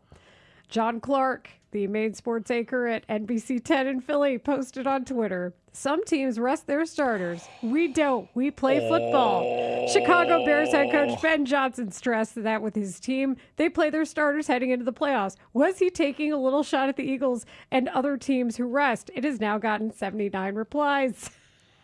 Maybe also at the Green Bay Packers, who obviously did not put their best foot forward in that loss to the Vikings yesterday as well. And so, look, like, Ben has a way of doing things. He's not afraid to tell the world that he believes in his way of doing things. And that was another one that obviously will create some buzz in social media channels. And we'll see who's right with the strategy and who's not. And obviously it's a decision the Bears have made. And obviously they had a lot to play for. And, it kind of struck me as odd that the Eagles didn't want to do that, because they're probably going to have to go on the road to Chicago for the divisional round if that materializes. And I don't know why you wouldn't try to get that game at home. I understand it just from a standpoint of they're the reigning world champions. They understand what it takes, and they prioritize being healthy. They've been healthy. They want to stay healthy. I get all that. What I will say is I didn't take that as a shot or shade to anyone else. I took that as Ben Johnson realized his team is not playing as well as he wants them to play heading into the playoffs. They needed to play more football. Also, if they turn in the performance they just put out there just yesterday in their first playoff game instead, they're definitely going home. Right. Yeah. And it's a mindset thing, Marshall. It really is, because you don't want complacency in any form whatsoever to find its way into your locker room or into your headspace. And so hopefully that they're able to find the urgency that is required this week to go take this test. Again, we can't emphasize enough, as Mark has done so eloquently many times here, that this is high risk, high reward on Saturday. And so welcome to the playoffs, folks. It is. It's the And, theme of the week. Dan and I like to every once in a while have music conversations on the show and figure out songs that are thematic for what's going on. Like, we'll ask questions like, are the Counting Crows good? Is Maroon 5 a good band or not? Like, we ask questions like that. Dan and everybody, I think the song, Dan, that we need to play on the podcast is Cypress Hill, I Ain't Going Down Like That. Or is it I Ain't Going Out Like That? Ain't going out. Ain't going out like that. None of us are surprised you messed up that. Yeah, that's just it. Like, whatever happens after this Packers game, fine, I guess. But you ain't going out like that. And that would be a loss to Green Bay. So I love this suggestion. I think maybe tomorrow, I guess you might not be out there, but We'll see. Maybe I walk into the media room with like a speaker blaring Cypress Hill. We ain't going out Boombox, holding like it that, over your head. just to set a tone, right? Oh, like, set just because the tone. Not you like and that. me, That's how you I want you back. You need the over the shoulder, the one shoulder. Wait, isn't that what was the movie? Say anything. Say anything. I still Boom. don't understand that movie. Boom. Really? Yeah. Mark, We're gonna talk given about that. given the season that you and I have had together, we ain't going out like that. We ain't going out like that, my brother. No, we are not. What are you talking we ain't about? going out. You guys got us coffee, except for Dan. I'm sorry, Dan. I'm sorry. I owe Dan like water, the stuff that has come complimentary to the Take the North Is there podcast. any still here? You can pick it up tomorrow when you guys do the live show. Oh, yeah, Dan. If you got a little extra room, bring the truck if you have one. I'll send you home with all sorts of sparkling water and water and all the good things that come in here for the Take the North podcast. All right, I'll drop the seats down in the back seat. You can load me up, and we'll be ready for an off season full of sparkling water. You're going out like that. You will be going out like that tomorrow. Yes, sir. Yeah, we're on 6 to 8 tomorrow night. Are we allowed? Can we confirm our guest for tomorrow night or no at this point? Well, I mean, we can tease it and maybe put a little external pressure on it, right? Trying to get our guy Colton Met to jump on. I know the practice schedule again changes this week because of the Saturday game, so we're just trying to get resettled and figure out whether it's going to be able to work with the timing of things that the Bears are doing to try to win a playoff game. And so priorities are priorities. How dare they try to win a game during the Take the North Live podcast? Yeah, do they understand what we're trying to do here? Clearly not. Yeah. I'll be listening. Thank you. The live edition of the Take the North podcast is Tuesday night from 6 to 8 p.m. We are looking forward to it. Dan, thank you for dealing with all of us today. Thanks for the coffee, Dan. Also, it was me. When I heard Ben Johnson say that, I definitely thought that that was a shot at Philly. You guys are the best. Enjoy the week. See you, Dan. Thanks, Dan. Yeah, I don't know why, but I was like, oh, snap. I like how you went to Philly as opposed to Green Bay, though, because Green Bay also rested its starters. Because two seeds. Hey, that was my thought. Are the Counting Crows good or no? That's a very good Isn't question. It's the best and question. I don't know much the about the answer. Counting Crows. That's okay. I've had some bad moments with music today too. So I don't know about Maroon 5 either. Right, but they're both very popular We're and not going down they're like very radio play. Doesn't mean they're good. Are the Counting Crows good? Those are very valid questions. I thought you were about to get out I the don't number have to an text. immediate answer to. You know what I do have an immediate answer to? What you got? I would like to hear Inside the Locker Room, our favorite segment. Guess what, Layla? It's coming up next. You're listening to a Plumbers 911 Football Monday on The Score. Plumbers 911. Plumbing emergency? Call the professionals available 24/7 at 1-833-PLUM-911. Presented by Busey Bank on Chicago's Sports Radio 670 The Score. Always live on the free Odyssey app. This segment is brought to you by AlmostFreeTeeth.com. Save on dental implants today. New teeth, new smile, new you. Save up to 95% at AlmostFreeTeeth.com because confidence should never cost a fortune. Get organized and save big money with Dakota Closets at Menards. Dakota Closets can be installed in any room, from home offices and laundry rooms to walk-in or reach-in closets. Use the You Create Closet Planner, available in-store or online, to design a Dakota Closet system that maximizes your space and matches your style. Plus, check out our weekly flyer on Menards.com for more great deals happening this week. Save big money at Menards. Get ready for the college football playoff with a $9.99 haircut coupon from Great Clips. Kick off your game day look with convenient online check-in in the Great Clips app. The skilled stylists at Great Clips salons will save your haircut details in clip notes. And with a $9.99 haircut coupon, you'll score elite savings too. Visit greatclips.com/football to get a $9.99 haircut coupon. But hurry, offer ends soon. Great Clips, official sponsor of the college football playoff. Valid only at participating U.S. salons. Terms apply.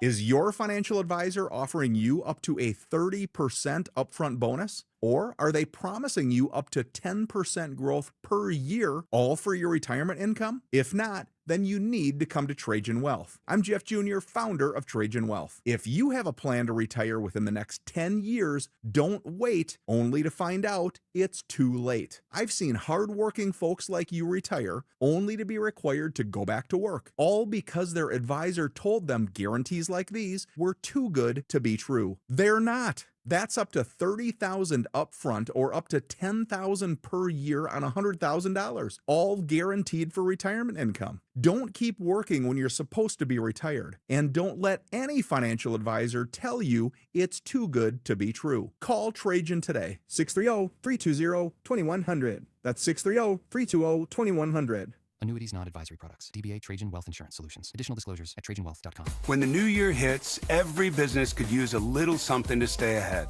A lift, a jump start, an edge, or perhaps a boost.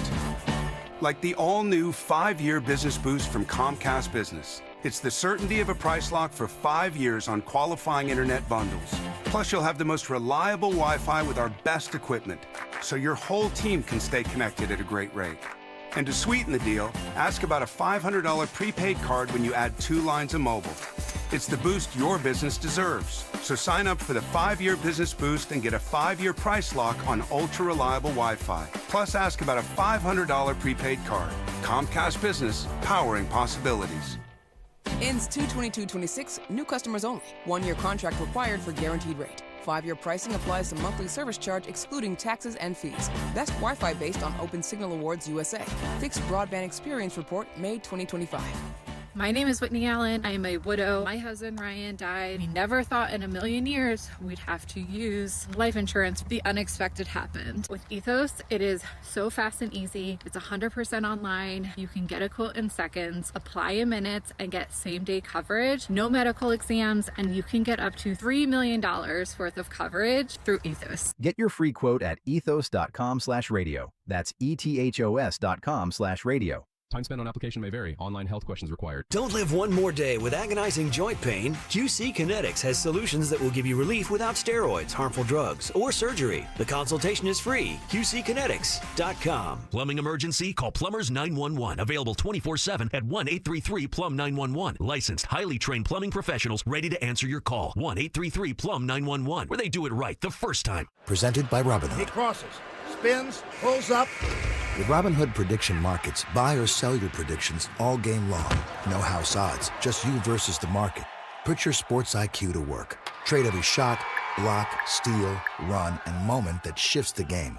With Robinhood Prediction Markets, trade every play. Visit Robinhood.com/predict to start trading. Futures and cleared swaps trading involves significant risk and is not appropriate for everyone. Event contracts are offered by Robinhood Derivatives LLC, a registered futures commission merchant and swap firm. This is the story of the one. As an HVAC technician, he and his digital multimeter are in high demand. So when a noisy office HVAC turns out to be a failing blower motor, he doesn't break a sweat. With Grainger's easy-to-use website and product information, he selects the product he needs to keep everything humming right along. Call 1-800-GRAINGER, click Grainger.com, or just stop by. Grainger, for the ones who get it done. This is an Odyssey Sports Minute. Presented by Chumba Casino, your online casino for plays, spins, and a chance to score. Must be 21 and over. Terms at ChumbaCasino.com. The Buffalo Bills enter the playoffs as the 6th seed in the AFC. And finally, the path for the Bills to the Super Bowl will not go through Patrick Mahomes and the Chiefs. The Bills may not have the best seed, but they have the best opportunity for Josh Allen to take his team to the Super Bowl. I'm Chris Black.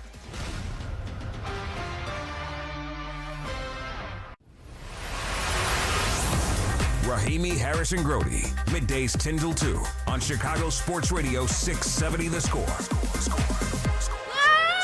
Foot. The premier Locker room. show in Chicago. Inside the Locker room. Yes, that's right. It's inside the locker room.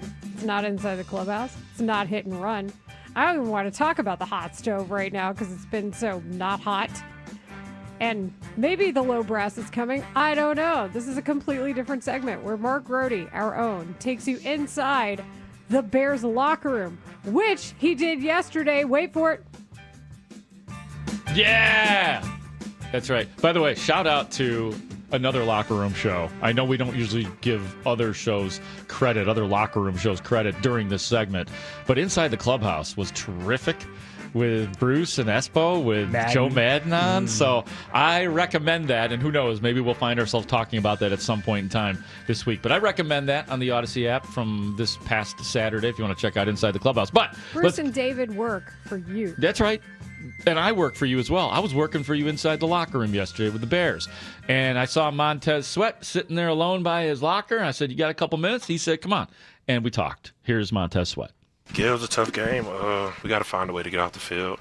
The time of possession was completely lopsided, but we still was in a position to finish at the end, and we just didn't make the right plays that we needed to get off. What is that about a defense where they're coming down the field, they're getting through you guys, but then you guys crack down in the red zone in a big way? Where is that mentality? Is it hard to hold that mentality for the entire drive? Is it just it is what it is? I mean, we understand that we got a good thing going on the offensive side of the ball. So if they do convert to if they do get to the red zone, then we got to buckle down and get a stop, which we didn't necessarily do last week, but I think we did a okay job at it this week. But just the time possession, that's what really killed the defense today, just speaking on the defensive side of the ball. You guys started making plays. I mean, obviously you had a sack. TJ Edwards with a tip falls into the hands of Kevin Byard. When you guys start making those plays, is that the point at which you guys thought you were going to win the game? Because you guys have done this a ton of times this year. Yeah, we definitely expected to win. We expected to get a stop, and we expected the offense to go down and score. But it didn't turn out like that. But we lit a fight another day. This season, you guys win the North. You guys are going to take on the Packers. Your thoughts on play? Yeah, we do know that. Yes, it's a fact. Green Bay for the third time this year. Your thoughts on that? I mean, I noticed what the fans want to see, a good rivalry in the playoffs. So, yeah, we're up to the challenge. We're 1-1, so we'll see how the tiebreaker goes. This season for you guys on the overall had to be a revelation in terms of relative to last year and what you guys accomplished this year. Do you take a moment to feel that at all right now? I mean, a little bit, but I mean, we're working on next now, going to the new season in the playoffs. We can't really look back on it right now. We'll probably diagnose it after we make this run. You got the double-digit sacks. Personal satisfaction about that? Yeah, I mean, especially just the bounce back from the down year I had last year. It means a lot, but that's really the bare minimum of my goals. I see myself doing a lot more than just that, but it just shows that I'm on the right track. So you told me at the beginning of the year that, paraphrasing what you said, hey, be a little patient. This is a new defense, new coach, all that stuff. So do you feel like that was going to help you not only in the postseason, but even next year that you've got this down now, so to speak? Yeah, most definitely. I think that helps with everybody, and we get more familiar with the calls and stuff like that. So yeah. Thanks for your time. I appreciate it. How about me breaking the news to him that they were playing the Packers? Is that real? He's like, really?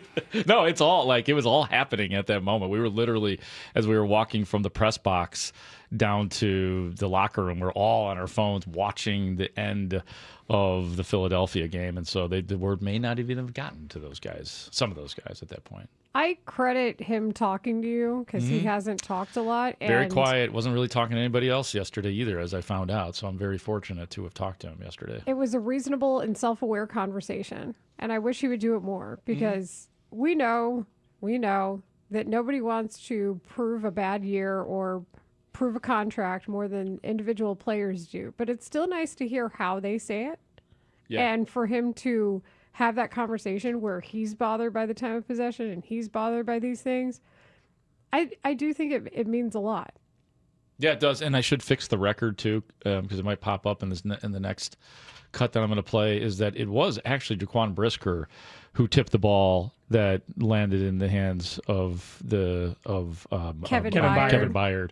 So credit where credit's due. I thought it was 53. I really did, but it was definitely Brisker. With Sweat, I think what we have to understand is even though he may not have lived up to the expectations of the paycheck necessarily, he had his second best season as a professional this year. That's about what he does. Like the good version of Montez Sweat is a 10 or 11 sack guy. Yeah, this is only the second time he ever hit double-digit sacks. Of course, that was the year he did a little bit for the Commanders and a little bit for the Bears in the year that he got traded. But also 13 tackles for loss, one off of his career high, tied his career high when you talk about forced fumbles with 3. And then he had a fumble recovery, which he had never done before either. And 53 tackles is his second to that year in which he had the 12.5 sacks. Right. And, he said it in the interview I did with him, like, especially after last year. Last year was...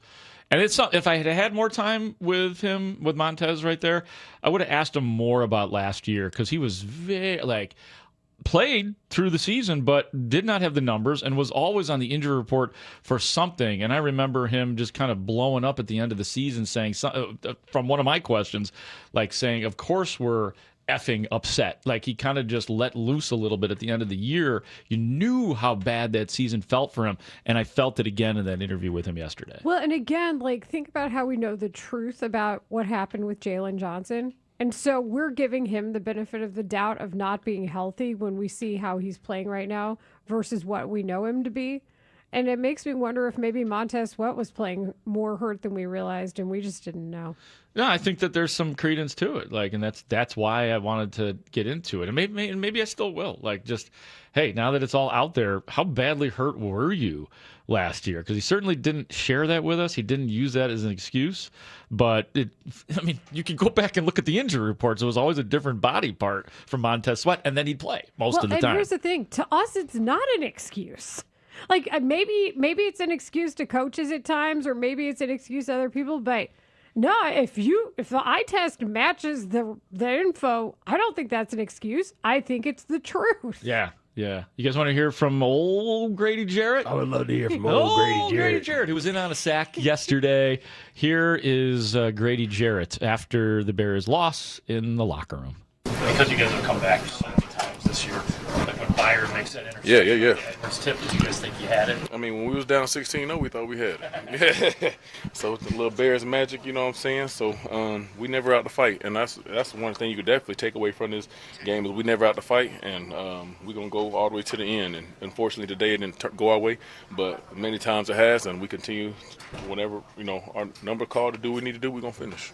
And there's that wake up call again, guys. Like Grady Jarrett even saying, we've been doing it every game.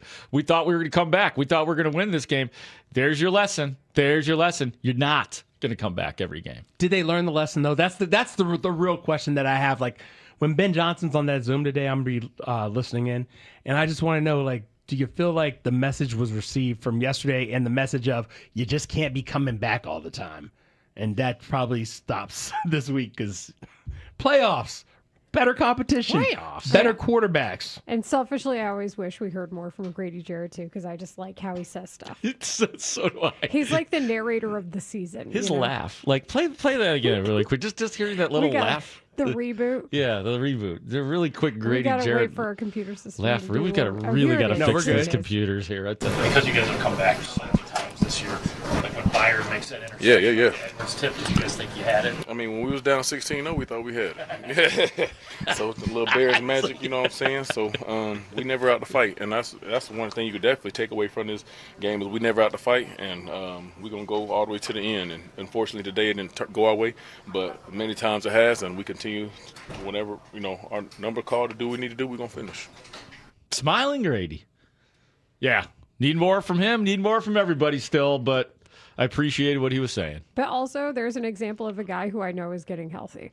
Yeah. And I know it because we know it. Mm-hmm. It was announced, and it makes it all make more sense. Yeah, I mean, like, by all counts, and I know Biggs had it earlier this year, right, in his 12-10 things. which are actually like 13 or 14 Thank you for things. giving the extra, the little sub 10A, 10B, 10C. Sometimes he gets to 10F, and that's how I know it's like ish got real. You know what I mean? Yeah. Pack it in. I'm like, but we got an F in this one. I think he indicated, and I had some pretty good intel too, that he had some sort of procedure during the bye week to fix his knee. So, But it's okay to tell us. It's okay. Yeah. I don't know what causes people to not say things, and I understand there's more than one side of why somebody would not want to say stuff. But I just don't think it's an excuse if you're hurt. I think it's what happens to people playing football. Yeah, it's part of the game. It's the biggest part of the game. Who's healthy, who's not. And then I'll tell you The who's gonna best win. ability is availability. Oh, here we Hey, go. what's up, Roma Dunze?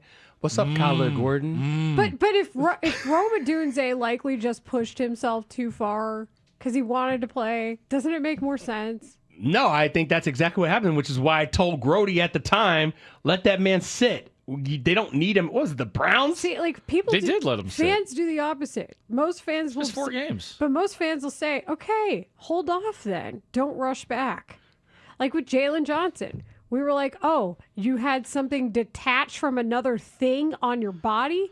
Sit. It's okay. Yeah, well, you bring up the Jalen Johnson thing, and I meant to ask this to Yefyoniak? not to Yefyoniak, but to Jaquan Brisker? Ben Janssen. Ben Janssen, No. okay. You got to fill Dan in because he mentioned Jeff earlier in his segment. Oh, yeah, Yefyoniak. yeah. He's probably heard this ridiculousness before. Yefyoniak. No, I was going to ask Anthony, and I'll bring it up. Is Jalen Johnson hurting the Bears right now? Like, just allowing, and maybe it was because they were playing man and they didn't have the right scheme and it wasn't the right help. And maybe Dennis Allen was trying stuff. But, I mean, and I don't know what the option So is. the real question you're asking is Tyreek Stevenson healthy better than Jalen Johnson in his current state? That's the real question you're asking. I guess that is the real question That's I'm a asking. question the coaching staff has to ask about players every day. It's a There's scary no question. reason why we shouldn't ask these questions. They're going to watch that film and they're going to come up with an answer to your question. I still think, though, it's available Jalen Johnson. This is not healthy Jalen Johnson. No. This is a guy who is Jalen Johnson, kind of. Looks like just a guy, doesn't But he wasn't on the injury report, right? So it's just general footballness. But we know what the general soreness. Watch out! You delved into Derrick Rose That's why I said conversation. footballness, not soreness, because I knew that was going. Salute. It's not your It's fault tough. if it's tough. also true. No, it's tough. This is a Plumbers 911 Football Monday presented by Busey Bank and Great Clips. And you have some information you would like to tell the people before we do this meatball machine, right? Well, I do have some information here if you're talking about what's going down tonight. What's going down tonight? What's going down tonight is what's going down, Marshall. The Illinois real. State, for real. You're going down like that? I am going down like that. The Illinois State Redbirds, ladies and gentlemen, will play for the FCS National Championship for just the second time in program history when they take on mighty Montana State. Join the Score and me, Mark Grody, at 93 Octane Brewery in Elmhurst. I'm coming for you, Elmhurst. We're doing an official ISU watch party starting at 6 p.m. tonight. The game starts at 6:30. That is the kickoff. 6 p.m. to cheer on the Redbirds. So I'm coming to Elmhurst, 93 Octane Brewery. I've not been there. I was actually just in Elmhurst for New Year's Eve.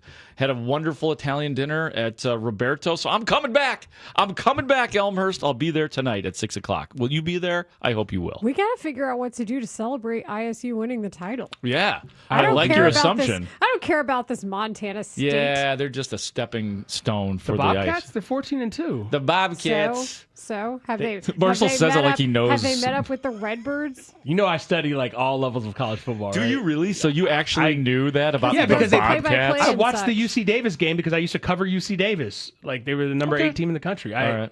And frankly, we've had to be familiar with North Dakota State because of guys like Carson Wentz. I mean, the Dakotas are to be reckoned with. Now it is Division II, but they are for like that is what Illinois State typically runs into. Is that is a buzzsaw of one of those darn Dakotas. But they took care of that for you because they lost to this team, Montana State. They lost to South Dakota That's right. State, and they make sure we're going to forge our path. They also lost to Oregon. Do you want to know the score of that game was? Yes, please. 59-13. Ooh, could be some scoring going down tonight. it's going down for real. It's going down for real. They tell me. for real. You know what else is happening? Mm-hmm. The Meats. meatball machine. Meats and balls. Whoa. Take it next. easy. Yikes. That's what she said. The Bears lose. They end the regular season at 11-6 after falling to the Lions. Stick around as all of our shows and team of Bears experts dissect the game from every angle. Plus, we now switch gears and start to focus on the playoffs when the Bears get another rematch against the hated Packers, this time on Wild Card Weekend. So keep it here on Chicago's Sports Radio 670 The Score. Always live on the free Odyssey and iHeartRadio apps. Bet365 is paying out before the final whistle. Check out Bet365's unrivaled early payout offer. When you bet on a team to win and they take a 17-point lead, you get paid no matter the final score. Forget the final whistle and start counting that cash. Hold up, you get early payout on parlays too.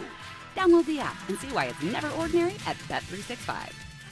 Gambling problem? Call 1-800-GAMBLER. 21 plus only. Must be physically located in Illinois. T&Cs apply. Hey, it's Spiegs. I had waited way too long to get my hallway painted. It was scuffed, it was dull, and then I talked to CertaPro Painters, and they gave a free estimate quickly at a really good price. Never have to wonder about what's next with CertaPro Painters. I got reliable updates and communications. Each CertaPro Painters business is independently owned and operated right here in our community. Schedule your free estimate online at CertaPro.com. That's Certa with a C. When choosing a painting professional, the choice is simple. Choose happy. Choose CertaPro Painters. Never have I ever called my sister from the finish line of my first marathon. Hello? You won't believe where I am. Are you running? Mile 26.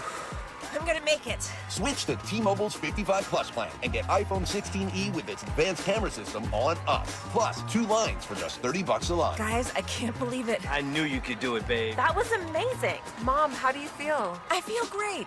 I can't feel my feet. Let's take a picture, and then you may carry me to the car. Share every stride, every mile, every memory on America's best network. Switch to T-Mobile's 55 Plus plan and get iPhone 16e on us and 2 lines for just $30 a line. With 24 monthly bill credits and 2 eligible port-ins on Essentials 55 Plus for well-qualified customers with autopay plus taxes, fees, and $35 device connection charge. Credits end and balance due if you pay off early or cancel. Contact us. Finance agreement 128 gigabytes, $599.99 required. Best mobile network in the U.S. based on analysis by Google of Speed Test Intelligence data 1H 2025. Visit T-Mobile.com. Home means everything to you. So when rates drop, you don't just sit back. Rocket Mortgage watches the market to help you save money when the time is right. We make refinancing simple and savings even simpler. Never miss a new lower monthly payment with Rocket Mortgage. Learn more at rocketmortgage.com or call 1-800-4ROCKET for cost information and conditions. Conditions apply. Not a commitment to lend. Rocket Mortgage LLC, licensed in all 50 states. NMLS ConsumerAccess.org number 3030. Hey, Dad, I gotta come clean about something. Okay. I only paid for a brand new Hyundai Tucson. Oh, you might be on the naughty list. Feels so right, it almost feels wrong. The Hyundai Getaway Sales Event. Get 0% APR for 60 months, plus 0 payments for 90 days on all Hyundai Tucson, Tucson Hybrid, Santa Fe, or Santa Fe Hybrid models. Now, during the final days of the Hyundai Getaway Sales Event. Hurry, offers end January 5th. Call 562-314-4603 for details. Season 2 of Unrivaled Basketball is here, and the energy is unreal. The best women's players on the planet are back, bringing bigger moments, bigger stakes, and non-stop intensity. Paige Beckers, Nafisa Collier, Kelsey Plum, Brianna Stewart. The star power is unmatched, and every matchup feels massive. The games move fast. It feels like non-stop action, and it's incredible seeing the WNBA stars competing here in the U.S. during the offseason instead of heading overseas. This season, Unrivaled levels up with its innovative 3-on-3 format, a faster, higher energy style that keeps the game moving and the highlights coming. Season 2 is bigger than ever. More matchups, higher stakes, expanded teams, and more of the world's best taking the court. Every matchup, every highlight, every moment that makes you jump out of your seat. It's all back and bigger than ever. This isn't your regular season. This is Unrivaled. Game tip-off January 5th and air on TNT, True TV, and HBO Max. Super easy to watch no matter where you are, where the pace is faster, the energy is higher, and every athlete shines. Hurry in to Jewel Osco's huge 3-day sale and get everything from selected Chef Boyardee for $1 each, $1.50 deals on General Mills cereal to a dozen Jewel eggs for $2, Screamin' Sicilian pizza for $4 and more. Rahimi, Harris, and Grody will be back in 60 seconds on The Score. Straight Talk presents The math of more. Here's how it works. When you say yes to more with Straight Talk, you're left with more for all the other good stuff. So getting an unlimited plan starting at just $25 a month equals more savings for your family's weekend adventures. And with a network covered by Verizon, you can share more from wherever you go. It's simple math, really. More equals more with Straight Talk. Available at straighttalk.com and Walmart. Taxes and fees apply. The $25 plan requires a compatible unlocked device and a new line of service. Additional terms apply. Hey, Joy. Oh, you are glowing. Oh, hey. More like Mira joyed that Miralax helped me go. I was so backed up. Tried mega coffees, prune juice, everything. Then Miralax. And hello, gentle relief without the harsh side effects. Ooh, how does it work? It works naturally with the water in your body for constipation relief. Find Miralax today at your local retailer. Use as directed for occasional constipation. We're talking to play-by-play man Kevin Harlan. You're the best when it comes to play-by-play of life. We're sending Marshall Harris to D.C. to run on the field. Come on, Marshall. Bring it home, baby. We're ready for you. The Rahimi Harrison Grody Show. Middays 10 to 2 on 670 The Score. Hey, guys. Check out this meatball machine. Once again, we had a Bears game that probably took you through some emotional twists and turns. Like a pretzel. Not like the good kind, like the roll you get at Chicago Cut or something, you know. Joe's Steak and Seafood. Nothing like that. No, this is like the bad kind of pretzel where your stomach's in knots, you're frustrated, and then you got to go back on your emotions. So, Ray, tell me about the plot twists of the meatball machine. Well, as we know, most of that game yesterday was not a pretty one if you're a Bears fan. So the meatball machine has plenty of meatballs, and it's locked and loaded. Here we go. First one up is Bobby, baby. Absolutely stunned to see the Bears come out in the first half and look like they're excited for the offseason. They're playing like a team that's 2-14 right now, and they just want to run out the end of the schedule. Like, this is the kind of momentum they're going to go into the playoffs with. I'm putting this on Ben Johnson right now. We finally found a flaw. I mean, he's gonna let Dan Campbell come out here and kick his ass. Give me a break. The Chicago Bears today have no energy. Why is Dennis Allen playing such a vanilla defense? Why are they so soft on the corners? This team is never gonna win a game in the playoffs. Wait till next year. That's always been the story. Did I do something wrong? Did I hurt somebody? Did I make God mad or something? Is this just punishment? Can we not have nice things? 69 total yards of offense. We got no pass rush. The Lions are carving us up, who have nothing to play for. What is happening? Why? What in the did I just watch? I mean, we should have just sat our starters if that was the embarrassing effort we were going to give. I mean, are we afraid of putting stuff on tape or something? That was a horrible half from Ben Johnson all the way down to everybody. I hope it changes in the second half, but that was embarrassing, my friends. Hey, I'm about to turn the meatball machine into the tofu machine for a second, so please forgive me. I want the Bears to lose and the Eagles to win, because I do not want to play against the Packers in the playoffs. I'm not going in that haunted house again. I'd bring the California boys to Chicago, show them what winter football is like for one of the last times. Not playing against the Packers in the playoffs.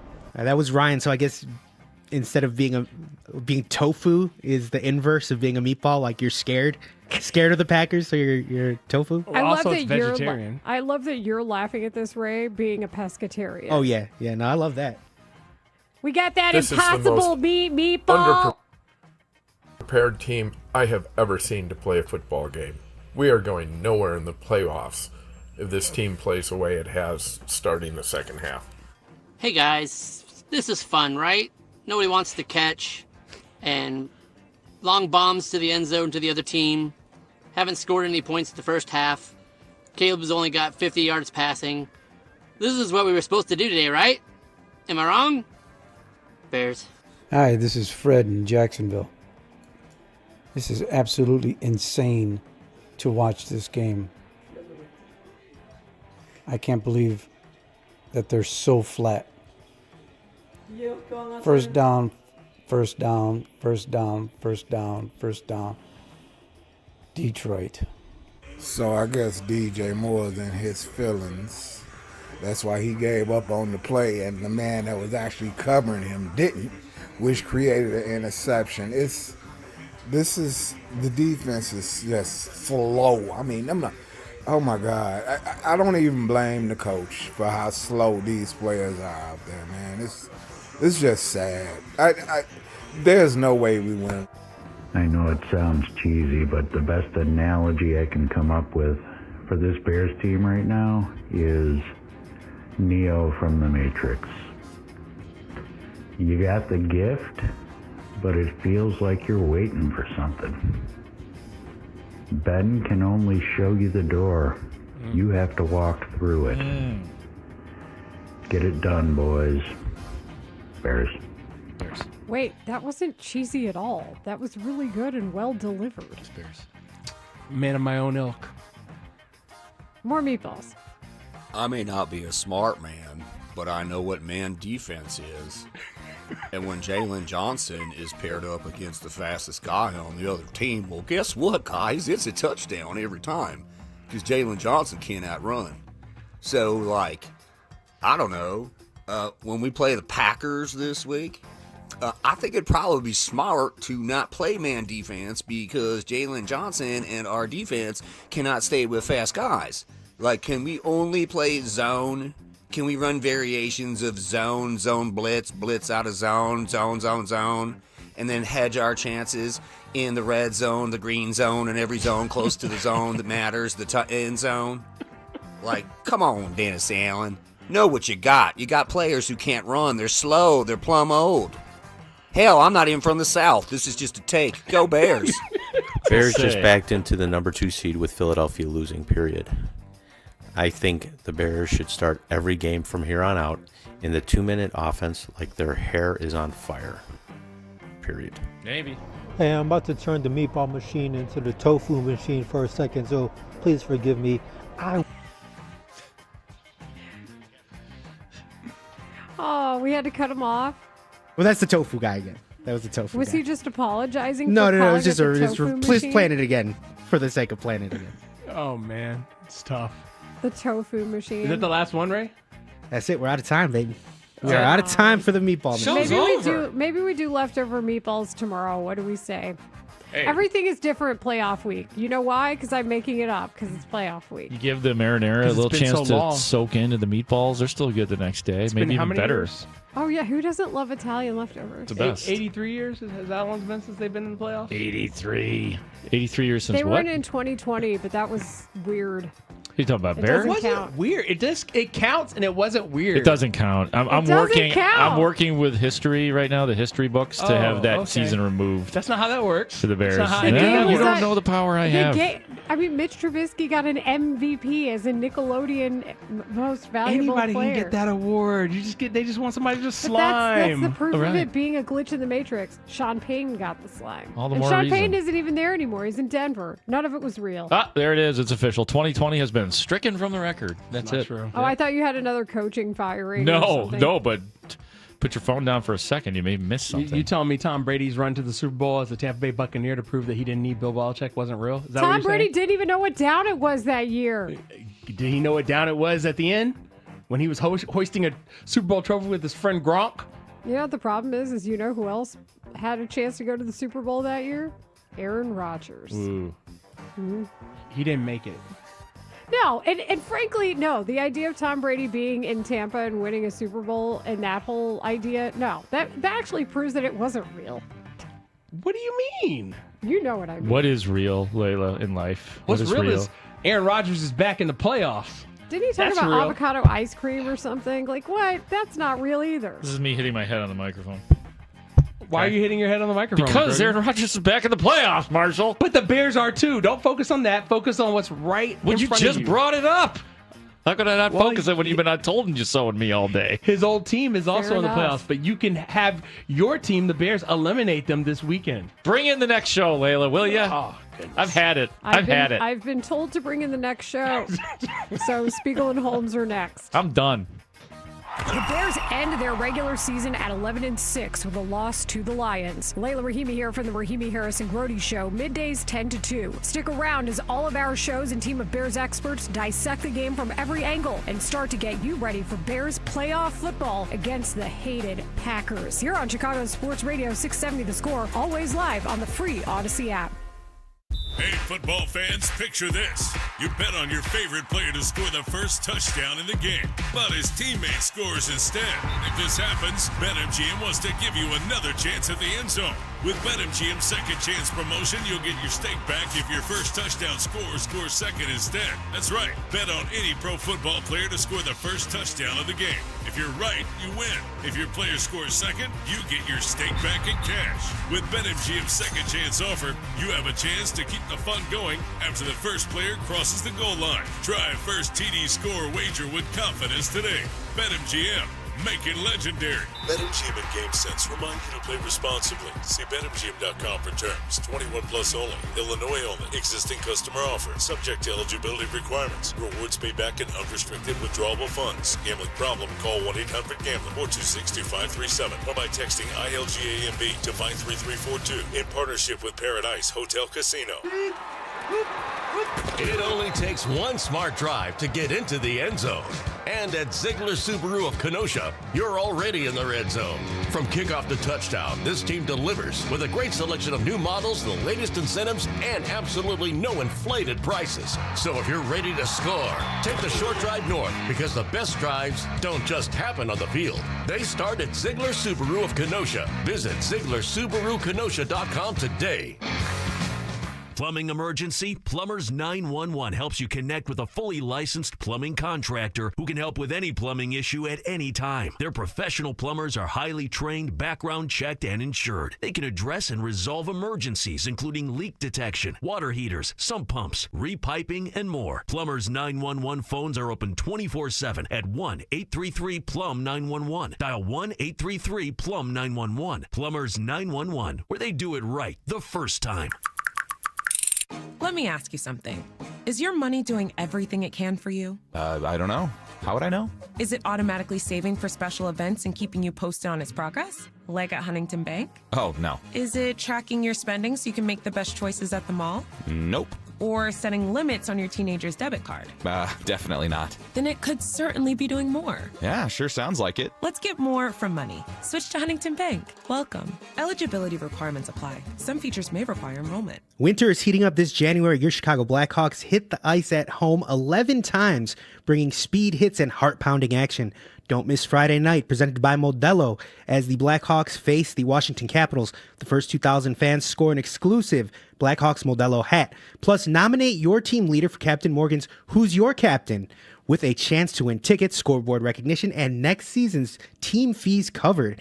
Get tickets or enter now at blackhawks.com/tickets or /promotions. How about finally a simple New Year's resolution, one where you're guaranteed to succeed? Reverse the clock on hair loss with Advanced Hair's simple one-day treatment. You'll feel more confident and more youthful when you witness your own natural hair growing into those places where it's been balding or thinning for years. From Advanced Hair's breakthrough technology to their world-class medical team, they're the only team in hair restoration I personally recommend.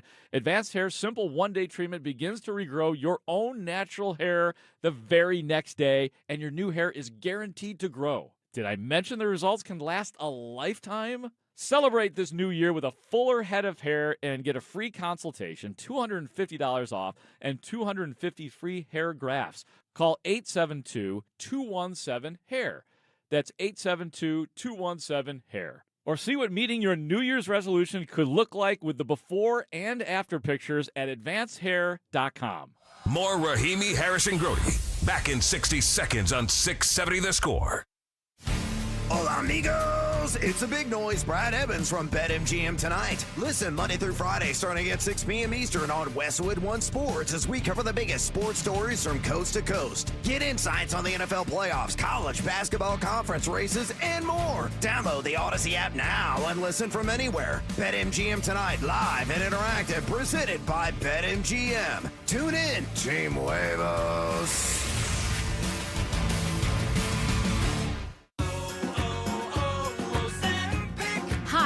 Maria, salon owner. You know the jingle. Now discover the facts about Ozempic, a GLP-1. There's only one FDA-approved Ozempic, made by Novo Nordisk. Learn about the real thing. Talk to your healthcare professional today. Call 1-833-OZEMPIC or visit Ozempic.com to view the medication guide and to learn more about Ozempic. Semaglutide injection 0.5, 1, and 2 milligrams.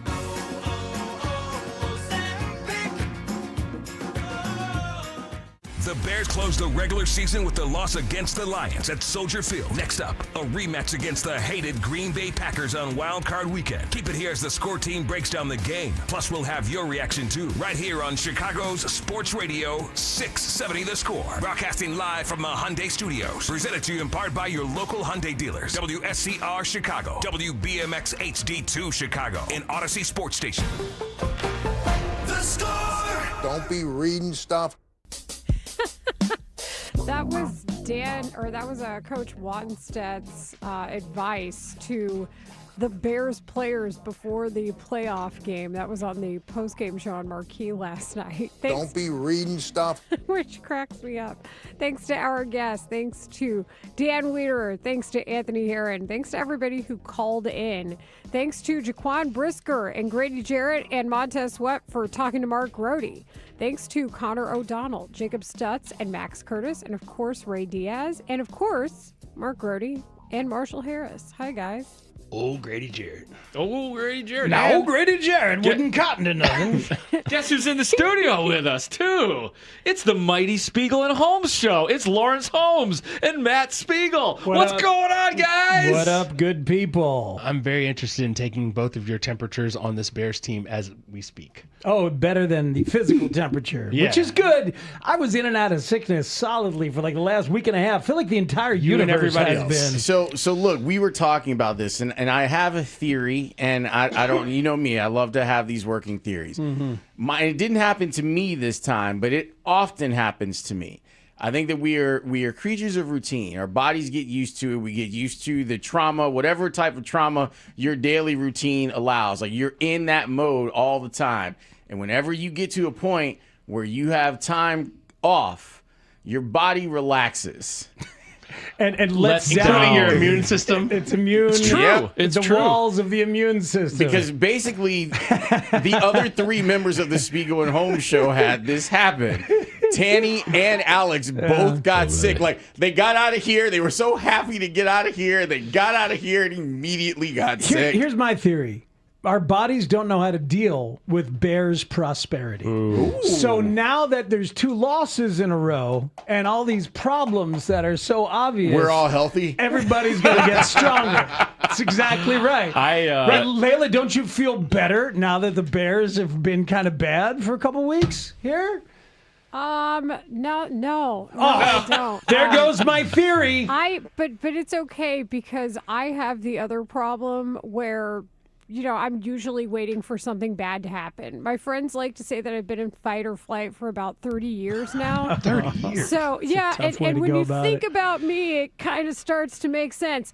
So, I'm probably a bad person to bounce that off of because I'm always waiting for something to happen. I mean, I have, moved about 20 times, and I wish that I could say 20 was an extreme case, but that is true. Well, we are probably more comfortable as Chicagoans in the bad place with the Bears. So this year has been really uplifting. It's been from that standpoint. It's been psychologically powerful over the course of the last 3 months. And then when it starts to take this turn, when I'm watching Khalif Raymond beat Jalen Johnson across the field. Couple of times. Not Amon-Ra St. Brown. Not the incredibly fast Jamison Williams, whose route tree has expanded.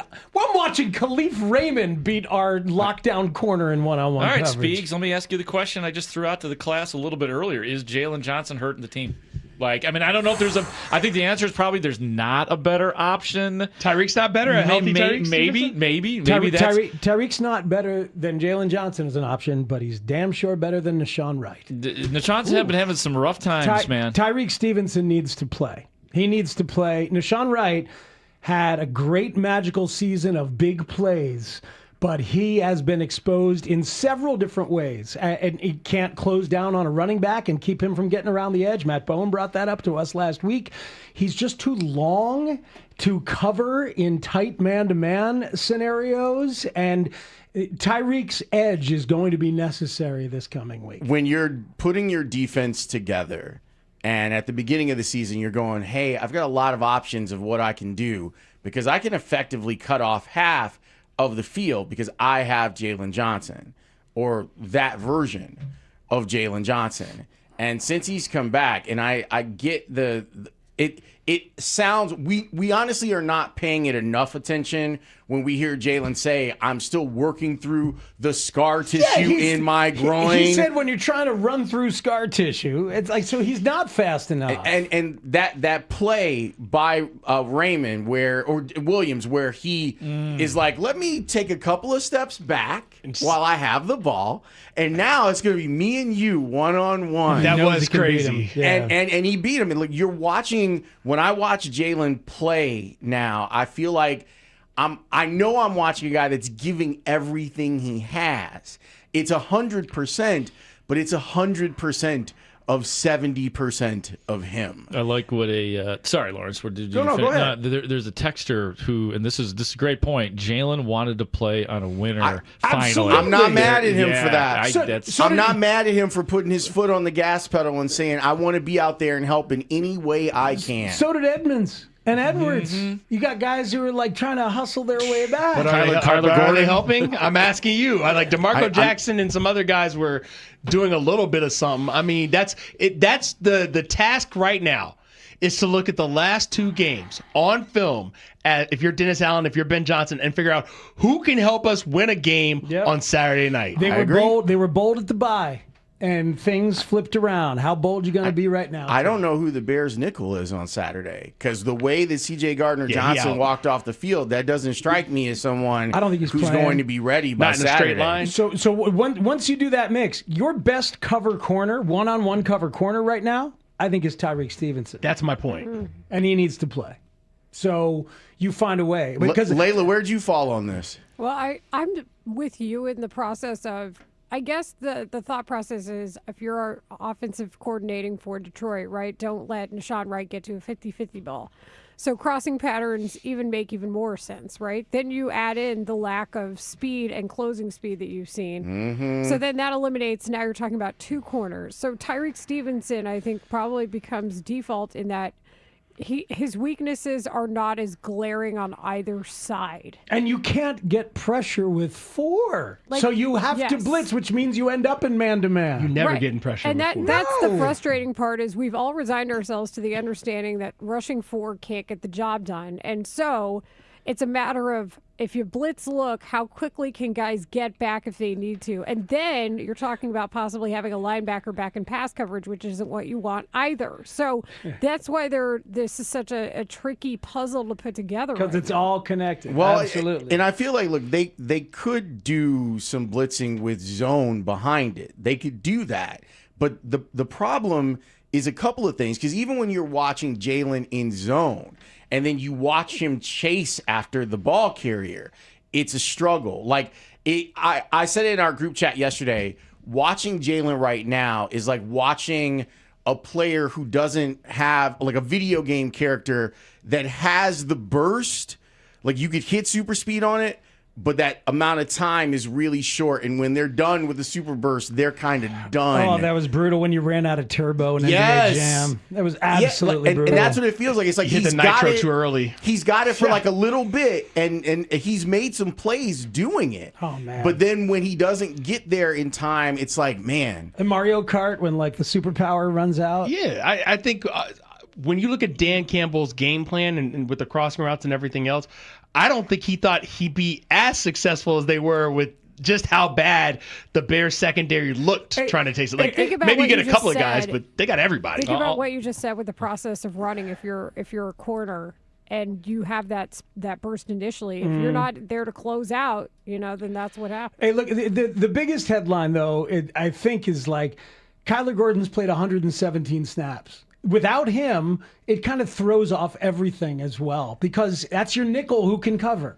And if you end up in a jam like this, like let's say You can move him outside. Exactly. And now you if can. you had healthy Kyler Gordon, play him outside you and could let play CJ. inside and play Kyler on the Right. outside. You could do all sorts of cool stuff that I'm sure Dennis Allen at the beginning of the year was like, man, I can't wait to have Jalen Johnson and Kyler Gordon. Let's go. And CJ didn't play for some of those teams that he's been on because they didn't trust him to cover. He's great and he's physical, but he didn't. Yeah. And before you got to the personal stuff and the chaotic stuff, he struggles to cover. You've had a bunch of guys on this defense because they've been taking the ball away, have incredible years. And some of that is luck, some of that is preparation, and you want to give guys credit for it. But when you look at C.J. Gardner-Johnson as a player, you go, there's a guy that I know is going to support the run.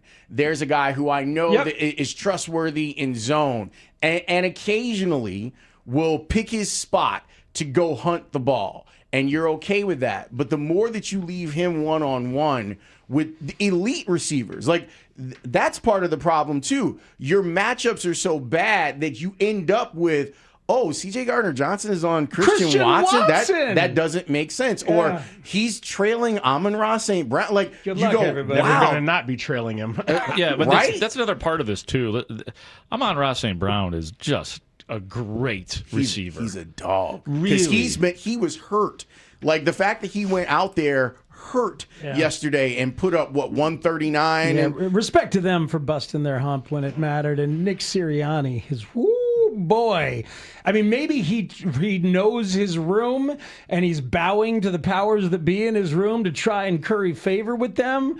But how you don't really even give yourself a shot to win a 2 seed, Jalen Hurts has never won a road playoff game. Yeah, He's 0-2 in his career on the road in the playoffs. Here's my issue, though, with all of this. I understand why they did it. Like, they obviously prioritize health, and they're pretty healthy, and they just wanted to, like, let's get here. We know we can do it because we just did it. We just won the Super Bowl. It's not like if the Bears come into Soldier Field with the Eagles on the way that the Bears are going to be favored in anybody's mind. I get that, but you love to, you love to have the opportunity to host the NFC title game. Yeah, but what I'm saying is, it's possible still. Yes, but you would love to be on a direct path to be able to do that, and you'd love to be able to host that second game. And I get it; they feel comfortable going on the road and playing a team like the Bears. And I just think that they didn't. It's not even the NFC title game, though. We're talking about the second round. I'm with you, but what I'm saying is, this Bears team against that Eagles team, there or here. If you're the Eagles and you feel like your defense is defensing, then you feel pretty good about what you see when it comes to the Bears on tape. No, you beat them at their place. You did. Listen, that offense. Last I checked, that offensive line was bullying people. Who was the offensive line bullying on Sunday? They weren't bullying anybody. That's why they were averaging less than 4 yards a carry. They looked very weak up front. Dahlman with that bad snap at one point. I'm not even talking about that. You're talking about late. I mean, late they come to life because that's what they do. But the first half, hand off and do what? How about this, though? I got to say, in terms of accuracy, Caleb had a lot of runner's balls. And that is not a condition. It's just a plural. It's a plural of, does sound like a condition. Of what you have want to him work to do. through the scar tissue on that. Yeah, it's sure. not a condition. It's a plural of what he needs to deliver to targets on the move. There were a ton of runner's balls yesterday from Caleb Williams that I enjoyed. There was some dropsies, too, that we can't leave out of the 400 picture. yards. 400 yards of dropped balls, leading the NFL. Well, I mean, Jade had a drop. In that Colston had a moment, drop. I thought about, like, that's why Jade Walker didn't quite make the team out of those are the things that happen. No doubt. And he's also come in and made some amazing plays. Like these are the reasons why they've been really good, and they've also had some nice luck, and all of that's come together and made it a great season. Wonderful for them. season. Charmed life to a certain degree. How much of the semi-charm? There you go. How much of the dance of Jade Walker did they show on the TV? I've not watched the TV copy. They yesterday. did. They showed the whole thing. They showed the whole thing. He went a little slow-mo on you this time. Oh, was it slow? I couldn't tell that from my vantage point, but it looked like the extended dance move that he had for this time. Not that he didn't the last time he got in the end zone, but it was something to see. Better than Brock Purdy's dancing. That's all I know. You hate Brock Purdy. I really Why do you hate Brock do. Purdy? I think you have unrealistic expectations of Brock Purdy as a dancer. It's just he reminds me. He looks so much like Lee Harvey Oswald, who was just a freaking that's what it patsy. is? He was a patsy. So it bothers me. It enrages me all over again about the JFK assassination. Well, I think in Gilbert, Arizona, they do a little bit more boot scooting than anything else. So I think that is what's happening. Les, what happened, unfortunately, to President Kennedy in 1963? That was November 22nd, and we don't know if it was Lee Harvey Oswald or a whole big thing there, but it was got blown away. Yeah, it was a whole big thing there, and he did get blown away. He definitely got blown away. They found the final witness. He wrote the book. The guy who was in the Secret Service at the time, and because there was an extra bullet that he picked up off the back windshield. Come on, guys, don't you read this stuff? Oh hell! By the way, my journalism professor was in the cavalcade. His photographer is the one who took the picture of Jack Ruby shooting Oswald. And doesn't Brock Purdy look exactly like Lee Harvey Oswald? These are the problems. Completely. I must admit I had not given it thought. It's time. It's time. Can you believe that Les is missing out on the game? What if Les was here for all of his Green Bay? This will be He would implode. Oh, I think you're right. This might not be healthy for Les. The Spontaneous combustion. Spontaneous combustion, yes. Like a Especially with the way those drummer. games go with Green Bay to lead up to this game with Green Bay. I mean, we're talking about final minute stuff. I don't know why, but like just reading first playoff matchup since 15 years ago. It's the Jay Cutler game. These are real headlines from local papers. No, they're not. You know, it's so. But it feels more recent than that. That's just because every Packers game feels like a playoff game. Well, there's been a big. I mean, they did win the division against the Packers in grand style in 2018. I mean, there's been big games, believe it or not, against the Packers since 2011. But that one obviously stands out. Better make sure your kicker's good. Yeah. Listen. Oh God. Well, Could you maybe imagine if there's a doink? There's so many like awful scenarios. Oh, I can imagine it because I saw it last night in the last 2 minutes of the Sunday night football game. Did you feel bad for him a little bit? Oh, the Ravens kicker? I felt bad Absolutely. for both kickers. I didn't feel bad for Boswell. I don't Why know not? Because Aaron he's Rodgers? Because he's a serial killer.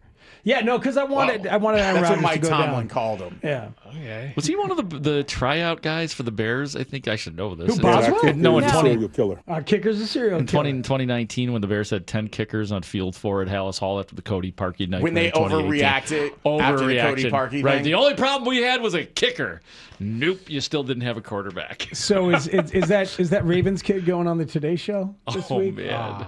Well, he would have already done it, right? Like that's a Cody Parkey thing. this morning. That Friday. It was on a Friday that happened. It was after the game on a Sunday. Yeah, I believe so. So it lingered all week. That was a me decision, not a we decision. Well, John as he Harbaugh said. put his arm around the kid and walked him through the tunnel. Oh, good. Did you see the Mike Tomlin directly into the cameras after that game? Blowing kisses? Yeah. Mike Tomlin was like, y'all know, like, yeah, I'm not done yet. That game was crazy, and you saw quarterback brilliance from two guys that have won MVPs, and you're just watching them and you're like, oh my God, like that's a play and that's a play. And I was joking with Spiegs where that touchdown to Flowers, Lamar did a Caleb, which is a Lamar. He splits a double team, jumps over a guy, directs a guy downfield, and then puts the ball right on his hands to score a touchdown. Runner's balls. Yeah. You got to work through the scar tissue. It can be. It's a plural, not a condition. It can be a problem. Birds. Are you Ladies doing and the watch gentlemen, party tonight, Yes, Groats? yes, there will be. Thank you, Lawrence. They're red. The Illinois State Redbirds playing for the FCS National Championship tonight. Starts at 6:30 for just the second time in program history when they take on Montana State. I will be out at 93 Octane Brewery in Elmhurst for an official ISU watch party. 6 p.m. I'll be there. Game starts at 6:30. Let's hang out. And thank you for asking, Lawrence. Go get them. The Fighting Brock Spacks trying to win a national championship. I love that. Here's what we got going on today's show. Kurt Warner is going to join us at 3 o'clock. We got a lot to talk with him about. Adam Haugh, Hoagh? I Adam don't know how to Haugh. pronounce the name. Adam Haugh. He's going to join us at 5 o'clock today. We are going to talk about next year's schedule in the most selfish way possible. Predictions. 100%. Win, loss, win. No, We're going to go more selfish than that. More selfish than that. Okay. Also, the head coach is trying to program our show, and he needs to back the F off. He needs to back up. I Yes, heard he that. does. Yeah. He does. Thought about Slow your down. industries. Yes. Thought about Slow it. down. Yes. Yeah, we'll get there. TTP Industries has some thoughts Yeah. on all of that stuff. Oh, But we are gonna start the show. First of all, Tanny's back, so that means you get a Tanny Open. Hi, Tanny. Which you should be here for. Alex is back. Alex is back as well. Fun fact, they didn't realize that we did 3 days of radio last week. They were like, yeah, did you guys talk about the Bears clinching the North? We're Alex like, yeah, we were. Yeah, we haven't been on since they won the division. I'm like, no, Hi, Alex, we Alex. have. We Thanks. have. You guys were on vacation. You got something to say, Alex? I'm glad you guys took your time. Okay. You deserve your time No, off. he knows he deserves this one. 100%. Just Like back to all being the- abused by Spiegs That's for another right. week. That's Like, what it he is. Yeah, you deserves only this get one. one an hour. Hey, it's better than the stomach bug I got during vacation, so we're all good. Oh, you and Ray. That's the worst. That's right. Full circle. When we come back, we'll talk about the Bears and living in the know. That is after No. Tanny's Open, No. which is next here on The Score. It's playoff time in Chicago, and there's no better place to bet the chase for a championship than Circus Sports Illinois. It's sports betting the way it should be. Whether you're betting championship or conference futures, sides, totals, or prop bets for every round, there's no better place to make your bets throughout January. Circus Sports, they've got high app limits, player-friendly pricing, exceptional customer service, and no bet fees ever. Download your new bookie today at circusports.com. Must be 21 or older. Gambling problem, call 1-800-GAMBLER. It's time to get organized this new year with Menards. Update your closet system and add style today with Closet Culture. Choose from 2 closet finishes and 4 colors of shelf boards to create a functional yet stylish closet solution that matches your home decor. Check out all our Closet Culture closet kits or view our weekly flyer on Menards.com to see all the great deals happening now. Save big money at Menards. When the new year hits, every business could use a little something to stay ahead. A lift, a jump start, an edge, or perhaps a boost. Like the all-new 5-year business boost from Comcast Business. It's the certainty of a price lock for 5 years on qualifying internet bundles. Plus, you'll have the most reliable Wi-Fi with our best equipment, so your whole team can stay connected at a great rate. And to sweeten the deal, ask about a $500 prepaid card when you add 2 lines of mobile. It's the boost your business deserves. So sign up for the 5-year business boost and get a 5-year price lock on ultra-reliable Wi-Fi. Plus, ask about a $500 prepaid card. Comcast Business, powering possibilities.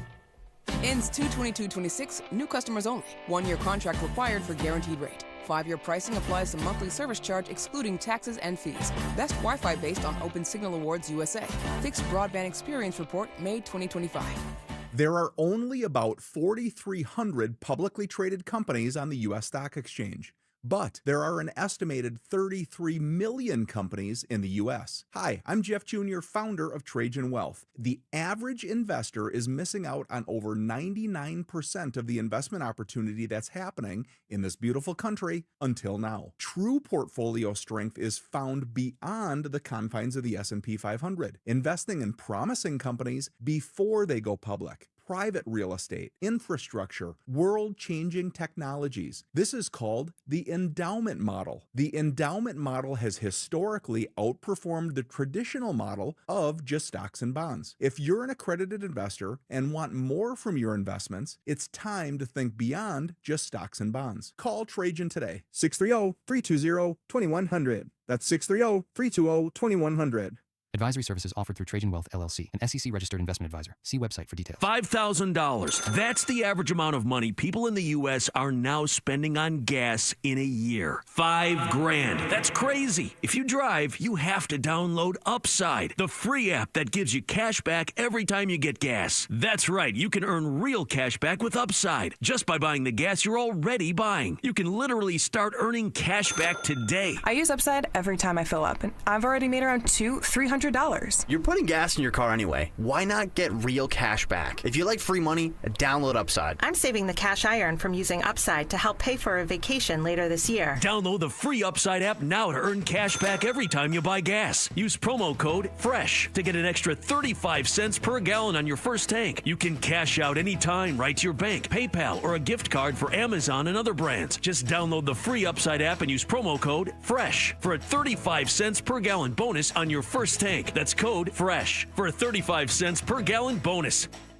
Now would be a great time to clean out your garage and donate that old car to Cars for Kids. See how easy it is. Call today 1-877-CARS-FOR-KIDS or online at carsforkids.com. Plumbing emergency? Call Plumbers 911. Available 24/7 at 1-833-PLUM-911. Licensed, highly trained plumbing professionals ready to answer your call. 1-833-PLUM-911, where they do it right the first time. Ready to kick off the fun? Chumba Casino is your go-to game plan during halftime or overtime. From spinning slots to instant scratch-style cards, it's like running the perfect play, all from home. New players score a free welcome bonus and daily logins with a shot at some serious prizes every time you play. Get in the game and visit ChumbaCasino.com today. Let's Chumba. Sponsored by VGW Group. No purchase necessary. See terms at ChumbaCasino.com. Must be over 21 and present in a state where it's legal to play. It all comes down to this, folks. Yep, the entire season is on the line. But my throat has officially thrown in the towel. Sounds like you need Vicks VapoCool drops. They're max strength and vaporize sore throat pain. Whoa! These VapoCool drops hit fast. Speaking of fast, did you just see that play? Yeah, he vaporized that ball. That pun should have come with a penalty. Vaporize sore throat pain with Vicks VapoCool drops. Use as directed. This is an Odyssey Sports Minute. Presented by Chumba Casino, your online casino for plays, spins, and a chance to score. Must be 21 and over. Terms at ChumbaCasino.com. Browns defensive end Myles Garrett set the NFL single-season sack record on Sunday with his 23rd sack of the season. Yes, the season is longer now, with teams playing a 17th game, but that shouldn't diminish how great Garrett was this season. I'm Chris Black.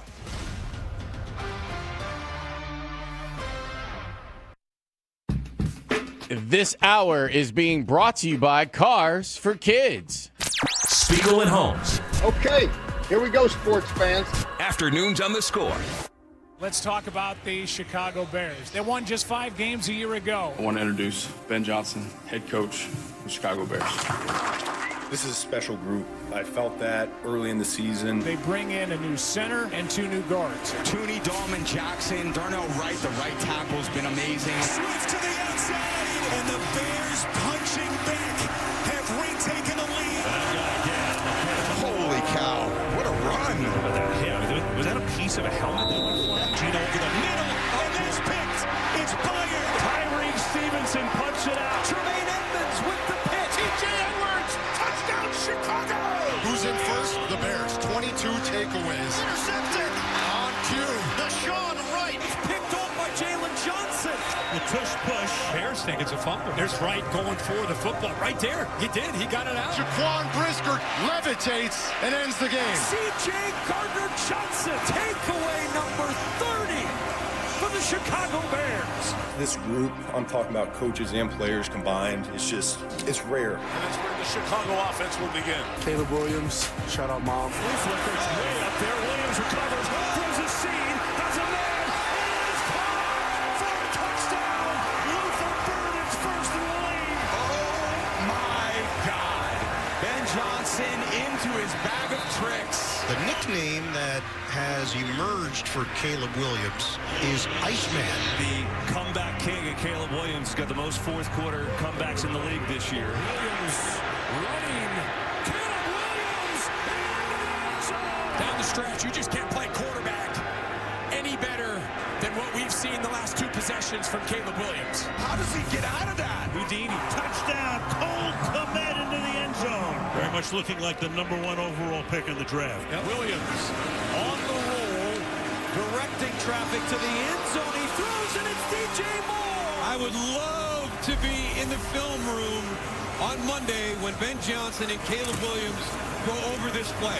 Nah, I can make any throw. An entire division on the line in one play. Williams, pressure, throwing, has a man, and he's caught! Touchdown! Jose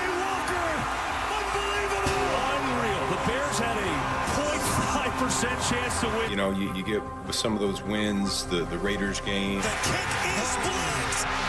Unbelievable. It was Josh Blackwell. The Washington game. And the Bears win. Jake Mooney a hero tonight. You start feeling it, the belief coming. Williams slings it. Williams. Loveland knocks off his man. He's going to score. Home. Coasting Loveland in a jaw-dropper. Man, they're mentally tough. They're physically tough. The comeback kid, Chicago Bears, do it again. Cairo Santo! The Cardiac Bears. I know, it's Chicago! And the Chicago Bears, who started 0-2, are 9-3. I know we're going to fight you for 60 minutes. I've said it multiple times. We're a team that's going to fight to the end. And there was too much time on the clock. On the fake, Williams looking downfield, launching downfield, going for it all. It is caught. Bears win. DJ Moore. It means a lot. And at the end of the day, it's after Packers all over. The Chicago Bears exercising all the Packers demons in a game they had no business winning. Ryan's done a great job bringing this collection of people together. The most important piece is we're going to take the North and never give it back. And Chicago takes over the lead in the division. Do not adjust your sets, Bears fans. The Bears are back, baby. And the phrase that keeps coming up is not the same old Bears. I hadn't heard the crowd this loud at Soldier Field ever. Never let it rain. This place is electric. This place is absolutely on fire. Bears on 3, 1, 2, 3, Bears! And they're celebrating in Chicago as the Bears are NFC North champions.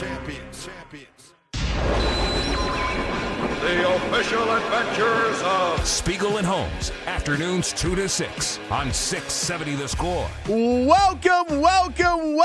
It is the Spiegel and Holmes show, and we've got a full boat for you today. There's a lot for us to do. Why? Because it's playoff time. It's Packers week. And the Bears are involved. Let's get after it. The crew is back together. Alex is here. He survived the holidays somehow, some way. Tanny is here. He just made you cry with the open. That man is Matt Spiegel. I got chills again from Chris Tannehill. What a lovely way to start the day, as we will deal with the disconcerting effort from yesterday and all of the fallout and everything that's to come. And Ben Johnson will try to tell us to turn the page to turn the page earlier than we want to. We're not going to let him. But what a lovely way to start the day, to celebrate the season that was. The regular season is done. We'll see what happens moving forward. But hot damn, Lawrence. I mean, here we are. I got offensive numbers I want to throw at you to put this season in perspective as well. Yes, that's the thing, is that jumping ahead to the playoffs, and obviously it's exciting, and we're going to spend a ton of time talking about the matchup against the Packers over the next few days. But to sit in the space of watching this team have the season that they had, I was, the way that I compartmentalized it was like this.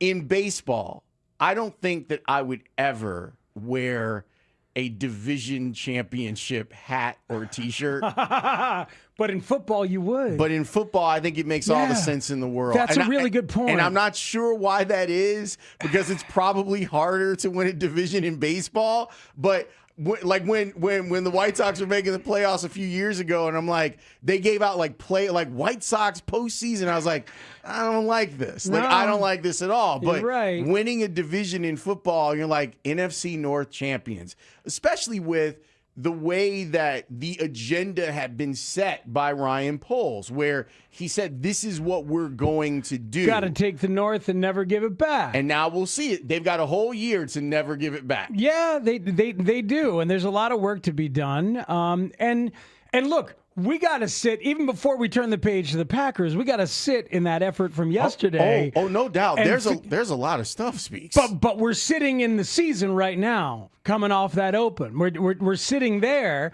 because we have wanted, hoped, prayed, and dreamed for some of the things that have ended up happening. This is the 6th best offense in the NFL in terms of yardage. Forget since the bye or whatever. Season's done. Let's look at it. And you would have been happy had it been 12th. Yes! You're the 6th best. You have the 3rd best running game in the NFL. And you would have been happy had that been 15th. Yes. You are 9th best in scoring. You are a top 10 offense no matter how you slice it. How about this? How many times did Caleb Williams get sacked last year? 68. They have the 3rd best sack percentage in the entire NFL. He also doesn't turn the ball over very often. They have the number 1 best interception rate in the NFL. They do not turn the ball over. And this quarterback, who you feared might be another Justin Fields in terms of holding the ball too long and causing sacks to happen, has become what he's become, the 3rd best sack rate in the NFL. With all the investment on the offensive line and his development and the change in the offense is something to celebrate massively. And then you add in the magical stuff. You add in the games that you felt like they were going to lose, the games that you were used to them losing. Yes. As a Bears fan, you're sitting there going, I've seen this movie before. I know exactly. Oh, I did not know how this movie ended because it ended with Caleb putting on a cape and making some incredible throw, and the Bears won it. They had 6 comebacks in the final 2 minutes, which is insane. And guess what? There's 3 others that they could have won in the final 2 minutes, including yesterday. 3 others. And that hurts because they kind of left the 1 seed sitting there on the table if they get that touchdown to end in San Fran. Yeah. And then yesterday, and they probably approach it differently and all of that. But anyway, how about this? Caleb was finally right about Torrey Taylor. He punted 60 times, 3.53 times per game. That is the lowest figure in Bears history. Remember when he said you're not going to be punting that much? It's the least amount of time you have seen a punter in your entire history of watching the Bears. That's pretty funny to me. Then these numbers. What did Ben say was the most important number? EPA. EPA per play, they are 7th in the NFL. EPA per pass, they are 9th of the 8 teams ahead of them in that all-important number, according to Ben Johnson. 6 of them are playoff teams, and the other 2 are Detroit and Dallas. So they are a top 10 offense by EPA per pass, top 10 for scoring, top 6 in yardage, top 3 in rushing. That's the year that you just saw. Can I just for a second, I want to talk about the EPA thing because I like that something that he kind of dismissed while talking about EPA ended up playing a huge role in them being good. Turnovers? Yes. So true. Yes, like So he kind of true. dismissed that as a thing, but look at the takeaway margin that the Bears have defensively, and it's played a significant role. They are plus 22. They are number 1 in turnover differential in the NFL, ahead of the Texans and the Jaguars and the Steelers and the Rams. So all of the top 5 are playoff teams. It's been a wonderful year. Kyle Monungai, I still owe you a steak, by the way. Kyle Monungai coming in and doing what he's done. DeAndre Swift being the player that he's been. And having a career year on the ground. The improvement of Darnell Wright, even though he didn't make the Pro Bowl and you understood why. Mm-hmm. The improvement of the offensive line all the way through it. Even with the left tackle situation being in flux yet again yesterday. 2 more quickies. Phil Thompson wrote a great piece in the Trib yesterday. What's up, Phil? The Bears, going into yesterday, have run 496 plays under center. That's the 2nd most behind the Rams in the entire NFL. Remember when Caleb was told that he couldn't do anything under center?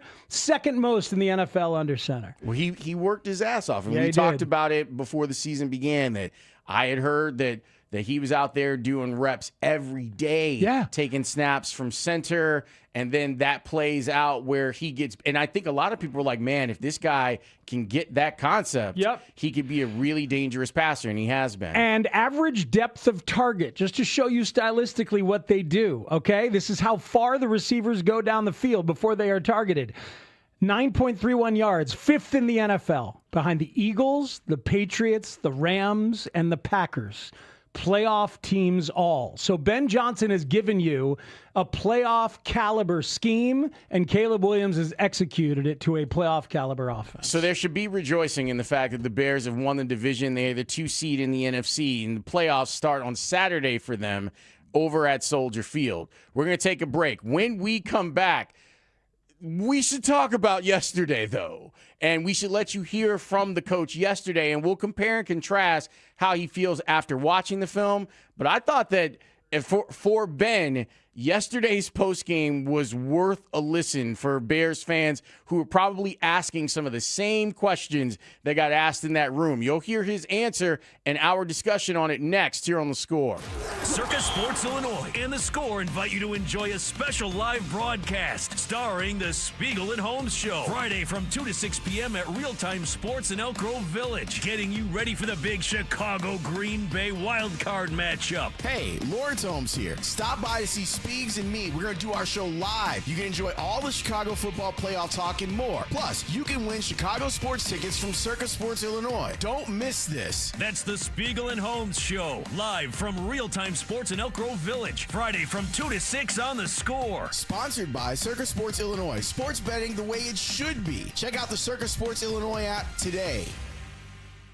What's up, everybody? Nick Costos here to help you beat the books with Westwood One Sports. Coming up next Monday night in the Pro Football Playoffs, Houston, a 3.5-point road favorite at Pittsburgh, total in the game 39.5. And if this is going to be the number, Pittsburgh is more than a 3-point home underdog. I love Pittsburgh in the game. I don't trust Houston's offense, so next Monday, Pittsburgh plus 3.5. Bet smarter and beat the books. Download the BetMGM app today. You know the rush when you reach that goal, when something you've worked for pays off.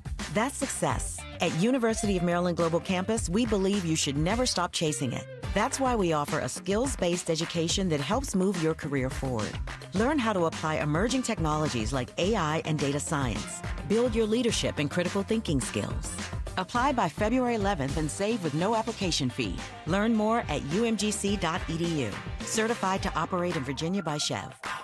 Listen up, football fans. You won't want to miss this. Right now, new Bet365 customers bet $5 and get $150 in bonus bets, win or lose. So you could turn that $150 into something bigger when you bet on money line, spread, totals, player props. $150 in bonus bets when new customers bet $5. I know where I'm going to bet from now on. Download the app today and see why it's never ordinary at Bet365. Gambling problem? Call 1-800-GAMBLER. 21 plus only. Must be physically located in Illinois. T&Cs apply. In-app only. Never have I ever called my sister from the finish line of my first marathon. Hello? You won't believe where I am. Are you running? Mile 26. I'm gonna make it. Switch to T-Mobile's 55 Plus plan and get iPhone 16e with its advanced camera system on us. Plus, 2 lines for just $30 a line. Guys, I can't believe it. I knew you could do it, babe. That was amazing. Mom, how do you feel? I feel great. I can't feel my feet.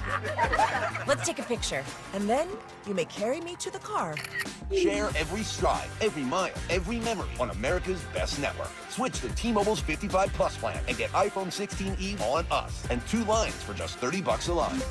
With 24 monthly bill credits and 2 eligible port-ins on Essentials 55 Plus for well-qualified customers with autopay plus taxes, fees, and $35 device connection charge. Credits end and balance due if you pay off early or cancel. Contact us. Finance agreement 128 gigabytes, $599.99 required. Best mobile network in the U.S. based on analysis by Ookla of Speed Test Intelligence data 1H 2025. Visit T-Mobile.com. That first year in your new home matters. With preferred pricing, Redfin and Rocket Mortgage make the path to your next home easier. When you buy with a Redfin agent and finance through Rocket Mortgage, you can lower your interest rate by 1% for 1 year or choose up to $6,000 in closing credits. See how it works at rocketmortgage.com or call 800-4ROCKET. Additional terms apply, not a commitment to lend. Rocket Mortgage, LLC, licensed in all 50 states. NMLS ConsumerAccess.org, number 3030. It pretty much hurt doing anything. I couldn't ride a bicycle. You don't have your life because you don't have your mobility. So when Patrick heard about QC Kinetics and their non-invasive regenerative treatments for pain, no waiting, he called them immediately. There's no downtime. There's no rehab. That was the tipping point for me. I didn't have to take any drugs. I didn't have to rehab. Before considering surgery, check out QC Kinetics all-natural treatment options that restore and repair damaged joint tissue in your knees, hips, shoulders, and back. If you have knee replacement surgery, and then the knee is not yours, and there's no guarantee that that's going to be successful. QC Kinetics. Patients around the country are raving about the results. They're getting back their mobility, taking back their lives with no downtime, no drugs, and no surgery. Don't wait. Call QC Kinetics today for your complimentary consultation. Call QC Kinetics, 312-847-4347. That's 312-847-4347. 312-847-4347. It's Blackhawks and Bulls season on Chicago Sports Network. Visit chsn.com/radio to sign up for your 7-day free trial of our all-access plan. Over 300 live games per year. Chicago Sports Network, your home stream advantage. Guys, thanks for helping me carry my Christmas tree. Zoe, this thing weighs a ton. Drewski, lift with your legs, man. Santa! Did you get my letter? He's talking to you, Bridges. I'm not that. Of course he did. Right, Santa? You know, my elf Drewski here, he handles the nice list. An elf? I'm 6'3". What everyone wants is iPhone 17. And at T-Mobile, you can get it on them. That center stage front camera is amazing for group selfies. Right, Mrs. Claus? I'm Mrs. Claus's much younger sister. And at T-Mobile, there's no trade-in needed when you switch. So you can keep your old phone. Or give it as a gift. And the best part, you can make the switch to T-Mobile from your phone in just 15 minutes. Nice. My side of the tree is slipping. Timber! The holidays are better at T-Mobile. Switch in just 15 minutes and get iPhone 17 on us with no trade-in needed. With 24 monthly bill credits for well-qualified customers plus tax and $35 device connection charge. Credits end and balance due if you pay off earlier or cancel. Finance agreement, 256 gigs, $830. Eligible port in a new line. $100 plus a month plan with auto pay plus taxes and fees required. Check out in 15 minutes or less per line. Visit T-Mobile.com. We're quickly turning the page here. You know, we're turning the page, though. We're quickly turning that page. Oh, hell no, Ben. Hell no. We here at Turn the Page Industries do not take cues from anyone, let alone the coach of the Chicago Bears. I disagree. We do take cues. We did it after the Cleveland Browns game. We took cues and we're like, yeah, we need to turn the page pretty quickly on this. We'll turn our page soon. But see, but we wanted to do that. Yeah, well, we're not turning the page today. We're not going to do that today. There's too much that happened in yesterday's game. That's what I'm saying. For us to turn the page. There'll be a time. Yeah. And it's possible that time is tomorrow. It's very possible. There was a lot of troubling stuff that happened in yesterday's game that needs to be discussed. Yeah, it's just, I appreciate him wanting to program our show and support the branding of our show. That's a very kind gesture. His branding is very strong, and we would like for Ben to continue with the brand here at Turn the Page Industries. We would like it known that we enjoy Ben Johnson being an influencer, as it were, absolutely, when it comes to turning the page. He also loves categories. Big fan of categories. That is not true. You don't know. Nobody loves categories. He talks about certain categories all the time. Anytime he talks about receiving yards, he's talking about our category. But anyway, there's a reason he wants to turn the page so quick, Lawrence, because he was pissed and kind of embarrassed. Yeah, things were bad yesterday for the Bears. It's not the way that they wanted to finish the season. So we listened to Ben yesterday and condensed it down for you.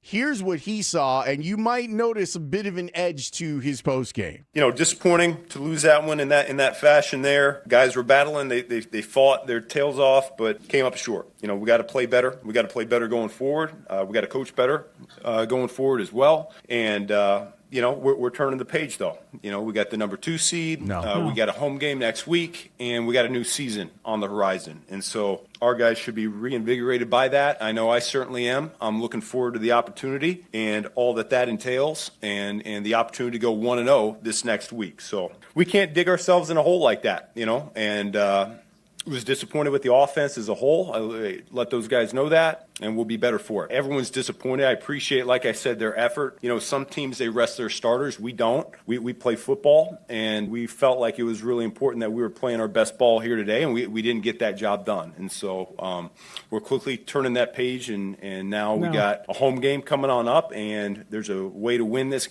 next game, and that's what we're going to be solely focused on. 4th and 5 with 1:55 left. Did you consider going for it? Yes, I did. Why did you punt? because we had 3 timeouts and we felt like we were going to get the ball back. Then you guys had two games against Green Bay that were just as tight as you could possibly have. How did you feel about the way that series went this season? Good opponent, and I think we're fairly evenly matched. Got a lot of respect for how well they're coached. I have a lot of respect for the talent level that they have in that building, and I'd expect it to be another exciting game. And what was your sense for why the offense took as long as it did to get rolling? Yeah, that's a great question, and that's one that we'll have to take a look at the tape and figure out why that was. I didn't feel like it was one of our more elaborate plans. I thought it was one of our simpler plans, and so we need a better job executing it and coaching it up. Without having a chance to review it, Caleb's interception, what did you see on that? Yeah, the guy made a heck of a play. How do you flip the script so quickly to a new season? I mean, this is a brand new season. Yeah, that's the name of the game here, though. I mean, we're quickly transitioning. We're locked in. The stakes are a lot higher here going forward. We can't afford to have a phase, one of our 3 phases, play like we did today. And so we're going to have to pick it up. And like I said, I get fired up just thinking about it right now, and I know our guys are too. When you say the one phase, the offense? Yeah, in particular, I was not pleased with the offense today. When you say simpler game plan, were you holding back at all? Nope. What were you least pleased with offensively when you think about it initially? Points. Only scored 16. Defensively, was Sweat fully available and full go at the end of the game, or was he? Yeah. Our guys were good to go. Yep. With as fast of a start as you guys got off to in San Francisco, can you pinpoint just kind of what was holding you back in the first half tonight? Nope. We'll take a look at the tape. And with that 4th and 5, what's the process there? Obviously, it's very quick of making that decision and coming down on one side or the other. Yeah, those are things we talk about, and especially coming off a 2-minute warning like that, we got plenty of time to make those decisions. Did you have any method of monitoring what was going on with the Eagles-Commanders game? No. Nope. You talked about trying to avoid 2 losses going into the postseason. What do you do this week to flip the script and to get back on track here? Yeah, I let them know that it's a new season, so we're starting fresh right now, and if we want to make the most out of this new season, we need to go on a 4-game winning streak, which we've done twice already this year. Now, as a group, we kind of went through the 4th and 5, and we were like, should he go? And my feeling was this. I'm fairly conservative when it comes to this stuff inside your own territory, but I felt like that extra effort that Monangai gave to get them 3 or 4 extra yards to make it 4th and 5, I was in the mood, like I would have been totally fine if they would have gone for it in that moment. At that moment, I was like, nah, you're deep in your own end. But in retrospect, like 3 minutes later, I was like, yeah, they should have gone for it. Alex was team go for it right away. And was feeling it, and there's lots of reasons in there, and we'll have time to discuss. Well, and then Ben's over there talking to himself. Ben's saying as I go to break, should have gone for it. So, but then he doesn't want to sell it out because here's the thing: he doesn't want to sell out his defense and Dennis Allen. He takes ownership over the offense and doesn't say that the defense let him down. And he also doesn't want to let Dennis Allen and the offense and the defense know publicly that he doesn't trust them and he shouldn't have kicked it off. Why do you think Ben was so pissed and wants to turn the page so fast, in your opinion? Because, well, 1, because now we know it's a quick turnaround. 2, it's because he was upset that they didn't execute as well with what he thought was a fairly straightforward game plan. I think he was embarrassed as well, Lawrence. I think he's embarrassed losing to his guy, but also this. He went with a simple game plan. That's his choice. Defensively, they went with a simple game plan. Were they just playing man to work on it? I know Anthony Herron speculated that earlier today. Other people have as well. So they went sort of half-assed, sort of in between. We play our starters. We play football here. Okay, but you went with simple game plans. Is that part of why you came out so flat, as Caleb said? I think we came out a little flat, maybe, energy-wise, and I think we got to do a better job of that, having urgency from the jump and getting that going. If you're going through the motions during the week and they're telling you, it's just a real simple game plan, guys, and no, we're going to play, but, just be careful with real simple game plan. They come out flat. Some of that's on you, Coach. Well, can I just offer, even though we don't really think about him this way, we are still dealing with a first-year head coach. I agree. And these are difficult situations, what to do in the final week of a season. And so he muscles up and takes that shot at LaFleur or Sirianni or whoever about like, no, we play football here. That was their choice. But they didn't really go all out balls to the wall in terms of game plan. And I wonder if that came back to bite People him are speculating that's about LaFleur. What if it's to his own team? Oh, what we play football here? Oh, that he was saying that to his own team? Yeah, maybe there's guys, maybe who didn't play football? Who didn't want to play. Like, why are we doing this? Maybe. I also think it's interesting, and when we finally do turn the page, I like how Ben had to stop himself from saying that they're well coached by LaFleur. He just said that they're well coached. So that thing between those two guys. Jeff Hadley does a great job, yeah. Well, that's an interesting way to point it out. Also, Tanny, because this is a topic all around the league. Do you play your guys? Do you not play your guys? Do you need them to go hard? Do you not need them to go hard? And I'm sure there was disagreement within the room itself going about this.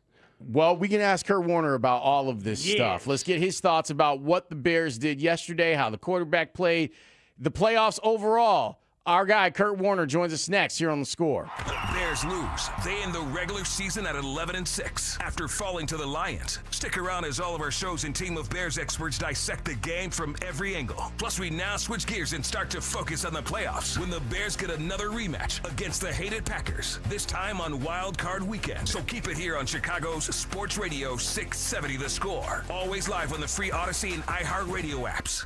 More and more Toyota customers are finding out the best way is right off the Edens Expressway at the all-new Toyota on Edens. During Toyotathon, get year-end savings on hundreds of new Toyotas. Plus, Toyota on Edens offers extended service hours, including Saturdays and Uber pickup and drop-off. And every Saturday, all Toyota oil changes are just $29.95. See why the best way is right off the Edens Expressway at Toyota on Edens or ToyotaOnEdens.com.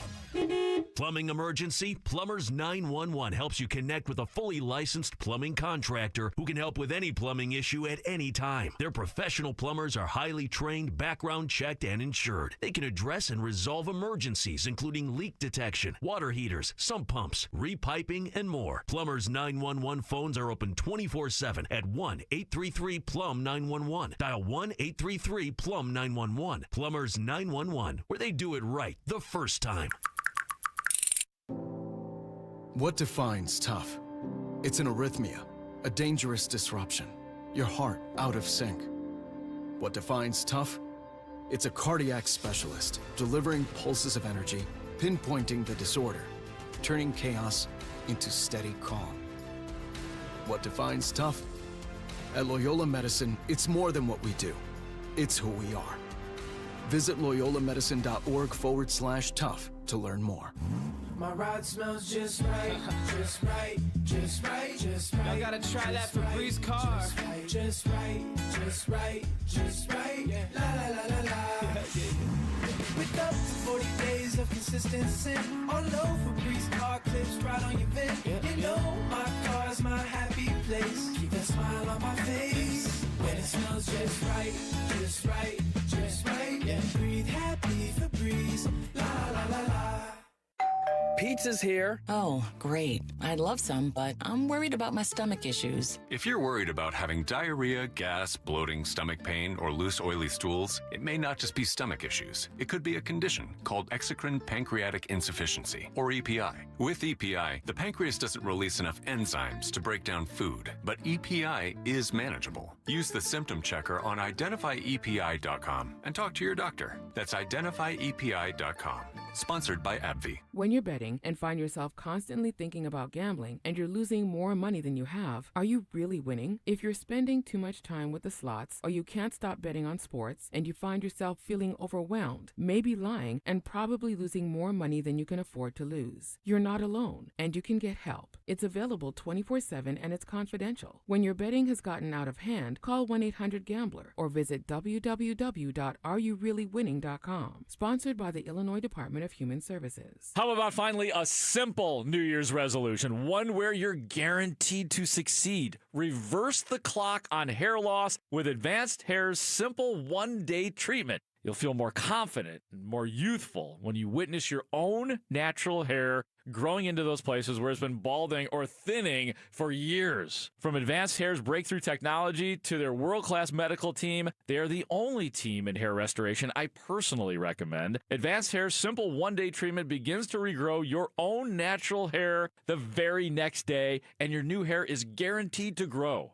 Did I mention the results can last a lifetime? Celebrate this new year with a fuller head of hair and get a free consultation, $250 off, and 250 free hair grafts. Call 872-217-HAIR. That's 872-217-HAIR. Or see what meeting your New Year's resolution could look like with the before and after pictures at advancedhair.com. Suits 2020 in Niles is clearing the shelves for 2025 with our annual Buy More, Save More sale. The more you buy, the more you can save. As much as $500 off men's or boys' suits, sport coats, pants, tuxedos, shirts and ties, shoes, sportswear, outerwear, and hats from your favorite designers like Calvin Klein, Michael Kors, Hugo Boss, Tommy Hilfiger, and more. With the largest selection in Chicagoland, Suits 2020 has over 5,000 men's and boys' suits and sport coats in stock, in sizes from slim fit to classic, and even big and tall. Plus, Suits 2020 has in-store stylists and tailors to help you put together the right look, the right fit, and the right price. The Suits 2020's Buy More, Save More sale is going on now. Just in time for last-minute holiday shopping and runs through January 5th, so you can start the new year looking your best. Suits 2020's Buy More, Save More sale. The latest looks at the lowest prices. Some restrictions apply. Visit Suits2020.com for details. Find us on Facebook. Chicago, it's Bears-Packers week again. This time in the wild card round. Two bitter rivals clash Saturday night at Soldier Field. Keep it on the score as we get you ready for this epic playoff matchup. Broadcasting live from the Hyundai Studios. Presented to you in part by your local Hyundai dealers. WSCR Chicago. WBMX HD2 Chicago. And Odyssey Sports Station. The Score! This hour is brought to you by Menards. Save big money at Menards. We will rally around Kurt Warner. Kurt Warner. You're a big horse, and you must be ridden every Monday night. Two-time NFL MVP. They talk about this, the greatest show on turf, maybe the best offense ever in football. Super Bowl champion. Warner to throw. Going deep downfield, adjusting for it is Isaac Bruce. Touchdown, 73 yards. Pro Football Hall of Fame. Not just the NFL Hall of Fame. And I wear that as a badge of honor because without pro football, in all its forms and fashions, I'm not here tonight. Radio analyst for Westwood One Sports. Atlanta has beaten the Rams 27-24 in a thriller in Georgia. Wow. That was a great football game. We had a lot of things going on. 93-yard touchdowns, pick sixes, block kicks for touchdowns. I mean, unbelievable football game. NFL Network analyst. And Jared Goff off to a hot start. 9-11 throwing the football with two gloves on. Yeah, he's got the two gloves on it. I don't see that very often. I saw Kurt Warner do it a few times. Kurt Warner with Spiegel and Holmes. The Bears. On 670 The Score. It's a Plumbers 911 Football Monday, which is presented by Busey Bank and Great Clips. And our segment with Kurt Warner, we love that when we get the opportunity to talk with him, is also brought to you by Plumbers 911. Plumbing emergency, call the plumbing professionals. Available 24/7 at 1-833-PLUM-911. Kurt, thanks so much for joining us. How are you as we get ready to start playoff week? I'm great. This is the time of year that the energy of the playoffs just carry you from here on out. So I am pumped. We have unbelievable matchups for Wild Card Weekend. It's going to be so much fun. I can't wait. Yeah, we can't either. And we get Bears-Packers. But before we go to that, and even before we get to the game yesterday, we started the show by kind of celebrating the season that was offensively. The Bears end up with the third best run game in the NFL, sixth best in yardage, ninth in scoring, third best in sack rate, which is an incredible accomplishment, best in interception rate. And, oh, by the way, they ran the second most plays under center behind the Rams, according to any team. So what Ben Johnson has built here in a year and what Caleb Williams has helped accomplish, we should be proud or at least impressed with what we've seen, shouldn't we? Definitely impressed. Obviously, all of that led to the number 2 seed, home games in the playoffs. I mean, all kinds of great stuff. And we've been saying it all year is that, and I watch this offense and I still think there is so much meat on the bone. And that's, I think, the exciting part of it is that, I've been kind of skeptical all year, just kind of prove it to me, prove it to me, prove it to me. And they continue to prove different things just about every single week. Unfortunately, I'm still there with this team going into the playoffs. Like, show me that you are a championship caliber team. I don't necessarily see that on tape every week that I believe they can win a championship. But I do believe that they can beat anybody. I do believe that they can put it together. They've got playmakers, and what you're talking about, Ben has built something specifically offensively that can travel into the playoffs and can be tough to, what I always say, they'll be a tough out. They will be tough to stop in all their facets offensively. So I really like where they're at, but I still, I guess, need to be convinced come playoff time that they can compete for the championship. But I mean, come on, like, this is incredible. First year, second year quarterback. What we're talking about is pretty awesome. So yes, Bears fans should be excited with where they're at and the possibilities going into the playoffs. But just as importantly, I think, is what they're going to be moving forward with what we've seen in this short period of time. From week to week, you have educated us on the things that you like and you don't like about Caleb. Now that we have a composite, 17 games of him with Ben Johnson, where are the places where you see the growth and where are the places where you still think he can improve? Well, I mean, I think growth overall, when you're talking about from last year to this year, first thing is processing factor. And I'll even say with that is that I still think he has to process faster than he is, but I've seen great growth from where he was last year to this year. In terms of taking sacks, where he's at this year in terms of taking sacks and understanding when a play is over, which is got to be really hard for Caleb Williams, because we've seen, plays this year that probably 99% of the world would say it's over, throw it away or whatever. And he makes an incredible play. But I think he's done a great job of balancing that with throwing the football away and not taking sacks and not taking negative plays and not trying to prolong things too much where it's hurt this football team. I think he's been great in terms of, when they've got into play action, and you talked about the under center stuff. I think that process, I don't know how many snaps it was last year that he was under center, but it was very few, and obviously very few before that in college and stuff. And so that transition, and I think he's done really, really well. A lot of their big plays down the field, which really plays into what Caleb is. And I think his greatest strength is that ability to push the ball down the field has come from the under center play action.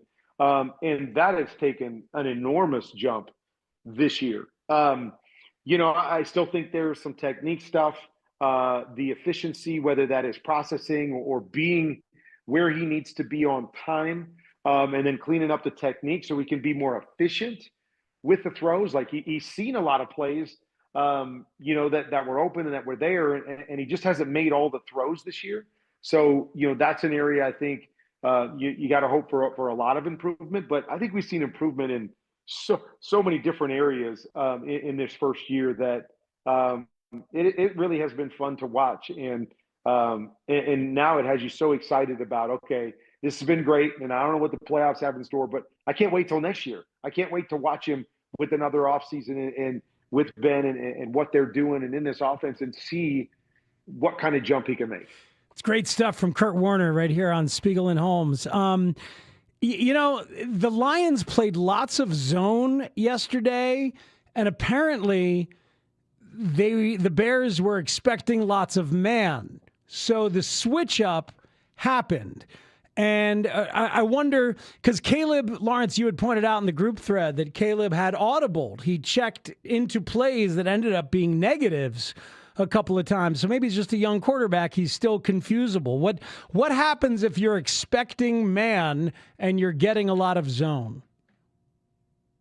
Well, I mean, it all varies. It depends on, what you're doing, what you're trying to do, what the checks are, certain things are designed because, puts an extra guy into, the mix in the run game. So you're going to a pass and you're expecting a certain kind of coverage on the back end. And so, there's so many variables that go into all of that stuff. And some things that could be good against the zone can be good against man as well. But there's other things that might be designed for a different kind of zone that's not great against man. And so, yeah, being able to determine those different things and figure out the little nuance, and then, if you do get fooled, because sometimes that happens. You think you're going to get this, and all of a sudden they give you that.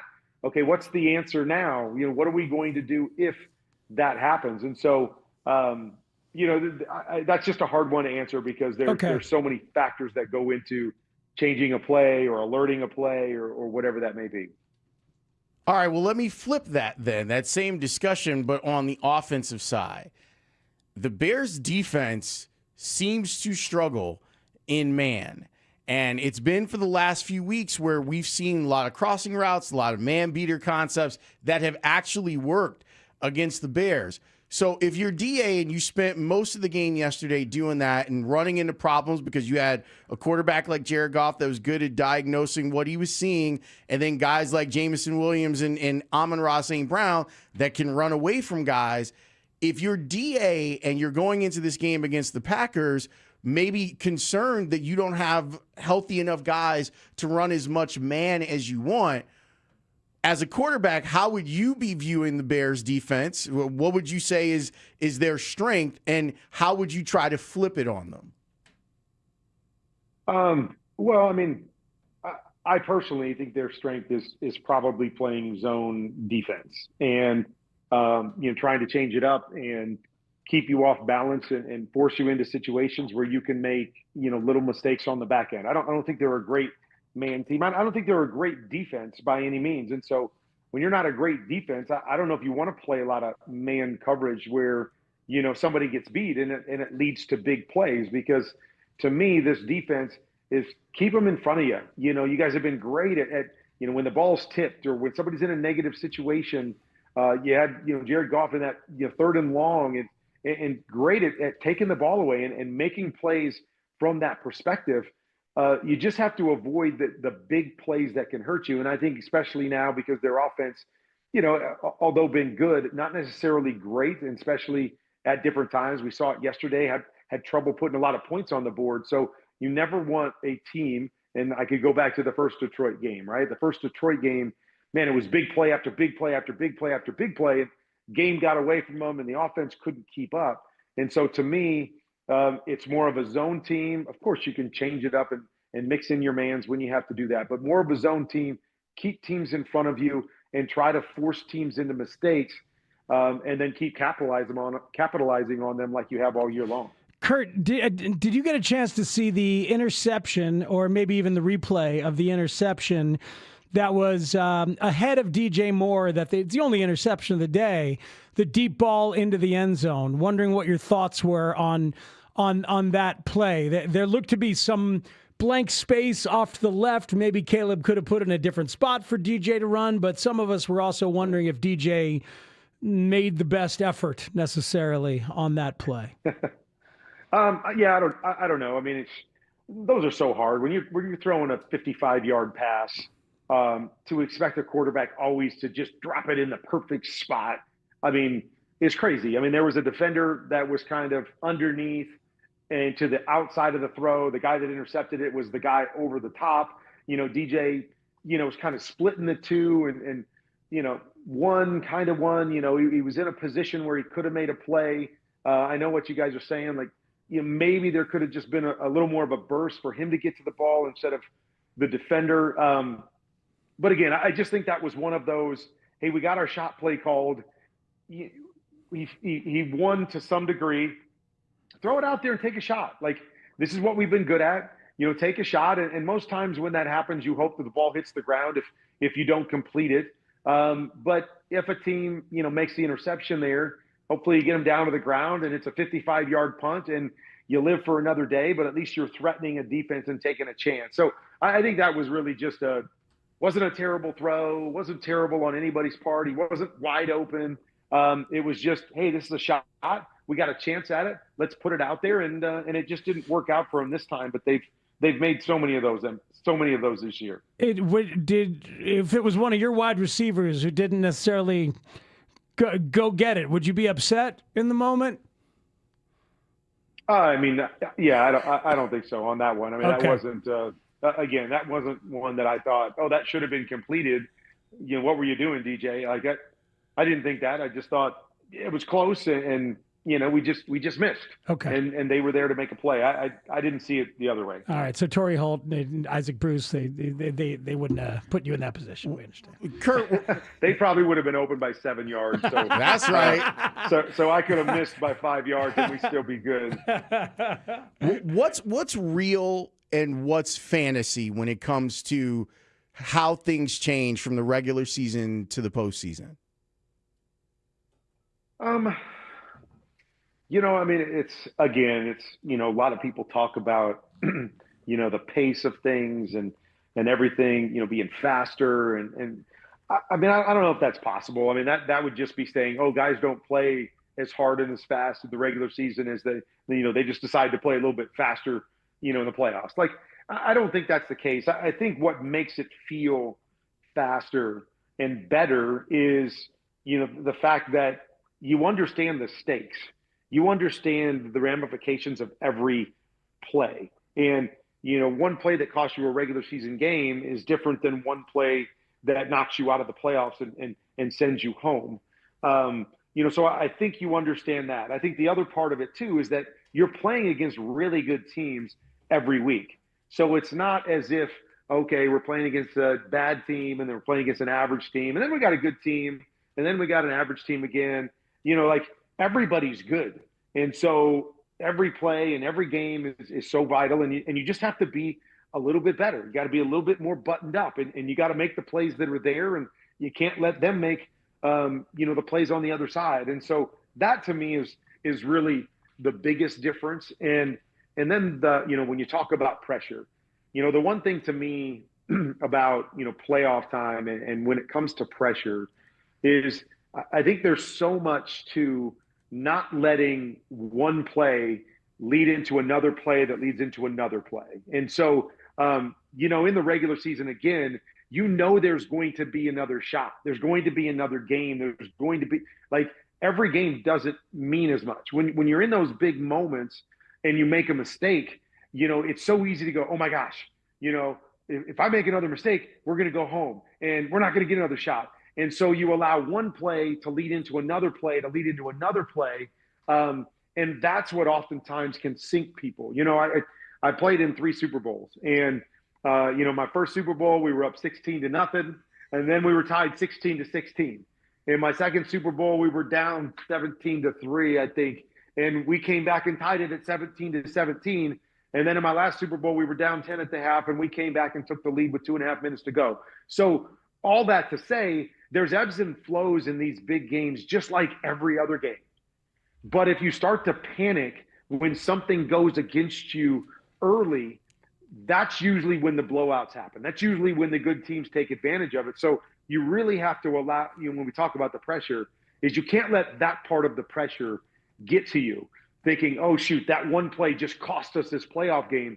You got to ride the wave, and you got to get back in line, and you got to, you know, one snap and clear, let that play go and get to the next one, because things can change and, you know, momentum shifts in these big games just as much as they do in any regular season game. Kurt Warner was in some good Super Bowls. That's one of the takeaways right there. Yeah, those are some good games. All right, so you mentioned you don't necessarily see the Bears as being championship caliber, and we totally understand that. Who does strike you as possibly championship caliber as the playoffs are about to get going here? Well, I mean, I'm not sure. You and I look at the NFC, I think there's a lot of teams with flaws. Like, I do think Seattle's the best team. They're going to be playing at home. Their defense is really, really good. I mean, championship level defense and a solid offense. I don't think they're a great offense. I think they can be beaten. I think they're going to be in some low scoring games. And so I think there's going to be some teams that might have a chance to beat them because they're not this high flying offense. But I do think they're the best team on the NFC side when you look at the completeness of their team. I would have said the Rams a couple weeks ago. I did say the Rams a couple weeks ago. And I still think they're a good football team with great explosiveness and a lot of pieces on offense.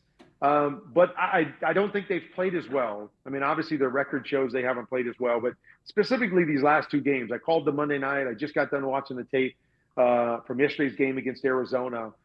And they just don't seem to be clicking like they were earlier in the year, where I think they're a really good football team. And I don't think if there's any team maybe outside of going to Seattle that you don't want to face, I think it's the Rams because of all the things that they have. But I just don't think they're playing their best football going into the playoffs. So all these other teams, Philly, we know the issues they've got on offense, although they have a championship level defense. San Francisco, they've been playing great on offense before Saturday night, but their defense has all kinds of issues. Green Bay, I have no idea what we're getting there. They haven't, really done anything since Micah got hurt and then, Jordan. So I don't really know. I don't think, this is a field of a bunch of dominating teams on the NFC side. And so I think that's what makes it exciting is, a young team like Chicago has a shot. A veteran team like Philly that hasn't played great all year has a shot. The wild card teams have a shot. I'm excited to watch it play out because I don't think there is a dominating team in the NFC, and I do think Seattle is the best of all of them, but still have their weaknesses. Kurt, as always, we appreciate the education. We'll talk to you next week. Okay, guys. Take care. Good luck. Great stuff. Thanks, Kurt. He wears 2 gloves sometimes when it's cold outside. It's important. Yeah. That was his choice. There was another Hall of Fame quarterback that said he only wore 1. Yeah. I always wear 2 gloves when it's time to be outside in the cold. If they don't fit. Then you know what to do. That's right. Yeah, you do. I love that. Green Bay, I have no idea what we're going to get. That's what I've been saying is on paper, they're the team that you want to play. Yeah. But you put the jersey on, you put the helmet on. Sure. It makes it feels like if you say that out loud, it conjures some sort of curse. Don't let them in. Right? You got to let the right one in. And you're afraid you're letting in the Packers. Tanny, we need that short cut from Kurt Warner for Turn the Page whenever we decide to do it. Again, yeah, Ben. We're not doing it today, just so everybody knows. Ben wants us to, but we refuse today because we're going to sit in whatever that was yesterday. Especially in the next segment. There was a lot wrong with the Bears defense yesterday, and it's not the first time that we've seen some of the wrong. We'll go through that next here on The Score. You're listening to a Plumbers 911 Football Monday on The Score. Plumbers 911. Plumbing emergency? Call the professionals available 24/7 at 1-833-PLUM-911. Presented by Busey Bank on Chicago's Sports Radio 670 The Score. Always live on the free Odyssey app. This segment is brought to you by Staples. It's a new year, and Staples has fresh deals to get you fully equipped for 2026. Like up to $120 off HP Smart Tank printers. This deal means business, and so do these printers. Shop in store and online today. Staples. That was easy. Ends 131. Upgrade your tool storage for the new year with help from Menards. For heavy-duty storage that protects your tools, choose Master Force. From shelving units to cabinets and so much more, you can keep your tools safe and within reach. Get versatile and durable storage from Master Force today. Check out all our Master Force storage in store or check out our weekly flyer on Menards.com for all the great deals happening now. Save big money at Menards. Officer? Can I get your perspective as a man of the law? You know I'm a mall cop, right? You see this Hyundai Santa Fe? I only paid for it. Whoa. Right? I'm not in trouble, am I? Deal's so right, it almost feels wrong. The Hyundai Getaway Sales Event. Get 0% APR for 60 months, plus 0 payments for 90 days on all Hyundai Tucson, Tucson Hybrid, Santa Fe, or Santa Fe Hybrid models. Now, during the final days of the Hyundai Getaway Sales Event. Hurry, offers end January 5th. Call 562-314-4603 for details. When the new year hits, every business could use a little something to stay ahead. A lift, a jump start, an edge, or perhaps a boost. Like the all-new 5-year business boost from Comcast Business. It's the certainty of a price lock for 5 years on qualifying internet bundles. Plus, you'll have the most reliable Wi-Fi with our best equipment, so your whole team can stay connected at a great rate. And to sweeten the deal, ask about a $500 prepaid card when you add 2 lines of mobile. It's the boost your business deserves. So sign up for the 5-year business boost and get a 5-year price lock on ultra-reliable Wi-Fi. Plus, ask about a $500 prepaid card. Comcast Business, powering possibilities. Ends 2/22/26, new customers only. 1-year contract required for guaranteed rate. 5-year pricing applies to monthly service charge excluding taxes and fees. Best Wi-Fi based on Open Signal Awards USA. Fixed Broadband Experience Report, May 2025. Honey, have you seen the winter forecast? Bitter cold, heavy snow. We have to plan a winter getaway. I'll tell you what we're not doing, traveling abroad. Last time was a nightmare. Passports, flights, layovers, never again. Perfect. I have the ideal solution. We stay in country and soak up the sun in a truly grand destination. Fairhope, Alabama. The legendary Grand Hotel Golf Resort and Spa Autograph Collection. 2 championship golf courses on the Robert Trent Jones Golf Trail. A world-class spa, pools, tennis, pickleball, croquet, fine dining, and endless activities for the kids. Plus 2-for-1 golf this January and February. I'm not driving to Alabama. Relax. There are daily nonstop flights to Pensacola. Just 2.5 hours in the air. Wow, really? So, golf, spa, and sunshine, and no passports required? Nope. The Grand Hotel in Fairhope. Since 1847, the Grand has been an icon on the Gulf Coast. This winter, stay in the country and vacation in grand style. Visit grand1847.com. That's grand1847.com. Are you looking for a podcast about pro football that doesn't put you to sleep with an avalanche of analytics or insult your fandom with brainless hot takes? Well, hi. I'm Dan Hansis. And I'm Mark Sessler.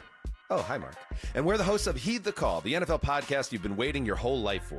Heed the Call covers every game, every storyline, everything that matters, and we do it all with a touch of mirth. Football is fun. Why shouldn't your football podcast be the same? Follow and listen to Heed the Call NFL podcast wherever you get your podcasts. My ride smells just right, just right, just right, just right. Y'all gotta try that Febreze car. Just right, just right, just right. Yeah. La la la la la. With up to 40 days of consistency. All over Febreze car clips right on your vent. You know my car's my happy place. Keep that smile on my face. When it smells just right, just right, just right. Yeah. Breathe happy Febreze. La la la la.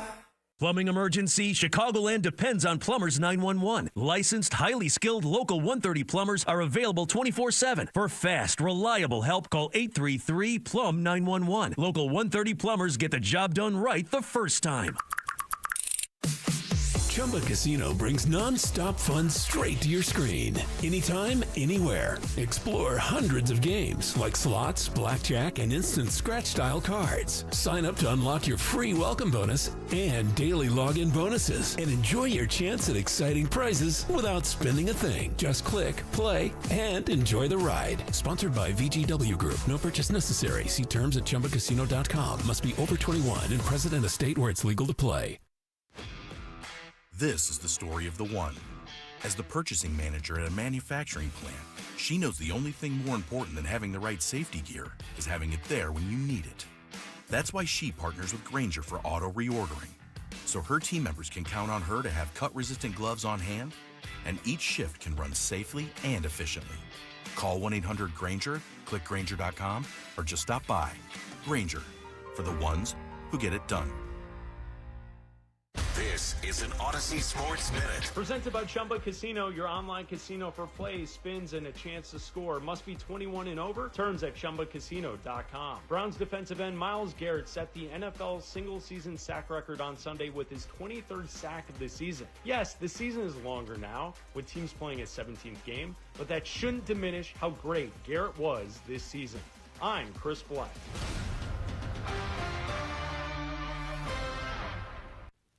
St. Brown's got all 3 targets so far in this game on 3rd down. Let's see if he gets a 4th. Looking that way, not throwing that way. Guess what, Tally does? It's another 1st down. Keep going back to it for Amon-Ra St. Brown, his 5th catch of the game. Yeah, and a tough matchup for C.J. Gardner-Johnson. I'd say he's more of a zone-type player, and you're going against St. Brown. That twitchiness at the top sticks his right foot in the ground. That's all you need. And again, more accuracy from Goff. Perfect runner's ball, A+. So good just getting it to your best guy. At some point, this defense needs to adjust. Highlight courtesy of Fox Sports. As Tom Brady with the analysis. We'll hear more from him momentarily. The Bears lost yesterday, and in doing so, there were some rough moments for Dennis Allen's defense. And you'd have to make up your own mind on whether they were just trying stuff. They were just out there seeing what their man coverage looks like. And I would argue that we had a really good example of what their man coverage looked like the week before. Yeah, that's the thing. It's like, I know they only gave up 19 points, and I know that they got one turnover, and that you need your offense to get into the 20s to win games of this consequence. But we can be honest about what the defense has struggled with as well. They've given up 1,313 yards since week 16. That's 3 games. 1,313 yards. Especially in the first half, they have been dominated by team after team after team. Other than the Browns game, the last 4 of the last 5, they've been dominated in the first half, giving up 900-plus yards in the first half. And you saw yesterday, it wasn't just one receiver or 2 receivers. It was multiple receivers. Everybody. Beating Jalen Johnson and C.J. Gardner-Johnson and Deshaun Wright in man coverage on these little crossers. T.J. Edwards. T.J. Edwards across the middle. And they beat him in zone too. But you got big-time problems in coverage right now that the whole league knows about, and you got good offenses that you're going to have to try and stop. So let's hear a little bit more from Tom Brady on the subject, because he talked about it, and he was paying close attention to some of the problems that the Bears had in man. That's going to be my question to you. Are you surprised the Bears are staying in man when they're getting carved up? It has not gone very well for them today, and sporadically they might have to pick their spots, but if Goff keeps feeding them around to all these different guys, Tesla, Raymond, it's a hard task for them to lock it in. Yeah, like you're going to have to play man sometimes. Of course. It's not like you can just be a zone team all the time like Kurt Warner was hinting at. Yeah, they're better in zone, but sometimes you got to do it. I mean, even Lovey's teams played man, 30% of the time. So it's going to come up. The problem is that when they've done it, it's been for explosive plays. That good. It's part of the reason that I didn't want them to end up with the Rams as the opponent, because that quarterback and his core of pass catchers and that coach could scheme it up for you and recognize it and then take advantage of it. All right, so the Rams we'd be afraid of. I agree. The Niners just put up 42 on you. Well, let's hear about that. This is what DA had to say about the San Francisco game. Well, what did you see on tape as you went back on Sunday night? Yeah, and look, I'm not going to spend a lot of time talking about last week. I mean, we've kind of moved on, and we're moving on to Detroit. I'll say this: I don't think I coached well enough last week. I don't think we played well enough last week, and so you learn your lessons. You go back and make the corrections that you need to make, and now we move forward, and we're getting ready for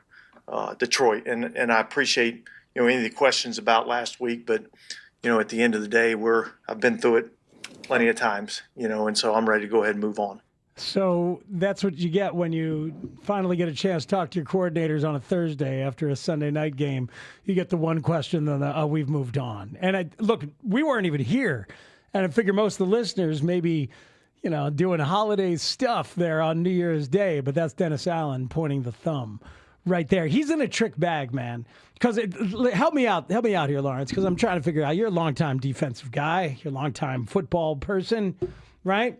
They can't get pressure with 4, right? Even though I would like to point out, even though that is the narrative, and that narrative is legitimate, I would like to point out Austin Booker over the last few games has been really good. He has been really good. He has been disruptive.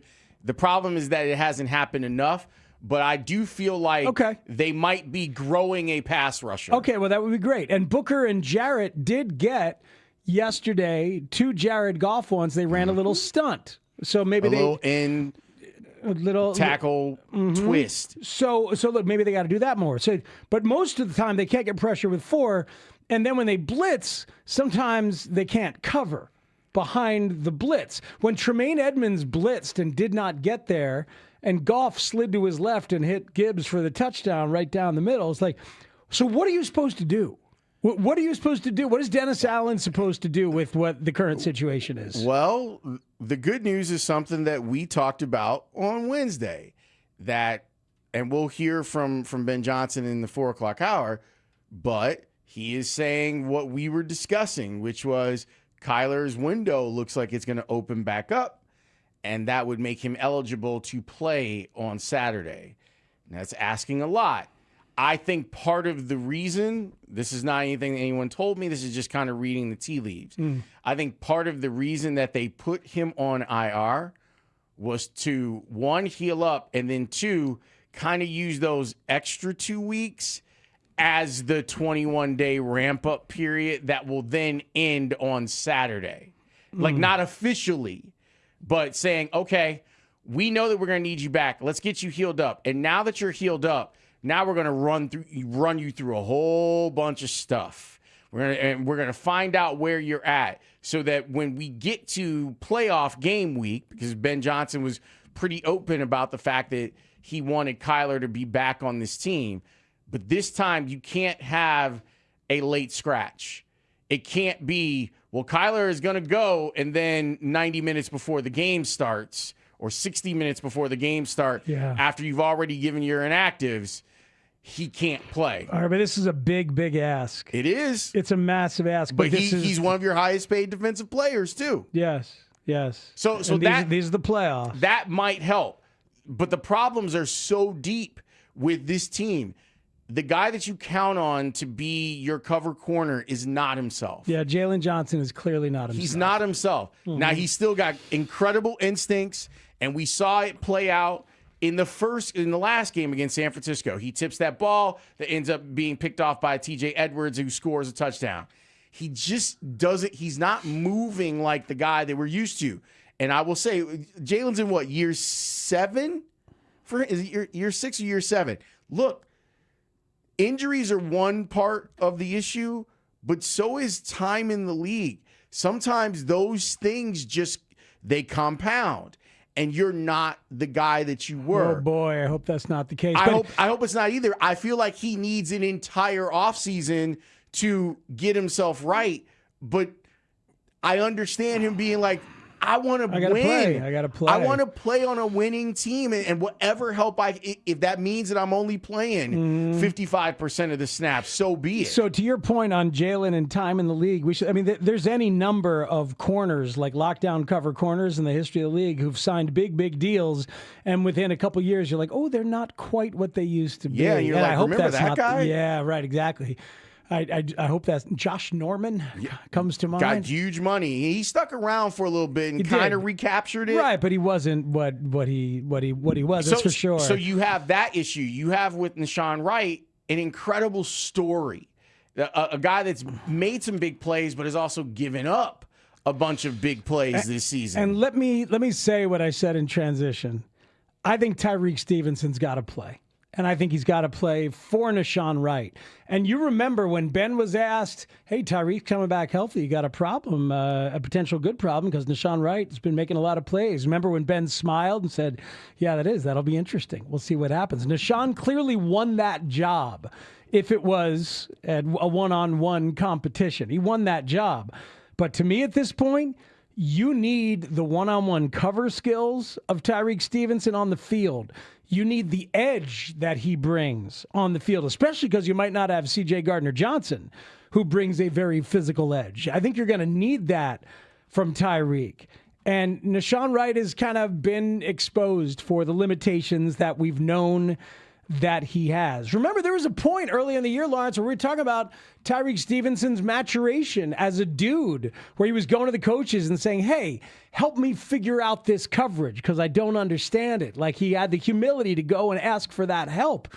I think it's time to take a shot with Tyreek Stevenson and get him on the field. I'm a fan of Tyreek Stevenson's skills, and I think in a situation where you need someone that is better in man coverage than your other two choices at corner, this might be an opportunity to deploy him. Didn't play a single snap yesterday. I wonder what that's about. I wonder if is it concepts? Is it Here's because I don't think you can use him as your fill-in nickel. You know, they used Jalen Jones as the fill-in nickel.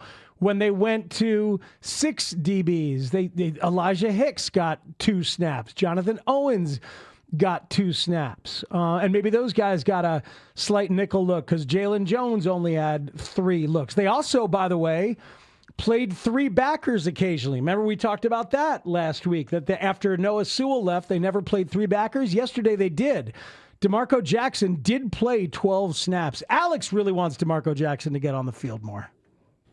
Doesn't it feel like the defense has struggled ever since, and I'm not blaming him, but TJ Edwards and Tremaine Edmonds coming back into the lineup, and it felt like DeMarco Jackson was really finding his footing and plays Dennis Allen's system very well. I feel like TJ Edwards is getting the kind of veteran respect that keeps Dansby Swanson high in the lineup. I mean, he did score a touchdown last week. And is Tremaine Edmonds still kind of hobbled by that injury? How many guys have gotten injured and come back not nearly as fast? That is something that I hope Ben takes a long look at over the offseason, like the procedures of when do we bring guys back? They will. And who do you trust?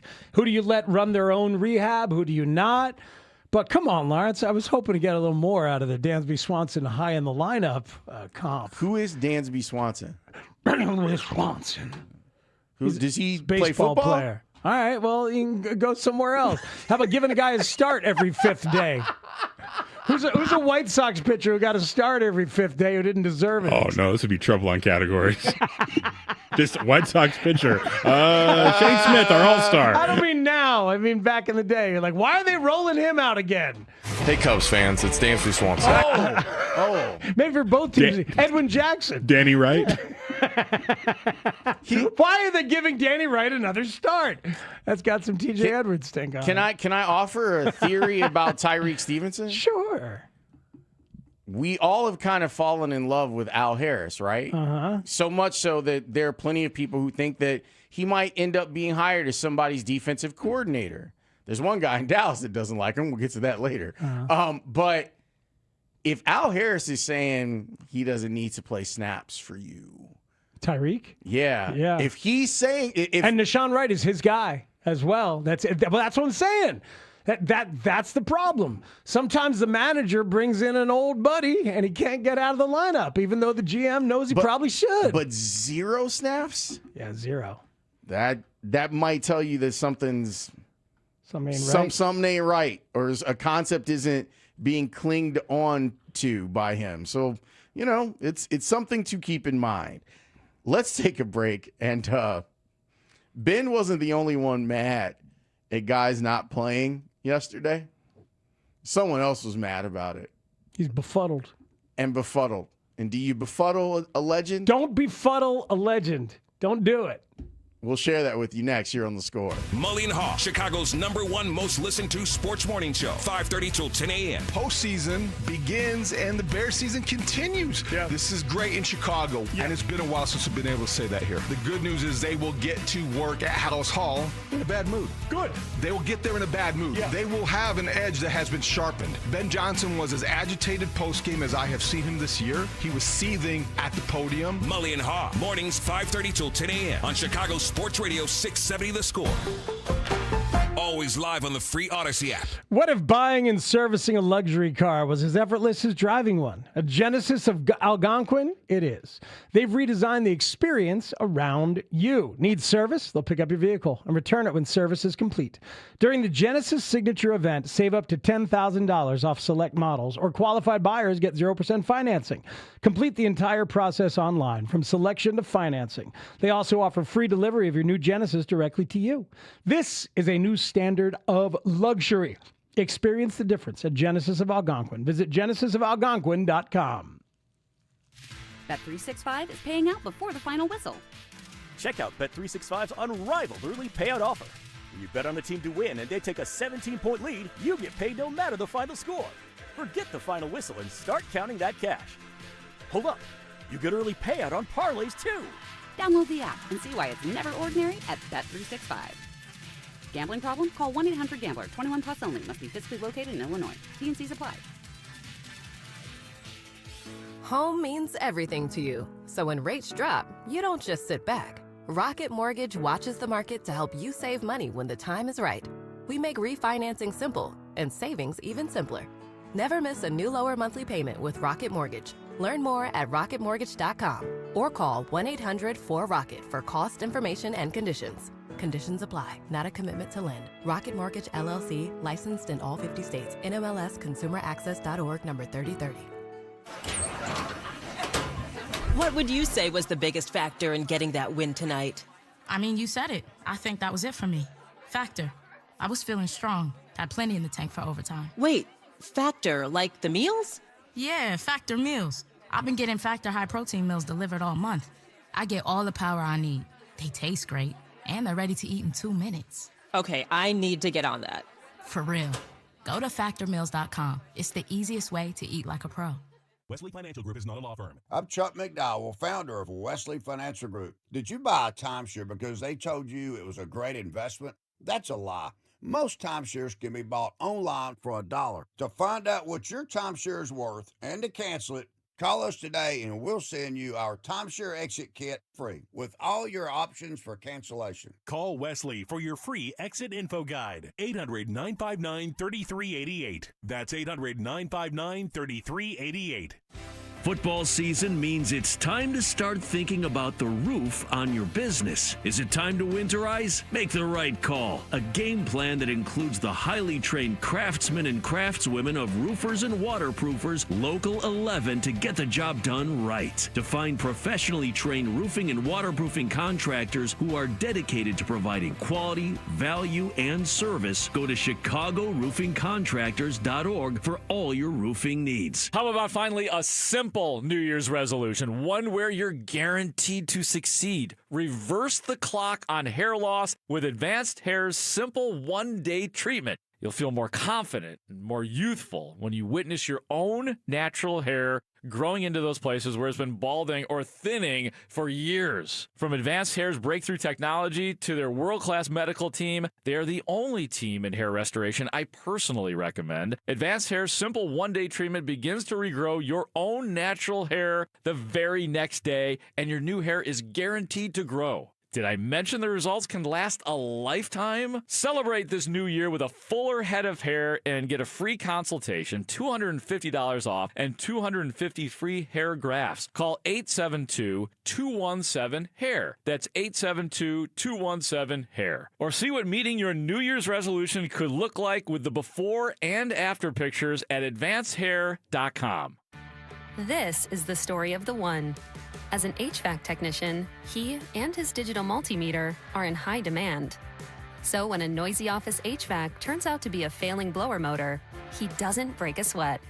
With Grainger's easy-to-use website and product information, he selects the product he needs to keep everything humming right along. Call 1-800-GRAINGER, click Grainger.com, or just stop by.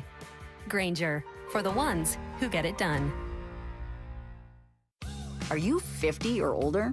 This news is for you. The CDC recommends you get vaccinated against pneumococcal pneumonia.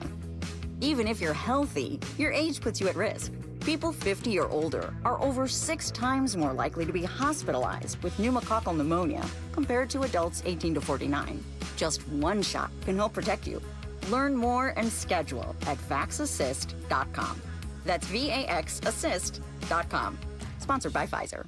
Don't live one more day with agonizing joint pain. QC Kinetics has solutions that will give you relief without steroids, harmful drugs, or surgery. The consultation is free. QCkinetics.com. The Eagles still have all 3 timeouts. Jake Bates is trying a field goal in Chicago's Soldier Field for the Lions with 2 seconds left in a tie game at 16. And a big 4th and 3 coming up here for the Eagles. I love when you do this. I love when you call 2 games at the same time. This is amazing. Bates is trying a 42-yard field goal. And that kick is good. And the pass here is high and incomplete for the tight end, Granson. All right, let's take you to Adam in our CBS studios in New York. Kevin, how about it? Jake Bates, bam, at the gun to win. Beat the Bears, 19-16, your final. Back to you. All right, so Detroit wins. They're not going to the playoffs. Chicago is. Kevin Harlan calling 2 games at once. Ross Tucker enjoying it, but stealing the show. Adam Shine. By the Rock and roll, Spiro Adidas. There was a Spiro Adidas moment yesterday where I was going to alert you to it. Spiro just got caught up in a lot of things. Oh no! And he was trying to bring Arch into talking about, I forget which one of the players. It was Haugh from the Vikings. It was like his last game, and so there was a lot of celebration of him that was going on. A lot of Haugh celebration. Yes, a lot of Haugh celebration. And Spiro got kind of caught up, and I'm waiting. I heard this, Lawrence. And I was waiting for him to say to Arch, because he played, to talk about it. Yeah. And he just kind of kept going. He descended. I was like, oh Spiro. No. Always wonderful to see, especially this time of year as we're into the holiday season. No, it's the holiday out of season. It. We're done, Spiro. We're done with the holidays, Spiro. I took the tree to the recycling place yesterday. That's always a fun task, isn't it? MLK Day is in 2 weeks. Yeah, but that's not an extended part. It doesn't go all the way to I then. mean, I know you don't celebrate it, but I, for one. Do they celebrate in Arizona yet? They were the last ones. Took them a long time. By the time I get to Arizona, shout out to Chuck D. So, yeah, I thought about you in that moment. Oh, yeah, no, Spiro's a mutual friend of ours. But the other guy, a Don of the Play-by-Play Mafia, texted me yesterday and said, "You've ruined Spiro Adidas for me." Sorry. But I will say to you that let yesterday be a warning.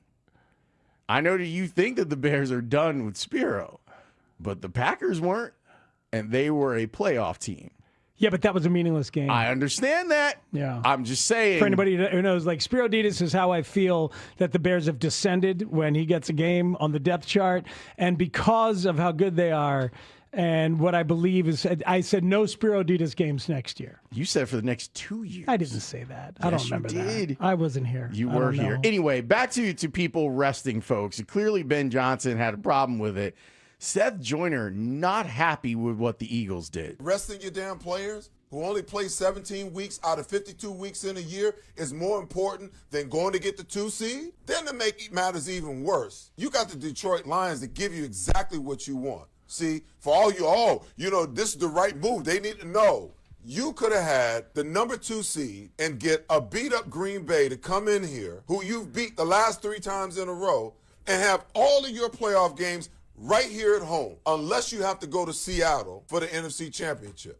And if they get knocked off, guess what? You get it at home. The stupidity that you see being exhibited from a 2-time Super Bowl head coach and his staff, it just befuddles me. Do not befuddle Seth Joyner. He was befuddled. Befuddles me. I agree with Seth. I mean, you didn't know what was going to happen in that game. I feel like that Philly thing has been a mess all year long. I don't like dressing them. If you're not going to play them, don't play them. But there's no reason to dress them. He played Devontae Smith so he could get to 1,000 yards and then let him sit down. I'm fine with that. Okay. I don't mind guys getting their incentives.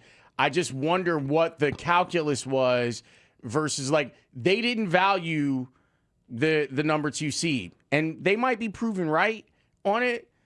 I feel like if you have a chance to take on a wounded opponent, then you try it. Yeah, and you could host more games. And you can host more games. That's the thing. And so now, if you thought the Bears were going to win against Detroit, then maybe you think the Bears will win their playoff game. Because if the Bears win their playoff game and you win your playoff game, now you're coming here. Yep. As opposed to playing there. So, I think it was a very curious decision. The Packers had nothing to gain. They were always going to be the 7th seed. Yeah, so I don't have an issue with LaFleur not playing them if that's a choice that he wants to make. Friend of the show, Brian Bulaga, felt differently. I'm not too sure how excited I am about preseason football in the last week of the season. And why it kind of confuses me and it's odd is because you're on a 3-game skid. You're on a 3-game skid. You've played not very good. Let's just be real about it. You haven't played well. You've lost football games. You just got blown out by Baltimore at home. It would be nice to maybe get some positive momentum going and play guys and try to get something positive going in your direction going into the playoffs where, again, you're the 7th seed again. You got to go on the road again, and you're probably going to go to Chicago or Philly, whoever it may be. You haven't done anything very good in the last 3 weeks, and now you're going to sit everyone, and they're going to watch something not very good happen again today. Wow. So those are two former players. It's an interesting point of view about not watch something good. In fact, there was a lot of bad that you were watching with Green Bay. But that you need to see. You need to see and feel some positive momentum going in. Those are two players saying that. Can I just say, though, about the Eagles, they were competitive. Like that was a close game. That game went down to the last few minutes, even with a bunch of backups going out there and playing. It just seemed like an interesting, like that balance of, do I want to give my stars basically a bye week to be healthy? And in the case of Green Bay, I completely get it with Jordan Love. You're talking about a guy who's coming off concussion. Yeah. If you can spare him an extra week, why not spare him an extra week? You know the Vikings were favored by 13.5 yesterday, and they were up 16-0. And then the Packers called a timeout to kick a field goal on the final play and kicked a field goal. Didn't want to get shut out. And they didn't. And if you bet the Vikings minus 13.5, you lost that game based on a last-second field goal when they called a timeout, just because they didn't want to get shut out. Sounds like a bad beat to me. It really does. All right. Someone did say online yesterday on Twitter, shocking, that if you bet that game at that line, if you didn't get it at like 12 or whatever, or 12.5, that's on you. you. Just call the number. Yeah. Go ahead. 1-800-GAMBLER. You need to do that. Speaking of which, we got word before the show. If you're someone that likes to know what the lines are on things, Joe Ostrowski is going to be joining us throughout the playoffs. Joe O for playoff football. I like it. We could also get Ruben Spiegel's picks if you guys are missing those. But Joe's better at it. Yeah. He's the real deal. He's an actual professional. Yeah, Ruben can look at a Panther and see what a Panther can do. You know. Apparently getting to the playoffs, backdoor style. Thanks, Falcons. Yep, no doubt about that. When we come back, let's hear how Ben thinks things went after watching the tape. We heard him angry after the game. Maybe it's more measured. Maybe it's angrier. We'll hear that next on The Score. Bears fans, Saturday night, it doesn't get much better than this. The NFC North champion Chicago Bears versus the Green Bay Packers in the wild card round. Win or go home. The greatest rivalry in football. Back on the biggest stage. Stay locked to The Score as we get you ready for Bears Packers all the way up to kickoff. And when it's over, be here all day Monday for wall-to-wall reaction as we break down one of the biggest games this city has ever seen. Only on Chicago's Sports Radio, 670 The Score. And always live on the free Odyssey and iHeartRadio apps. Hey, football fans, picture this. You bet on your favorite player to score the first touchdown in the game, but his teammate scores instead. If this happens, BetMGM wants to give you another chance at the end zone.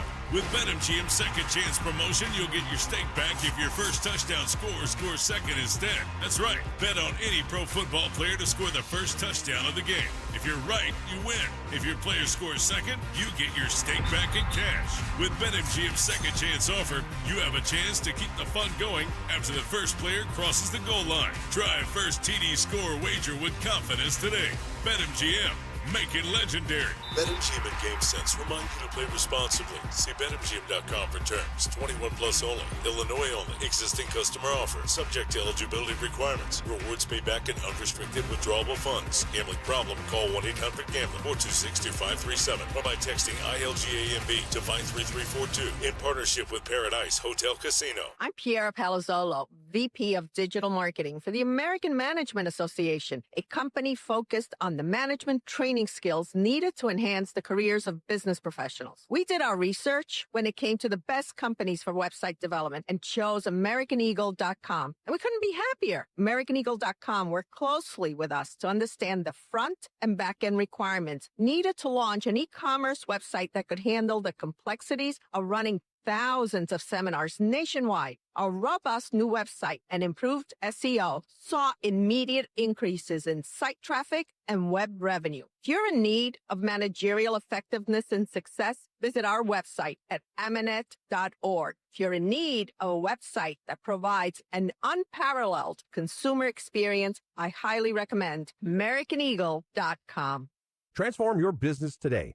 Dial 877-WEBNOW1 for a free digital consultation with AmericanEagle.com. Let me ask you something. Is your money doing everything it can for you? I don't know. How would I know? Is it automatically saving for special events and keeping you posted on its progress? Like at Huntington Bank? Oh, no. Is it tracking your spending so you can make the best choices at the mall? Nope. Or setting limits on your teenager's debit card? Definitely not. Then it could certainly be doing more. Yeah, sure sounds like it. Let's get more from money. Switch to Huntington Bank. Welcome. Eligibility requirements apply. Some features may require enrollment. Plumbing emergency? Plumbers 911 helps you connect with a fully licensed plumbing contractor who can help with any plumbing issue at any time. Their professional plumbers are highly trained, background checked, and insured. They can address and resolve emergencies, including leak detection, water heaters, sump pumps, repiping, and more. Plumbers 911 phones are open 24/7 at 1-833-PLUM-911. Dial 1-833-PLUM-911. Plumbers 911, where they do it right the first time.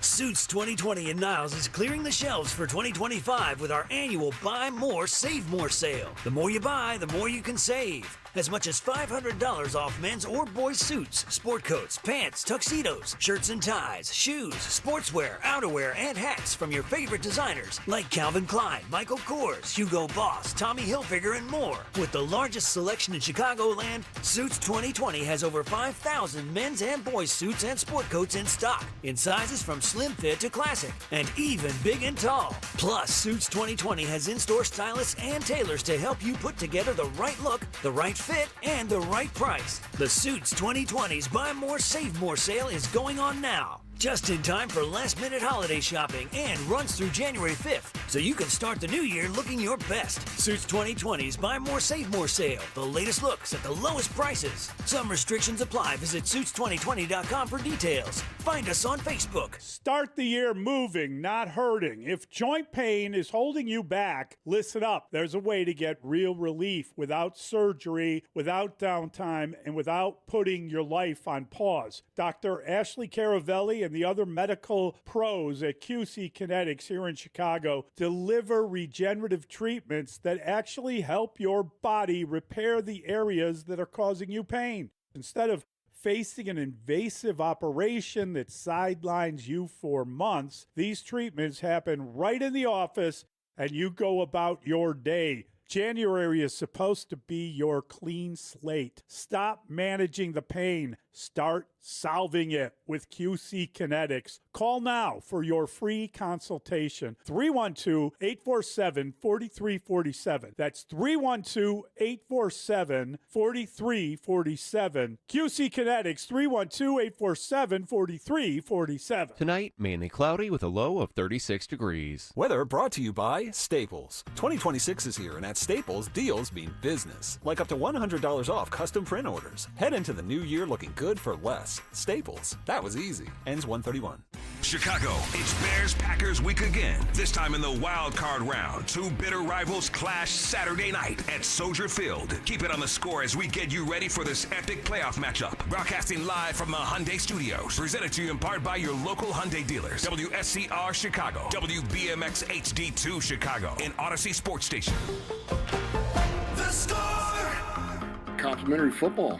I mean, honestly, when we needed it most, all three phases really showed up for us in a big way. It was like clockwork. You know, we were able to control the time of possession, not that we were necessarily trying to do that, but have these long drives. And about the time, you know, something bad happens on offense, the defense steps right up and just comes up with a big takeaway, you know, a big stop. And then when we get scored on, our offense goes right down the field when we needed it. You know, that series at the end, where we have the turnover, defense holds them, you know, forces the punt, and then we go back. Goff hits same for that huge play. We got some runs there to get us in field goal range, and then Bates, after the one he had earlier, steps up in a critical and makes it. I mean, that's what winning teams do, you know, and we haven't had that in a while. It's been a while. It's been a few weeks.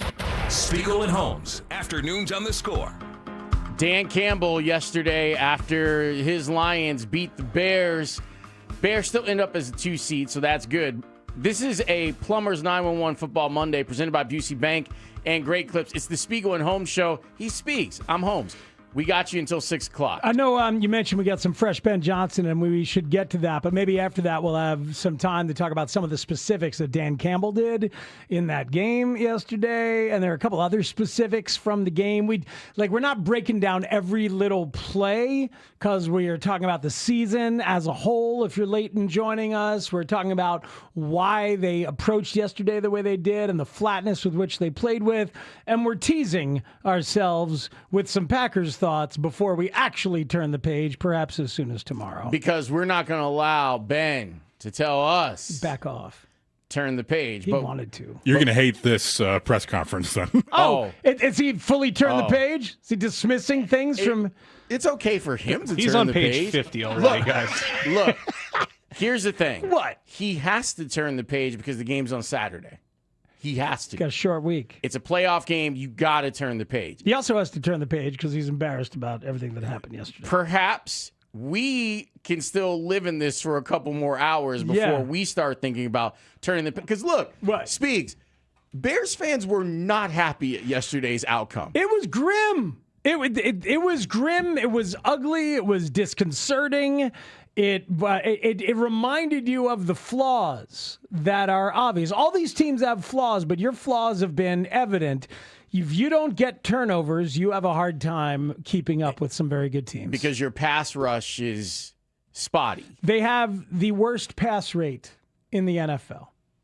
Dead last in terms of pass rate. Is that a problem? It is. And the thing is I'm sorry, 31st. Second to last. Second to last. And the thing that you would do to remedy that would be to blitz. Mm-hmm. Then you probably got to play man. Yeah. And that's been a struggle for the last 4 or 5 weeks.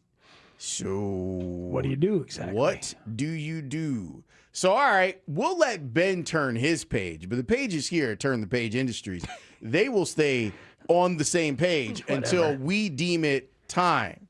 There will be no wine. Yeah, he wants before it's time. Thank you, Paul Masson. I think he wants categories to be on Wednesday. That's what he wants. He does not like categories, and neither do we. What? Wow, that just hit me deeply.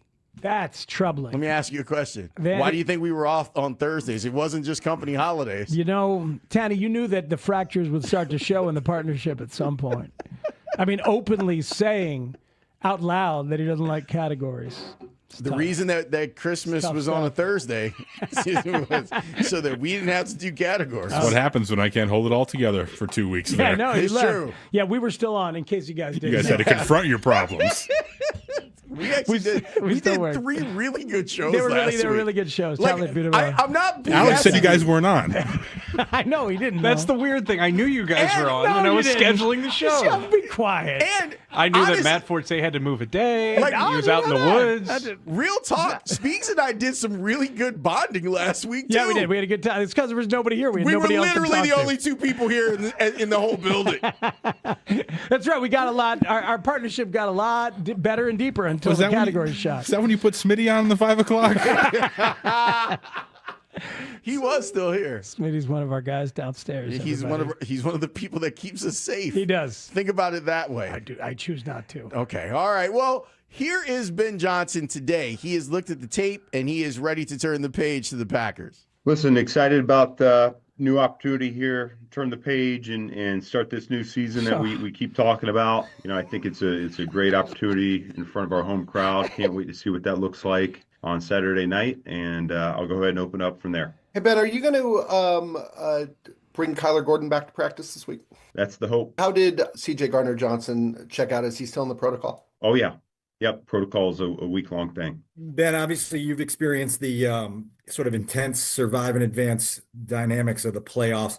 How do you articulate for your team this week what those sort of entail? You can try to describe it as much as you can, but until you go through it yourself firsthand, I think that's the best way to learn. I think we got a lot of veterans that have been here before, so they know what that's about, and they can certainly share those experiences with the younger guys. But my experience has been this is where the details and the fundamentals come out to the forefront. As simple as it is, it's the blocking, it's the tackling, it's the proper catching of the football, ball security, taking the ball away. it's all those little things that show up the most when the lights are the brightest. Some of your veterans have sort of echoed that sentiment that there's obviously the big game juice that comes with these types of moments, but you have to convert it into precision. Do you have a formula for getting guys to understand how to turn that sort of energy into the fundamental execution that you need? No, I wish there was a secret sauce. I think it's really it starts with the type of people that you have in the building, and that's kind of been something that we've highlighted. The guys that we brought in, both from a free agency perspective, but also with these draft picks, that they're going to be poised under pressure, and that they're going to rise to the occasion when the lights are bright like this.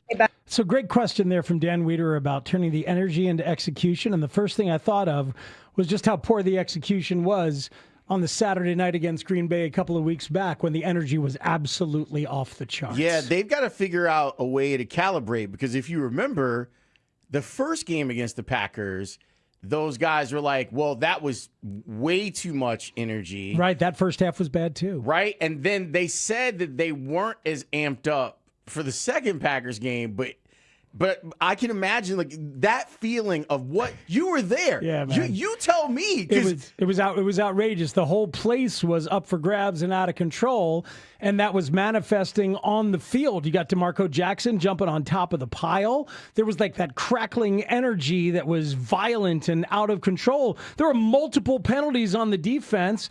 And I mean, it was a violent and ravenous energy that was out of control early on there. And then when it went flat, they didn't play well at all. It was dead for 2.5 quarters because it was flat. So they start out crazy high, and then they just absolutely went into the tank. And then they found it fourth quarter, and they were able to kind of ride that to a win. But this team is volatile that way. They are.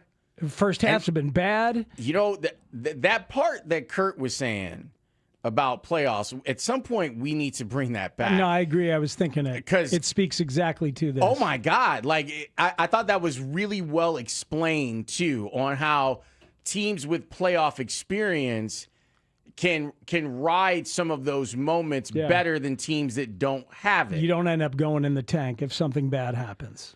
You know? It's scary. All right, back to Ben. And a couple of the guys talked yesterday just about you guys you've lost 2 games in a row before and you've rebounded from it. And I know early in the season you took the approach with that pretty intense Wednesday practice.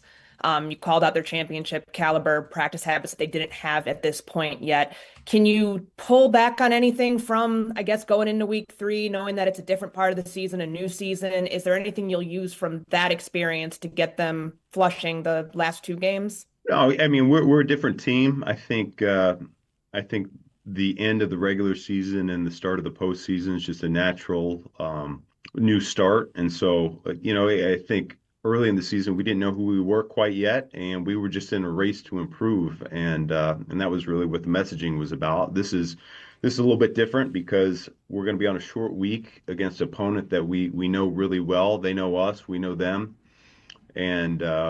And so, yeah, it is a little bit of a different deal, but I expect these guys to come in tomorrow as we get going on our prep. And, it's a long season, early bye week and all that. And yet I expect them to come in and have a new sense of energy about them because I think it's going to feel a little bit different.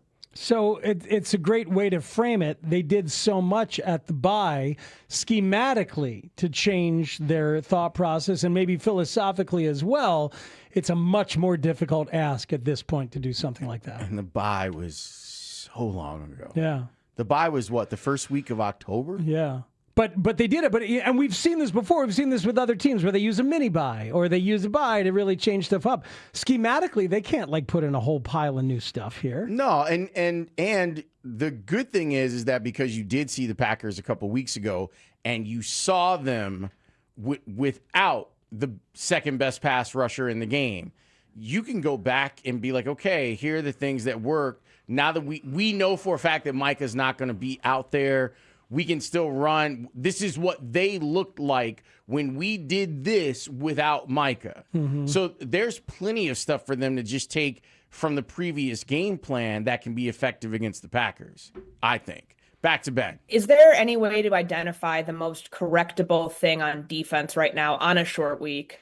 I mean, we got a number of areas that we could play better, but at the same time, I mean, the number one thing is that we're looking to limit the opponent with their points, and you're saying you left that game with a good offense, and they only scored 19 points, 16 up until the last 2 minutes of the game there, and so I thought our defense played well enough for us to win that ball game. And I know we want to clean up the yards, and we want to get off the field faster, and we want to create more possessions for our offense.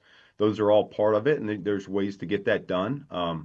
But at the end of the day, the number one objective is to limit their points, and so I'm gonna keep that the main thing with our defense. Hey Ben, I know every game is its own entity.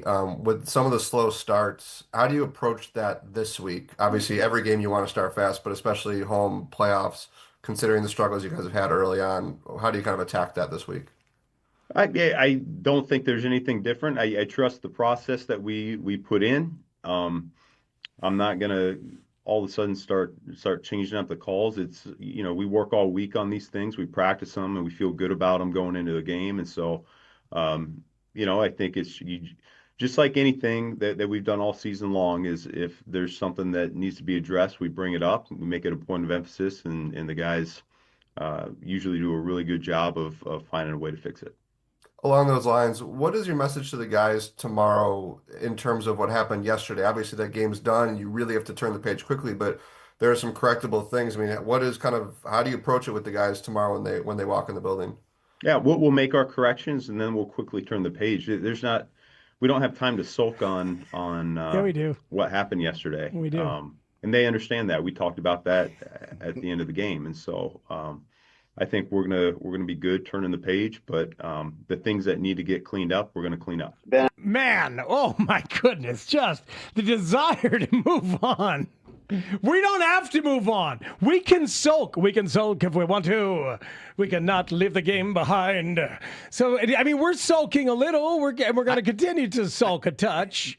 Jeez. He can't. Yeah, he could. They can't. Yeah, he doesn't want to. It's a short week. Yeah, I know. There's a game on Saturday. Everything's on the line. It's win or go home, for real, for real. Not the fake win or go home. This is like legit win or go home stuff. Look, I get it. Our job is different. Correct. Our job is different than their job. That's why we're allowed to not turn the page until tomorrow. Well, plus the award-winning Kevin Fishbain kind of baited him a little bit. He sure did. That's how you become Sports Writer of the Year. Good old gotcha journalism from Kevin Fishbain. Per use.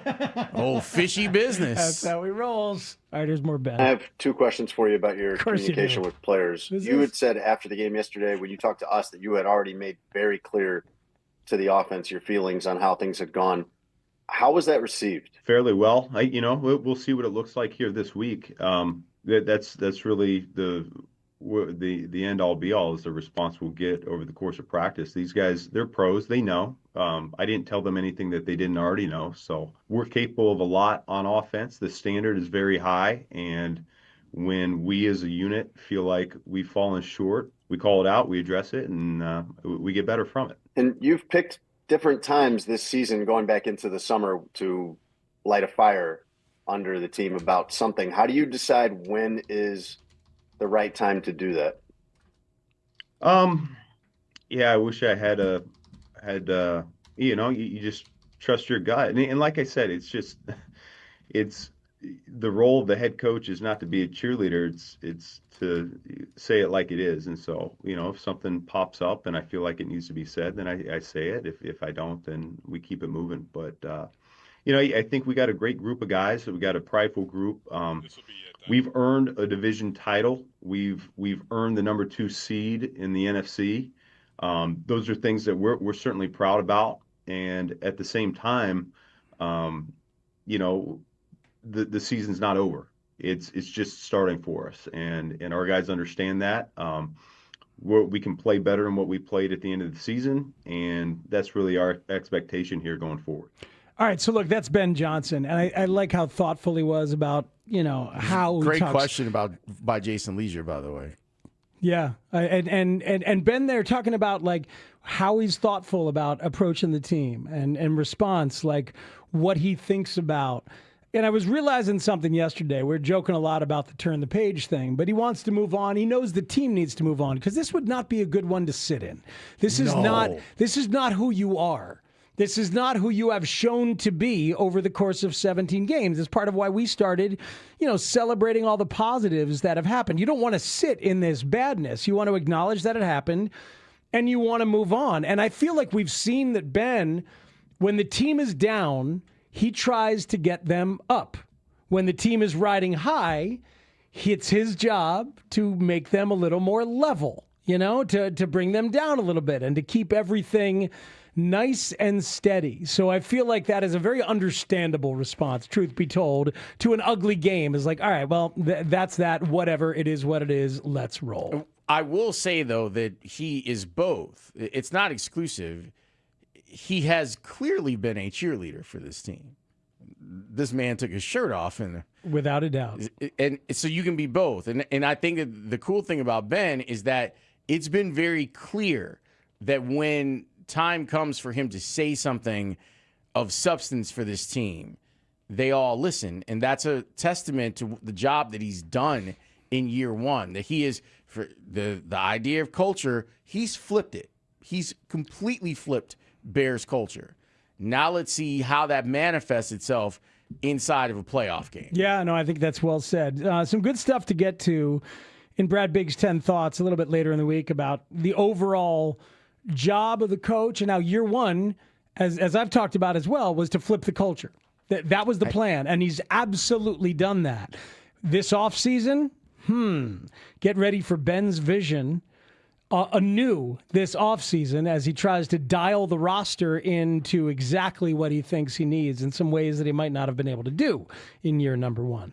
You're listening to a Plumbers 911 Football Monday presented by Busey Bank and Great Clips. When we come back, we'll take a look at some of the key moments and plays that need some discussion, including DJ Moore. I know that you've got a lot of strong feelings about it, and there's some stuff schematically that we should probably talk about, too. We'll do that next here on The Score. Mully and Haugh, Chicago's #1 most listened to sports morning show, 5:30 till 10 a.m. Postseason begins, and the Bears season continues. Yeah. This is great in Chicago, and it's been a while since we've been able to say that here. The good news is they will get to work at Haugh Hall in a bad mood. Good. They will get there in a bad mood. Yeah. They will have an edge that has been sharpened. Ben Johnson was as agitated post-game as I have seen him this year. He was seething at the podium. Mully and Haugh, mornings 5:30 till 10 a.m. on Chicago Sports Radio 670 The Score.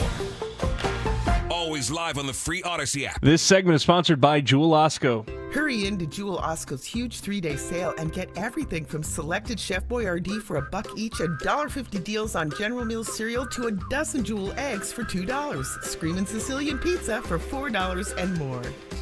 Hey, it's Spiegs. I'm so glad I decided to work with CertaPro Painters to get that hallway painted. My process was worry-free with the free estimate, great communication, super professional painting, all at the right price. You're not just hiring a service with CertaPro, you're getting trusted local professionals with over 70,000 five-star reviews. Each CertaPro Painters business is independently owned and operated right here in our community. Schedule your free estimate online at CertaPro.com. That's Certa with a C. When choosing a painting professional, the choice is simple. Choose happy. Choose CertaPro Paint.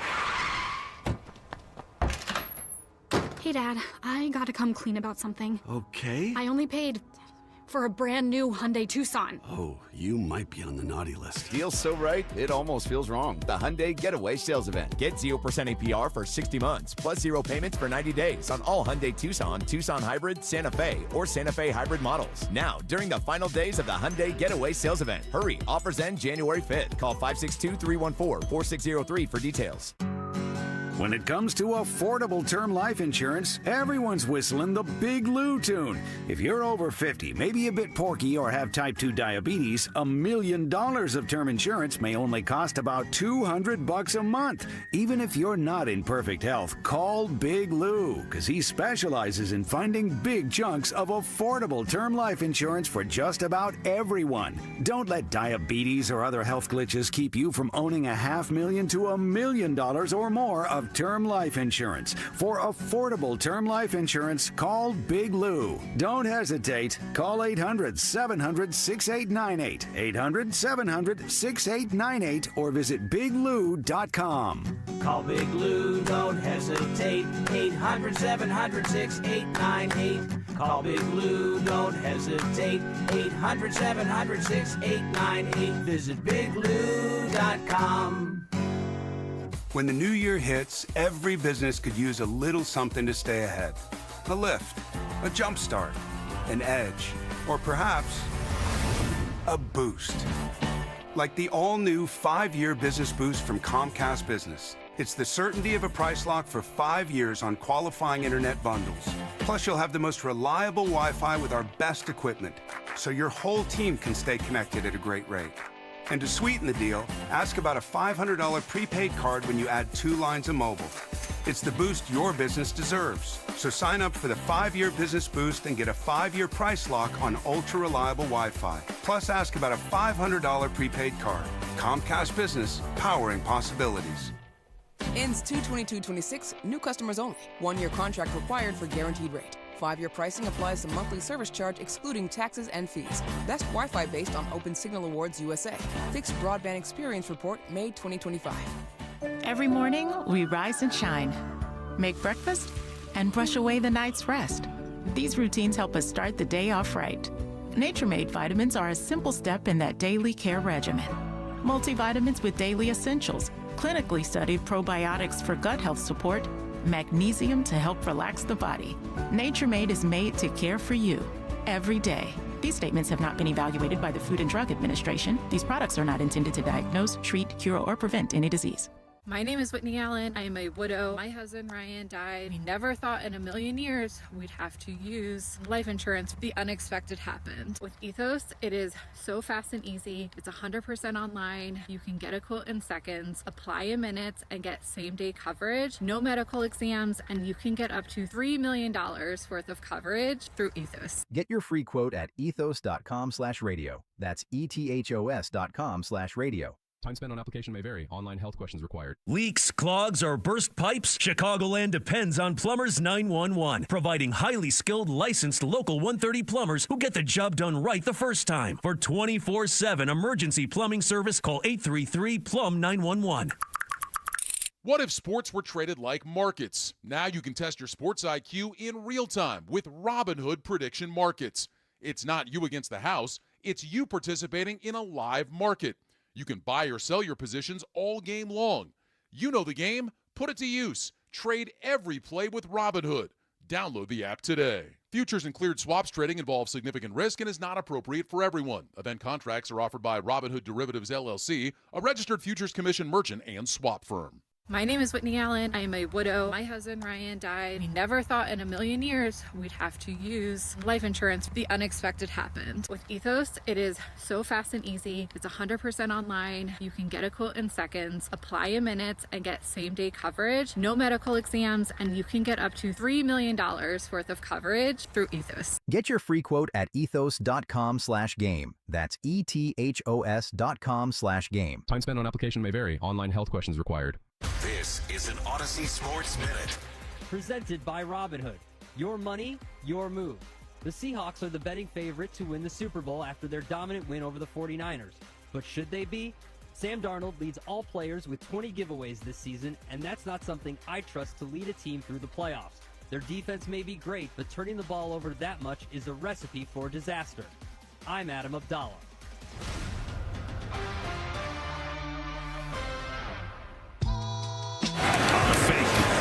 Looking downfield, letting it rip. DJ Moore's down there, and it's intercepted by Vontae Maddox in the end zone. Maddox played it better, and he's got the pick for Detroit. The ball snapped. They're trying to go for a fringe shot. I mean, they're trying to get all this in one play. DJ Moore's the primary receiver. And in this situation, because the corner is underneath it and the safety's over the top, there's not much of a place for Caleb to throw it. He's trying to thread the needle, but Avonte Maddox playing center field just beats DJ to the ball. So that is just great team defense. A corner working together with the safety creates that turnover. So Tom Brady was careful in how he said it. Avonte Maddox beats DJ to the ball. Ben Johnson, after the game, asked about that INT, just said he thought Avonte Maddox made a great play. Alex Kuhn, what did you say that Caleb said in reference to that play? He did not say that he made a bad throw. It was more like he was trying to give his guy a chance. Just trying to give DJ a chance. When we had Kurt Warner on after the Green Bay game on the Saturday night that was won by the DJ Moore catch, Kurt was so beautiful, I thought, talking about the way a deep ball can work, where you throw it up there and then the receiver adjusts and tries to time it out and such. I certainly felt watching that play and that interception that DJ Moore could have made more of an effort to get to that spot, maybe jump up in the air, use some guwagi, go up and get it. So you think he could have caught it? I don't know that he could have caught it. Because I was thinking, I thought you were kind of saying he could have been a defender more so on that play. That would have been good too. You don't just leave it out there for the defender over the top of you to run over and make the play. Give it a shot to try and make the catch, but maybe you will then pivot to a defender. I know I'm not the only one who had that impression watching that play. That is 2nd and 4 at the 38-yard line, and he is hip to hip with his defender. Now, I personally do not think that DJ Moore could have caught that ball. I thought that was a great play by the defender, but when you're hip to hip like that, you tackle him, and it goes to 2nd and 19 from the 48. You still have a chance to get points out of that. And it just got me thinking, if you're in a playoff situation like that and you take a shot, you cannot have an interception in a situation like that. You can't.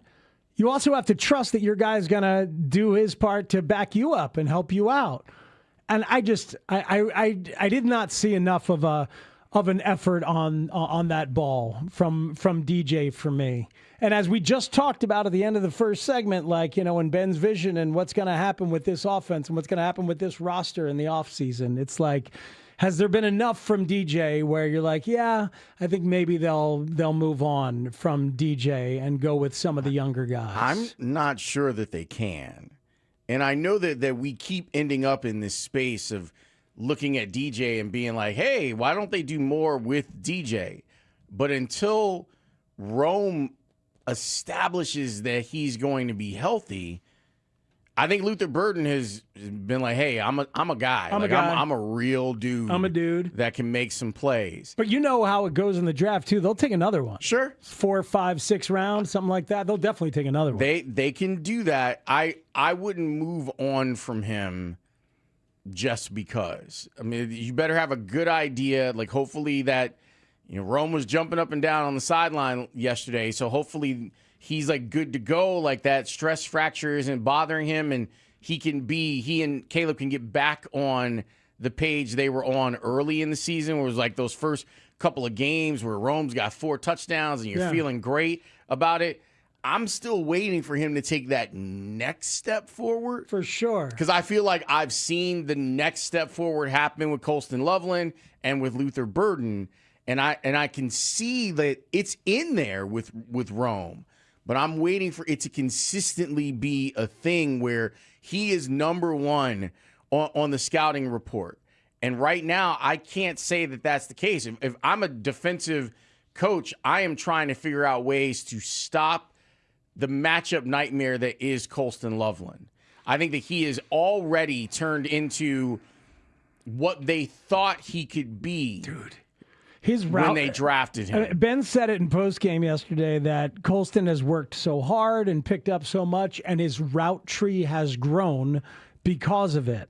He was used more yesterday than any offensive skill player. He was on the field in terms of snap counts more than anyone other than the offensive line and Caleb Williams. Colston Loveland was out for 50 snaps. That's 91% of the snaps. As he should be. It's like a great tight end I had, a little mini Gronk. Called him a mini Gronk. And because he respected that Loveland is fighting out there, trying to block as best he can. And then in terms of what he can do, lined up all over the place. The route tree has grown. He's a problem. There's a couple other things that caught our ear yesterday. and that we wanted to share with you and discuss a little bit. Tom Brady, I thought, did a really good job of kind of giving it to the Bears, but not giving it to them. This was him talking about how he felt like Dan Campbell got the best of Ben Johnson. Welcome to the booth, Tom Brady. I'm Kevin Burkhardt. And it's interesting. The Lions have changed their tune on defense. They're playing all zone. Yeah, Lions usually play about 40% man coverage. So think about what Ben Johnson was planning for all week in his scheme, in the way that he's drawing up his route concepts. And all of a sudden, the Lions, with obviously nothing much to lose, they adjust their play style, all this zone coverage.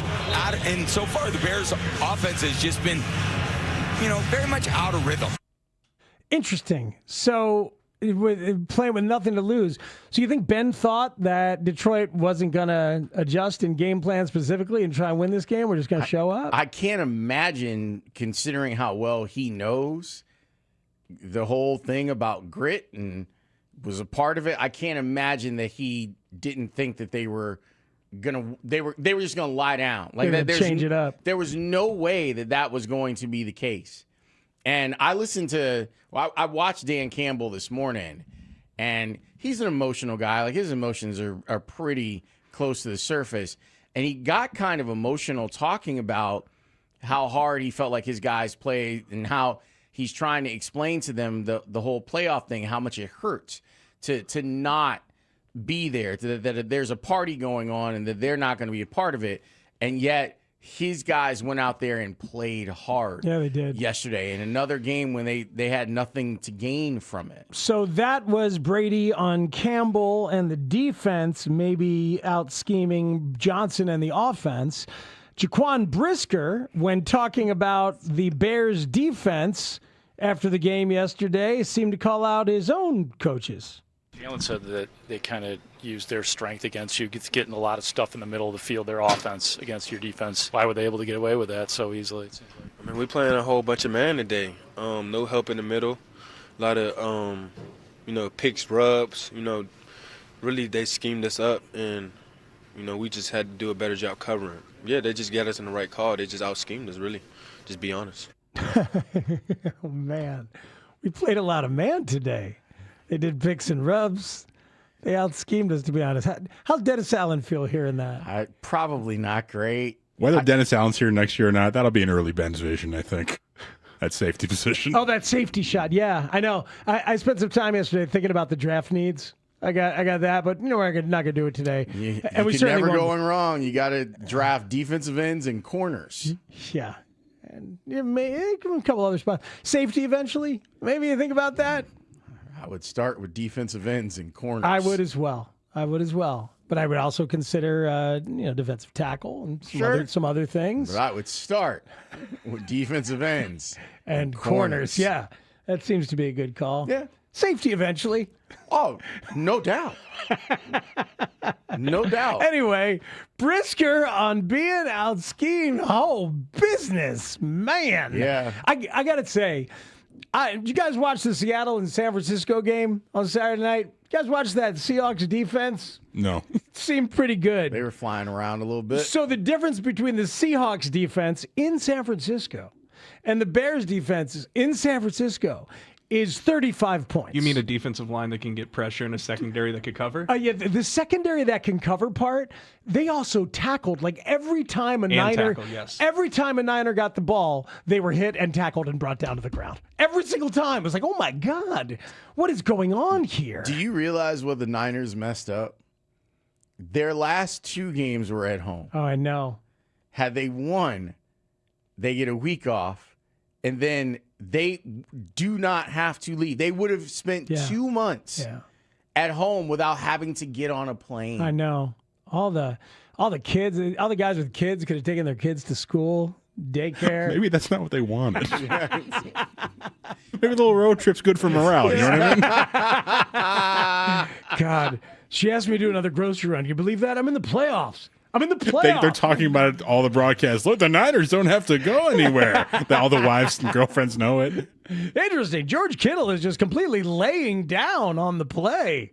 That's surprising. He doesn't want to go back to Trader Joe's. He hates that he forgot something on the list and he has to go back. God, she wants that movie theater popcorn in the red bag. She loves that. She loves it. She loves it. My God. To go back to what we heard Dan Campbell. We heard Tom Brady say about Dan Campbell out scheming the Bears.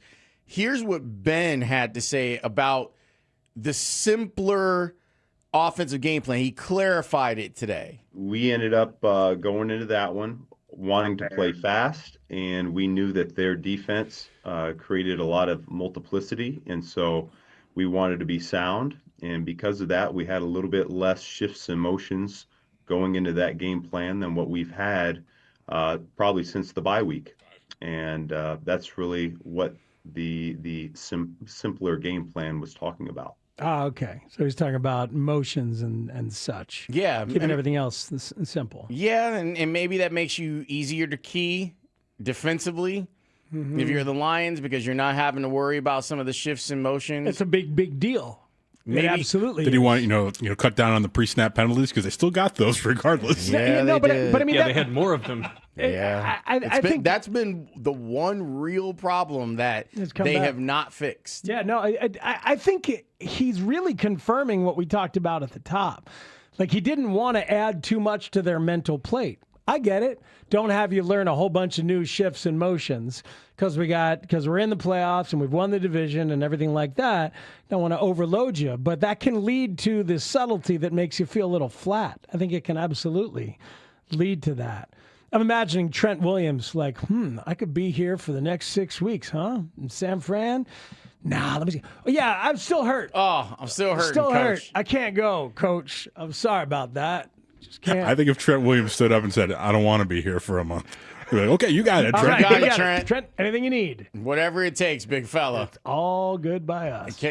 I will tell you, and this will be something that we can touch on tomorrow and turn the page, but I kept thinking to myself after what happened to the Bears last week and understanding kind of the tree that Matt LaFleur is from, I kept going, if he could build a hybrid between what Detroit was able to do this week and what the 49ers were able to do last week, and I know he doesn't have the same personnel, that could be problematic for the Bears defensively. So you're saying that Jaden Reed running shallow crosses could be difficult to cover?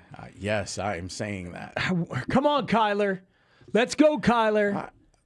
We talked about it last week. I figured that this is what they were doing, that Kyler would have a chance to play, and now he needs to be every bit of Spider-Man because I think it would be almost impossible for C.J. Gardner-Johnson to play the way that he looked yesterday. That was terrifying. Yes. Plus, it's under 7 days. Yes. So he's definitely going to be in there. Well, and Ben was asked about CJ and concussion protocol. He said, oh, yeah, that's a full week. That's a full week. And he was asked, is Kyler coming back? And he said, quote, that's the hope, unquote. That's the hope. Pressure's on your highly paid Spider-Man nickel to come back and help you out. The pressure is on him, and the pressure is on your training staff. One, to get him ready, and two, to be honest with me. Like, don't have me go out there and now I'm playing with 45 guys. Don't have that be a thing in a playoff game. Either he's up or he's down, and I need to know Saturday morning. Yeah. I need to know, is he up or down? Don't mess around with this stuff that's happening on the field. Oh, we're going to work him out on the field, before the game. You hear that tone, training staff? You hear Lawrence Holmes right there? He means business. I do. I heard that tone right there. I take that type of stuff pretty seriously. Yeah, I can tell. You had two guys tap out before a game, and it left you short. Don't like that. I need an answer before we get onto the field. You sound a little like Mike Tomlin when you talk like that. Got some. He is none of your businesses. Respectfully, he is my number one coach that I would like to play for. Number two would be Dawn Staley, but. We do not care. He and Dawn sitting there together. Neither of them care. She's a Philly fan, though. Is she? Yeah, big time. I think you just want to hang out with Dawn Staley. She's dope. Yeah. Like, why wouldn't you want to hang out with Dawn Staley? Like, she's dope. I don't know if I can afford her because she's got, like, the best clothes in the business. Like, her style is... I can't match that. Tomlin I can match because he, too, is a fan of vests and quarter zips. I can't give you all the ingredients to the hot dog. You might not like it. That's true. That's true. I'm glad I don't know the ingredients to hot dog. I watched that once on How It's Made. No, they were doing actually it was bologna that I watched. They started to do bologna. I was like, I'm going to turn this on. I want you to tell me more about this Mr. Pibb and Dr. Pepper thing. I will. Later in the week. Roy Wood Jr. got me going. And there's I've gone on a deep dive on the Mr. Pibb, Dr. Pepper battles. I know far too much about this. Pibb Extra. Yeah. When we come back, we will talk about the way that Week 18 went, just so that we can share Mike Tomlin's thoughts on it next on The Score. Bears fans, up next for the NFC North Division champion Bears. It's what could be the most important Bears-Packers matchup in 15 years. The winner will move on to the divisional round of the playoffs and have bragging rights on their rival all season. Stay locked to The Score as we get you ready for Bears-Packers all the way up to kickoff. And be here all day Monday for wall-to-wall reaction. Only on Chicago's Sports Radio, 670 The Score. And always live on the free Odyssey and iHeartRadio apps. What if buying and servicing a luxury car was as effortless as driving one? At Genesis of Algonquin, it is. They've redesigned the experience around you. Need service? They'll pick up your vehicle and return it when service is complete. During the Genesis Signature event, save up to $10,000 off select models, or qualified buyers get 0% financing. Complete the entire process online, from selection to financing. They also offer free delivery of your new Genesis directly to you. This is a new standard of luxury. Experience the difference at Genesis of Algonquin. Visit genesisofalgonquin.com. Listen up, football fans. You won't want to miss this. Right now, new Bet365 customers bet $5 and get $150 in bonus bets, win or lose. So you could turn that $150 into something bigger when you bet on money line, spread, totals, player props. $150 in bonus bets when new customers bet $5. I know where I'm going to bet from now on. Download the app today and see why it's never ordinary at Bet365.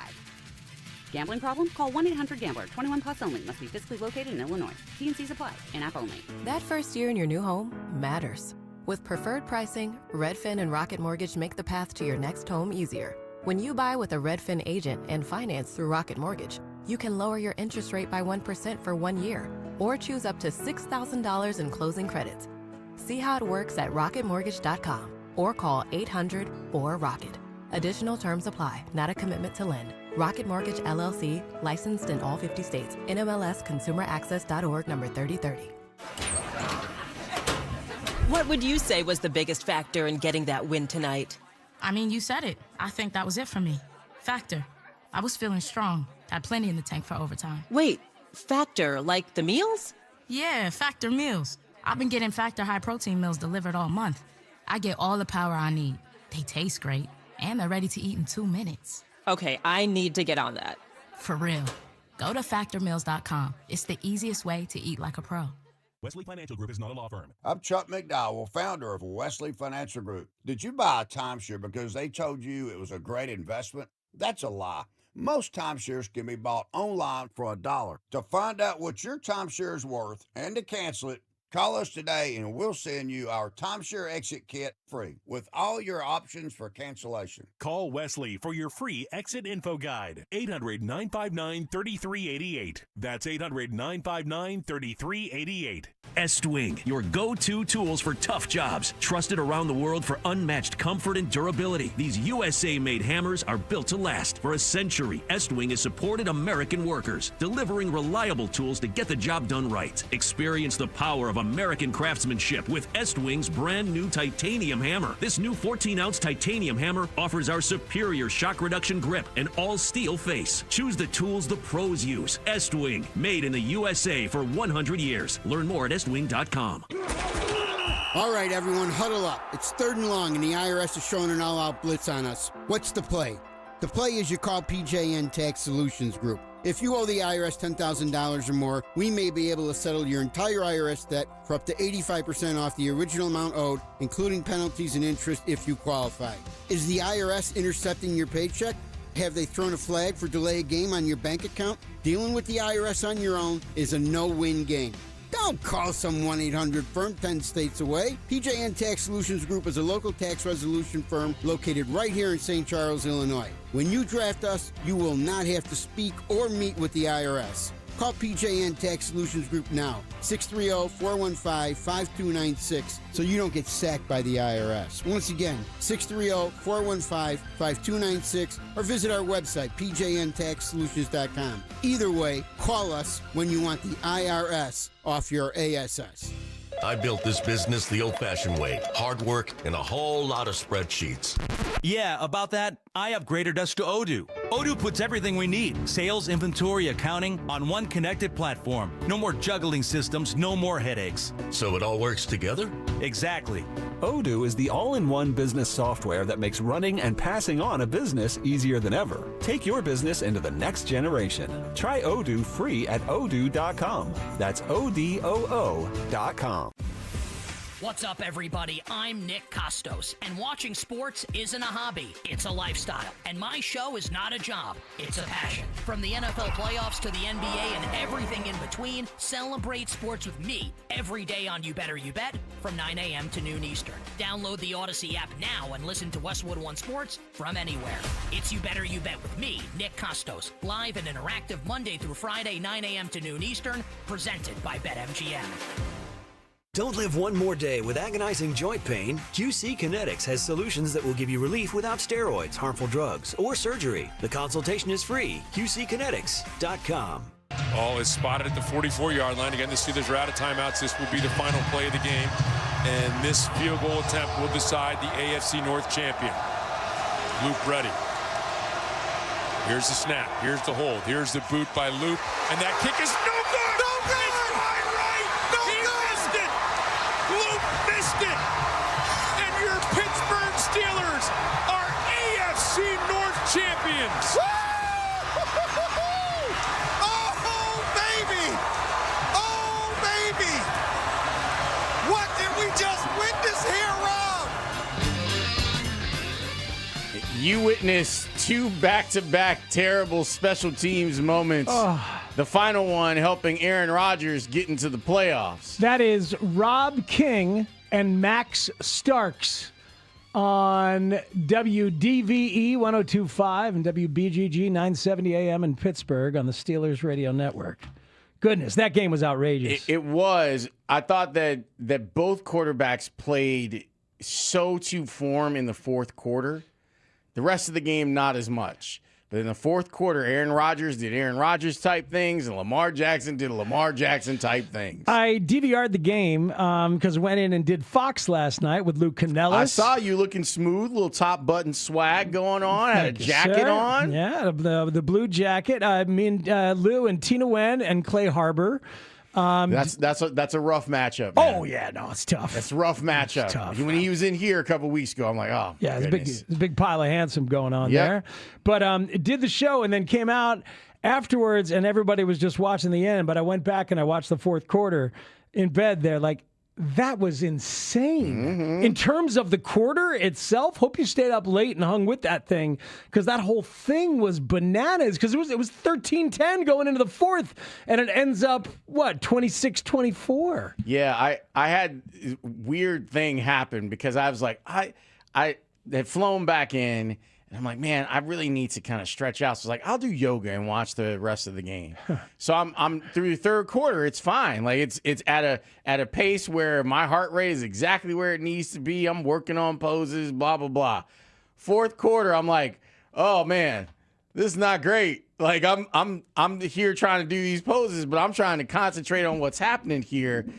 What a game! Like what an end to that game. Game 272.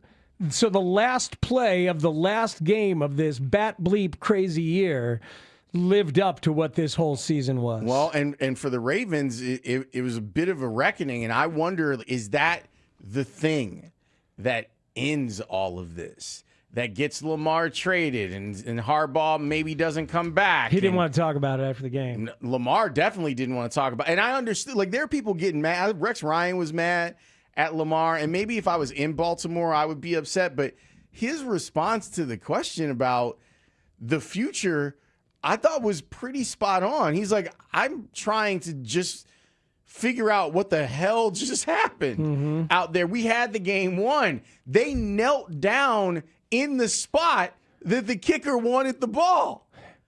Like, they did the thing. They ran a play. They went right to it. Where they knelt down. It was like, here's where he likes to kick from. They'd have been better off staying on the left hash. Yeah. So Tomlin is moving on. Because if they lose that game, it could have been the thing that ended the Tomlin-Pittsburgh thing. 100. And Aaron Rodgers. And him maybe saying, all right, I've had enough. These have been 3 really rough years. I'm done. But after the game, he was like, "Oh, I'm having more fun than I thought I was going to have." And now they've been to the playoffs. So all of that may extend the life and the bane of Bears fans' existence, Aaron Rodgers being a quarterback in the league. So our guy Danny Parkins and his buddy Nick Wright had a year-long battle going for picks on First Things First. Did Danny win? It came down to last night. Came down to that game. Danny, yeah, what else could explain the way that game ended, folks? Danny Mush, he went 0-6 down the stretch to lose the First Things First title to Nick Wright. I love how Nick phrased it. I think on Twitter he said it was an unprecedented season-ending choke job by Danny. He's like, never before seen late season swoon by Danny Parkins. Don't let that epic, insane finish blind you, distract you from the fact that Danny went 0-6 down the stretch. So that's too bad. What did Mike Tomlin have to say? Season's over, comes to a screeching halt, and missing that kick and the winter going on. You know how it is. If my aunt had male parts, she'd be my uncle. All right? All right, Matt Leinart is coming down. That's what that feels like. These are spaces where maybe that's not as funny as it used to be 15 years ago. Oh, I guess that's probably true. Yeah. Just saying. But that's Mike Tomlin. Could have done ifs and buts. If ifs and buts were candy and nuts, we'd all have a Merry Christmas. And then he could blown a kiss and been like, "Merry Christmas, everybody." I like how Aaron Rodgers saying he's having so much fun. But did you see him before that kick? He was on not the having sideline. fun. He was not having any fun. No, that's for sure. Tomlin probably doesn't care how we feel about what he has to say. He doesn't think none of your businesses, respectfully. There's no respect in that. We do whatsoever. not care. No, they don't. The only time that he respected, he respects the media, but he went out of his way after the Bears beat them. There was that play where they were running 4 verts, and the reporter had asked him about whether you can do a better job against 4 verts. And he was like, "I respect the knowledge of you being able to ask that question, but I'm not telling you, Jack." I'm not telling you, Jack. Let's find out what Adam Haugh thinks about all of this. Haugh is going to join us with his thoughts on all of this, and we'll talk to him about where the Bears are and what they need to do. We'll see if he's turned the page next here on The Score. It all sucks. It does. There's not degrees of suck. It all sucks. I'd rather be working. The thought of going to Mobile turns my stomach. Not that I dislike Mobile. You're listening to a Plumbers 911 Football Monday on The Score. Plumbers 911. Plumbing emergency? Call the professionals available 24/7 at 1-833-PLUM-911. Presented by Busey Bank.